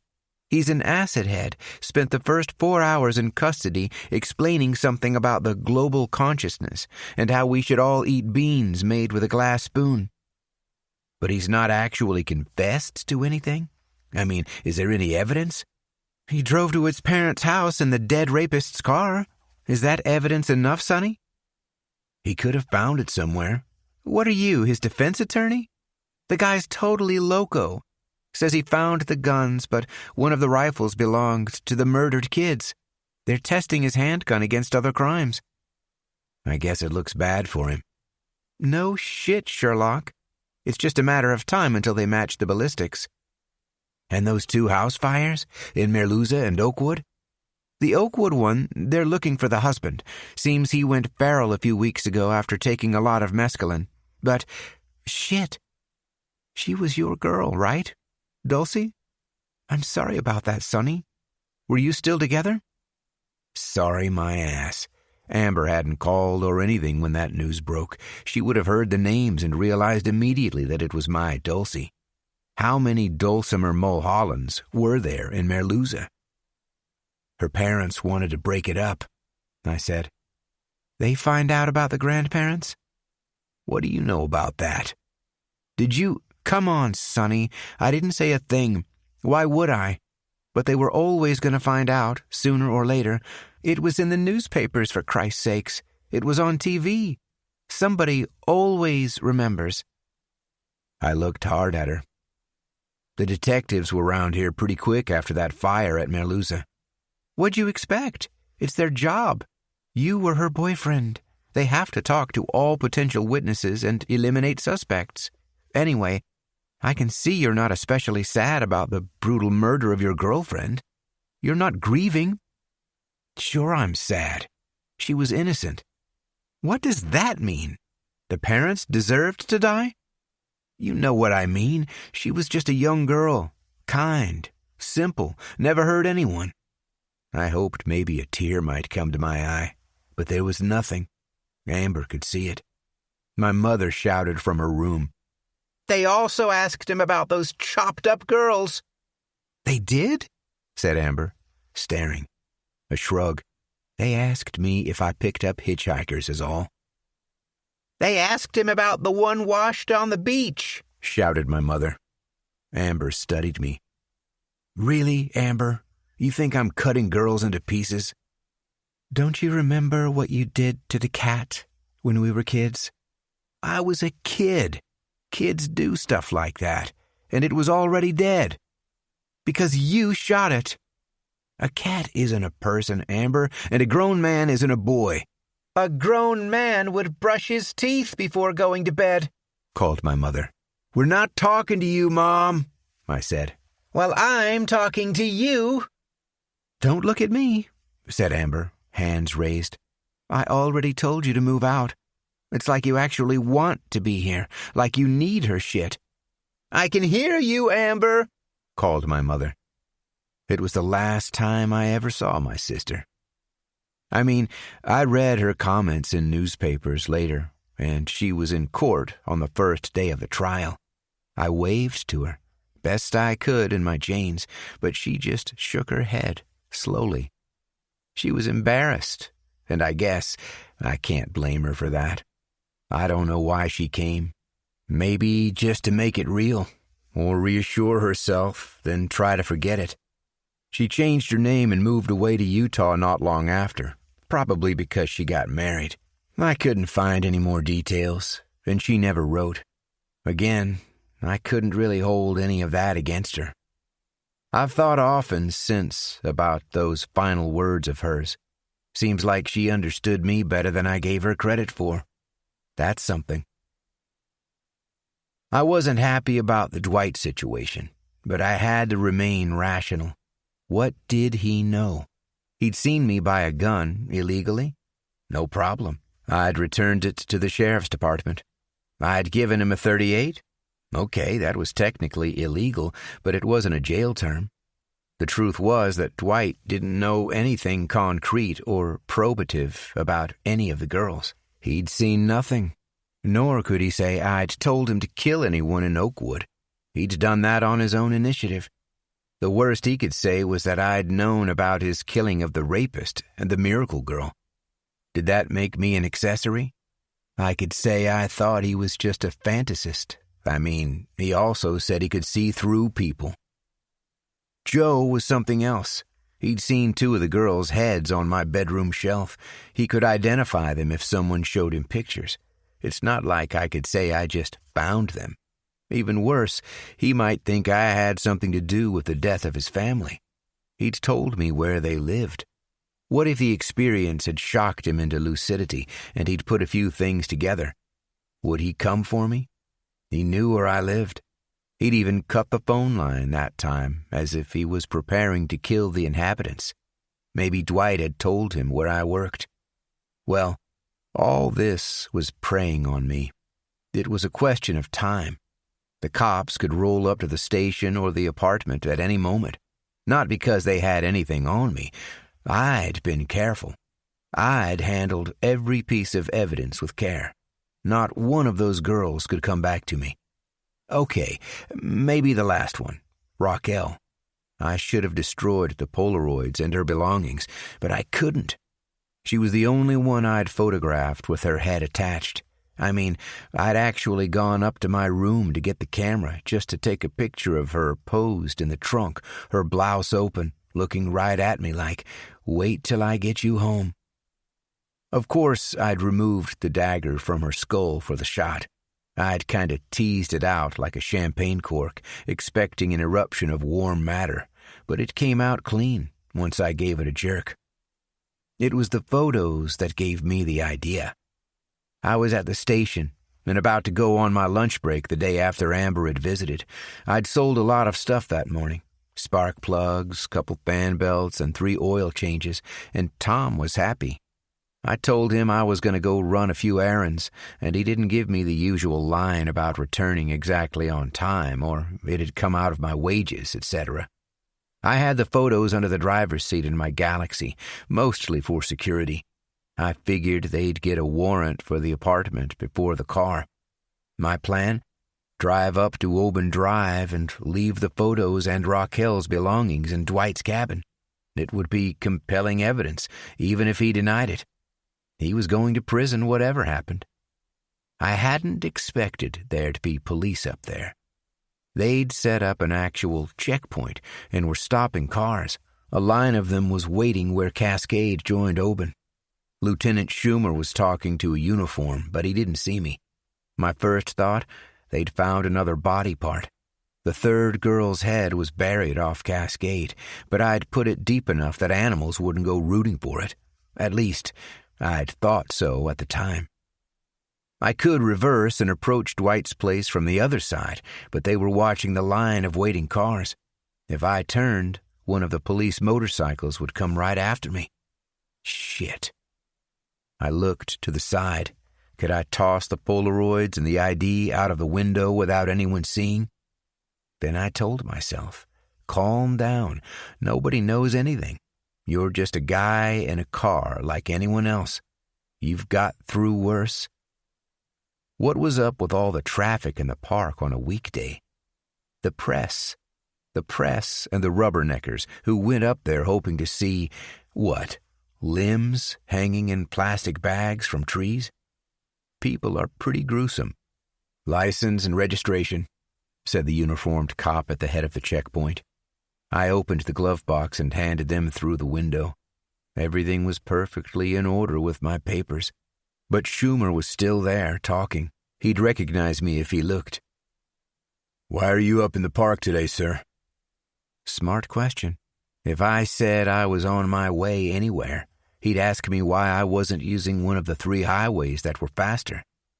"I'm on my lunch break," I said, indicating the branded shirt I was wearing. "I work at the Arco on Sloat in El Bosque.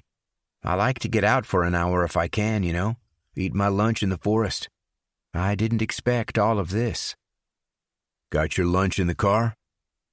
Good cop. I pointed to the brown bag on the passenger seat. "Pastrami and lettuce. I always take the pickle out. Guess I should just tell them not to put it in, right?" He looked at me like, "You think?" "Say, officer, what's going on up here?" "Routine checks." He handed back my documents. "Cascade is closed until about 3. You'll have to take Oban and Redwood if you want to get back on the highway, or you can turn around here and go back the way you came." "Thanks, officer." I took Oban, watching in the rear view to see if he was paying any more attention, but he was on to the next car. Schumer was gone, probably down Cascade. The rapist's car was gone from Dwight's drive, but I could see his other car further in. I checked the mirror again. Nothing behind. I'd have to be real quick with so many cops around. I was on the stoop when I realized I'd left the Ruger in my car. Too late. If anyone was inside, they'd already heard my footsteps thudding on the wood. I knocked on the door. No answer. I went to the nearest window and looked in. Joe. I ducked. Had he seen me? Hobo Joe was sitting motionless in an armchair. His eyes were open, but he seemed totally catatonic. He hadn't reacted at all to my knock or my shadow at the glass. Was he dead? I rose slowly and looked again. Still the same. I tapped gently at the glass with a fingernail. No reaction. I tried the door, but it was locked. The back door was smashed open, and I entered over splinters, pushing part of the lock aside with my shoe. Joe? It's me. Sonny? King Abaddon? He didn't turn his head to look. I stood in front of him. Joe? He blinked, and I almost jumped. What's up, Joe? He wasn't looking at me. He wasn't looking at anything in that room or that world. He spoke in a low monotone. They're all dead. The reaping has begun. But Ananiel said their names weren't in the book. I knew the signs. Sanity hangs on the weight of a single hair. That night, I'd walked up the stairs with the girl's head in a bag and met the young couple. I'd known which side I was on. Joe was lost somewhere in the middle, in the gray abyss, horror, desolation, the voices in his head. Ananiel, whoever. He wasn't coming back. Listen, Joe. I've got to leave a few things here in the shack. I'd just seen the magnum on his knee. His finger was on the trigger. A shot from that cannon at this distance would cripple if it didn't kill me. I moved out of his immediate line of fire. I took the photos of Raquel and their envelope from my inside pocket. I'm just going to leave these things, Joe. He sat, staring. Watching him the whole time, I put the envelope inside a kitchen cupboard. Now the ID and her ring. I knew I should really make more of an effort to hide them. I needed to increase suspicion. But Joe's magnum and the heavy police presence in the park were on my mind. I put the ID and ring in the drawer of a wooden cabinet that was thick with dust, the wooden runners scraping dryly in the silence. Okay, Joe. I'm gonna go now. I'll see you around. He raised the gun slowly as if in a dream. I froze and started to put my hands up, but the gun continued rising until the end of the barrel was under his chin, touching the soft part below the jaw. His eyes were blown black gems. Every TV show I'd ever seen told me what to say. I said nothing. The top of his skull blew off in a darkly glistening spray, and he fell backward, his head lolling over the back of the seat. The magnum banged onto the floor. I heard dripping on the floor. It had been loud. They'd probably heard it over on Cascade. I had to get out of there fast. I reversed onto Oban, worrying about the tire treads I was leaving in the damp earth. No time to do anything about that. I needed to get to Redwood Creek and onto Highway 9. The next time I'd be on that road would be with Lieutenant Schumer, but a lot needed to happen before then. I needed to get back to work. I needed a few beers. I needed to kill my mother. 27. I spent that evening in the holding cell. It was busier than ever in there, with all the journalists trying to overhear something. I picked up amid the chatter, that the checkpoint earlier had been about a shack Joe'd been using. The gossip was that cops had been looking for evidence, and they'd found the body of an older man, shot in the top of the head with a hunting rifle. Locals were saying he was an ex-cop who'd gone missing up in the forest. I also heard a rumor they'd found Joe's body in Dwight's shack. There was quite a buzz about that because the details were so scarce. Nobody at the sheriff's department was talking. There'd been no statement, but somebody had heard something about the corpse and how it looked like suicide. I could only imagine how it had played out. The cops over on Cascade must have heard that massive .45 blasting through Joe's skull. They pause. "You hear that? What was that? Do you hear a shot? There's a few cabins over on Oban. We checked them last night, but one was empty." They probably sent a car, the uniformed cops approaching the cabin with weapons drawn, nervous because at least 2 mass murderers were known to be loose in the area. "Police! Anyone in there? Come out with your hands in the air." An anxious glimpse through the window, the body with its gaping mouth and the black gore dripping. The crackle static of the radios. "We got a body here on Oban." Then the detectives and the coroner, and the realization that something weird was going on here. Whose cabin was this? "Lock it down! Everybody out!" How long before somebody wearing gloves held up a Polaroid of a headless girl, nude and willing? "Gents, you gotta see this." I sipped my beer. I knew more than all of them. I imagined standing and turning to address the room. "Hey, you want to know what's really been happening in Buena Vista the last few months? Listen up. I got the whole story." The jukebox would go dark and 100 faces would turn my way. But no, I wasn't finished yet. I needed to stay invisible a little longer. Me, the uniformed gas monkey who sold wax jobs and asked, "Regular, special, or sport? Clean your windshield, madam? Is this your daughter? Beautiful girl. She'd be a credit to my bookshelf." Well, I was pretty drunk when I left the holding cell. I mean, I could drive, but I was definitely pretty woozy. I did think about picking up another girl. I passed a few of them, but I'd always been strict about not doing it when drunk. That's how accidents happen. Killing is its own intoxication. You get caught inside that bubble, and nothing else exists. Someone could walk by and stand there watching you at work, but you wouldn't notice a thing. I couldn't risk combining that level of distraction with being drunk. Look what happened with the petite girl, the porcelain doll who fell down the ravine. I thought I was in control of that situation, and it still got away from me. You've got to be 100% on top of these things.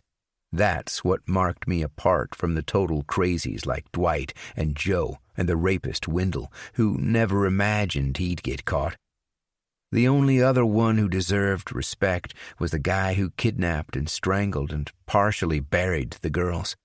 The accountant guy? He was smart. True story. They never caught him. The bodies just stopped appearing in the state park. I imagine he moved territory and started somewhere similar. Colorado would have suited him. The Appalachians, maybe.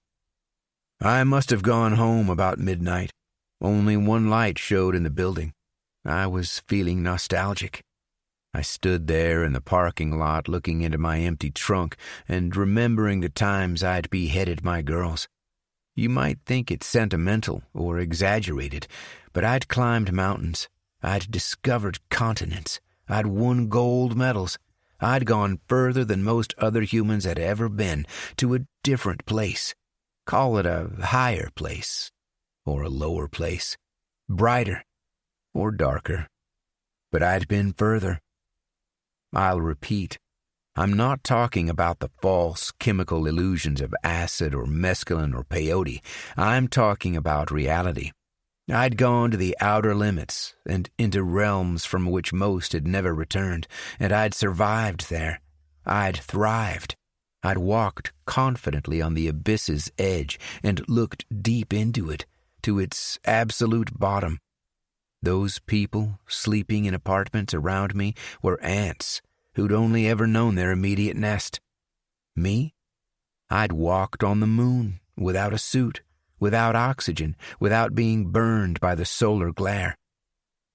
My mother was sleeping. I heard her snores as soon as I came through the door, closing it gently behind me.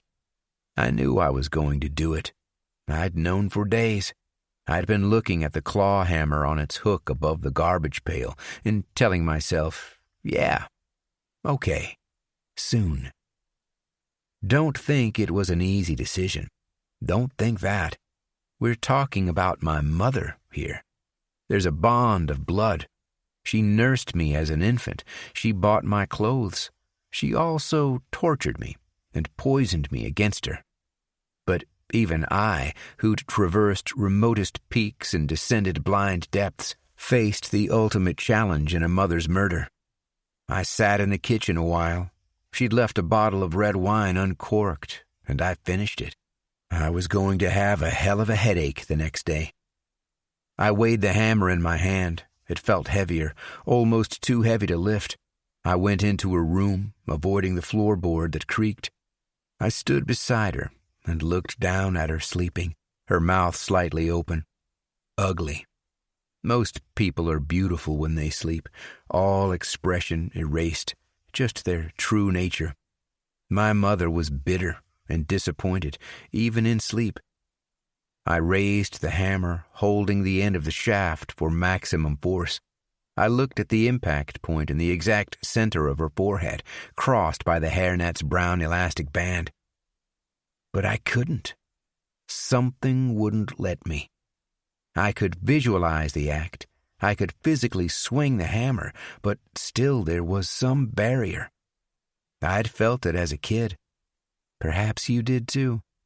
You're standing at the edge of a cliff and some wild thought comes into your mind to leap into the void. Or you're at school or church and the priest tells everyone to pray, and you have this upswelling urge to yell, just to disturb the intensity of silence. And something in your mind says, no. A steel shutter comes down, a moral failsafe. I went back to the kitchen and I drank a glass of her brandy. The hangover was going to be brutal. I thought about all of her comments, her malign presence, the way she snorted mucus when she was reading. I wanted to kill her. Let's be clear, it was a volcanic urge that was ready to blast through the crust of self-control, a molten red jet a mile high. I went back to the bedroom, avoiding the creaky floorboard. She was sleeping on her side now. That made it easier, somehow, like she wasn't looking. If the hammer blow woke her up, eyes staring, there'd be nothing to see but her bedside cabinet and the clock telling her it was just after 5 a.m. Then the red curtain descending. I realized I was ready. It was easy now. I looked at the spot just above her ear. I raised the hammer, light as air, moving my left foot a little to give me maximum clearance for the swing. I held the shaft loosely, remembering out of nowhere something Corsican Tony had told me at a Tascadero. When you punch someone, you should keep your hand relaxed until the very moment when it strikes. Then you make the fist. It's more devastating that way. Well, I brought the hammer down with such force that its head pretty much disappeared into her skull. I believe I screamed as I did it, a raw, despairing yell. I certainly wept a little. I remember because my vision was blurry. I blinked. Blood welled up out of the wound and flowed over her face. She didn't move, but was still breathing, a thick gargling deep in her throat. Evidently there was a massive amount of bleeding going on inside her head. I heard later in court that the hammer was found on the other side of the room. It had apparently hit the wall, leaving a bloody imprint, and fallen to the floor. I have absolutely no recollection of throwing it, but the timelessness of murder is like that. You live minutes within milliseconds. Consciousness is dilated to a pinpoint. What I do remember is that I threw up immediately afterward, right there, next to her bed. Maybe it was the mixture of alcohol I'd drunk, but more likely it was something psychological. I'd finally done the thing I'd dreamed about since I was a kid. It wasn't a joyful thing, a triumphant thing, like the killing of the girls. It was more that I'd been possessed with this urge for more than half my life, and now it was erupting from my body.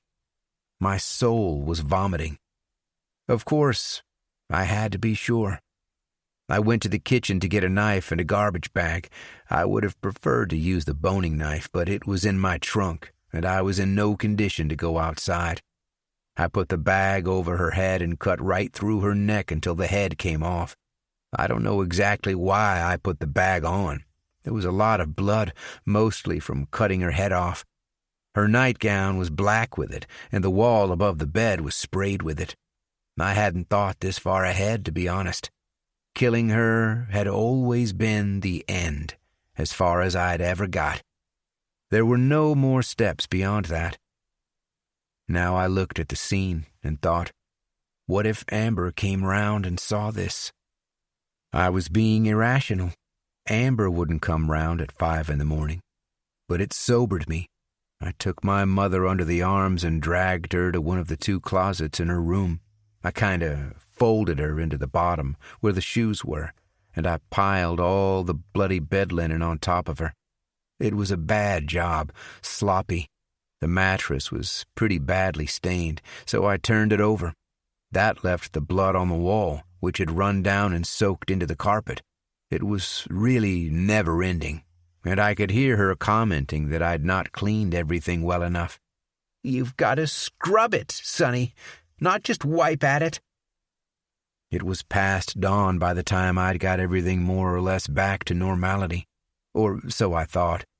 I went back into a room after eating some dry toast with cold coffee left over from the previous day, and I realized that the smell of blood and vomit was very strong. I'd have to air the room and hope the stink didn't carry to other apartments. I should have gone to work that day, but I guess I knew this was the end. There was no coming back from this. They'd come for me as soon as my mother was missed. Primary suspect. Nobody'd be surprised. They'd just remark that it took me a long time to get round to it. I didn't even bother to call Tom and tell him I wasn't coming in. I felt bad about that because he'd given me a job and never been unfair with me. He'd be disappointed. The only consolation was that maybe his bitch sister might have to take my shift. I imagined her breaking a nail on the pumps, the worst thing that could possibly happen to her. In the end, it was an opportunity to spend some time with my mother and tell her some home truths. I took her head out of the bag, washed it off under the kitchen faucet, and put it on a tray on the dining table. "So here we are, Mom. This is what you brought me to. Are you satisfied now? All those girls that died? Your fault. Yep. Didn't they say that I should never live with you after Atascadero? That you were the trigger for my aggression? Couldn't accept that, could you? As if you were the perfect mom. Well, you raised a murderer. You made me a murderer. That's on you." "Huh? What? Nothing to say? No acid comeback? No belittling insult? Is this what I had to do to get the last word? I guess your apartment is mine now, huh?" I punched the head, knocked it right off the table and along the floor. I felt something break in it. The nose, an eye orbit. I had to humiliate it. I had to demonstrate my mastery over it, my power, its silence. Standing over it at my feet, I was a giant, finally grown to independent adulthood.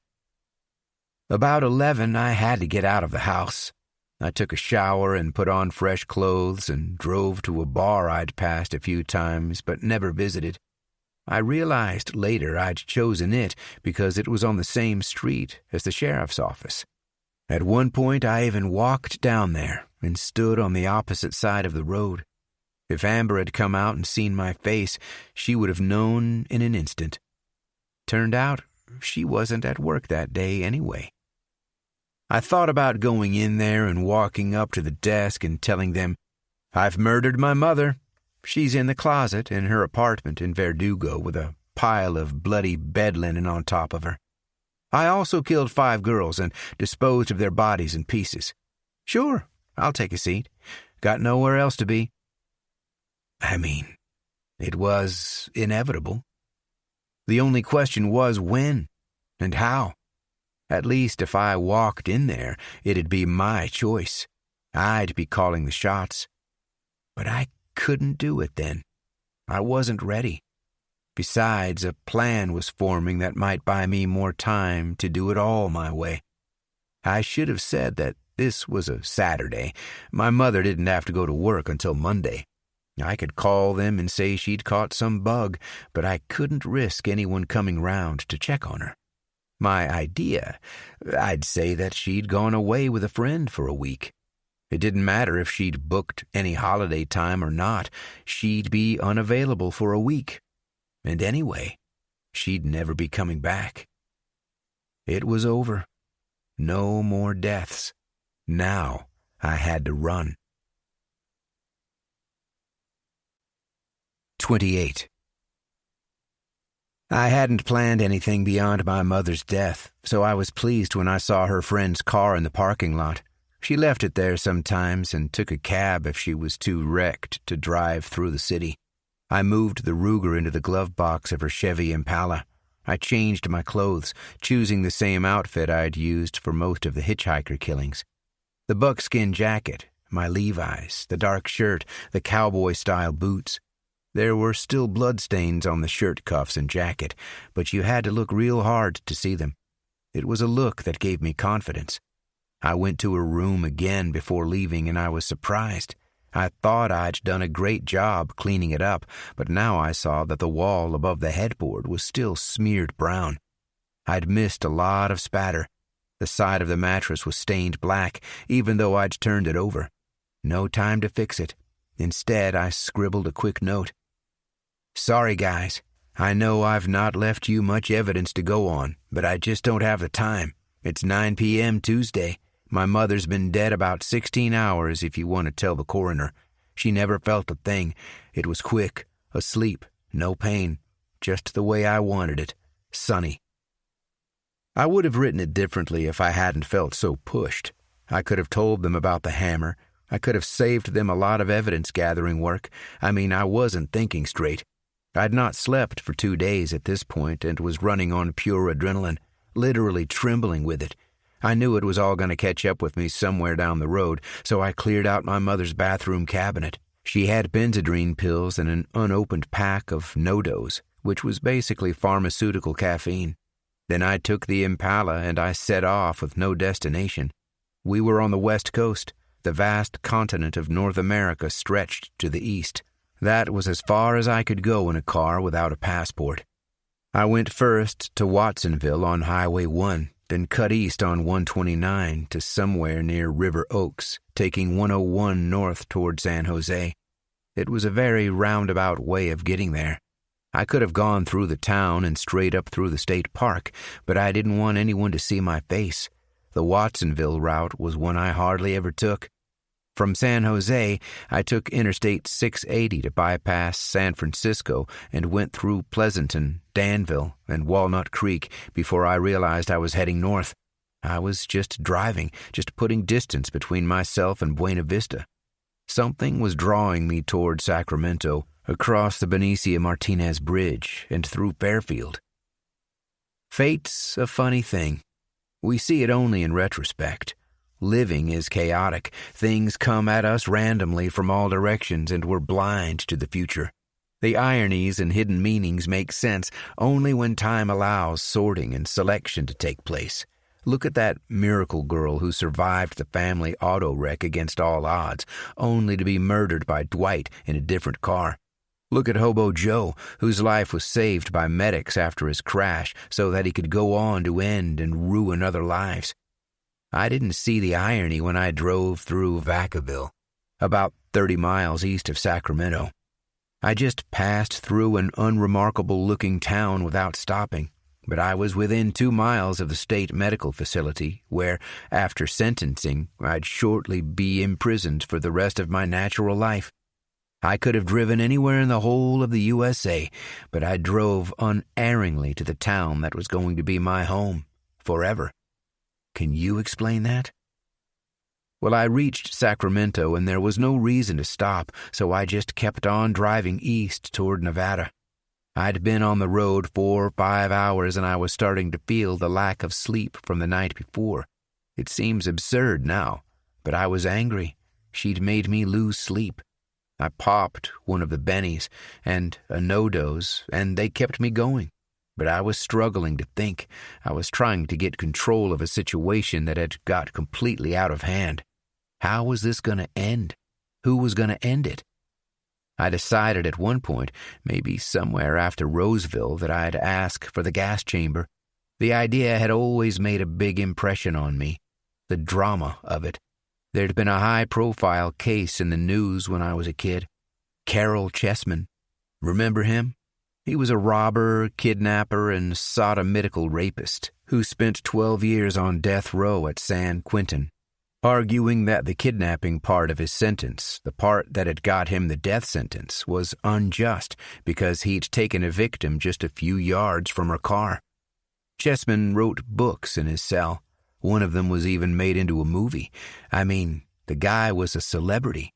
People like Marlon Brando, Aldous Huxley, and the Pope pleaded his case and hailed him as an eloquent evangelist for survival and the enduring human spirit. He turned his crimes into art, into philosophy. Each appeal, each stay of execution brought him even more attention. He was on the cover of Time magazine. No joke. A few times they were actually strapping him into the chair when the judge's call came through. I was just 13 or 14 at the time and about to murder my grandparents within a year. But I was reading it all in the papers, all the details. I imagined being strapped in with leather bands at chest, waist, and forearms. They'd attach the heart monitor, whose rubber tube passed through the chamber wall to an adjoining room where the doctor could hear the final stuttering heartbeats and put a time on the death certificate. The curtain to the viewing room would be pulled aside, and the 22 invited guests, journalists, officials, victims' families, would wait anxiously to see the effects of the gas pellets dropped into their acid bath beneath the seat. The chamber itself looked like a rocket ship or a lunar landing module in the pictures, like the prisoner was going on an interstellar trip. Not to death, but to fame and immortality. I remember getting Amber to tie me to a dining chair with belts and how I practiced the convulsions. There was something sexual in it, being bound, having an audience for the most intimate moment of your life. The pellets had already been released when a stay of execution came through for Chessman's final trip to the chamber. The judge's secretary had tried to call before, but had the wrong number. In the time it took her to find the right one, Chessman was already dying. They probably could have ventilated the space and pulled him out of there alive, but the prison governor decided to let it go ahead. Irony? Fate? Call it what you like. It's what I wanted for myself. It seemed like an ending. My story, my successes were still unknown. They'd found only a few body parts, and nobody had any idea that the killer had been Sonny Boden, the guy who stood at the bar with his beer in the holding cell, next to the cops, spending their days trying to figure out who was killing co-eds. The same Sonny Boden they mocked and called Joe Friday, who actually had a pretty good understanding of police procedure and how to conceal evidence. It would all come out. The point was that I'd been the author all along. I'd dictated it from the beginning, and I was going to control the ending as well. People would respect me as they'd respected Chessman. I wasn't some out-of-control psycho like Dwight or Joe. I'd acted consciously throughout and carefully managed every part of the story. Only I knew where the rest of the heads were. Only I could show them the disposal site. Only I could inform them which of the missing girls were mine. I had all the answers. I wish I could tell you more about the scenery as I drove across the states. I remember a pine-lined highway ahead of Reno. Mostly, I was just gripping the wheel, trying to put distance and trying to think logically. I was running and running, but nobody even knew my mother was dead. It was Sunday. I hadn't called her employer to mention that she'd gone away with her friend. It was the sleep deprivation. It was impairing my ability to think. I stopped in Reno for gas and I ate in an Italian restaurant with candles and checked tablecloths, spaghetti with meat sauce.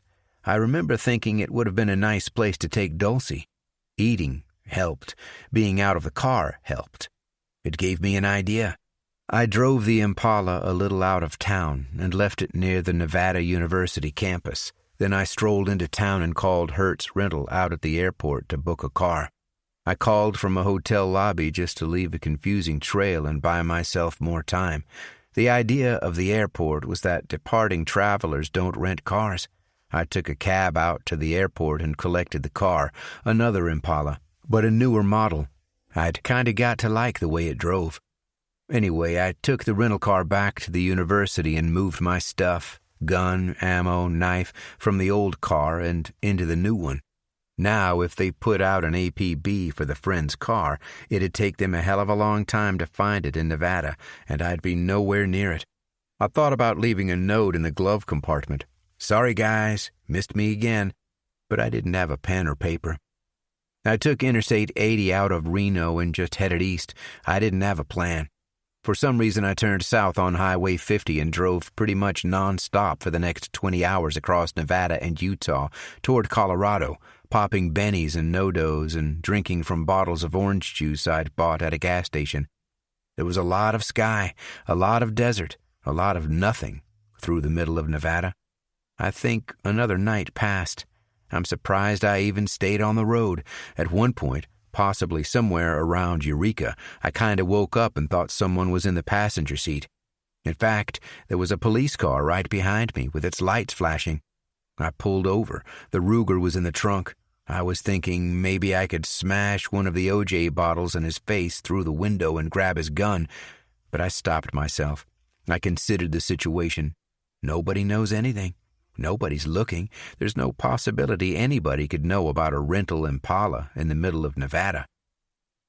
Could I see your license and registration, sir? Sure, officer.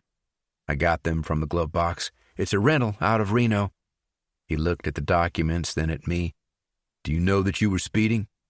I honestly didn't know that, officer. Truth is, I'm not used to these desert roads. They give you the sensation you're not moving. You ever get that? Been drinking, sir? Only this OJ. He looked at the bottles. Your vehicle was all over the road. You drifted over the center line twice while I was behind you. I guess I'm tired. I've not slept in a while. I suggest you pull over and get some rest. There's a hotel just down the highway. Thanks, officer. I'll do that. There'll be a fine for the speeding and the erratic driving. A fine? How much? I had only $75 in cash. $25, sir. You can face the charge in court tomorrow and argue your case, or you can accompany me now to a post box and pay the fine in cash. Shit. I'll pay it now. So I had to follow this cop into town and wait for him to fill out the citation on the hood of his car and get me to sign it and give me a copy and put the notes in an envelope and post it, all under his observation. All the while I was bursting to say something like, how dumb are you gonna feel when they tell you that you stopped a mass murderer for erratic driving and got him to pay a $25 fine while the police forces of multiple states were chasing him down? I mean, I was rehearsing it in my mind while he was scratching away at the citation, and I was seconds away from just coming out with it. Now, I had only $50. How far could I go on that? I drove clean across Utah, Eskdale, Hinckley, McCormick, Scipio, Sayona, Red Earth and hills, eroded bluffs and mesas, Cisco, agate, Loma. I was in Colorado and I didn't even know it. Somewhere just after the state line, I pulled off in a desolate rocky canyon and blacked out. Just instant unconsciousness. I hadn't slept in 3-4 days. I don't know how long I was gone for. Could have been an hour or 20. I didn't dream. It was the nearest to death I've ever been. A meteorite or an earthquake could have struck, and I would have slept through it.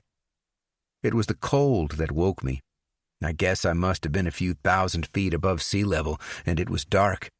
I could see more stars than I've ever seen in my life, a wash of stars. I felt happy at that moment. That was freedom. There'd been so few glimpses of it, most of them through a windshield. I was still tired. I felt heavy. There seemed to be a delay between movement and my recognition of it. I guess I knew it was all coming to an end. Sure, I could hole up in a hotel for a couple nights and plan my strategy, but I knew there had to be a final page and that I had to write it. It had to be my way. I went on through Colorado, watching the fuel gauge sink. Rifle, Gypsum, Beaver Creek. I turned south at Frisco because I took it as a sign.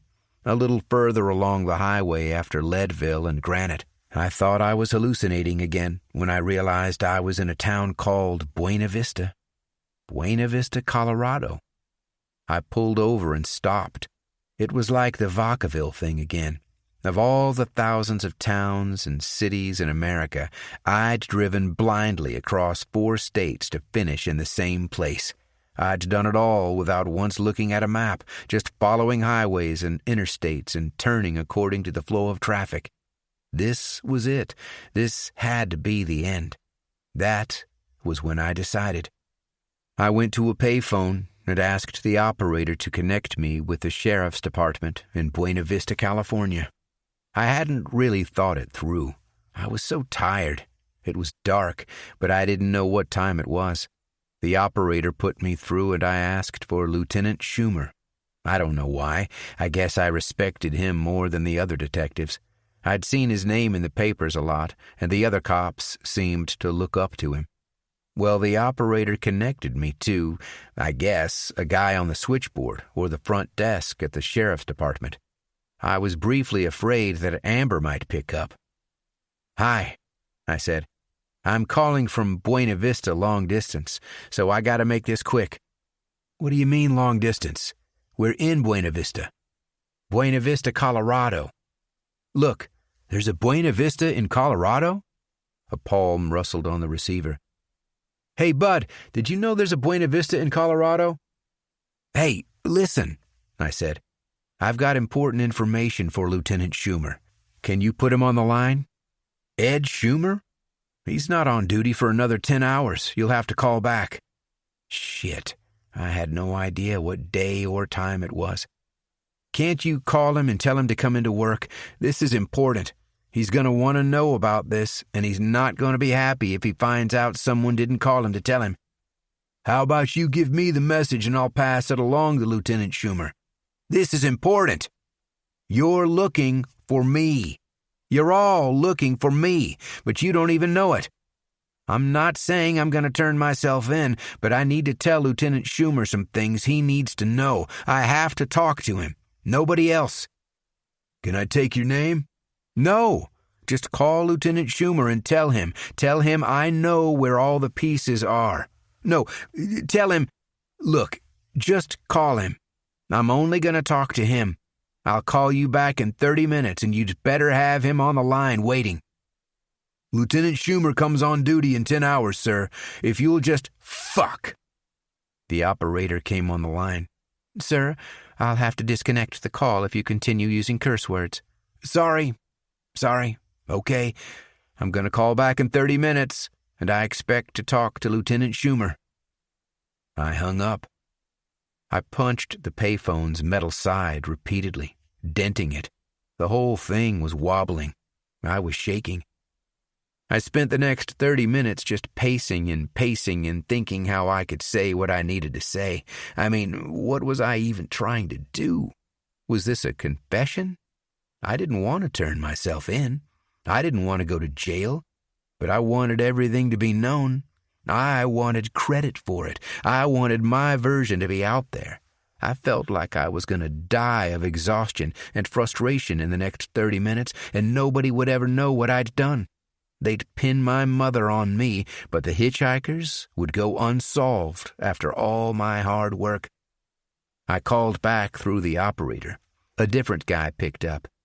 "Yeah, Buena Vista Sheriff's Department." "I called half an hour ago to speak to Lieutenant Ed Schumer. Is he there?" "Lieutenant Schumer will be on duty in around 10 hours. You'll have to call then." "Wait! I just called. I said he should be ready for my call."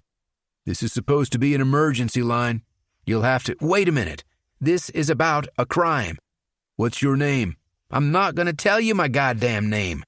Sorry for my language. I just want to speak to Ed Schumer.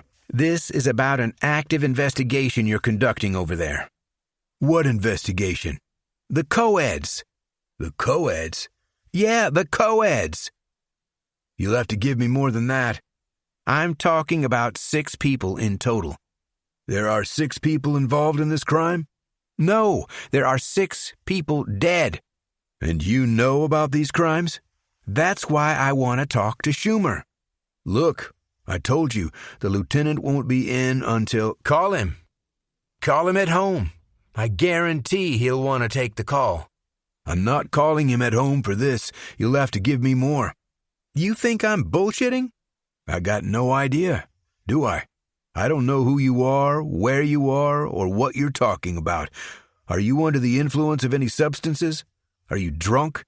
Because this is supposed to be—" "I'm not drunk. I've just not slept in 4 days. I honestly couldn't remember for a second where I was. I'm in Buena Vista, Colorado. I'm in Colorado. I think I'm an hour ahead of you. Look, it's Sonny Boden." A pause. "Amber's brother? Joe Friday from the bar? What are you doing way over in Colorado, Sonny? Listen, you can't be making pranks like this. I'm serious." Well, I hadn't been planning to give them all the details over the phone. I didn't really know what I was planning. I was just so tired. More than anything, I just wanted everything to end. I wanted this call to end. I was so frustrated, so angry. It felt like one of those arguments with my mother that went on for hours, faded out, and started up again. "Okay, listen," I said, leaning my head against the payphone's gray, dusty metal. "What's your name?" "Jerry." "Jerry?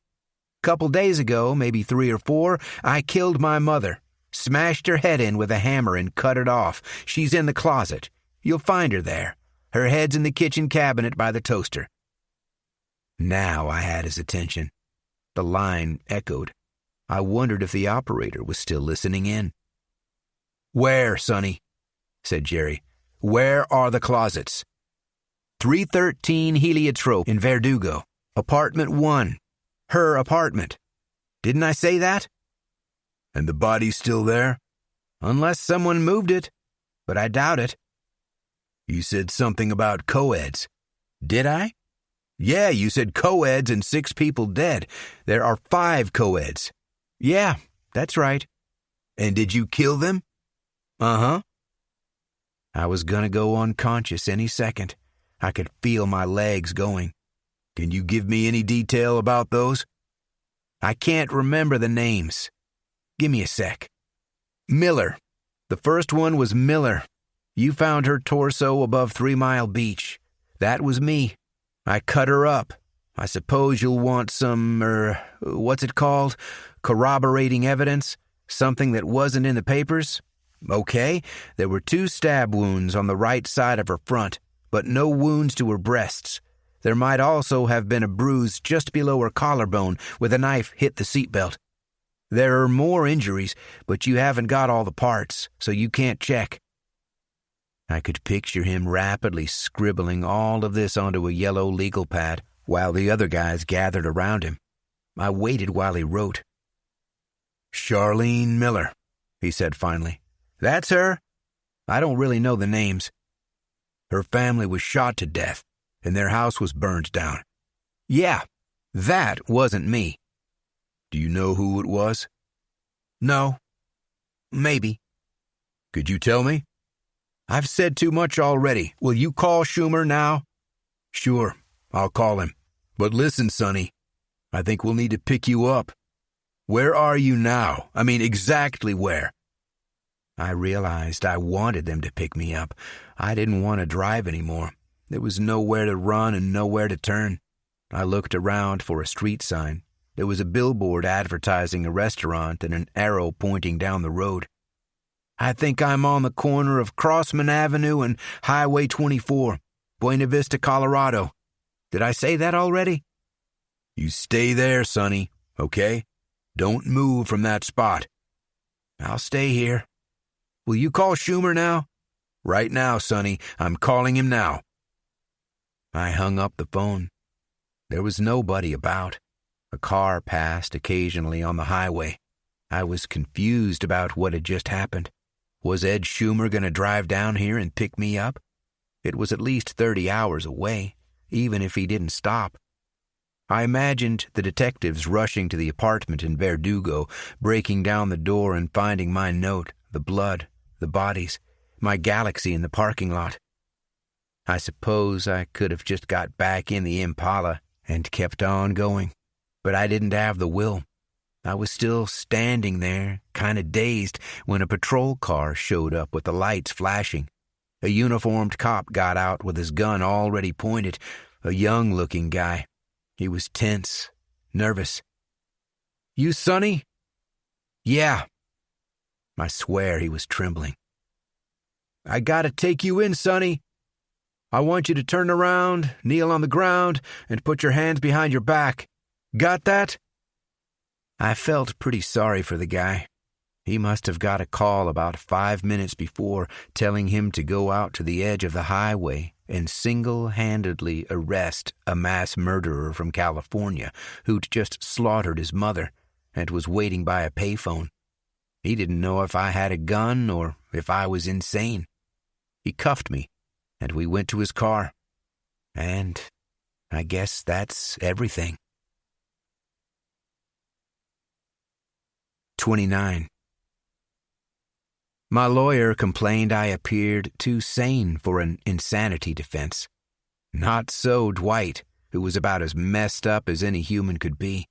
He confessed to all his murders as naturally as he might have confessed to eating a cheeseburger, and they put him away for life. He never mentioned me to the police, by the way. You might call it loyalty, or maybe he wasn't sure if I'd ever been real. Or maybe he mentioned me as some figment of the oceanic consciousness, and they ignored him. We'll never know.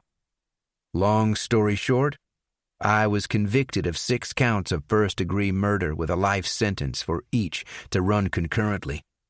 Why didn't I get the gas? Funny story. The state of California ruled it unconstitutional shortly before I came to sentencing. It just wasn't an option. Instead, they sent me to CMF Vacaville for the rest of my life, and I guess I couldn't hold any bad feeling against them for that. They were just doing their jobs. I'd experienced a sort of happiness at Atascadero as a kid, and I'd quickly learned to be happy at Vacaville. Order suits me. I'm useful here. The only thing I miss is driving, but you don't want to hear about any of that. Let's get to the most important question in all of this, the thing everyone always wants to talk about. Why? Why did I do what I did? Is a person born evil? Is it genetic? Is it social? Is it cultural? There certainly seem to be other American serial killers. Maybe it's just a part of the American dream, killing on a bigger scale for fame. It's a subject I've thought and read a lot about, having skin in the game, so to speak. Look at Dwight. His case is highly specific to the period. You might not guess it, but Dwight was a jock at high school, and popular. He was on the football team, and a few others. He was a captain and a leader. He got good grades. He went steady with a girl for a few years. he was voted most likely to succeed in the class yearbook. Seriously. Then he started on the weed, which led him to acid. That was where the real problem started for Dwight. The fact is that LSD psychosis is practically indistinguishable from paranoid schizophrenia. Abnormal thoughts, mood disorders, bizarre behavior, memory problems, a sense of connecting with the divine combined with intellectual alertness. Acid or mental illness. It didn't help that everyone else in the city was dressed as a monk or wearing an orange velvet top hat. Dwight was weird, but he wasn't out of place. Chicken and egg. Did the drugs cause Dwight's condition or mask it? Did he start on the drugs due to the trauma caused by Father McLeish's molestation? Lots of kids are molested by priests, but they don't all become murderers. By the time he was suffering from echopraxia, copying other people's movements, his brain was clearly damaged. We know now that the condition is connected to the so-called mirror neurons behind our empathy function. We see a sad or a happy face, and we feel sad or happy, whether we want to or not. We observe and replicate. Dwight's mechanism was faulty to a colossal degree. There were more allegations about Father McLeish, if you want to know. He killed himself with a hose attached to the car exhaust in his garage. Trust me when I tell you that echopraxia is a symptom of acute psychiatric illness, one of the signs of a catatonic state. It's often seen alongside psychosis and mania. Ring any bells? Sufferers of these kinds of illnesses can become highly frustrated that nobody understands their version of reality. It seems everyone else is deluded or pretending. Dwight had to show people the truth. He'd already passed to a higher plane, and he was helping people to join him there. They were asking him to. There was never a moral question. He was beyond morality. His empathy was broken. Dwight was insane. His identity had come undone. He was Mexican, he was British, he was a monk, he heard the voices of his victims begging for death. He burned himself on the penis without knowing why. It's also interesting that Dwight had a bad car crash when he was 16, just before he started on the drugs. Could have died. Quite a few serial killers suffered serious damage to the frontal lobe, which controls our impulses and empathy and the other good things that stop us killing. Me too. You'll remember that's what started it all for Joe. Sure, he'd had a delinquent childhood, but he's not alone in that. He was never a victim. He was a fighter. He might have told Sally about the guy he and his friends killed, but I've not found evidence of it being true. And killing someone isn't enough in itself to trigger wholesale psychosis, though many of our servicemen have come home with PTSD. No, it all started for Joe with that massive injury to the frontal lobe, followed almost immediately by the mescaline trip. He wasn't the first, and won't be the last to go permanently cuckoo from a single trip. It's rare, but it happens. The evidence is clear in this case. A normal, loving relationship and a young family, then hearing voices and killing families. It was like a switch tripped in his head, sane to insane. Am I saying Dwight and Joe somehow weren't responsible or guilty? Dwight wasn't. He didn't know what world he was in. I met him again after we were both sentenced, and we chatted a little. He was at Vacaville for a short time before being transferred, and he was still just as nutty, though heavily medicated.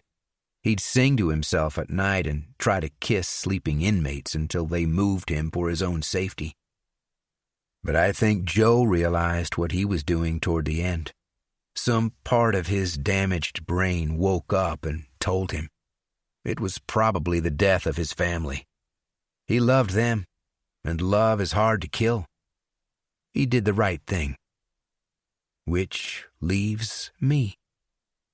The psychiatrists keep coming up with labels. Way back when I killed my grandparents, it was supposed to be paranoid schizophrenia. They said at my second trial that I was a sex maniac. These days, the popular diagnosis is antisocial or paranoid personality disorder. They also say I have a high IQ, which is nice. Nobody's sure of anything. The problem is, I seem to be pretty normal, all things considered. You've probably had colleagues that seemed crazier. Do I lack a degree of empathy? Well, I'll give you that. Does it mean I'm psychotic? If so, that's me and a few 100,000 people who aren't killing co-eds.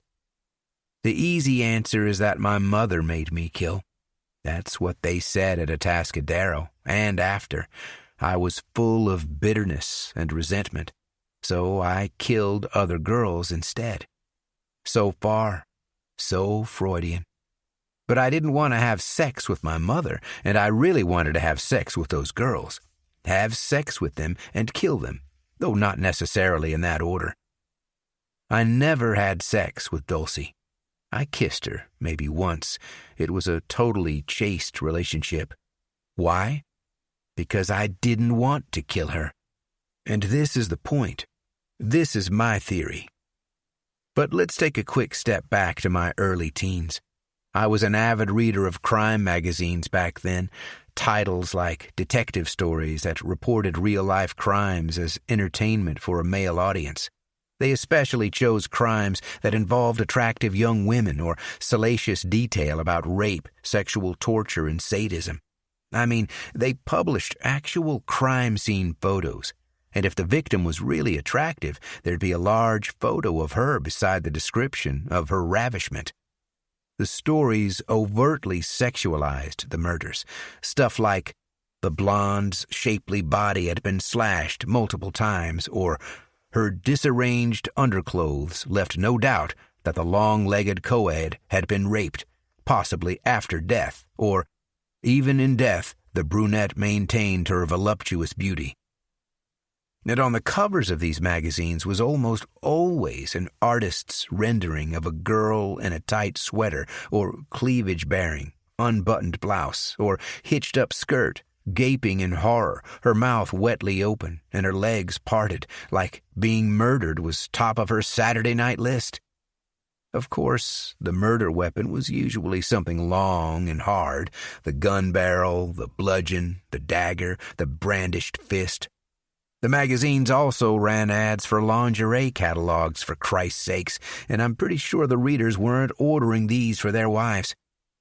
And where was the murderer in all of this cultural mythology? Invisible, unknown, dangerous, sought by the detectives through the few clues he left. He walked among the normal populace, appearing to be one of them. But he knew more. He was smarter. The police had to painstakingly reconstruct the patterns wrought by the murderer. They might even interview him and not know who they were dealing with. He was an artist. He was a hero. Women secretly wanted to feel his brutal grip around their necks. And when he was caught, even if he fried in the chair, we remembered his name. Not the victims. Not the detectives. That's what I grew up with. Then I spent my years between 15 and 21 in a mental hospital, surrounded by sexual deviants of all kinds who spoke adoringly, nostalgically, and in great detail about their crimes. Is it any surprise that my young sexuality was twisted? That I came to associate sexual satisfaction with voyeurism, fear, death, and decapitation? The system made me. The culture made me. America made me what I am. But what am I? A monster? Am I evil? Don't worry. I'm not going to talk about state-sanctioned murder, or Vietnam, or Afghanistan. Political stuff and sociology don't interest me. If we're going to look at me, I'm more interested in something we've not addressed. Another guilty party. You.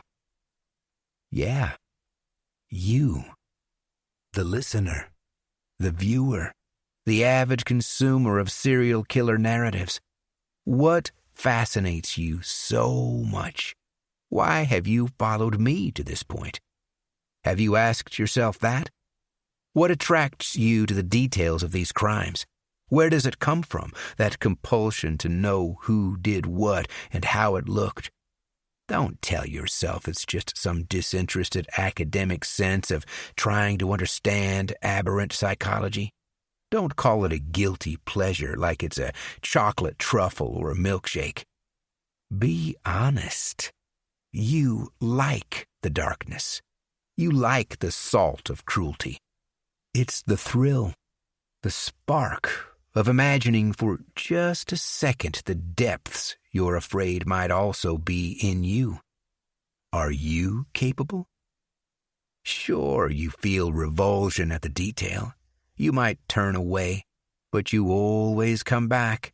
You look again. You seek more. Dahmer, Bundy, Ramirez, Gacy, Gain, Ridgway, Kemper. Why do you know those names? You've seen the movies. You've read the books. They're all anti-heroes. The same anti-heroes I found in my teenage magazines.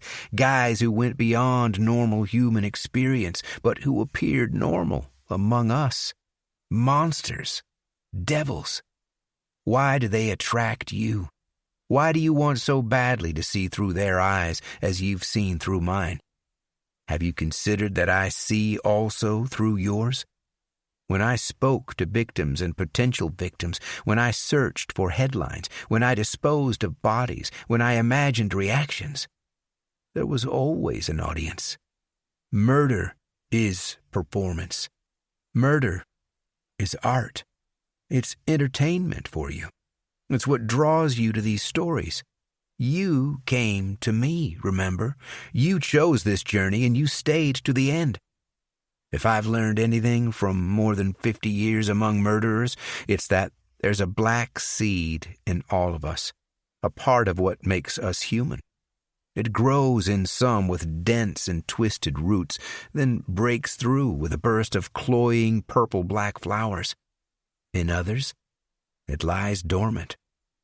It's in you. You know it. Well, I'm here in the state medical facility, safely behind bars. The justice system put me here because I'm not fit for society. I accept that. Maybe I've learned things in here.